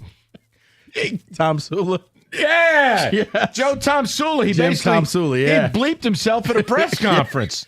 Number 6. Yeah, I'm on the board. I feel like there's going to be like a lot of random Raiders coaches, so I'm going to go Tom Cable. Wow. No. Hold on, call. just give Paul kind of the napalm approach. We're just blanketing it with all Raiders hires. No, but that's a great hint. There is one organization that had so many bad hires, they just lumped them all together. Okay. Would it be Cleveland? Yes. Romeo Crennel, Eric Mangini, Pat Shurmur. Yeah. Oh, my God. Romeo Crennel. The problem, he wore his pants. Mike Patine, yeah. He wore his pants at his throat. I think that might be why Shurmur didn't show up for the Giants, Mike, because he was taken by the Browns. Rob Jasinski. Yeah, they named him. They listed him all together at number 25. There is a Dolphins coach out there, former former college head coach. Wait, I was going to say Joe Philbin. All right, college head coach. Don't overthink this one, guys. We already said no to Jimmy Johnson. Correct. Who the hell did they go to the college ranks and go get? Paul, this is your shipwreck of a franchise. I don't. This is for the Miami Hurricanes? He never got his quarterback he wanted. He was Oh, stuck Nick with, Saban. He wanted Drew Brees. Yes. They put Culpepper over there. Yes. Get your roll on. Because the doctors wouldn't pass Brees' physical because Yes. of the labrum. Right. David, was it David Culley for the Texans? Lovie Smith from the Texans. Timeout. Steve Wilkes. Nope. He was a one and done. How is he not on the list? He was so atrocious. He was one and done. Not on the list. Honorable mention. Not on the was. list. This might have been late 90s, but was it Spurrier? That was 90s. 90s? Okay. No. Spurrier, Washington. What was it, the year 2000? Yeah, I think so. The Lavernius Coles era. Way to go. He just kept bringing in former Gators failed quarterbacks. to Correct. start. David Campo at 21. Steve Spurrier at 20. At 19, Jim Zorn. Greg Schiano. at Total 18. disaster, Tampa, including the end of the games. They kept trying to take people's legs out. Dennis Allen, Rams. I hate Dennis Allen. Steve Spagnuolo. See, that one's tough. You know what? I know he was bad with the Rams as a coach. I said, think Hall of Fame coordinators. defensive coordinator, but man, he was bad as a head coach. Gus Bradley with the Jags at 14. We got Dennis Erickson. We got Now, Gase. question. Hugh Jackson. Mel Tucker was only an intern Yes. with Chicago, correct? Correct. Because he was atrocious, too. He was, but he wore shorts. And that's when Mel Tucker had hair. He wore shorts in Miami. Hugh Jackson, Cleveland at 11. Art Shell, Raiders. Wait a minute, whoa. Art Shell was 1993 with the Raiders. They did an Art Shell redux? Yeah, they did it again in like the mid 2000s. Yeah, they brought him back. Why am I spaced out on this? What was Art Shell, 80 by the time he took the job again? Because he was the coach in 93 when they made the AFC title game. He was being puppeted like Weekend at Bernie's, Mike. His Oh, second my stint happened in 2006. Because he was old in Al 93. Davis took him out of retirement. The home? Yeah. Wow. They averaged just 10 points a game. Shocking it didn't go well. At 5 is Nathaniel Hackett for the Broncos. And then we got Josh McDaniel, Cam Cameron, Bobby Petrino. The one we missed, Bill Belichick, Jets. He was there for about 2 days. That doesn't count. He dovetailed out just like Rich Rod at Bama. Come on. Never forget, Rich Rod was the head coach at Bama. He was. For about 5 minutes. He was. And what was the guy from Notre Dame? And then he got busted at the strip club. No. George O'Leary lied on his resume. Yes, he did. Okay. That was not the booby bar. Wait, which one was the guy was at the strip club yelling "Roll Tide, roll"? Okay, no, that was Mike Price with a prostitute. And he said that, and I'm not going to say what he said because it'll turn into a drop, but he said something was rolling and we're going to leave it alone. Roll Tide, roll. That was when he was at Wazoo. He takes the job. He gets with a prostitute. And he says, No. Okay, nobody's listening, Mike. No. We're in commercial. Both of you can go to hell. 97.1. Summer's heating up. What are you waiting for? Get your house in order. Mastercraft Heating, Cooling, Plumbing, and Electrical. You can upgrade your system now. Save up to $1,000. New AC, save up to $1,000. New generator. I mean, you picking up what I'm laying down here. Call for details. Schedule the free in-home estimate. It's Mastercraft. Honest work. Great same-day service. All you got to do is call before noon. It's mastercraftheating.com.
Okay, knock down a couple of phone calls. We will get to Who Said It at 4:30. What we've been doing today is a little different, a little lighter. But no, we're not doing, your favorite beach chair. It's the airing of the grievances, which is trigger points, meaning the thing in sports that sends you over the edge. It can be a player, a personality, a network, anything. And we've had people call in all over the board. We had people call in and just say ESPN's existence. We've had people say Angel Reese, Aaron Rodgers, Ryan Day. A couple people have called in attacking the fans of this town. But just whatever grinds your gears, liberate yourself. Set yourself free for the weekend. You don't need to justify your grievance. You only need to communicate it. That's really it. We go to Terry in Livonia, 97.1. Terry, what's going on? I can't stand Kirk Cousins. Yes. I'm a diehard Vikings fan. Hold on, Mike, is this you on the phone? You two are the only two State fans who say it real with Kirk Cousins. Everyone else think this guy is Jesus on earth. I know. And I can't take it. I was so happy when he finally left. I was so happy. And then I have to hear all summer long people speculating that this bum is going to, somehow come back to be JJ's backup. Look, he can't win a big game. He pads his stat, didn't want to take sacks with the short passes. Fumbles and the turnovers are at critical times. He can't, and again, he has such a fake persona. There it is. And It's almost as if Ned Flanders from The Simpsons was a real person. Okay, Terry, Mike, let me. That should be a show. Let me say this. Could it be that we live in such a cynical world that a person like that seems fake? No. Okay. No. And this guy, Rico, I go back to what you said, that this guy is so petty that when he was at State, he kept count of who was the Keith Nichols family and who was their side and who was the Kirk Cousins side. Yeah, that's true. Win a big game, for God's sakes. There's always an excuse why this clown couldn't come through. And I'll tell you this. He is Joey Harrington with better stats. Everyone wants to blame Joey Blue Skies. This guy never takes accountability for anything. Back in the COVID thing, you say he blamed it on the quarterback room was too small. This clown, I can't take him. Terry, get it all out. No, but now he's right. Now Terry's going to feel so much better this weekend. Now look at it. And Terry, I always thought it was funny that one of his most famous plays at Michigan State, it was Keith Nichol who caught the pass. Yeah, guys, I just want him to go away. I mean, and he's a journeyman now. He's officially a journeyman. He finally, at least, and the Vikings have some culpability. I'm a diehard. He has some culpability, signing that guaranteed contract, keep him in there, and then he goes to Atlanta. He leads the NFL in interceptions, even though he got benched. He got benched. Now they're looking to put him somewhere else. So, and the only thing else I want to say, guys, is Rico, you're my man, because Julius Erving, Dr. J was my favorite player growing up on the Yes! Hey, he pounded Larry Bird. Hey. Yeah, he might have some help, someone holding him back. But Thank you. Larry wanted none of the smoke. But see, Terry right here just defines what this topic is about. Now he's going to have a better weekend. He is, man. Now, the one thing I'll give Cousins credit for, unbelievable businessman. Because somehow he fooled everybody into paying him all that guaranteed cheddar. Mm-hmm. Kirk Cousins is going to walk from the NFL with like $500 million for a guy who is 1 in a million in primetime games. And that's what I'm saying. And if he is a backup, okay, great. Not taking any hits. Does the check get reduced? No. All right, I'm fine with that. I'll build a bigger fire pit. Let's go. Let's go to Jeff, 97.1. Jeff, what's up, buddy? Hey, what's going on? I can't stand these announcers that keep saying he put his foot in the ground. How are you supposed to run if you don't put your foot in the ground? Okay. Get rid of those guys. You know the one that kills me? When the announcer tries to do he just said to his opponent, your mom's a whore. And it's like, no, he didn't say that. You just call the game. He says, The other catch me one- now. No, he didn't say that. The other one's the chip on the shoulder too. I can't stand that. But let's get over that. The state, Jeff? state of play-by-play in the world of sports has never been worse. Jeff, if I can add one more to your list, and I know this is your list, but if you would allow. Absolutely. If I never hear the term GOAT again. Oh, please, yes. Okay.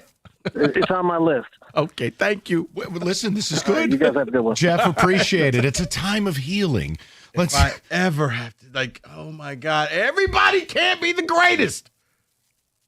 Oh, but look, he's got a goat necklace. I want to smash a chair. Let's just go to Mike, 97.1. Mike, what's going on? Gentlemen, happy Friday. Same to you, Mike. What's going on, pal? Oh, man, this year, this offseason, it's always bothered me, but this offseason the most.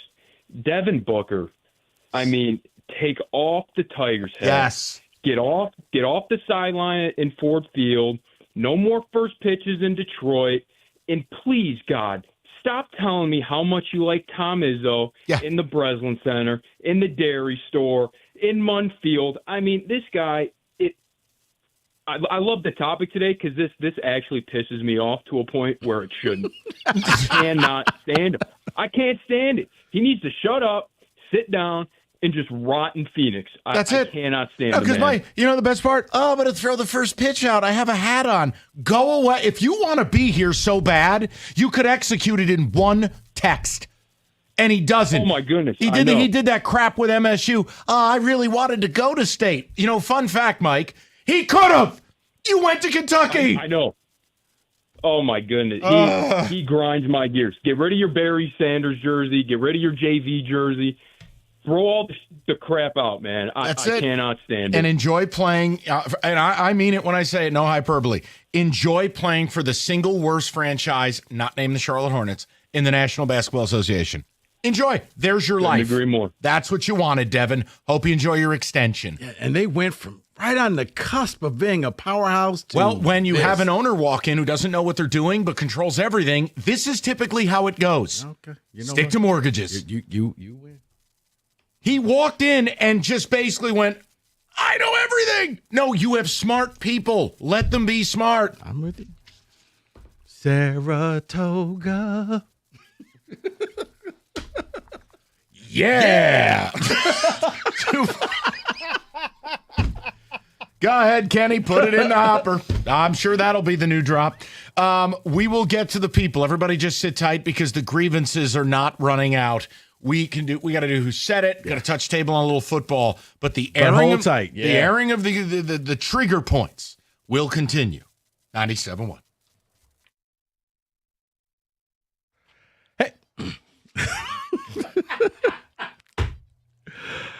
Oh, Planet Fitness offers high-value memberships that support any fitness journey. So whether you're looking to get back into shape, you're already in shape, or you know what, this is your first time in the gym, don't worry about it. When you head to Planet Fitness, they have everything that you need. It's a judgment-free environment where feel free to get strong your way, your time. You can feel your strongest, best self with the best in-class equipment from a full-body workout, strength training, cardio, stretching, you name it. They got free weights, cable towers, brand new machines like the Hack Squat and supine benches, treadmills, Stairmasters.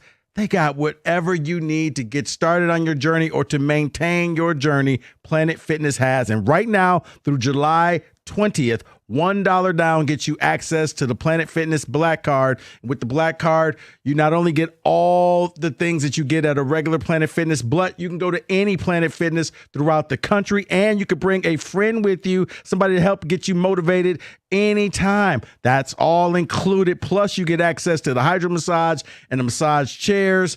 Planet Fitness, home of the judgment-free zone. Find your nearest Planet Fitness today and join at the Planet Fitness, or you can go online or use the free Planet Fitness app. We're all strong on this planet, Planet Fitness.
Yeah. Okay.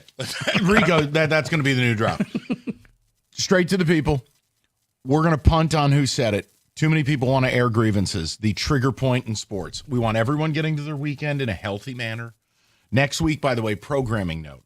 Yes, the Stoney and Wojo Invitational, Wednesday. We have to keep Mike Stone on the rails. That's the key. The over-under at FanDuel on violations that if we don't operate the dump button on Stoney is set at 2.5. So, you know what? Hopefully mine will be active at that point. You're good. You're good. We have the drop tournament next week. We are also going to do our rivalry summit.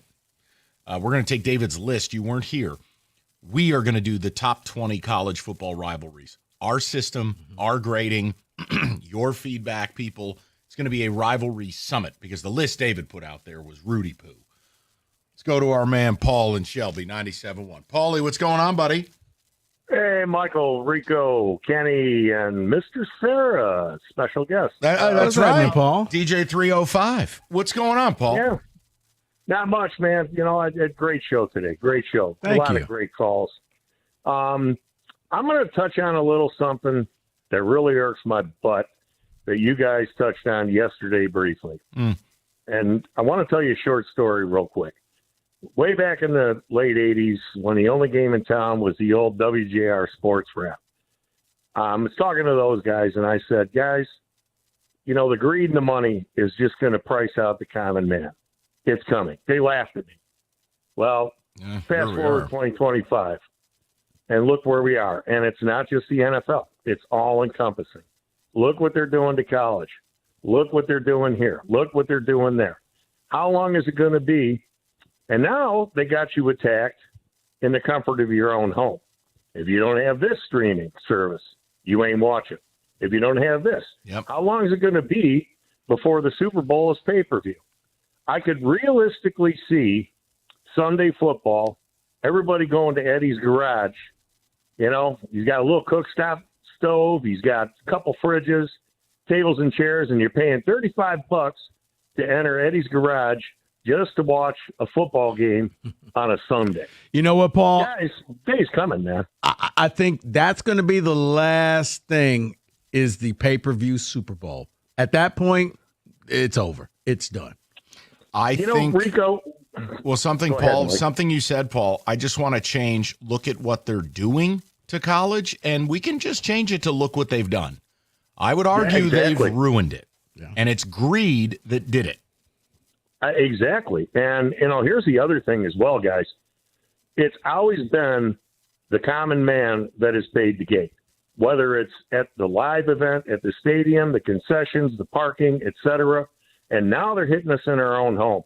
So what happens when you kill the golden goose? And it just isn't worth it for these networks to pay these high dollars because nobody's watching anymore. You priced this out. Paul, you nailed it. And the greed, here's the other thing. Listen, I don't begrudge the players. Make your money. But whether it is, but when we have now reached essentially $1 million a game player in the NBA, that, I mean, Devin Booker's making $72 million. He will not play 72 games. Paul, it's starting to feel a little different. Yeah, when SGA is going to make literally like, I think what, 20, more than the Florida Marlins entire organization. I think he's going to make like $2,000 a minute. And again, I'm not mad about it. I'm saying you can be turned off by something without being mad about it. The money, and look, I don't have a problem with players getting paid in college, but when you see Texas Tech signing a high school tackle to a $5 million deal, we have lost cabin pressure. Yeah. What have you and I know this, but the average fan may or may not. If you're a hardcore college football fan, you will.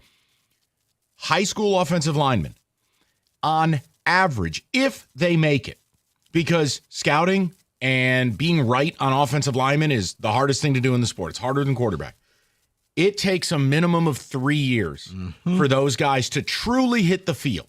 Yes. And again, like, will you go, well, come on, there has to be examples. There's always an outlier. The Orlando Paces of the world, that type of person who just walked Once in a generation. You're right. And here's the thing. 3 years in, because you normally redshirt the first year. So by your redshirt sophomore year, you're in the rotation, but you're probably the weakest link out there. You don't come in being lights out as an offensive tackle. But yet, $5 million. Yeah. Why? Because of the position that he plays. Your body is still developing. You still got to hit the weight room. Yeah. Plus, people, and again, I know we're going down a rabbit hole, but like what linemen have to do to maintain the weight. Like, if you go look at, like, man, they're not just sitting there eating cheeseburgers. You're talking about guys having to do 10 to 12,000 calories a day to maintain that size, all while not having it go to complete slop. Mm-hmm. Dude, it's a complete body transformation. Or you get for these those who kids. have complete slop, and now we got to get you into form. That's no way to talk about Devontae Dobbs. Saratoga. Listen, MSU got 2 Belleville guys in history. They were both terrible. Who was the corner? He sucked too. He went to Memphis. Julian Barnett. Barnett. He was terrible. Well, they also had, was it Davion? Somebody. He ended up transferring to Western Kentucky. He was okay. Hey, go Toppers. All right. With the Fighting Grimace. Yeah, that's right. 248-539-9797. Let's go to Jim, 97.1. Jim, what's going on, pal? Hi, guys. How are you guys doing this afternoon? Good, Jimmy. What's up? As I know you're not going to like this, Mike, but What? I listen to you every day knowing this. As a Michigan alum, there's one thing that's always peeved me is why Michigan people can pick on Michigan State by calling them little brother. Yeah, it just feels played out to me. I don't get mad about it the way I did, say, 15 years ago. But yeah, Jim, it's kind of one of those things. If somebody uses it, they're telling you they're low intellect. So I'm actually okay with it now. Like, yeah, it's dumb. When I hear little brother, it means you have nothing else to add to the argument. So now we've just resorted to putting your fingers in your ears and waving, going, Plus, nah. We're so bad now, Jim, you wouldn't want us to be a part of the family. We're terrible. Well, it's like I tell my friends that all my Michigan friends, I says, why do you call them little brothers? They're grown-ass men that could beat the living you-know-what's out of you. They're not little brothers. They're big boys. Yeah, and then at the games, the chants from both places, the little brother, and even then worse State is when hits with State, little sister. yeah, and State fans sound stupid when they do that crap. Right, little sisters. Yeah, So, no, yeah. Jim, I'm with you, but look, fortunately or unfortunately, the rivalry's just not at a place where it's even a rivalry right now. We can't get out of bed, basically. We have one good moment, it seems, because COVID doesn't count. I'm not even counting the Ricky White mystery game. Essentially, in the last 6 years, we have one moment, and it was 2021, the K9 game. Other than that, it's been steamroll city. Could have been last year if Coach knew what he was doing. Jonathan Smith knew what the hell he had gotten himself into, but he was... Hey, first and goal from the one. Can you just leave it alone? All right. You know what? How about... Really? Yeah. I'm going to give you some good news, Mike, and I'm going to give it to you before we hit a break. How about this? Okay. Eli Manning has backed out of ownership of the Giants. He said it was too expensive, too pricey, and he will not be a part of your management. And guess what? It's because the Giants sold to private equity, right? That John Merrick took a slice of the franchise. I think it got valued at like $8 billion, something ridiculous. And they're going to use that valuation to garner further investment. Well, like, let's be real about it. Eli made good money, but who are we kidding? So it's like Jay-Z. Jay-Z never owned the Nets. Jay-Z owned 0.01%. But he got to sit courtside. Right, but he's the face. Yes. Well, Eli won't be the face, no, Mike. Eli doesn't have that kind of scratch. So you know what I'm saying? I understand. I figured you'd be happy. I don't care. Honestly, at this point, I'd take him at quarterback. I don't care. Wow. We're terrible. When it comes to IRS collection or audit, you need a law firm that specializes in the resolution of all types of tax problems. You need Maurice and Jerry. You need Abraham and Rose. It's just that simple. Not a random tax organization. These guys have experience. Jerry used to work for the IRS. They'll fight for you and guide you through the process of saving your time and money. So visit abrahamandrose.com today or call 248-539-5040, and you will never have to deal with the IRS again.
All right, we'll get back to business in a moment. Let's touch table on some football.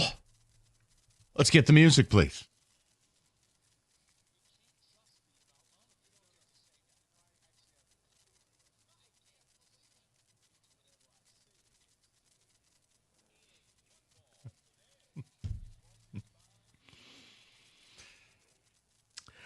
All right, guys, let's have a little fun. We don't shy away from gambling on this show. So I came up with a list of bets that you would make right now, futures bets in the NFL to make right now. This is pretend, right? Yes. It's July. Okay. That's why it's called I will play pretend, yes. Futures bets. I know you don't do the futures thing. No, I'll play pretend. But is it Jim Costa value? Get him on the phone. This is his deal. So, guys, let me know if you would make this bet or not. Let's start off with, have you seen Bijan run? Bijan Robinson to lead the NFL in rushing yards. No. Plus 1,100. I don't like it. He's a fabulous player, but as long as they're using a committee, as long as he's not getting red zone touches, and it's still, to me, with Penix, it's going to be an aerial attack. I'm going to say no to that. And the odds just aren't not high enough. Okay. To bet someone to lead the league in rushing, you got to give me 20, 25 to 1. Running backs get hurt. The timeshares, usage, game script. Right. That one was value. Kenny, That's Paul? not value at all. Yeah, I wouldn't do it either, primarily because just what Mike said about the lion's share of carries, it's the same reason why I wouldn't bet Jahmyr Gibbs to do it either, is because, it's running back. You're a hater. That's right. You're a hater. All right. That's going to be the refrain. God forbid you don't pick a lion. Kenny, is Paul back there with you? Yeah, he's getting his headset on right now. Okay, Paul, this next one, this is for you. Oh, boy. Miami Dolphins under 6.5 wins, plus 170. Under? Wow, that's they're expecting the Dolphins to be pretty bad. I would take the over on that. I don't think they're going to be that bad. Why, though, Paul? They are that bad. Are they? I don't think they are. I don't think they're 5 wins bad. All right, how many games is Tua going to miss? There's at least 5. Defensively, you can't stop the run. Baked into a game's missed. You've got a locker room where now you have people calling McDaniel a dead man walking and a pushover. I don't know, man. I'm kind of leaning under there. I wouldn't mind a lunch bet with Paul on this. Okay. He goes over, I'll go under. Okay. Because I think the Dolphins are going to be the worst team in that division. Okay. The Bengals to miss the playoffs, plus 130. This is difficult because could you see another division getting 3 and this division getting the 1, which would be the Ravens? We don't think the Steelers are going to make it. The Browns certainly will not. I could see the West getting 3. Yeah. You could make a case. I mean, the East, I think, is getting 2. I think the Patriots are going to get in. You really I think Drake May is going to explode. Okay. I'll say they miss the playoffs. Their defense is a mess. They've alienated players. The Trey Hendrickson situation. What they did to Jermaine Pratt, their defensive captain, I'll say they'll miss it. Okay. Anything from the peanut gallery? See, I'm not ready to go there just yet. As long as you have a Burrow, you have a chance, and another division could probably. I don't know if another division's doing all that heavy lifting, so I'll say they make it in. Okay, well, Mike, you stumbled upon something. I'm going to skip ahead. The New England Patriots to make the playoffs. Yes. Plus 150. I'm in. Look, I am a Drake May truther. I'm a little scared that Steph Diggs is a part of this, but fine. They have real coaching. Josh McDaniels is a magician as an OC. He's a hell of a quarterback coach. And they spent a lot of money, including getting big Milton Williams on defense. They desperately needed. I think they're going to do it, Rico. I really respect Vrabel, and I really like Drake May. I'll say yes. Is he a great quarterback coach, though, Mike, or did you just have Tom Brady? But look at the differential in performance with and without McDaniels. I got to give McDaniels some credit, Paulie. Well, I mean, I understand that, but he didn't really help Tebow develop. Now Tebow is a terrible quarterback. Tim Tebow's the equivalent of having a quarterback with no arms.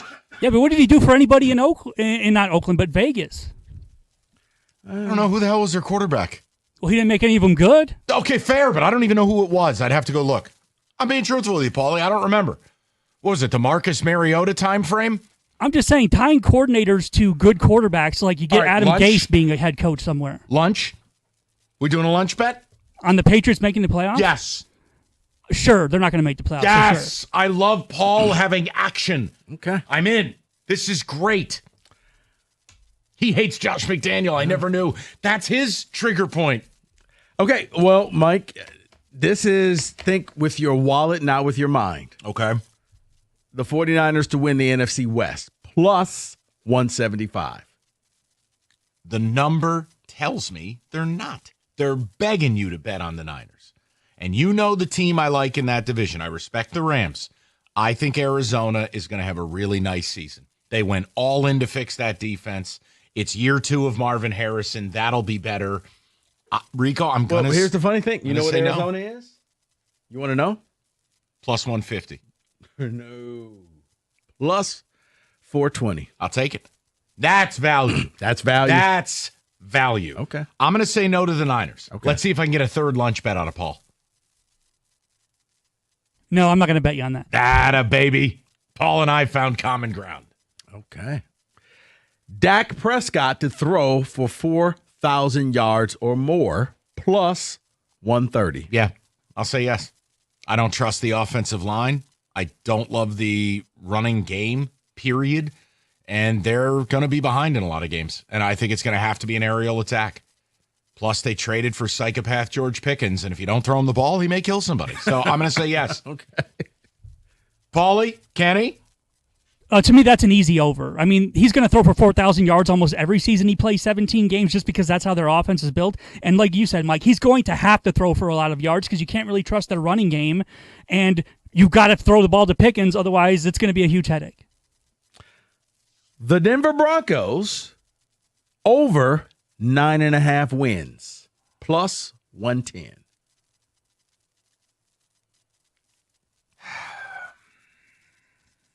I'm going to say no. Sophomore bounce back. The league, the word is out now. Bo Nix and Sean Payton screen package. Teams are going to have a better idea what to look for. They catch up to you. If I told you a year ago C.J. Stroud was going to have a bad year too, you would have looked at me like I was on crack. Correct. I'll just say no. Little bit of and the team in that division that I think is going to be good is the Chargers. So I'll say under. Okay. Yeah, they may have been figured out. Plus, predicting anybody to win double digits in this league, it's very hard to win double digits in this league to begin with. What do you mean? Lions are going to win 16 games. That's right. Rashee Rice to win comeback player of the year. Plus 1,400. All right, Kenny, Paulie, I need your help on this because here's the thing. I can't answer how much I like this without knowing the other candidates. And I know that's cheating, I guess.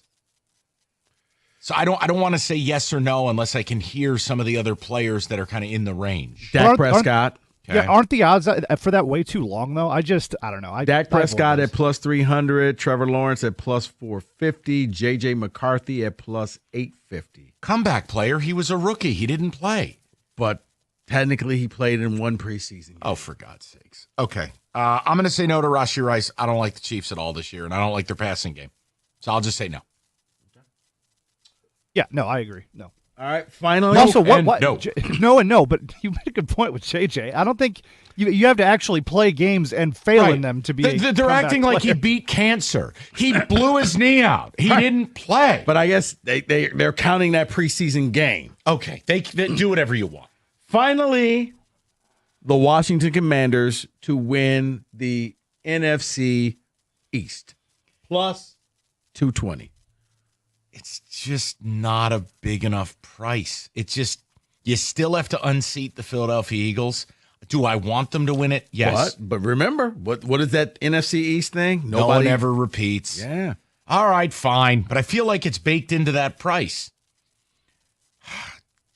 Okay, fine. Because I do want them to win it. I do. I hate the Eagles. I can't take anymore. I've never bought into the trends of, no teams ever do it twice in a row. Even though it may be true in that division, I don't know. I'm out on that. That's because the Giants are going to do it. Well, if you want real value, Giants at plus 2,500. Oh, my God. Plus 2,500 to win a division in the NFL. Oh, my God. What are we, Northwestern in the Big Ten? Good God. Real quick, Mike, I think they have the worst odds. Who, the Giants? Yeah. Yeah, it's because we are terrible. All right. No. Quickly. Cleveland Browns to do. Plus 3,000? Yeah. Yeah. Basically, light money on fire. right. If you place that bet, you were auto-logged out. At your NFL's Futures Blitz 97.1.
And it's brought to you by Moran Buick GMC. The Tigers All-Star players list got a little longer today as Casey Mize was announced as a replacement for Red Sox arm Garrett Crochet. There's been a host of replacements today, which includes Mariners outfielder Randy Arozarena. Detroit kicks off their 3-game set before the break against Seattle today. Tarek Skubal heads to the mound, along with the following lineup. Colt Keith leads off in DHs. Gleyber Torres will hit second at second. Wenzel Perez hits third and right. Riley Green starts the middle of the order in left field. Spencer Torkelson will hit fifth at first.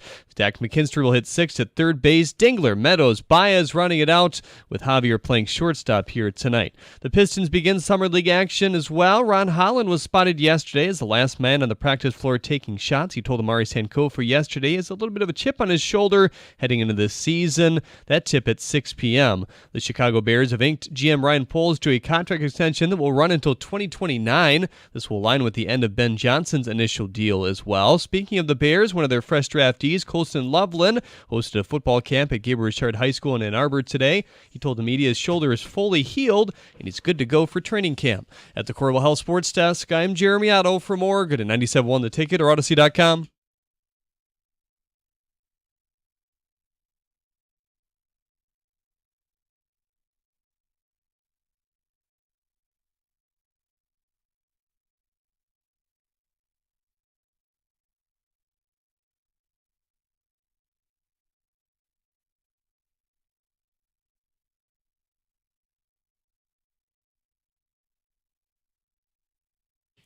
And that does describe a bit of the show today on a Friday. That was one of the greatest. Oh, nothing bad things happen to you and nobody else. Yes, Aaron, I'm talking to you. Yeah, well, I was just about, it's funny. So for people just joining, we've done a little bit of a cleansing, if you will, to get to the weekend and be emotionally free of the trigger points in sports. Rico and I both separate sports stories today pre-show, and I've had it. And he read something about Aaron Rodgers. He's had it. For me, it was the LeBron drama. And again, it has nothing to do with LeBron not being Hall of Fame, being one of the best, if not the best player of all time. It is, I don't need, and this happens every 5 years, LeBron goes full drama mode. He's got all his little gremlins in the media, and he's got all his little sources, and they paint these pictures like Bob Ross, grieved LeBron, and the Lakers don't appreciate him. They're headed for a divorce. Do me a favor, serve the papers. You're LeBron. Do whatever you want to do. You want to go play for Cleveland? Go play. Now, as luck would have it, and we're doing the whole, this is what I'm triggered by. Guess what just popped up? Oh, boy. Another LeBron drama article. Luka Doncic fancy dinner arose tensions between him and LeBron. Wait, he didn't invite him? Look. My whole point is DGAF. It's my trigger point because LeBron doesn't need to do any of this. Do what you want, how you want. You've earned the right. For you, it's Aaron Rodgers, and we've asked the people all day.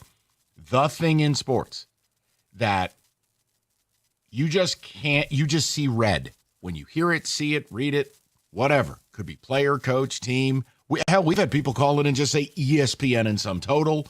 Ryan Day, Angel Reese. But what? And here's the best part. It's your trigger point. You don't have to explain it. Just say it. Mm-hmm. So, and yes, the Chappelle Show, to me, is, if not the greatest, a top 3 all-time comedy show. I still laugh. You know what? And I saw a clip, Mike, even further back was In Living Color. Because you're going way back. Right, now. But it was that you couldn't do the show now. Which is stupid because, and again, hold on. Now we're getting into like life trigger points. Mm-hmm. People being triggered about stuff. No, here's how this works. You have a right to be offended. I have a right not to care. Right. Nothing needs to happen.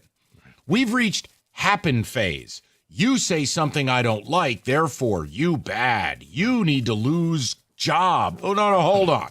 Like, comedy's comedy. Right. But if you want to be offended, be offended. You couldn't do Men on Films. You couldn't do the superhero handyman. You couldn't do any of that stuff. Like, people would be livid. Right, but that's the problem. Fire Marshal Bill. But that's the problem. People are continually aggrieved. Mm-hmm. That's all 2025 is. But when we do our sports trigger points, it's not about being aggrieved. It's about you get outright angry about something, and you know you shouldn't. Mm-hmm. Like, the LeBron thing shouldn't bother me at this point, but it does because it's like, dude, you're above this. Yeah. Aaron Rodgers, you're above the nonsense. Right, and when you said that, I'm like, this guy, again, really? You can't sign an autograph? Really? You have to turn something so simple. Hey, Aaron, hey, Mr. Rodgers, can I get your autograph on a football? No, because you're going to resell it. Dude, you know what? I'm just a fan of yours. I just wanted the autograph. Just sign the damn thing. Is it bad I don't understand autographs? Does that make me bad? No, it doesn't, Mike. It's one of those things that... Like, I don't get it, but I agree with you. It's like, look what Kelsey Plum did the other day. Don't you guys, isn't this weird? It's like, dude, Kelsey, listen, no offense. The WNBA complains constantly that people don't care about them. You should be thrilled anyone wants your autograph. No, because the autographs, it makes cool pieces in the man cave or whatever. You can be like, hey, you know what? It's just like getting a selfie with somebody. Like, you know what? I don't get that either. No, I'm just saying, I saw Magic Johnson. He signed this basketball for me. It's like, you're like, wow, dude, is that really Magic? And you tell the story of how you got it. True or false, though? You could, honestly, who would know the difference if you had a Magic Johnson signature in your man cave or you faked it? What the hell's the difference at this point? True people would know his signature. Okay, so I get what you're saying. Do a decent job. Don't write it in crayon. Magic with a J. No, like, you can't find Irvin with an I. Right. That doesn't look right. 248-539-9797. Now, Kenny, before we go to the phones, you are yet to give us your trigger point. So a caller earlier kind of basically had it, but I hate the ESPN model of let's be angry about things that we actually aren't angry about, release clips on social media, boom, that's our business model. That always has bothered me. Stephen A. pretending to be mad about, I don't know, breakfast cereal, whatever it is. Exactly. Steven, you can't be this mad at everything all of the time. I can't subscribe to it. David always has it on in the control room, and it makes me very upset. So would you say Stephen A. Smith? It's not just him, though. It's like the cowherds, the people with these big, bombastic opinions that that they actually don't believe. They're just trying to get clicks. See, I don't mind Cowherd because I think he tries to lay things out. I don't hear him raise his voice very often. I would separate him and Stephen. I would. No, but it's for the clicks, though, is what I'm saying. No, it's not but- the angry thing. I'm going to say a ridiculous, I can't root for Baker Mayfield because he wears his hat backwards type of stuff. Right. that he has. Yes. Okay. Coward, Kenny, I'm with you. Coward is I'm so right and you're wrong. And if you don't agree with me, you're stupid. That's why as we always well. thought it was Costa. That's why it always sounded like Costa, to us, didn't it? Because, it's like I have an opinion. And it's really fact because it came from me. If you disagree, you're a moron. Well, listen, if you disagree with facts, then you've reached moron stage. No. You give your opinion, but it's not really an opinion because you said it. Okay, I got It's fact. Well, it is funny, the commercial that runs. He's like, no matter how many times I'm right, you'll still argue with me. And it's like, well, that's what radio is. I don't know what the hell. Or maybe instead of saying, you know what, I was wrong, you'll keep justifying, well, if you just wait long enough, I'll be right. But it's just the idea, the business model of I'm going to say something that's just so you can disagree with it so we get clicks on Twitter. That to me offends me. Okay. No. And guess what? You've hit on FS1's game plan. Their shows aren't for TV. Those shows are to be chopped, sliced, diced, and pushed out for max impressions. That's all that is. So you're not wrong. That's an interesting one by Kenny. He's not wrong, but see, I don't partake in the social media nonsense. But I know how the sausage is made. You can't even do social media now because you don't know it's just fake video from AI type of stuff. You've shown me a ton of AI stuff, Mike, that had me for a second. Yeah, I'm like, I get sent and that's a few AI. things. Yeah, I mean, friends will send me some funny ha-has. But Oh, those. Jeez, Rico, I forgot about those. That's everybody just calm down. 248 Saratoga. Yeah. Yeah. This is the new Tecumseh Tom. Yes.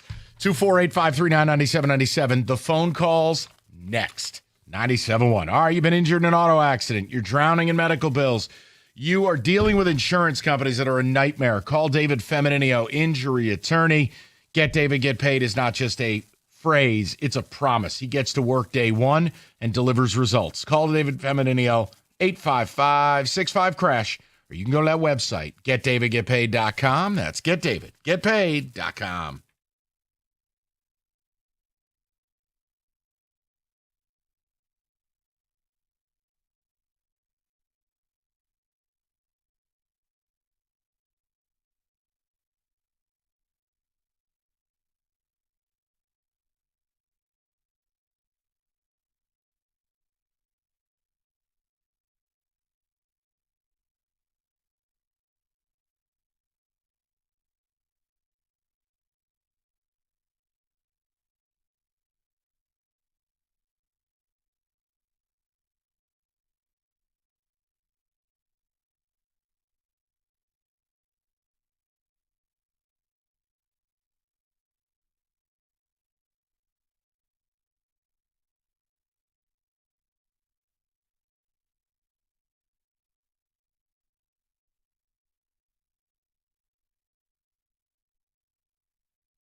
So we've been having some fun today. What are the things that have just set you off that you are sick of in sports? For me, it was hearing about Aaron Rodgers not wanting to sign an autograph. I'm so sick of Aaron Rodgers. The juice is not worth the squeeze when it comes to that man, and he's always in the news. And every time I see him, it just angers me. So we wanted to know, what is that thing, whether it's a person, team, owner, agent, television network, television personality, or whatever it is in the world of sports that just sets you off when you hear their name or see another story about them. So let's go back to the phone lines. Jackson, you're on 97.1. Oops. Jackson.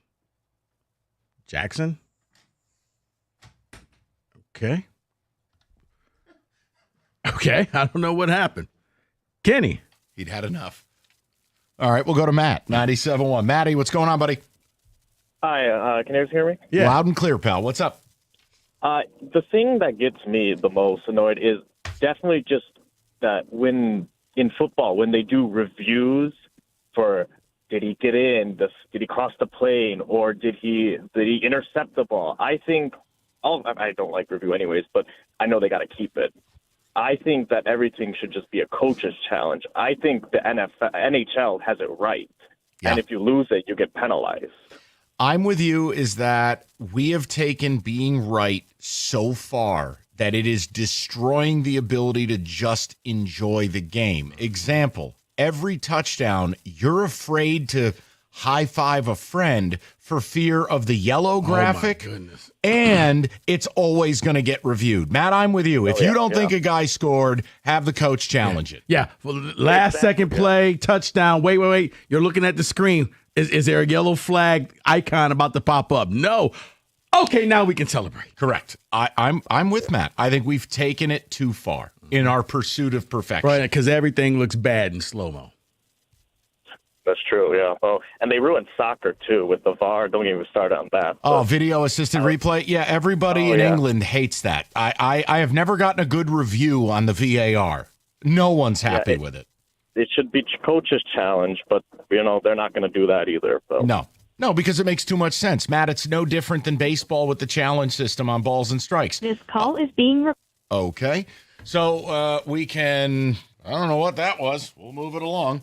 The point is, we're losing cabin pressure on a Friday, aren't we? No, it's also the idea of, we'll roll it out for the All-Star game. What? You did it in spring training. You're doing it for the All-Star game. It should be in season. Every player, every manager has had enough of these umps. Mm-hmm. Just allow the challenges. Right, because you know what's next is, we're going to allow it in the first round of the playoffs. Yes. Whole thing? Nah, just the first round. I'm waiting for it. We'll do it on Tuesday games, no others. Right. Let's go to Donald, 97.1. Don, what's going on, buddy? Hey, guys. I am so sick and tired of ESPN putting the front story on their 7 o'clock a.m. of the WNBA. Oh, speak it. God, how do I jump out the window, throw my TV with it? Preach. Quit pushing that on me. Donald, I did a topic a few weeks back. I mean, if I flip on SportsCenter looking for Padres Dodgers and I get 20 minutes on the St. Louis Valkyries, my head's going to explode. I just can't do this anymore. And then the best part too, Donald, you start to get the false discourse of, they're underpaid. It's like league has never turned profit. In fact, they're overpaid. I'm not here for this. Basic math. Your rev share is insane. And now you know what's happening. Oh, the CBA, the offer's not right. Guys, wake me up when you turn a profit. One time in league history. One. And I'm sick of being told I need to like it. No, I don't. No, you don't. You know what that is. What? I'm kidding.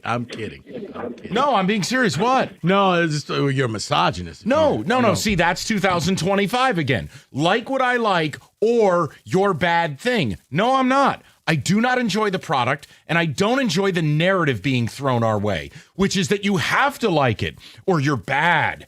And oh my God, this league's exploding in popularity. Really? Let's go to that profit center again. You know what it's become? Sick of it. It's become the new soccer. Yes. In America, where everybody kept telling you, no, trust me, the kids are going to make this thing popular. Well, right. I was a part of those kids. I'm in my 50s. It still didn't catch. Just to put things in perspective. Yeah, we're a long way from Alexei Lalas and Kobe Jones, okay?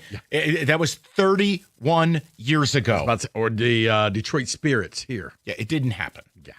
But no, Trevor France. I think you could embody that phone call and just go, narrative. What has happened in sports media with narrative drives me nuts. Nuts. At the national level. They, instead of just reporting the news, are shaping the news. That is not the same thing. Mm-hmm. Now, if you do opinion shows, that's different. Your job is to shape things, frame things, be thoughtful about it, engage people. Fine. But when you are looking at networks, putting out talking points that are no different than any political surrogate, that is when I have a problem. Well, it's because the lines are blurred, because those networks know if we can get the people to watch the sport, it's going to help our network out. It's going to help my bottom line and my personal paycheck. So that's why you push the narrative.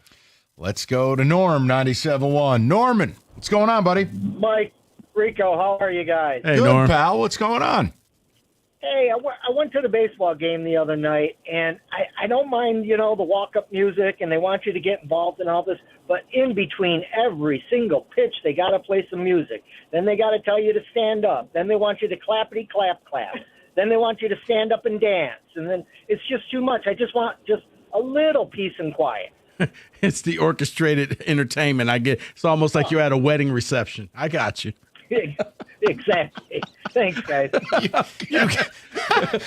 Chicken dance time. Okay.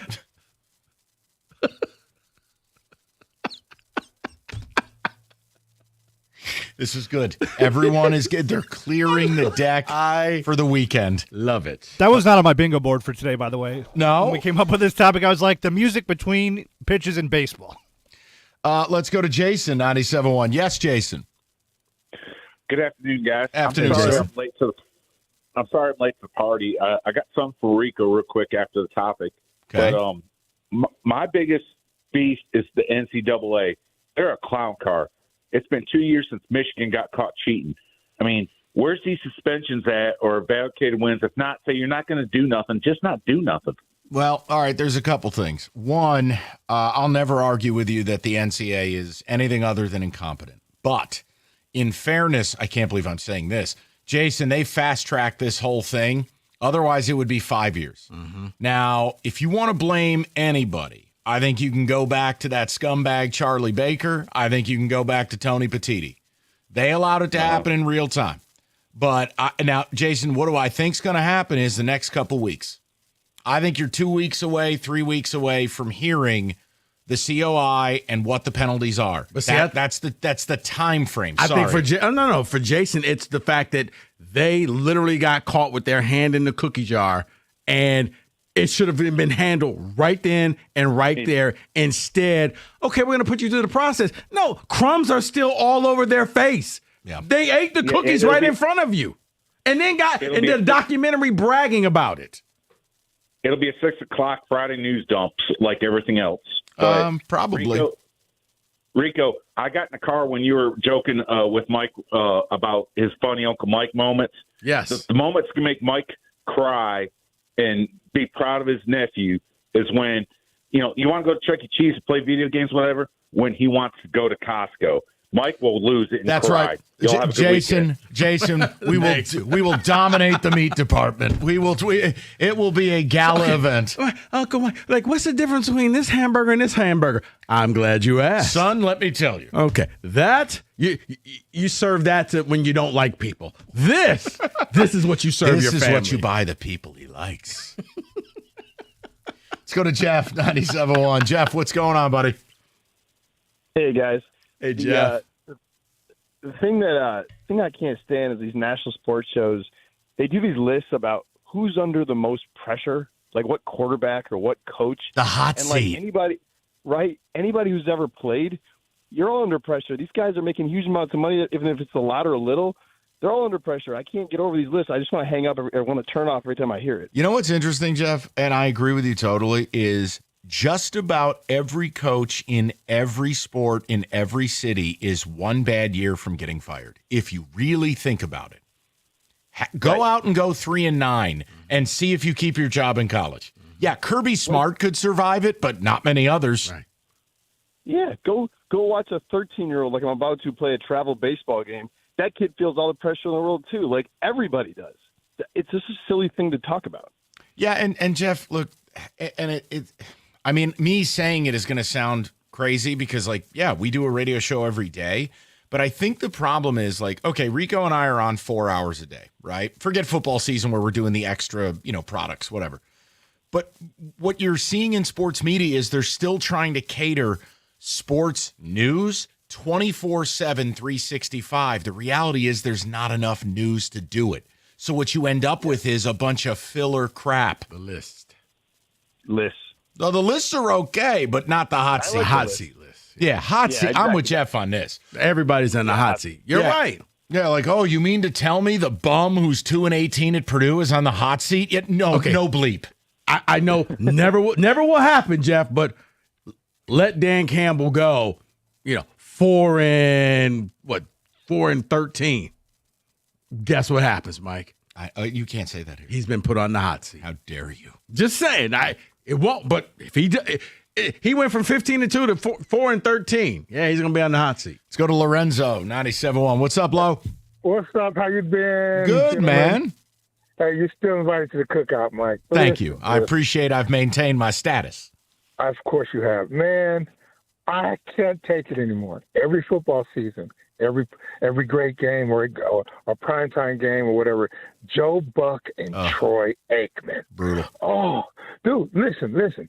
I can tolerate Tom Brady, but I'm sick of Joe Buck and Troy Aikman. Seems to me Aikman's head gets bigger every year and his ears, and somehow, some way, Dallas ends up in the conversation. Lo, the best part, and I mean, look, I respect Aikman is that he went to NFL Europe to learn how to call games. He wasn't handed the job, but now it's devolved into Buck setting him up with something with a highlight, and he'll be like, oh, that's not good, Joe. That's just not good at all. And you're like, great, $25 million a year. That's just not good. You're kidding me. He snapped it over his head.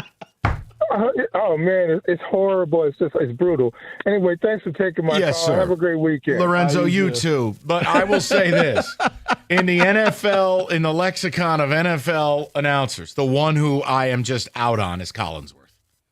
Can't do it anymore. Can't do it. The slide. No, just anything Collinsworth. Every play is the greatest play in the world. It could be the first quarter, 4 minutes in. We're doing a 7-minute soliloquy on Lamar Jackson. This guy, dude, please, it's the first quarter. But it goes back to what I said with the one caller. Everybody's the greatest in the go. Oh, look. Yeah. You know the other one I hate? Every play can't be great. I hate fake announcer laughter. Stop with the fake banter. Right? Nothing was funny.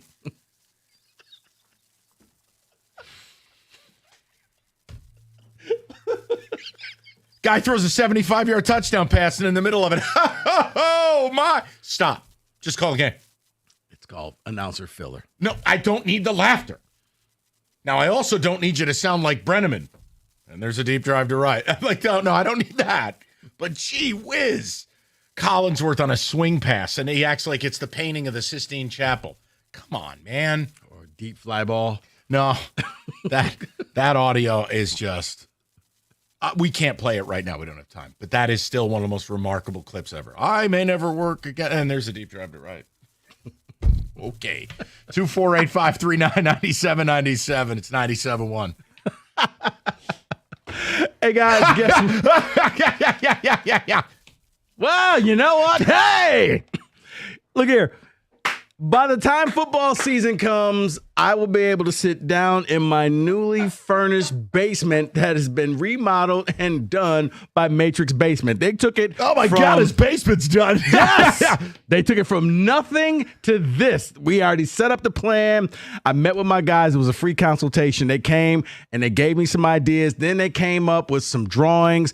I made some tweaks. They came back with new drawings. I love them. And now I'm in the process of getting it going so that by the fall, I'll be able to sit down there in a brand new basement that was done by Matrix Basement. And it's not too late for you as well. If you've been thinking about it, give Matrix a call, or better yet, go online at matrixbasements.com. That's matrixbasement.com. They got a ton of ideas, and they got great before and after pics. As a matter of fact, if you follow the website, you'll see my before and after pics. Right now, I'm in the before stage.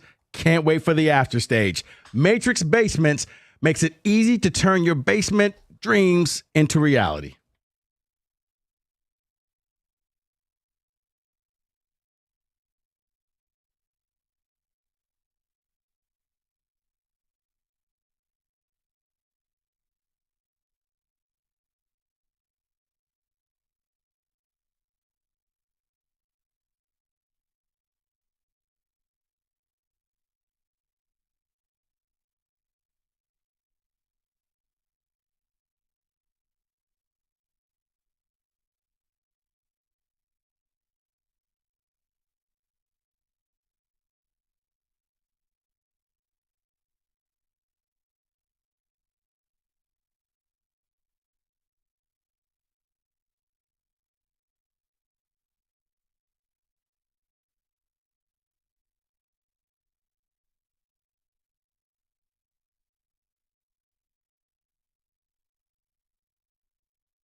Brought to you by Hamilton Chevrolet. Tigers pitcher Casey Mize has been named an American League All-Star replacement. Mize is due to start tomorrow, which means his bullpen would align to Tuesday, a la the day of the All-Star game as well. Chris McCoskey speculated on Twitter that he would probably only face 3 hitters, but did clarify he did in fact opt in, unlike Max Fried, who's also set to start on Saturday. He opted out today. Mize just spoke with the media. He said, quote, "It's been a long journey, a long way to go, but I feel like this is pretty validating of some hard work and tough times turning into success and good times. I'm a part of a great group here. I'm happy to be a contributor," end quote. Here, Tarek Skubal starts against the Mariners tonight, right here on the ticket at 7:10. Summer League kicks off for the Pistons at 6 p.m., just about a half hour from now. Detroit sits at a 2.5-point favorite against the Knicks. At the Corwell House Sports Desk, I'm Jeremy Otto from Oregon at 97.1 The Ticket or Odyssey.com.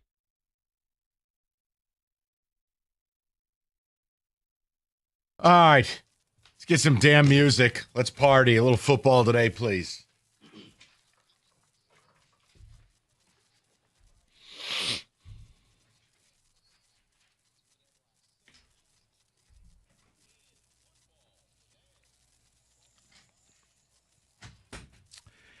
All right. Well, you know what? Jeremy Otto just mentioned it in his update. So. Oh, this? Yeah. It just belongs at the end of that. That's fine. We can make that happen. No. Talked about the CBS Sports ranked the top 25 worst hires. Yeah. Yeah. Lions with 3 in a 25-year span. So. Big yikes. Let's have some fun. Gentlemen, let's see how many of these you can name before I have to give you the list. And it's this century. This century. Okay, I'm going to start with a personal favorite. Okay. Joe Judge. Michael, you are on the board. Excellent. Joe Judge comes in at number 17. He was terrible. That means there are 16 coaches worse than him. Special teams with a really special opinion of himself, and he was gone just like that. Paul Serra, there's one for your team on here. Oh, I'm going to guess. I think I know what it was. It was a personally hellish season for me. I'm going to go with Cam Cameron. Yikes. I will never forgive Cam Number Cameron. 3. Cam Cameron he'll die, and it'll be on his gravestone. Guy who replaced Antoine Randall L. at quarterback at Indiana with Tommy Harris. You had one of the most untackleable, making a word up, players in history. Yeah. You replaced him with some hayseed hillbilly. I remember his first press conference in training camp. It was so bad they asked him about it, and he said, well, you got to fail forward fast. I don't even know what that means. Yeah. No one else did either, Mike. Thank you, Paul. Paul, since you're on the microphone, you want to take a guess? There's another Miami coach. Oh, blank stare. Oh, is it Adam Gase? It is Adam Gase, but not for the Dolphins. For the Jets? Yeah. With the crazy eyes? Yeah, the blank stare theater. I still don't know what happened that day. Yeah, he kind of, you know what it was? It was like UCLA's coach last year at Big Ten Media Day, where he just kind of spaced out when they asked him a question and he just lost it. Oh, we're in Los Angeles and things? And we're next to USC, and so the Trojans. We play football and stuff? Right. Let it go. Okay. Kenny, you got it. Rico, I actually saw this list, so this is going to be a Paul and Mikey type of game. Okay. Okay. I will use the jank rule. No, okay. That's fine. Okay. This century, I see. My problem is I've got a lot of late '90s thoughts, and I'll miss the cutoff. Can we go to the Bears for a minute? Okay. Can we go Eberflus, who's completely atrocious? He did not make the list. Man, you forget how much time is on the clock. Okay. Yeah. Josh McDaniels, Denver Broncos. That's for Paul Serra. That's love. Number 4. It was a total disaster, and he had Tim Tebow. Armless quarterback. Yes, number 4. Back to Paul Serra. Man, there's been a lot of really bad hires. I guess I'll go with the obvious. I'll go with Matt Patricia. I didn't know Lions coaches were eligible. I thought we just ruled those out. Oh, okay. no, yeah, Matty Patty. Yeah, you know what? He was 9. Morningwig. Rod Marinelli was 10. And Morningwig was 7. The bar is high. So those 3 are now taken off. Okay. Paul, rock and roll. Man, it's really tough to narrow this down. There have been so many bad coaches over the years. I'm going to go with his name's escaping me at the moment, but the Falcons coach that went there and then quit like 2/3 of the way through the first season. Bobby Petrino. Petrino, yes. He did it by text, I think. Paul, number 2. It's weird that that's the second most embarrassing thing, considering he had a neck brace press conference. And, yeah, he was like all suntan and beet red. I remember in a that. neck brace. Right. What happened? Things. Moped accident. Yeah, these aren't adding up. This math ain't mathing. Okay, go ahead, Mike. There's a lot of assistant coaches on here. All right, let me ask this. Are there any other Giants on here? Any other Giants on here? Because I'd love to say Pat Shurmur. No. He was an atrocity. All right. Trying to think, man. This is difficult. Give me a hint. There's some failed college coaches. Okay, so Petrino off the list. Can I go Lane Kiffin? Lane Kiffin did not make the list. Which is shocking. Lane Kiffin and Jamarcus Russell were in the same city at the same time. Mm-hmm. Didn't make the list. Over to Paul Serra. Yeah, so I'm going to go with a guy who was an excellent college coach, first ballot Hall of Fame college coach, but didn't know who Aaron Donald was, and that's I'm going to go with Urban Meyer. Good call.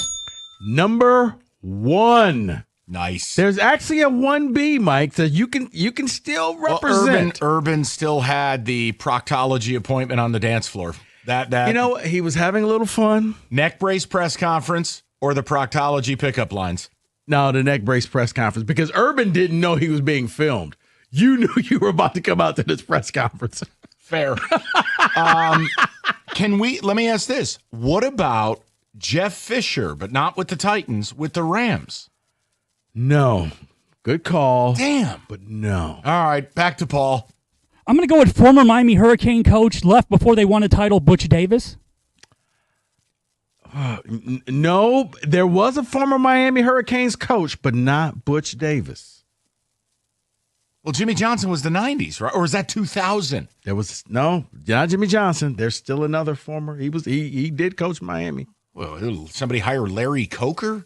Who the hell am I missing here? Paul, go ahead. I don't know. Let me give you help with that. It'd be Dennis Erickson. Oh, my goodness. Okay. He coached the Niners. Yes, for 5 minutes he did. Wait a minute. What about the Niners coach who farted at the press conference and he always looked like he was chewing on a plum pit? The Bobby Bonanno or whatever his name was. That was his name. Tom Sula. Yeah. Joe Tom Sula. He bleeped himself at a press conference.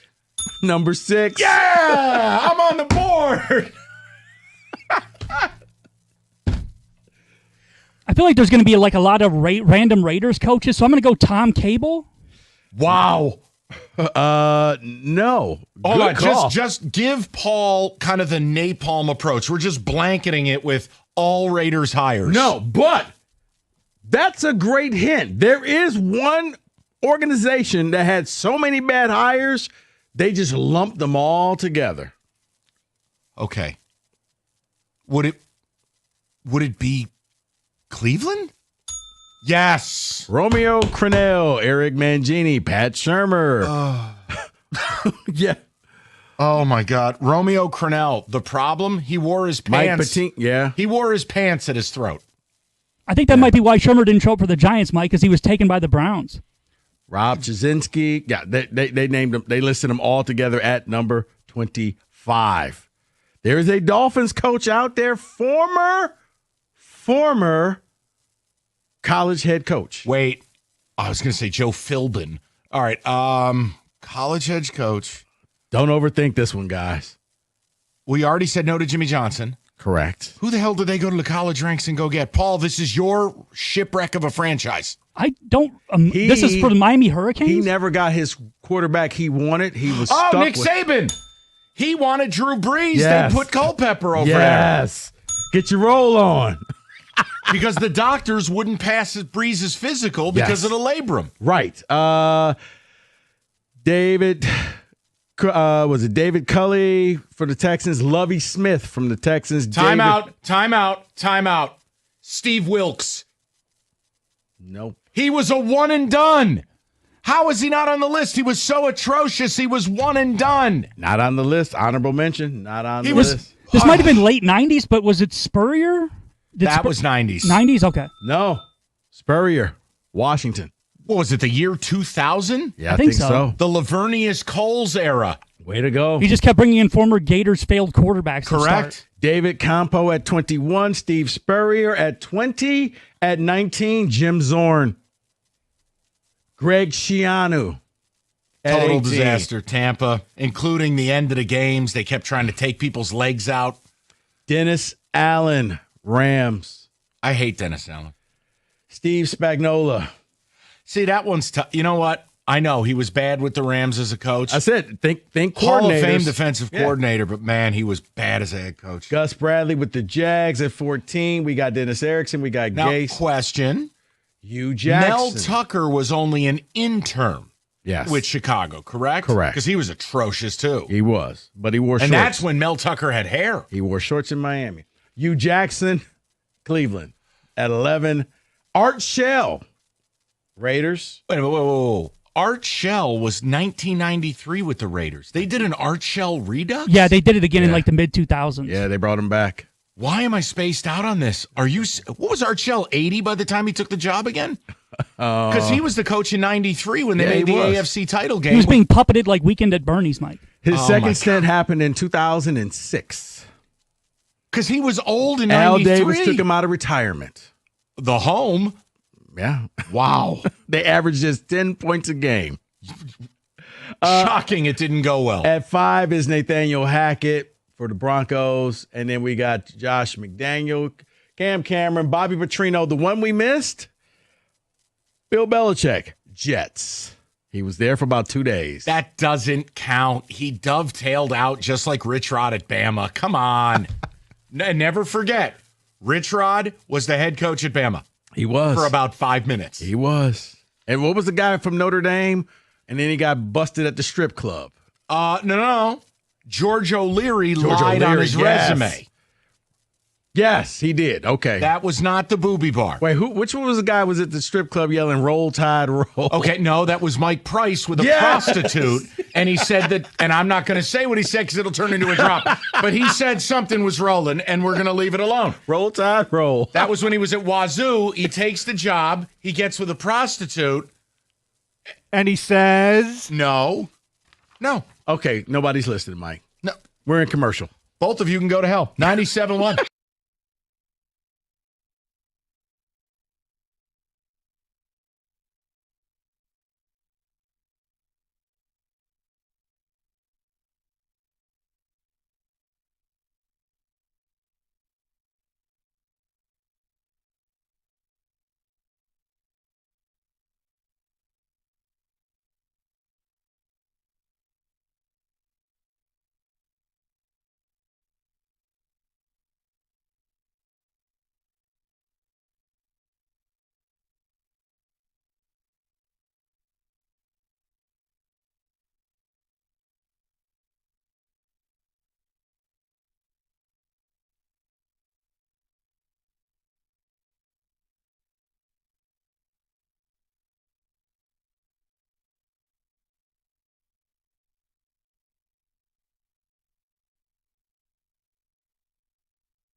All right, 97.1, Odyssey.com rewind. You missed anything. Topic of the day was a good one. We're going to ask Mark Ryan about this right now. We just did something to cleanse yourself for the weekend, the airing of the grievances, a Festivus. And it is, Mark, before the show, Rico, he got triggered reading about Aaron Rodgers. He hates Aaron Rodgers. And Aaron with the autograph thing. Me, it was the LeBron drama. Every day now, I'm getting an article about LeBron and Lakers headed to divorce. LeBron doesn't feel valued. You know what that is. That's LeBron and his media trolls and his little sources. It is, what is the one singular thing in sports that you just immediately see red? Dallas Cowboys, anything. We got two of those today. Any single time. This is the greatest country on earth. You don't get to claim that you're America's team. America doesn't subscribe to that sack of bleep. Okay? No multiple playoff wins this century. Ugh. That's America's team. Like, when you self-gloss like that, think about what that says about you. And the media makes it worse. Exactly. That's the problem. And they act like we care. We got two Dallas Cowboys. We got one ESPN. Has it been 30 years since they won the Super Bowl? Yeah, I think so. 1998 is the last time they went to the conference championship game. No, but I'm saying the Super Bowl was like, what, 95? Somewhere, 96, somewhere Look, like that. you know what they are? They are the Texas A&M of pro sports. A&M, I keep hearing about how special they are. I know, the whole bonfire and the whole bit. It's been 1998 since Texas A&M has won a conference championship. I was going to say Texas. But at least Texas made the playoff. Right, Texas they had the Vince Young year, but that was a while ago. I know. But A&M hasn't won a conference title since 98. I lived there when I was a kid. Those people are certifiably insane. Yes. Absolutely, positively crazy. They are. I know. I hate when the media pumps it out, and it all lies in the state People of don't Texas. want to say cult. No, That's it's a as much of a cult as has ever existed in sports. 100%. What are you doing next? I'll tell you what. They say the Tigers cannot be the World Series favorite, and I'm going to tell you why that doesn't matter. There has never been a QB that's won a Super Bowl that's met this criterion. For the Lions to do it, Jared Goff has to overcome that. See, that's two good ones. I agree with the baseball one. Not that it matters. The best team doesn't win. Look at me. I'm a Yankee fan. Yeah, that's really worked out the last 16 years. But look at the Braves. All the years. How many years were the Braves great? You won 16 AL East in a row, right? Yeah. NL East, rather? Yeah. What'd you do? One championship? One championship, and then that's cute. Jim Leyritz, basically. Okay, I know. You're still salty about that. Sits on a... Did it get worse when you found out what a horrible human being he was as well? Okay. Mark Ryan's next. Stub his toe. Enjoy your weekend. We're back at it next week, including the Stoney and Wojo Invitational on Wednesday and Kenny rifling horse bets every day of the week.